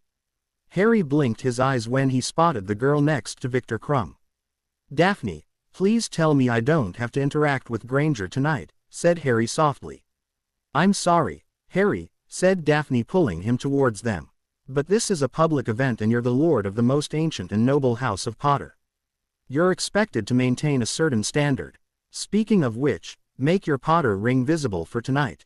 Harry immediately understood the meaning behind her words, and in a second, the large red diamond ring gleamed from his right ring finger. They went forward and greeted the others. Harry shook hands with Cedric and Victor and Ed Fleur's knuckles. When he extended his hand to take Hermione's, the girl sniffed and turned the other way. Harry calmly put his hand down and turned his attention back to his fiancée, who was fuming at Granger's insult towards Harry. Fleur too was standing there with a look of shock on her beautiful face. Hermione was lucky that Victor Krum hadn't seen it, as he was busy talking to Cedric. "Daphne, it's okay," said Harry soothingly. "I expected it. It's a public place and the media will be hounding us for the rest of the night. Calm down, Tigress," he whispered in her ear. Daphne breathed deeply and reinforced her occlumency shields, but she couldn't help but smile when Harry called her Tigress. It was a term of endearment he sometimes used when she was being particularly fierce and feisty. Soon, the clock struck 8 and the other couples were ushered into the great hall. The doors of the hall closed and the champions stood in front of it, expecting to be called in any second. Cedric and Fleur stood first, Victor and Hermione second, and Harry and Daphne third. The doors of the great hall opened and they walked in. People started whispering when they saw the champions and their partners. Diggory and Delacour, "Is that Granger with Krum? Sweet Merlin, Greenger looks hot. Harry looks so handsome tonight. I wish I could have gone with him. Daphne's dress is so beautiful. Damn, I wish Greenger wasn't already taken. How is it fair for Potter and Greenger to go together? There are so many other boys and girls who wanted to go with them. I wanted to go with Potter. Bloody hell, Potter and Greenger sure know how to dress. Harry and Daphne look so adorable together." Daphne could hear many of the whispers due to her enhanced hearing, so she tried very hard not to smirk. Harry looked at the great hall. It was beautifully decorated, and it had also been magically expanded to 3 times its size, so was very large. Along with the heads of the 3 schools, there were also heads of several different magical governments present, along with the Triwizard Committee and other members of the International Confederation of Wizards. This was perfect. This was the reason Daphne had told him to show his ring around, as it was a perfect time to make new contacts. There were hundreds of small round tables all over the hall, similar to Harry's design of the formal dining room at Black Manor when Sirius and Amelia got married. Speaking of which, he could spot them as well. Amelia was the director of magical law enforcement. There was no way she could not be invited. While she had come along with Sirius, there were not many other Wizengamot members, as thankfully Fudge didn't want to make the ball too political, as it was a school event after all, even if there were other politicians present. They all sat down at a large round table meant for the champions and other important delegates. Harry helped Daphne sit down and he sat down next to her. To the surprise of others, there were menus which could be used to order what they wanted. Harry had known about this beforehand, and to ensure that the elves didn't burn themselves out, he had asked the Potter elves to help the elves at Hogwarts. He was Lord Gryffindor Slytherin, and had a duty to look out for their interests. The elves had been grateful, but it didn't stop them from adding more dishes to their menu because of the additional help. They slowly ate dinner while socializing with others, idly appreciating the beautiful music being played by the aura, which was called just for performing during dinner. Granger didn't even talk to Harry and Daphne, instead chose to spend more time talking to Victor Krum. Both of them were more than fine with it, as they had more important things to deal with, like talking to important politicians from different magical countries. Once everyone was finished with dinner, Dumbledore vanished most of the tables while leaving behind the ones in the corner, which was now filled with drinks and dessert. The aura was to play the first song for the champions, and would then be taken over by the Weird Sisters. Harry stood up and helped Daphne by offering her hand. They slowly walked to the middle of the dance floor and took their position. Harry put one hand on her waist while holding another with his hand. They looked into each other's eyes and saw the love and adoration for the other. They smiled softly at each other and started dancing when the music started. Once the champions started dancing, many others came up to the dance floor and started dancing as well. Neville Longbottom was dancing with Susan Bones, Hannah Abbott with Ernie Macmillan, Tracy Davis with Blaise Zabini, Albus Dumbledore and Minerva McGonagall, Hagrid and Madame Maxime. But Harry and Daphne didn't care about those around them, as they were lost in their own world. The aura stopped and the Weird Sisters took over, but yet the two of them were lost in each other's eyes and danced without a care in the world. They danced for several songs, not noticing that they now had quite a large audience. The crystals of Miller, sold to many different companies from fashion to news, were surrounding them, showing them to millions of witches and wizards all over the world on their e-mirrors. After a particularly romantic song, Harry dipped Daphne and slowly but pianately ed her. They were interrupted when they heard thunderous applause and whistles. Harry and Daphne opened their eyes and stood upright. They saw the audience surrounding them, applauding for their performance. They blushed but regained their composure quickly. They stepped off the dance floor to get some drinks. They were tired and thirsty after all. They thanked many who commented positively about their dance performance and took a few cold butterbeers. "Look at Ron Weasley," said Harry. Daphne spotted the boy wearing the ugliest dress, she couldn't call them robes, with an angry expression on his face, looking at Crumb and Granger. Well, said Daphne. "Looks like Granger has an admirer. Wonder why she didn't come to the ball with him." Harry rolled his eyes. He probably never asked her, and now is angry that she didn't go with him. It is par for the course for Ron Weasley, so no surprises there. "What in Merlin's name is he wearing anyway?" she asked, frowning. Harry shook his head. "I have no idea, and let me tell you, I grew up wearing Dudley's cast-offs, and they were much worse than this. Petunia actually used to dye my clothes so horribly that no one would want to come near me because of the smell. But that was in the Muggle world. Here, I'm not sure why his mother didn't just charm them herself to make it look better. Sure, it would lack quality and style, and the charms would vanish after a couple of days, but why did he just wear them without attempting any magic on them? It baffles me that pureblood witches and wizards think like Muggles sometimes," he said, exasperated. Suddenly, Sirius came over to them, followed by Amelia. "You both were amazing," said Sirius. "You should have seen the boys and girls watching you with jealousy and awe clearly on their faces. I'm so proud of you too." "Ah, I was just like you, Harry. Girls used to flock to me too, you know. Why, let me tell you about a particular incident with this girl in the broom closet on the second floor." "Ignore the dog," said Amelia, coming over. "He'll be fine after a few spankings with a rolled-up newspaper," she said, rolling her eyes. Harry and Daphne snickered, but instead of feeling indignant, Sirius grinned. "There's no feeling like being spanked and bossed over by her in bed," he said, with a naughty grin on his face. "She truly is the boss, isn't it? You two might want to try it. It's really naughty and kinky. This is not the place to give advice to your godson about," whispered Amelia furiously. "Oh, nonsense," said Sirius, waving his hand. "He probably knows what I'm talking about. He's 14 anyway. How was the experience, you two?" he asked, grinning knowingly. "Sirius, we haven't done that," exclaimed Harry, going red in the face, while Daphne laughed herself sick. "I don't know what you're talking about." "You don't?" asked Sirius in shock, avoiding Amelia's swats with her hand. "Well then, dear godson, it looks like another conversation between us is imminent. I should have sent you a carton of Play Witch magazines as a present. Oh well, better late than never. Or better yet, I'll send you a magical copy of the Kama Sutra. It's excellent, trust me." "Another conversation?" asked Harry, his eyes wide. "Daphne, let's go. Aunt Amy, the dog is yours to do as you wish. Give him a few extra swats from my side, won't you?" he said, grabbing a laughing Daphne, steering her away. "Oh, I intend to," said Amelia dangerously. "You do this just to get in trouble with me, don't you?" she asked. Sirius just grinned and said, "I went to the Muggle world and got a pair of shackles. Now it can be a real Orin prisoner.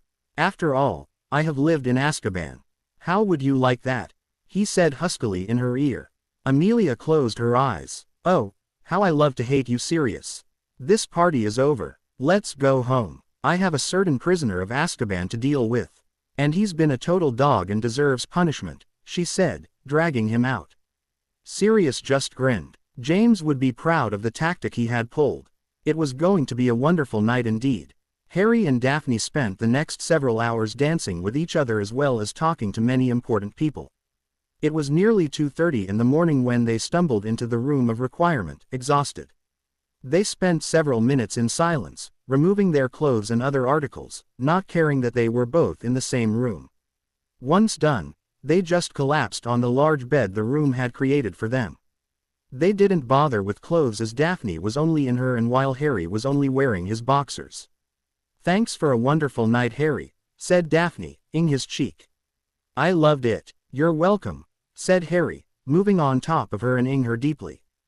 Daphne ed as he ed on a delicate spot on her neck. "You're so beautiful," he whispered, ing her again while his hand squeezed her s. They continued making out for several minutes until finally, fatigue overtook them and they went to sleep, with Daphne's face buried in his. A blanket magically covered them as well, making them warm and comfortable.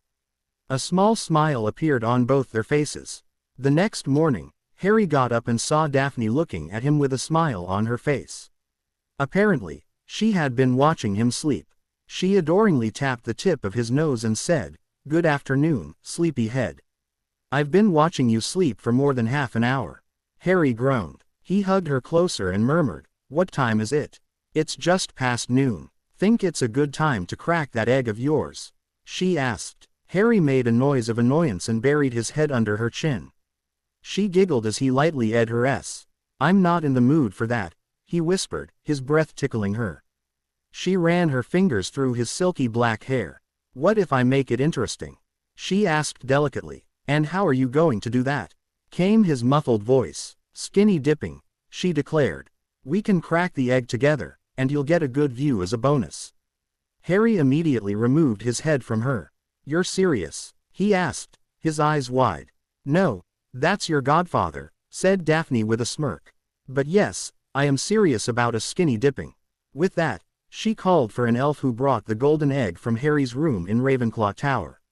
She stood up, and Harry couldn't help but stare at her body. He was a 14-year-old hormonal teenager after all. "Are you going to stare at my s with my on, or are you going to get up so that I can reconfigure the room and take them off?" she asked in amusement. Daphne chuckled as Harry got off the bed in lightning-fast speed. She closed her eyes and envisioned the bathroom she wanted. Their surroundings shimmered until they were standing in a duplicate version of.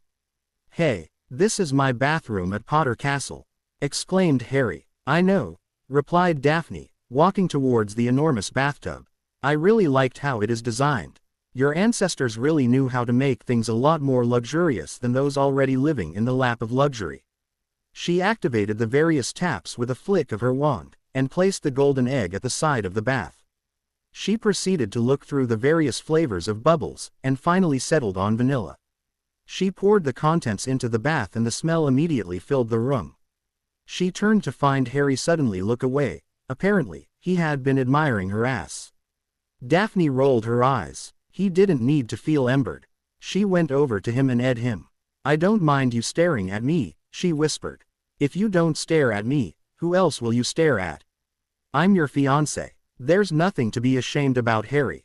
I won't be mad if you stare at me for however long you want." Harry smiled softly at her. "All right, I can't help but admire you. You're really the most beautiful girl in the world," he told her sincerely. Daphne blushed but smiled nevertheless. Harry truly believed that she was so, and it baffled her as there were clearly prettier girls than her. But it warmed her heart that he genuinely felt that way, which was why she had decided to take this step. "Thank you for that. Now, do you want to go first?" she asked, a bit nervously. Harry bit his lip and slowly nodded. He stepped back from her and slowly removed his boxers, which immediately showed his erect. He stood there nervously, not meeting her eyes. Daphne came forward and ed him softly. "You have nothing to be embered about," she said. Harry smiled nervously and walked over to the tub, immersing himself in the water. Daphne faced him and slowly but nervously removed her and, once she was done, she stood in front of him. Harry looked at her with awe in his eyes as he whispered, "I repeat what I said. You're the most beautiful girl in the whole world." Daphne smiled as her confidence slowly came back to her and she walked to the tub and stepped in next to Harry. He slowly put his arm around her and ed her. It started off slow, but soon, once they gained confidence, Daphne was sitting on his lap. "Why don't we work on the egg fist?" said Daphne, breathing deeply. Harry nodded. He took the egg, plunged it into water and opened it. Both of them put their heads in the water and listened. Come seek us where our voices sound. We cannot sing above the ground. And while you're searching, ponder this. We've taken what you'll sorely miss. An hour long you'll have to look, and to recover what we took. But past an hour, the prospect's black. Too late, it's gone, it won't come back. There's no way I'm letting them take you, said Harry as they resurfaced. You'll be at risk just being in the lake in the middle of February. For all we know, Dumbledore might try to set up a murder attempt and say you were fatally injured during the task. He said angrily. Do you really think Dumbledore is that stupid, Harry? Said Daphne, frowning. I agree that I'm the one who'll be taken, but there is no way Dumbledore is insane enough to try to kill me when there are millions of people watching. He's doing his best to keep his position of headmaster. He's not about to risk it just to try to kill me. Think about the backlash to such an attempt. No, he is more cunning than that. Harry leaned back towards the wall of the tub and pondered what she said. It made sense. All right, but we're taking every precaution possible. I'm not going to risk your life and let you get injured. You're too precious and important to me, Daphne. I won't let anything happen to you, he said heatedly. Daphne smiled and climbed on his lap. She cupped his face with her hands and looked into his eyes. I don't for a moment doubt your love for me, Harry. We'll take precautions. We'll map out the Black Lake so that we don't run into any surprises, and we'll research the best method possible for you to complete the task. Is that okay? Harry smiled. Okay, he said. Now, how about we have some fun and leave all that for later, Lady Potter? He said, squeezing her bare ass as one hand traveled downward, between her legs. Daphne leaned down to him as her hand gripped his. As you say, Lord Potter. Needless to say, they never emerged from the room of requirement that day, and their friends were wondering where they had disappeared to. Draco Malfoy was depressed. It was the day after the Yule Ball and he couldn't help but want to cry. He had gone to the ball with Pansy Parkinson, hoping that Daphne Greenger would be jealous. He had waited in the Great Hall for those stupid champions to come in, and when they did, he was speechless. Daphne Greenger was so beautiful he couldn't even form coherent thoughts. She was wearing a stunning dress with matching jewelry and looked like the picture-perfect lady of an ancient and noble house. What baffled him was Hadrian Potter.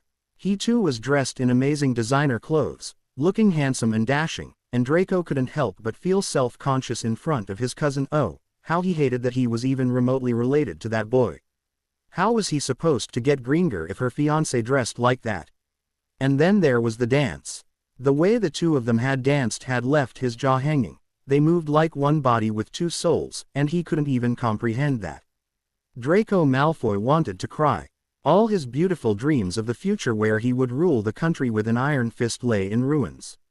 Ginny Weasley was depressed. When she was growing up, her parents always read her stories about the boy who lived.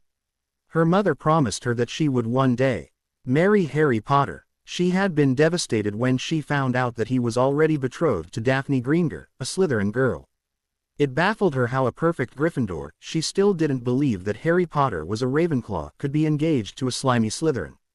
How did that happen? When she had come to Hogwarts, she was amazed to spot her future husband, according to her at least, sitting at one of the house tables.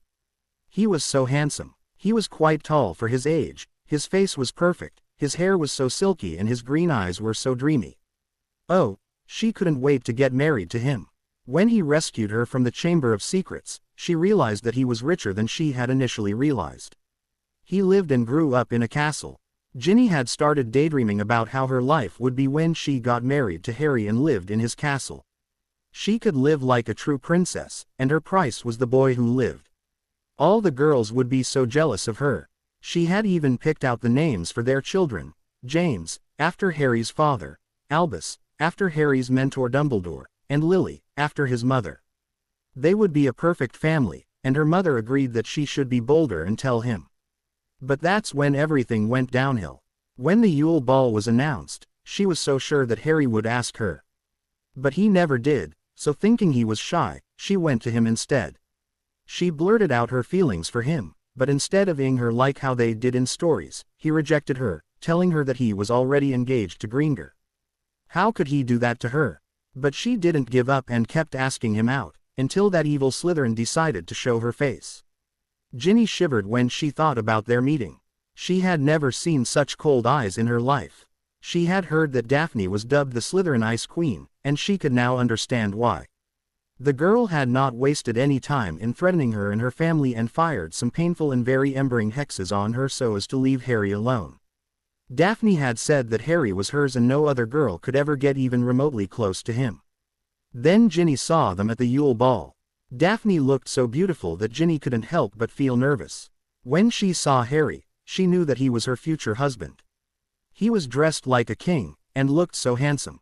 But when she saw the two of them dance, her heart broke. How could Harry do that to her? He had that Gryffindor girl in front of all those people. Didn't he care about her feelings at all? She, Ginny Weasley, was his future wife. Ginny wanted to cry. All her plans for the future lay in ruins. Albus Dumbledore was so stressed out that he had already peed out on his table, drunk. Fawkes had finally had enough and had abandoned him after the Goblet of Fire incident. How could he show that he was the leader of the light if he didn't have a phoenix with him? Harry had also charmed so many powerful politicians from around the world at the Yule Ball. Albus wanted to cry, as he helplessly watched as Harry and Daphne charmed their way through so many powerful and influential witches and wizards, giving them more influence and taking away his. Without being able to bear it, he had taken a bottle of fire whiskey and finished it. And this was the result. He had peed out drunk in his office.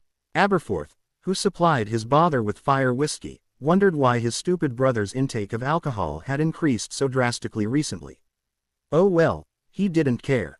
This was probably his brother's new fetish. Harry and Daphne emerged from the Black Lake, wet and shivering. They fired warming and drying charms on themselves and immediately headed for the room of requirement. Once there, a Hogwarts house elf provided them with some hot cocoa, and they sat in front of a roaring fire. So, we're tried both Bubblehead Charm and Gillyweed, said Daphne, cuddling up next to her fiancé.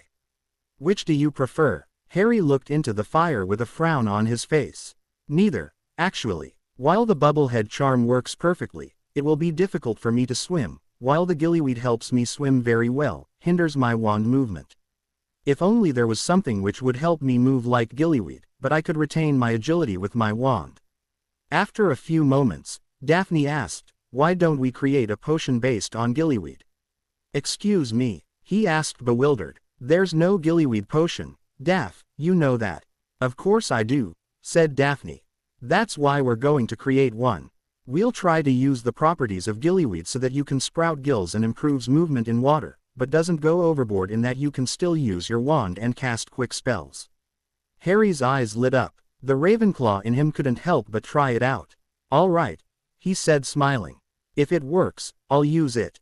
But if it doesn't, we can always go with Gillyweed. Agreed, he asked. Agreed, said Daphne, asked the room for books on Gillyweed and other potions. They were only 14, but they had started on the path that would soon gain them recognition all over the world. Harry opened his eyes and removed the diadem of Ravenclaw as he shuddered. Watching those memories as he learnt from the Dark Lord was not a pleasant experience. He reinforced his occlumency shields. Daphne had noticed changes in his behavior and only then had Harry realized that those memories were affecting him emotionally. He wished he could stop it, but he was leaning a lot from watching the demented Dark Lord fight. It was a necessary evil. Several feet away, Daphne was busy working on the potion, several cauldrons simmering away nearby as she took detailed notes. It was the last week of January, a whole month since they had come up with the idea of Gillyweed potion. So far, all their experiments had resulted in failure, but they were determined. Piles of books on potions, herbology, astronomy and arithmancy were littered around the room. Hey, said Daphne, noticing that Harry was out of his meditative trance. Learn anything new today? She asked. Yes, said Harry slowly. I learned that there is a big difference in the dueling styles of Tom Riddle and Voldemort. What do you mean? Asked Daphne curiously. Well, said Harry, dragging the word. The younger Tom Riddle didn't only favor dark curses like how he did in later years. He actually tried to learn as many of the different NCHES of magic as possible. As you know, I favor transfiguration, so I was able to learn quite a lot of it, along with battle charms, jinxes and a variety of curses. I thought this would probably be a waste of time, as Voldemort was known for using only dark magic, and I don't particularly care for those which require me to power them with negative emotions, but I have learned a lot over the past month. I have been practicing them, along with studying more spells from the Potter Leary. Whatever happens, it will probably culminate on the day of the third task, and I want to be ready, he said, his eyes flashing bright green. Daphne nodded, and Harry went over to her and they spent several hours on the potion. It was nearly midnight when Harry added another component to a cauldron, and the potion turned pale green. Daphne removed it off the heat. Once it cooled down completely, they analyzed it. Well, said Daphne, it certainly matches the formula we arrived at, she said, looking at her arithmancy notes. The question is if it would work. I don't want to test it if it turns out to be harmful. Harry rubbed his face. Well, we won't know if we sit here. Have a bazaar ready, and in case of an emergency, call an elf and take me to the hospital wing. Hopefully, it won't be anything bad. Daphne looked like she was about to object, so Harry asked, we have come this far, haven't we? Without waiting for her to answer, he asked the room to provide a large and deep bathtub. Once done, Daphne nervously gave him a GL of the gillyweed potion, which according to their calculations would last for an hour. I'll be right here in case something goes wrong, she said nervously, as she watched Harry strip D. He nodded and took the potion from her. He got into the tub, and once he was waist deep in water, he swallowed the potion.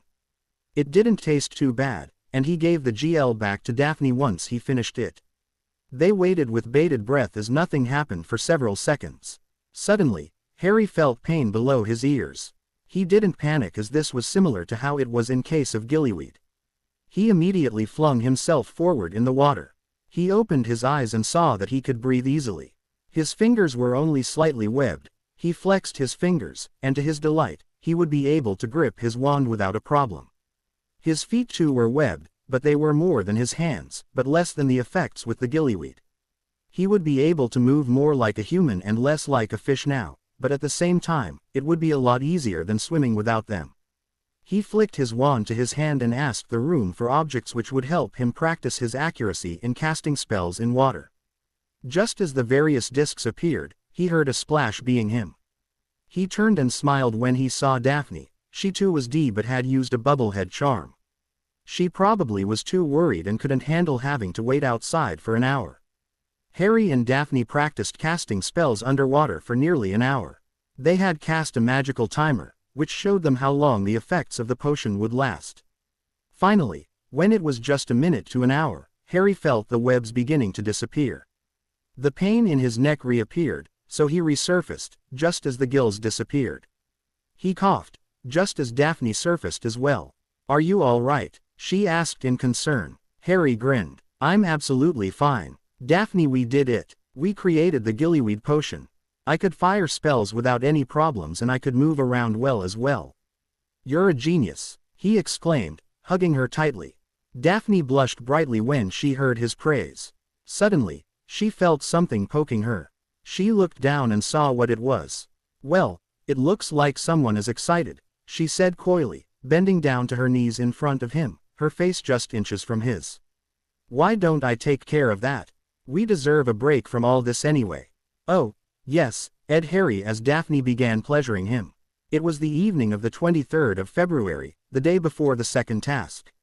Harry and Daphne had been prepared for it, and just as they had suspected, Professor Slughorn took Daphne to Dumbledore's office. Inside, she found her father, Amelia Black, the heads of the three schools, Fleur's sister and her father, Hermione Granger, and a sixth-year Hufflepuff boy. Ah, Miss Granger, said Dumbledore, his eyes twinkling. You're finally here. Let's begin, shall we? As I said, we need hostages for the second task. I would like to tell everyone present that this isn't my idea. I only received instructions from the Triwizard Committee, and I'm informing you about it. The 4 hostages will be what our champions miss the most. Not exactly true, but we'll have to make do. In case of Mr. Crumb, Miss Granger has agreed to be his hostage. Mr. Hopkins, Cedric's best friend, has agreed to be his. Miss Dealcourt, Fleur's younger sister, is the third, and Miss Granger for Mr. Potter.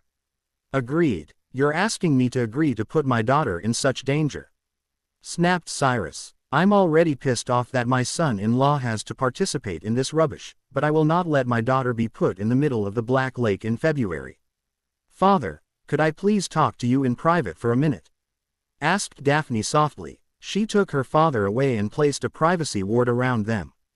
"Look, Daddy," she said softly. "I know that you're worried about me, but I've got it covered. Harry and I have been preparing for this for the past 2 months. Don't get so worked up about it.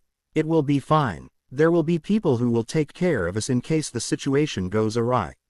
I don't want anyone else being down there for Harry to save. There are already so many girls waiting in line just to get their hands on him. I have to do this.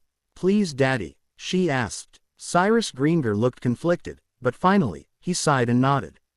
"All right, but I'll be there tomorrow close to the water just to ensure you and Harry come out of there without injuries. And I'll agree to this only if you promise to be careful, understood?" he said sternly. "Understood," said Daphne, giving her father a hug. "Thanks, Daddy." Dumbledore then handed out 4 parchments, which were basically documents which said that the guardians of the hostages didn't have a problem with it. Cyrus read it over carefully, and once done, he signed it and so did Mr. Hopkins. Dumbledore signed in loco parentis as Hermione Granger was a Muggleborn. Monsieur Delacour very reluctantly signed it after much convincing by Madame Maxime, though he didn't look very happy about it. Once done, Dumbledore placed the 4 of them in stasis. He placed several warming charms and other protective charms on them under the eyes of Director Amelia Black, and he placed them in beds in a protected room for the night. He didn't dare try anything underhanded, as he knew that it would be his death sentence if he did. There was a place and time for everything, and this wasn't it. They would be placed in the lake early next morning. The next morning, Harry got up and meditated for a few hours to reinforce his occlumency shields. Once done, he carefully packed the gillyweed potion in a secure GL bottle, took a bath and came out of the bathroom. He had stayed in the room of requirement again, as he and Daphne tended to sleep there together many nights now instead of returning to their dorms. Once done, he looked at the blue swimming trunks he had bought for the task. It was a snug fit, and he wouldn't be wearing anything else, but he didn't care. Clothes would hinder his mobility underwater, and if the first task was anything to go by, he could use all the advantage he could get. Harry put on the trunks and wore a cloak to cover his body. He asked a house elf to give him some light breakfast, and once done, he checked to ensure everything he wanted was with him, took the case of the gillyweed potion and left the room. When he reached the entrance hall, Neville was waiting for him. "Harry," he said nervously, "are you sure this would work? I've brought gillyweed in case you change your mind." "It's fine, Neville," said Harry calmly. "I've checked repeatedly if the potion indeed works. Do you have the parchment I gave you?" he asked. "Yes," said Neville, patting his pocket. "I'll give it to Mr. Bagman when he starts to wonder what exactly you used to breathe underwater. If the potion indeed works, you should receive more than just points for the task." Harry chuckled as they made their way to the middle of the Black Lake. There were enormous stands constructed around the lake for the thousands of people who had come to watch. Miller's oversized mirrors were placed at every corner so that people could monitor the champion's progress. Harry and Neville went to the stand in the middle of the lake that was meant for the champions and judges.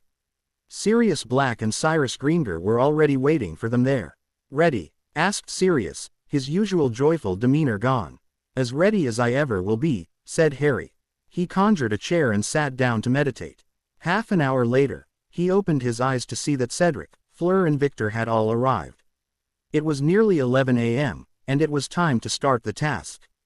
He calmly went over to stand next to them, with Neville standing behind him, holding the flask containing the gillyweed potion. "Ladies and gentlemen," said Bagman, his voice booming over the cheering crowd. "Welcome to the second task of the Triwizard Tournament. All of our champions seem to have solved the puzzle that was given in the golden egg which they won at the end of the first task. Something precious to them has been taken and kept at the bottom of the Black Lake. We have hostages that are in the lake, which the champions have to rescue. They are as follows. Victor Crumb is to rescue his date for the Yule Ball, Miss Hermione Granger. Fleur Delacour is to rescue her sister Miss Gabrielle Delacour. Cedric Diggory is to rescue his best friend Mr. John Hopkins, and Hadrian Potter is to rescue his fiancée Miss Daphne Greenger. They have 1 hour to find their hostage and return to the surface. As of now, Hadrian Potter leads with full 50 points, Victor Crumb of Durmstrang has 41 points, Fleur Delacour of Beauxbatons has 38 points and Cedric Diggory of Hogwarts has 37 points. Champions, get ready. Harry immediately put his stony and expressionless mask on his face. The large mirrors all focused on the champions. Harry calmly removed his robe and stood there only in his swim trunks. Many girls swooned when they looked at his body, which they had to admit was quite impressive. His muscles were developed after rigorous exercise over many years and his six-pack abs were achieved through hard work. Neville handed the potion to him. Harry looked at the clock. Just when there were 10 seconds left, he drank the potion. "Okay champions, get ready," said Bagman, his voice enhanced. 3, 2, 1. Now, Harry felt the pain in his neck start, so he dived immediately. Once done, he could feel the gills forming, and his fingers and toes became slightly webbed. Once done, he concentrated on the tracking charm he had placed on Daphne the night before. He flicked his wand to his hand, and swam ahead, using the light from his wand and the tracking charm to lead the way. Above the water, people were watching the champions swimming to their targets. "And they're off," said Bagman. Cedric Diggory and Fleur Delacour both used bubblehead charms. Victor Crumb seems to have used an incomplete form of transfiguration, as he's now half shark. "Very impressive, isn't it, Professor Dumbledore? You're our resident expert on transfiguration, so I'll get back to you on that. As for Hadrian Potter, he seems to have taken some potion. Professor Slughorn, can you identify it?" he asked. Slughorn came forward and watched Harry on the large mirror in front of him. "Sonorous. I must say I have no idea what potion he has used, but if I have to guess, I would say that he used a gillyweed." "But he didn't eat gillyweed, did he?" he asked confused. Neville came forward and gave a piece of parchment to both Slughorn and Bagman. They both read it and they were slack-jawed. "Sweet Merlin," exclaimed Slughorn. "It seems that Miss Greenger and Mr. Potter together developed a new potion that simulated the effects of gillyweed. No wonder he is able to hold his wand so easily. I knew those two were potions. Protégés." Down in the lake, Harry swam towards Daphne when he was intercepted by a horde of Grindylows. There were too many of them. Harry calmly pointed his wand at them and mentally said, "Immobilis." The Grindylows immediately froze, as he had cast wide area charm, and then he spun his wand over his head and released a continuous jet of boiling hot water, similar to a fire whip. Once his path was clear of the large group of Grindylows, he proceeded. After a few minutes, he stopped dead in his tracks, his heart beating quickly. In front of him was it was probably more than 50 feet long. It was a sea serpent. Harry calmed down. This creature was here only to scare the champions, nothing more. Sea serpents, while very large and scary to look at, were quite docile. There were no instances of them ever harming humans, so Harry calmly proceeded to the other side without disturbing the giantess. Once he was halfway through, he sensed a presence being him.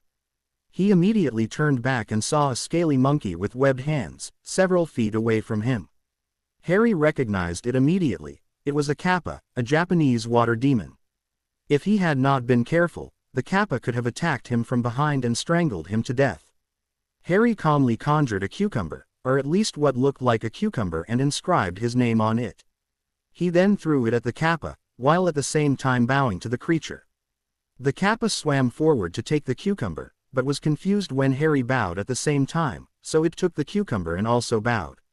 But that's when the water in its head spilled out, forming bubbles on the sides, weakening it.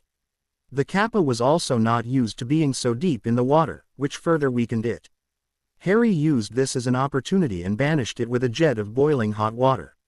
Once done, he proceeded to the hostages again. In a few minutes, he found the colony of the merpeople. What was strange was the way the merpeople bowed to him when he arrived, so to show respect, Harry bowed back. He could see the hostages now, and he swam to Daphne and used a cutting curse to remove the ropes. Once Daphne was free, she slowly started ascending to the surface. Now was the plan they had hatched. Harry pointed his wand at Daphne's head and cast a bubblehead charm.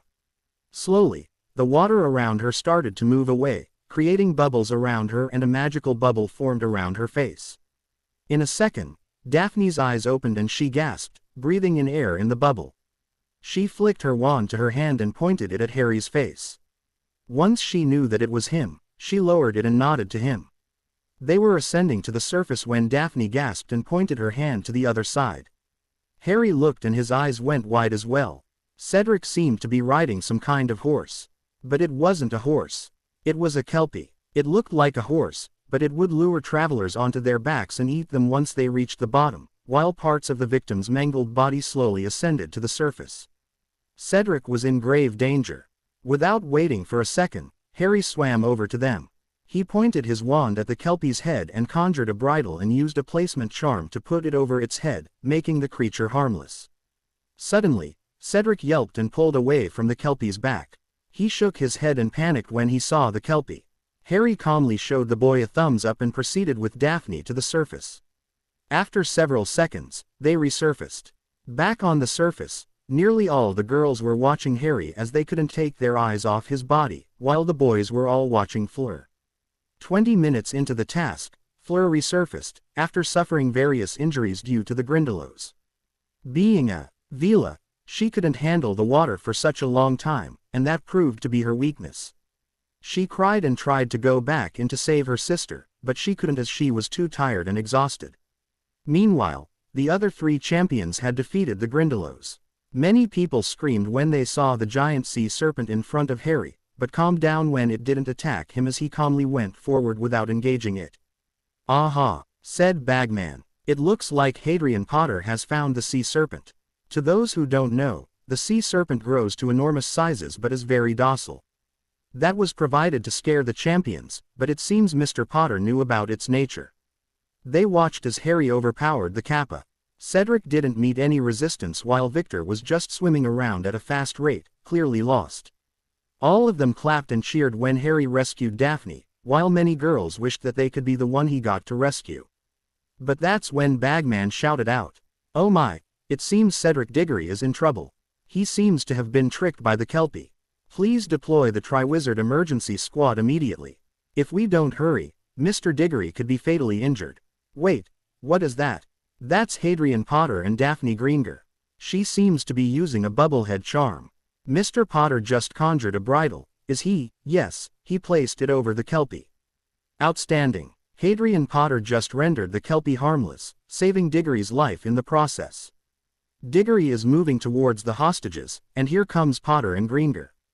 They resurfaced. Brilliant work. Hadrian Potter is the first to finish the task with 15 minutes to spare. Harry was still under the effects of the potion, so he stayed in the water as Daphne was helped to get out of the water by her father and Sirius. Cyrus breathed a sigh of relief and immediately fired warming and drying charms. He covered his oldest with a large towel.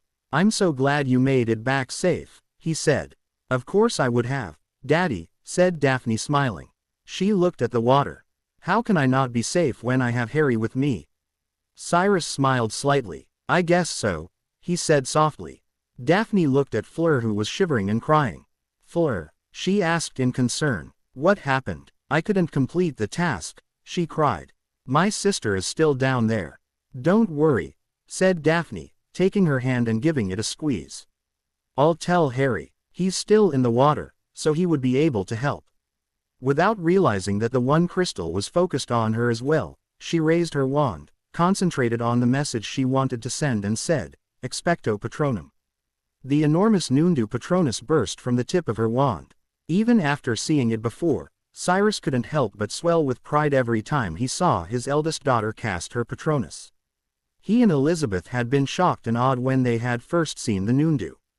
The Nundu, much to everyone's awe and disbelief, went into the water where Harry was still swimming. The message was transmitted into his mind, telling him about Gabrielle Delacour. Immediately, he went in the direction of the village. Just when he entered, Crumb appeared and grabbed Hermione away. The merpeople bowed to him again, and Harry, confused, bowed back. He waited for the hour to get over as the merpeople were firm that he couldn't take the girl until the hour was up. Once the hour was up, he nodded to the merpeep and grabbed the young girl. Just when he started ascending to the surface with the girl, several vicious Grindylows attacked. These Grindylows were brought to the Black Lake specifically for the second task, and hence weren't domesticated by the merpeople. The entire horde of them started attacking Harry and the merpeople nearby. Harry was finding it difficult to fight them, as his potion was suddenly wearing off. It was past 1 hour. He let go of Gabrielle, who didn't seem to be under attack, and she started to ascend on her own. "What is going on over there?" shouted Bagman as many others screamed. "Emergency squad, go there and help them both," he shouted, just as half a dozen witches and wizards dived into the water. "Harry," shouted Daphne, trying to jump into the lake, but Cyrus held her back. "Daphne, don't," he said. "If you go there you could be in danger as well," said Sirius, but he seemed to be preparing to jump to help his godson as well. Just then, Neville pointed to the mirror and shouted, "Look." They all saw Harry snarl and place a bubblehead charm over himself. He returned his wand into his holster and extended his right hand. There was a flash, and the sword of Godric Gryffindor appeared in his hand. With swift strokes, he cut off the hands of the horde of Grindylows surrounding him. The creatures, now injured, realized that their prey was more powerful and so returned to the lake bed. But Harry was badly injured, and was bleeding in several places. He resurfaced, with the sword of Gryffindor still in his hand. He held it up, and the crowd roared. He willed it to disappear, and just as it arrived, it disappeared in a flash of golden light. The emergency squad helped him and Gabrielle to the stand. There were several cuts on his hands, legs, and "Was that the legendary sword of Godric Gryffindor?" exclaimed Bagman in fascination. "I knew that Hadrian Potter was the heir to one of the founders of Hogwarts, but I had never seen that sword before. Well done to all the champions. The judges will take a few minutes to decide the score." Harry was shivering as Madame Pomfrey came over, healing the several cuts on his body. After about 2 minutes, all his injured were healed, and he was immediately grabbed in a tight hug by Daphne, much to the disappointment of all the girls watching. "I'm sorry," she wailed. "I never meant to put you in danger." Harry grabbed her and aimed her pianately. They didn't care that millions of people were watching them. "You were only trying to help," he said softly. "I'm not mad at you, Daphne." "Harry," said a voice. They turned to find Fleur smiling brightly at them. She hugged them both at the same time and kept thanking them. Once done, Sirius covered Harry in his cloak so that he could be covered. A loud groan could be heard from the stands when Harry put his cloak on. "Huh?" asked Harry, confused. "What happened?" Sirius and Cyrus snorted. "As I said before, I sure am glad he wasn't in school with me," said Cyrus. "Hear, hear," muttered Sirius. "None of us would have found girls with him around." That marriage contract turned out to be a blessing for both of them.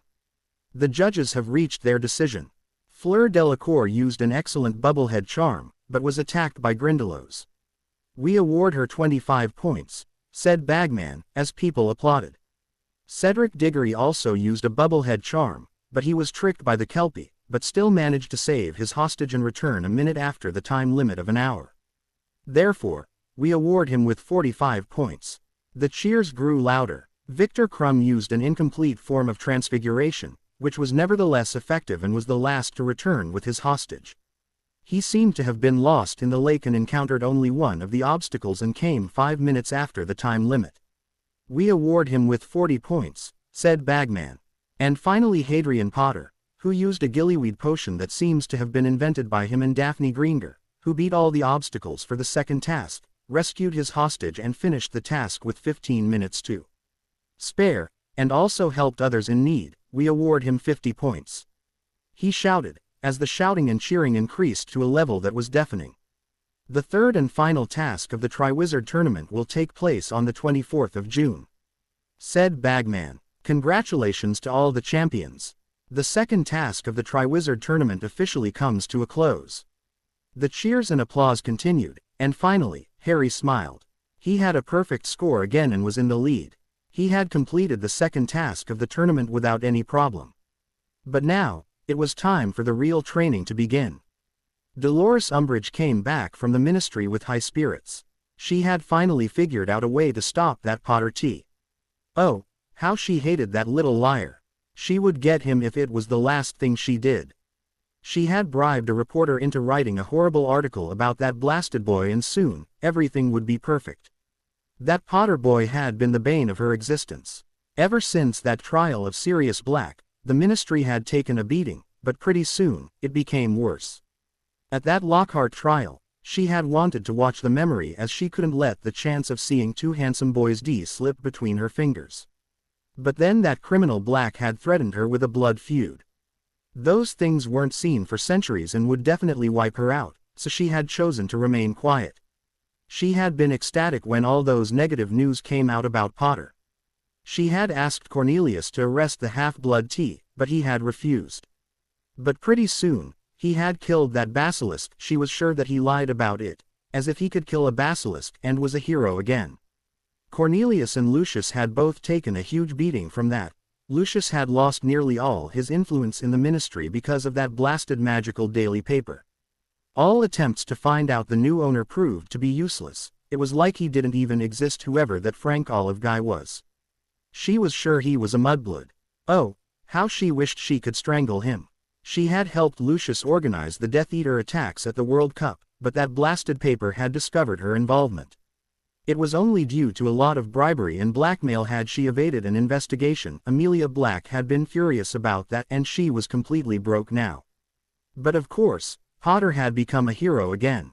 She thought that Goblet of Fire incident would cause chaos, but no, it didn't. He was a hero again. But she wouldn't stand for it. Tomorrow's paper would bring the Potter family down once and for all, just as she had always dreamed of. She walked into the small living room, but slipped on something. She screamed, but instead of falling, she felt something impact her. The familiar pull of a portkey, and she painfully landed on a cold stone floor. She groaned and got up to find that her wand was missing. She was in a dungeon of some kind, behind metal bars. She got up and tried to get out, but they wouldn't budge. They were magically fused with the stone. "Dolores Umbridge," said a voice. "How nice of you to grace us with your presence. Welcome to our ancestral home." She couldn't see anyone as it was quite dark. "Who are you?" she asked fearfully. "Do you know who I am?" "I am the senior undersecretary to the Minister of Magic," she screeched. "You better release me this instant." "Oh, why would I do that, my dear?" said the voice, sounding amused. "I have plenty of things to ask you. You have been a thorn in my side, Dolores. And now, you try to bribe one of my reporters." "You," shouted Umbridge, "you're that Frank Olive guy we have been searching for. You just wait, mudblood, Cornelius would have your head for this. I'll ensure that you receive the Dementors. Soon, your paper will be in the hands of the Ministry as it should always have been." "Tut tut, Dolores," said the voice. "If you want to even accuse me of anything, much less try to sentence me to be killed, you would be killed far before that, my dear. I wouldn't even have to raise a finger, as the public would do it themselves. Why don't you show your face, you filthy liar?" she shouted, rattling the bars of her cell, but she couldn't move them. "If you insist, my dear," said the voice. The lighting charms activated, providing a dim glow. She saw who was standing in front of her. "No," she said, shaking her head. "This is impossible." Harry smirked. "What's impossible?" "That a mere 14-year-old boy has kidnapped you. I must say I'm disappointed in you. The wards around your house were pathetic. You control that stupid paper," shouted Umbridge, anger coursing through her veins. "I'll have you killed, Potter. Mark my words. The Ministry will find me, and when they do, you'll be in big trouble." Harry simply yawned. "No one would ever find you here, Dolores. You're in the dungeons of one of the most heavily warded and fortified castles in the world. It has withstood sieges for more than 1,000 years, and I'm not about to let it fall anytime soon. As for getting me killed, who's going to believe you? I'm the lord of the most ancient and noble house of Potter. I'm the public's golden boy and every girl's lover boy," he smirked. "When compared to me, just who the hell are you?" "But enough chit-chat," said Harry. "I'm here to find out your secrets, so let's begin. Are you going to talk or should I make you?" he asked, smirking. "Go to hell, shouted Umbridge. "I'll never tell you anything. You're nothing but an uppity half-blood bastard born to a mudblood whore." Suddenly, Umbridge screamed as several painful cuts erupted all over her body. She was tossed around the walls of the dungeon and came to rest at Harry's feet, whimpering. "Never insult my mother in front of me," said Harry in a low, dangerous voice. And never use that disgusting word either. I will never tolerate the insult of 4 women I greatly admire and look up to. My mother, Lily Potter, my honorary aunt, Amelia Black, my mother-in-law, Elizabeth Greenger, and of course, my fiancée, Daphne. Insult any one of them again, and you'll feel my wrath. Harry then chuckled darkly. He pointed his Thunderbird feather wand at her and petrified her. With a wave of his wand, the metal doors of the cell opened. I knew you would never answer my questions, so I'll have to do this the underhanded way, he purred, looking into her terrified eyes. I'll make this as painless as possible. After all, we want you to suffer later, don't we? Legilimens. 15 minutes later, Harry removed himself from her mind.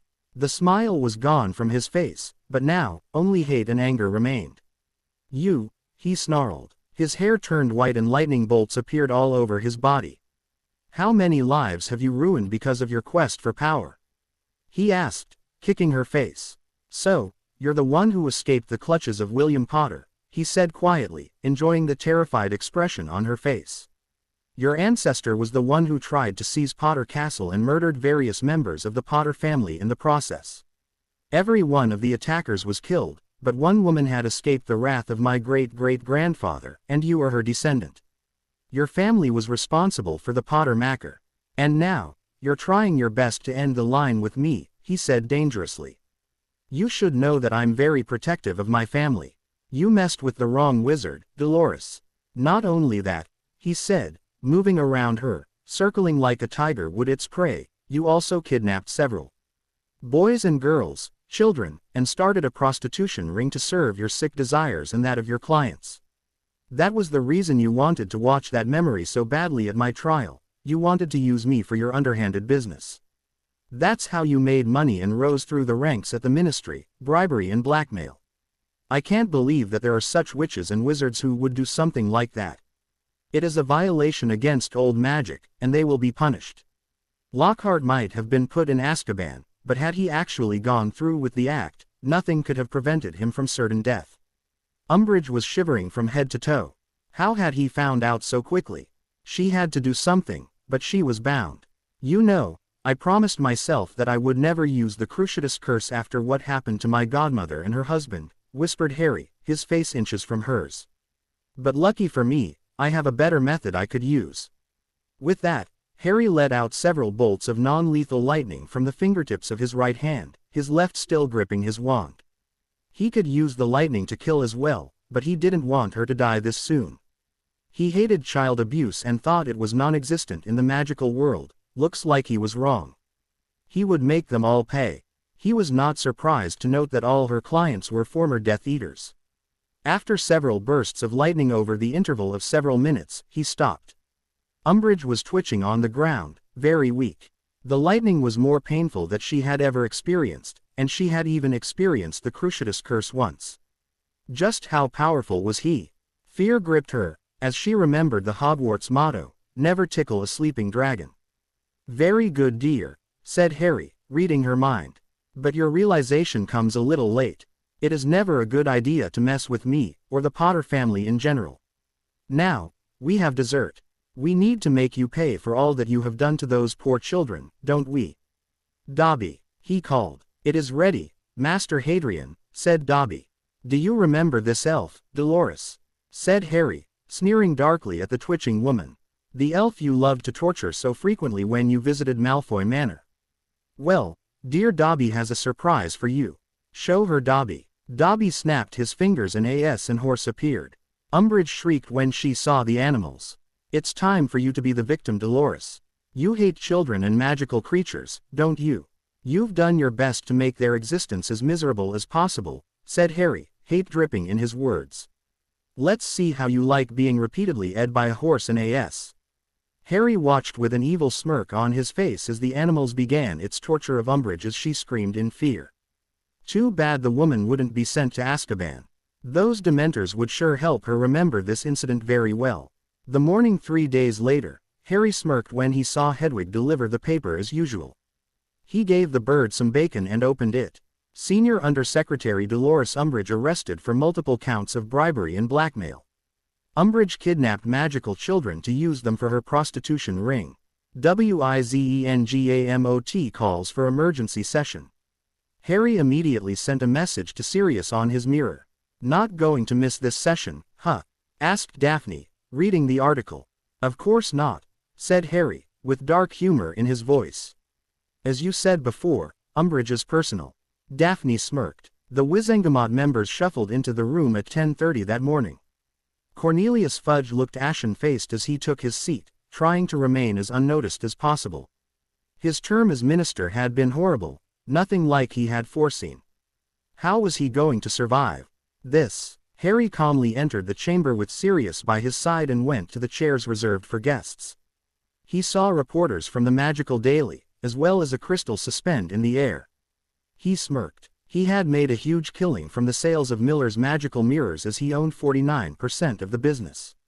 Serena had taken Harry's advice and had adopted 2 children who were magical who were in Muggle orphanages. He had checked up on them, and they were awed by magic and were clearly very happy in their new home. Chief Witch Lady Acton finally sat down. This is the emergency session of the Wizengamot held on the 28th of February, 1995, for the trial of one Dolores Jane Umbridge, Senior Undersecretary to the Minister of Magic. "Ahem," said Fudge nervously. "Yes, Minister," asked Lady Acton coldly. "There are the papers for the revocation of Dolores Umbridge's job as my Senior Undersecretary," he said shakily. "Very good," said Acton, looking at the papers. "It has been noted that Dolores Umbridge is the former Senior Undersecretary. Bring her in." 2 Aurors, with hate clearly on their faces, brought a much tousled and still twitching Umbridge into the room. They harshly threw her on the chair and stood on either side of her as the chains snapped into place, binding her. "Gently, Aurors," said Lady Acton, with amusement in her voice. It was very well known how much the Auror office and DMLE hated Umbridge. "Sorry, ma'am," said one of them. "Oh, it's quite all right," said Acton. "Let's begin, shall we? Lady Black, are you ready?" Amelia removed a file from the many that had mysteriously appeared on her desk a few days ago. She didn't know how they had appeared there, but she had checked them and the evidence given was unquestionable. In her attempt at trying to blackmail others, Umbridge had landed herself in trouble as well. "Ready, ma'am." "Dolores Jane Umbridge," boomed Lady Acton. "You are here today due to multiple counts of corruption, bribery, and blackmail. You have also been running a prostitution ring involving orphan teenage children, who are witches and wizards, and making them serve the fantasies of your sick clients. How do you plead?" "Not guilty of all charges," screeched Umbridge. "I'm innocent, I tell you. It was all my fault." The Wizengamot was silent. "Can you repeat that, Madam Umbridge?" asked Acton lightly. "It was entirely my fault. I'm responsible for it all. You must punish me," she shouted again. No one saw Harry smirking faintly. He had used legilimency and subconscious compulsions to make her tell that it was her fault when she tried to implicate Harry in anything. Merlin, he loved mind magic. Slowly, but surely, he would weed out the corruption that was prevalent in the Ministry of Magic. "Well, I can't believe that you would do this and confess, but then again, no one can understand what goes on in that twisted mind of yours either," said Lady Acton disgustedly. "Since the accused has already admitted to her being guilty, we can vote for her conviction, but I will let Lady Black read out what her crimes are so that we all know how far we have fallen." What followed was a grueling 30 minutes, as Amelia read out the evidence against Umbridge, and many of the so-called imperious Death Eaters. Harry wished that he could have gotten them as well, but he couldn't. Many of them were prominent members, with either Wizengamot seats or ministry jobs, so it was better if the Wizengamot handled it. But he knew that it would be very difficult to arrest them. Judging by few of the empty seats, those people knew what would happen and had not turned up. They were probably already on the run, even before the DMLE could acquire arrest warrants. Once she was done, Lady Acton began. "Dolores Jane Umbridge, due to your own admission and all the evidence submitted to this august body, I hereby sentence you to the Dementors." "All those in favor?" she asked. Nearly all of them lit their wands, the ones not voting in favor being Dumbledore and his very few band of supporters. "Dolores Jane Umbridge, you are hereby sentenced to the Dementors. Take her away." "No, I'm the Senior Undersecretary to the Minister, Cornelius help me," she said, as the Aurors dragged her away. "As my position as Chief Witch, I also issue arrest warrants against Lords Knott, Malfoy and Selwyn, along with Alecto and Amicus Caro, Avery, Gibbon, Crabbe, Goyle, Jugson, Pyrites, Borgin, Burke, Parkinson, Walden McNair and Yaxley, she declared, while many of the Wizengamot members applauded. They have committed a violation against old magic and have broken national and international magical law, and thus are answerable to the Wizengamot. I also order Wizarding Children's Services to investigate the teenage children and ensure that their names never come out in public. They will receive new names, and Lords Potter and Black have generously agreed to take care of any financial support needed for their living and education, and Lady Longbottom, Lord Greenger and others have agreed to foot the medical bill for their healing in later sessions with a mind healer. This session hereby comes to a close, she said and banged her gravel as many stood up and applauded for justice being served at last. Cornelius Fudge shrunk in his seat as he looked at the heated glares sent his way. It was his undersecretary, and many of them accused in this were his personal friends, whom he had vouched for. A vote of no confidence could very well be imminent. He wanted to cry. His rosy career and life seemed to be in pieces. Albus Dumbledore was pacing in his office fuming. How in Merlin's name had such a complex network come down so rapidly? Dolores Umbridge, while a very weak and talentless witch, was quite cunning. How did she get caught? Not only that, she managed to bring down nearly the entire group of Voldemort's inner circle with her as well. How was he supposed to redeem the Death Eaters if the DMLE arrested them and put them in Azkaban? This was not good at all, and there were signs that Tom was in the process of regaining his body.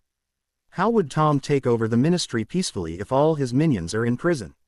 Then he would resort to violence, and he didn't want Tom to tread that path again. What to do? He would have to contact more of his sources to find more information. His power block was near non-existent now. That blasted paper had seen to that. He was literally politically powerless. Dumbledore let out a primal scream of rage. More than 50 years of hard work destroyed because of one man, Frank Olive. Oh, how he hated that man. Oh well, he would need another bottle of fire whiskey for tonight. An hour later, Albus had ped out on his table, drunk, again. Draco Malfoy couldn't believe what he was reading. His mother had sent him a letter saying that his father was on the run from the DMLE. What was going on? He thought that his father was all-powerful, but if that were the case, couldn't he bribe his way out?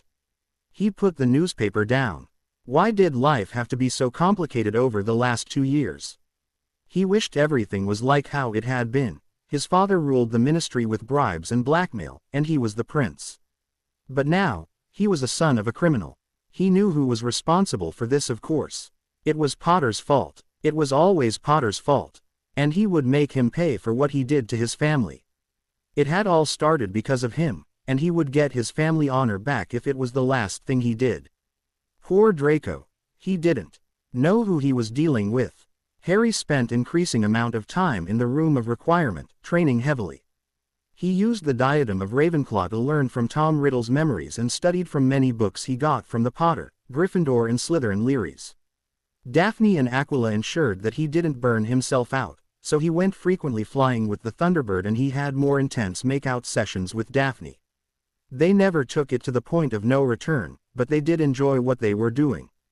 They had also stopped sleeping in their dorms, choosing instead sleep in the room every night, tangled in each other's arms. "I think I want to do this," said Harry, pointing to the book he was reading. It was a book he had picked up from Salazar Slytherin's Leary and was poring over many of the body-enhancing rituals and others designed for speed and agility. From Riddle's memories, he knew that the older man had performed some horrific rituals, but he didn't want that. He wanted something effective, which didn't require him to make sacrifices on his body. He shuddered when he thought of what exactly Riddle had sacrificed to become the big, bad Dark Lord Voldemort. No man would want to do that. "What is it?" asked Daphne, who was studying a book on potions. "It's a ritual in Parseltongue, which Salazar found and used it on his body. Apparently, it would enhance my strength so that even if I am injured, I can continue fighting." Ram blood, I'll have to get it in the black market. I also need a drop of vampire blood, which would greatly enhance my reflexes. Voldemort used something much, much worse, but this has no side effects. That will be difficult to procure. I'll first check if the ingredients I need are in Potter Castle. Quick healing is mentioned as well. I need Phoenix Tears, which I know I have at Potter Castle. What do you think? He asked, not looking up from the book. I say go for it, said Daphne. You'll need every advantage you can get, and if you are sure there are no side effects, use it. How long does it last? Several years, said Harry, looking at the shocked face of Daphne. I know. Riddle didn't know about this and used some horrible rituals to enhance his body. Parseltongue ensures that your biochemistry isn't altered, that it is long-lasting, and that there are no side effects. That's why it is considered a sacred language, well, outside Europe anyway. I'm glad I was able to remove the stigma OCIATED with the language. Will it affect our children? Asked Daphne, with narrowed eyes, thinking about it. No, said Harry after a minute, flipping through it. I checked that as well, and I performed another Parseltongue ritual on myself so that the basilisk venom doesn't get transferred to our children or to you during, Phoenix Tears. I already have Phoenix Tears in my bloodstream. I can perform that part of the ritual directly without procuring more. Good, said Daphne and breathed a sigh of relief. Then do it well before the third task so that you can get accustomed to your body's new strength and agility. Speaking of which, what did Bagman want last night? I forgot to ask you about it. Oh, nothing much, said Harry idly. We already knew the third task was going to be a maze, and he just confirmed it. That's all. There are going to be several creatures, wards, and spells to bypass, basically one hell of a challenge. I hope they don't overdo it, growled Daphne. I'll snap their necks if they bring a manticore or a chimera. Harry chuckled and went over to give her a deep, stay calm, tigress. Whatever it is, I'll handle it. Though I'm pretty sure there will be CL4X and CLXXXXX creatures, I doubt it would be anything that deadly and dangerous. The ICW wouldn't permit it, and neither would the public. You're right, said Daphne. She put her book down and moved to sit on his lap. Enough studying for today, she growled and eyed him hard and peonately. Oh, you're in a feisty mood today, said Harry grinning. I sure am going to enjoy myself. Daphne only smirked as she pushed him down on the couch, pinning him with her hands.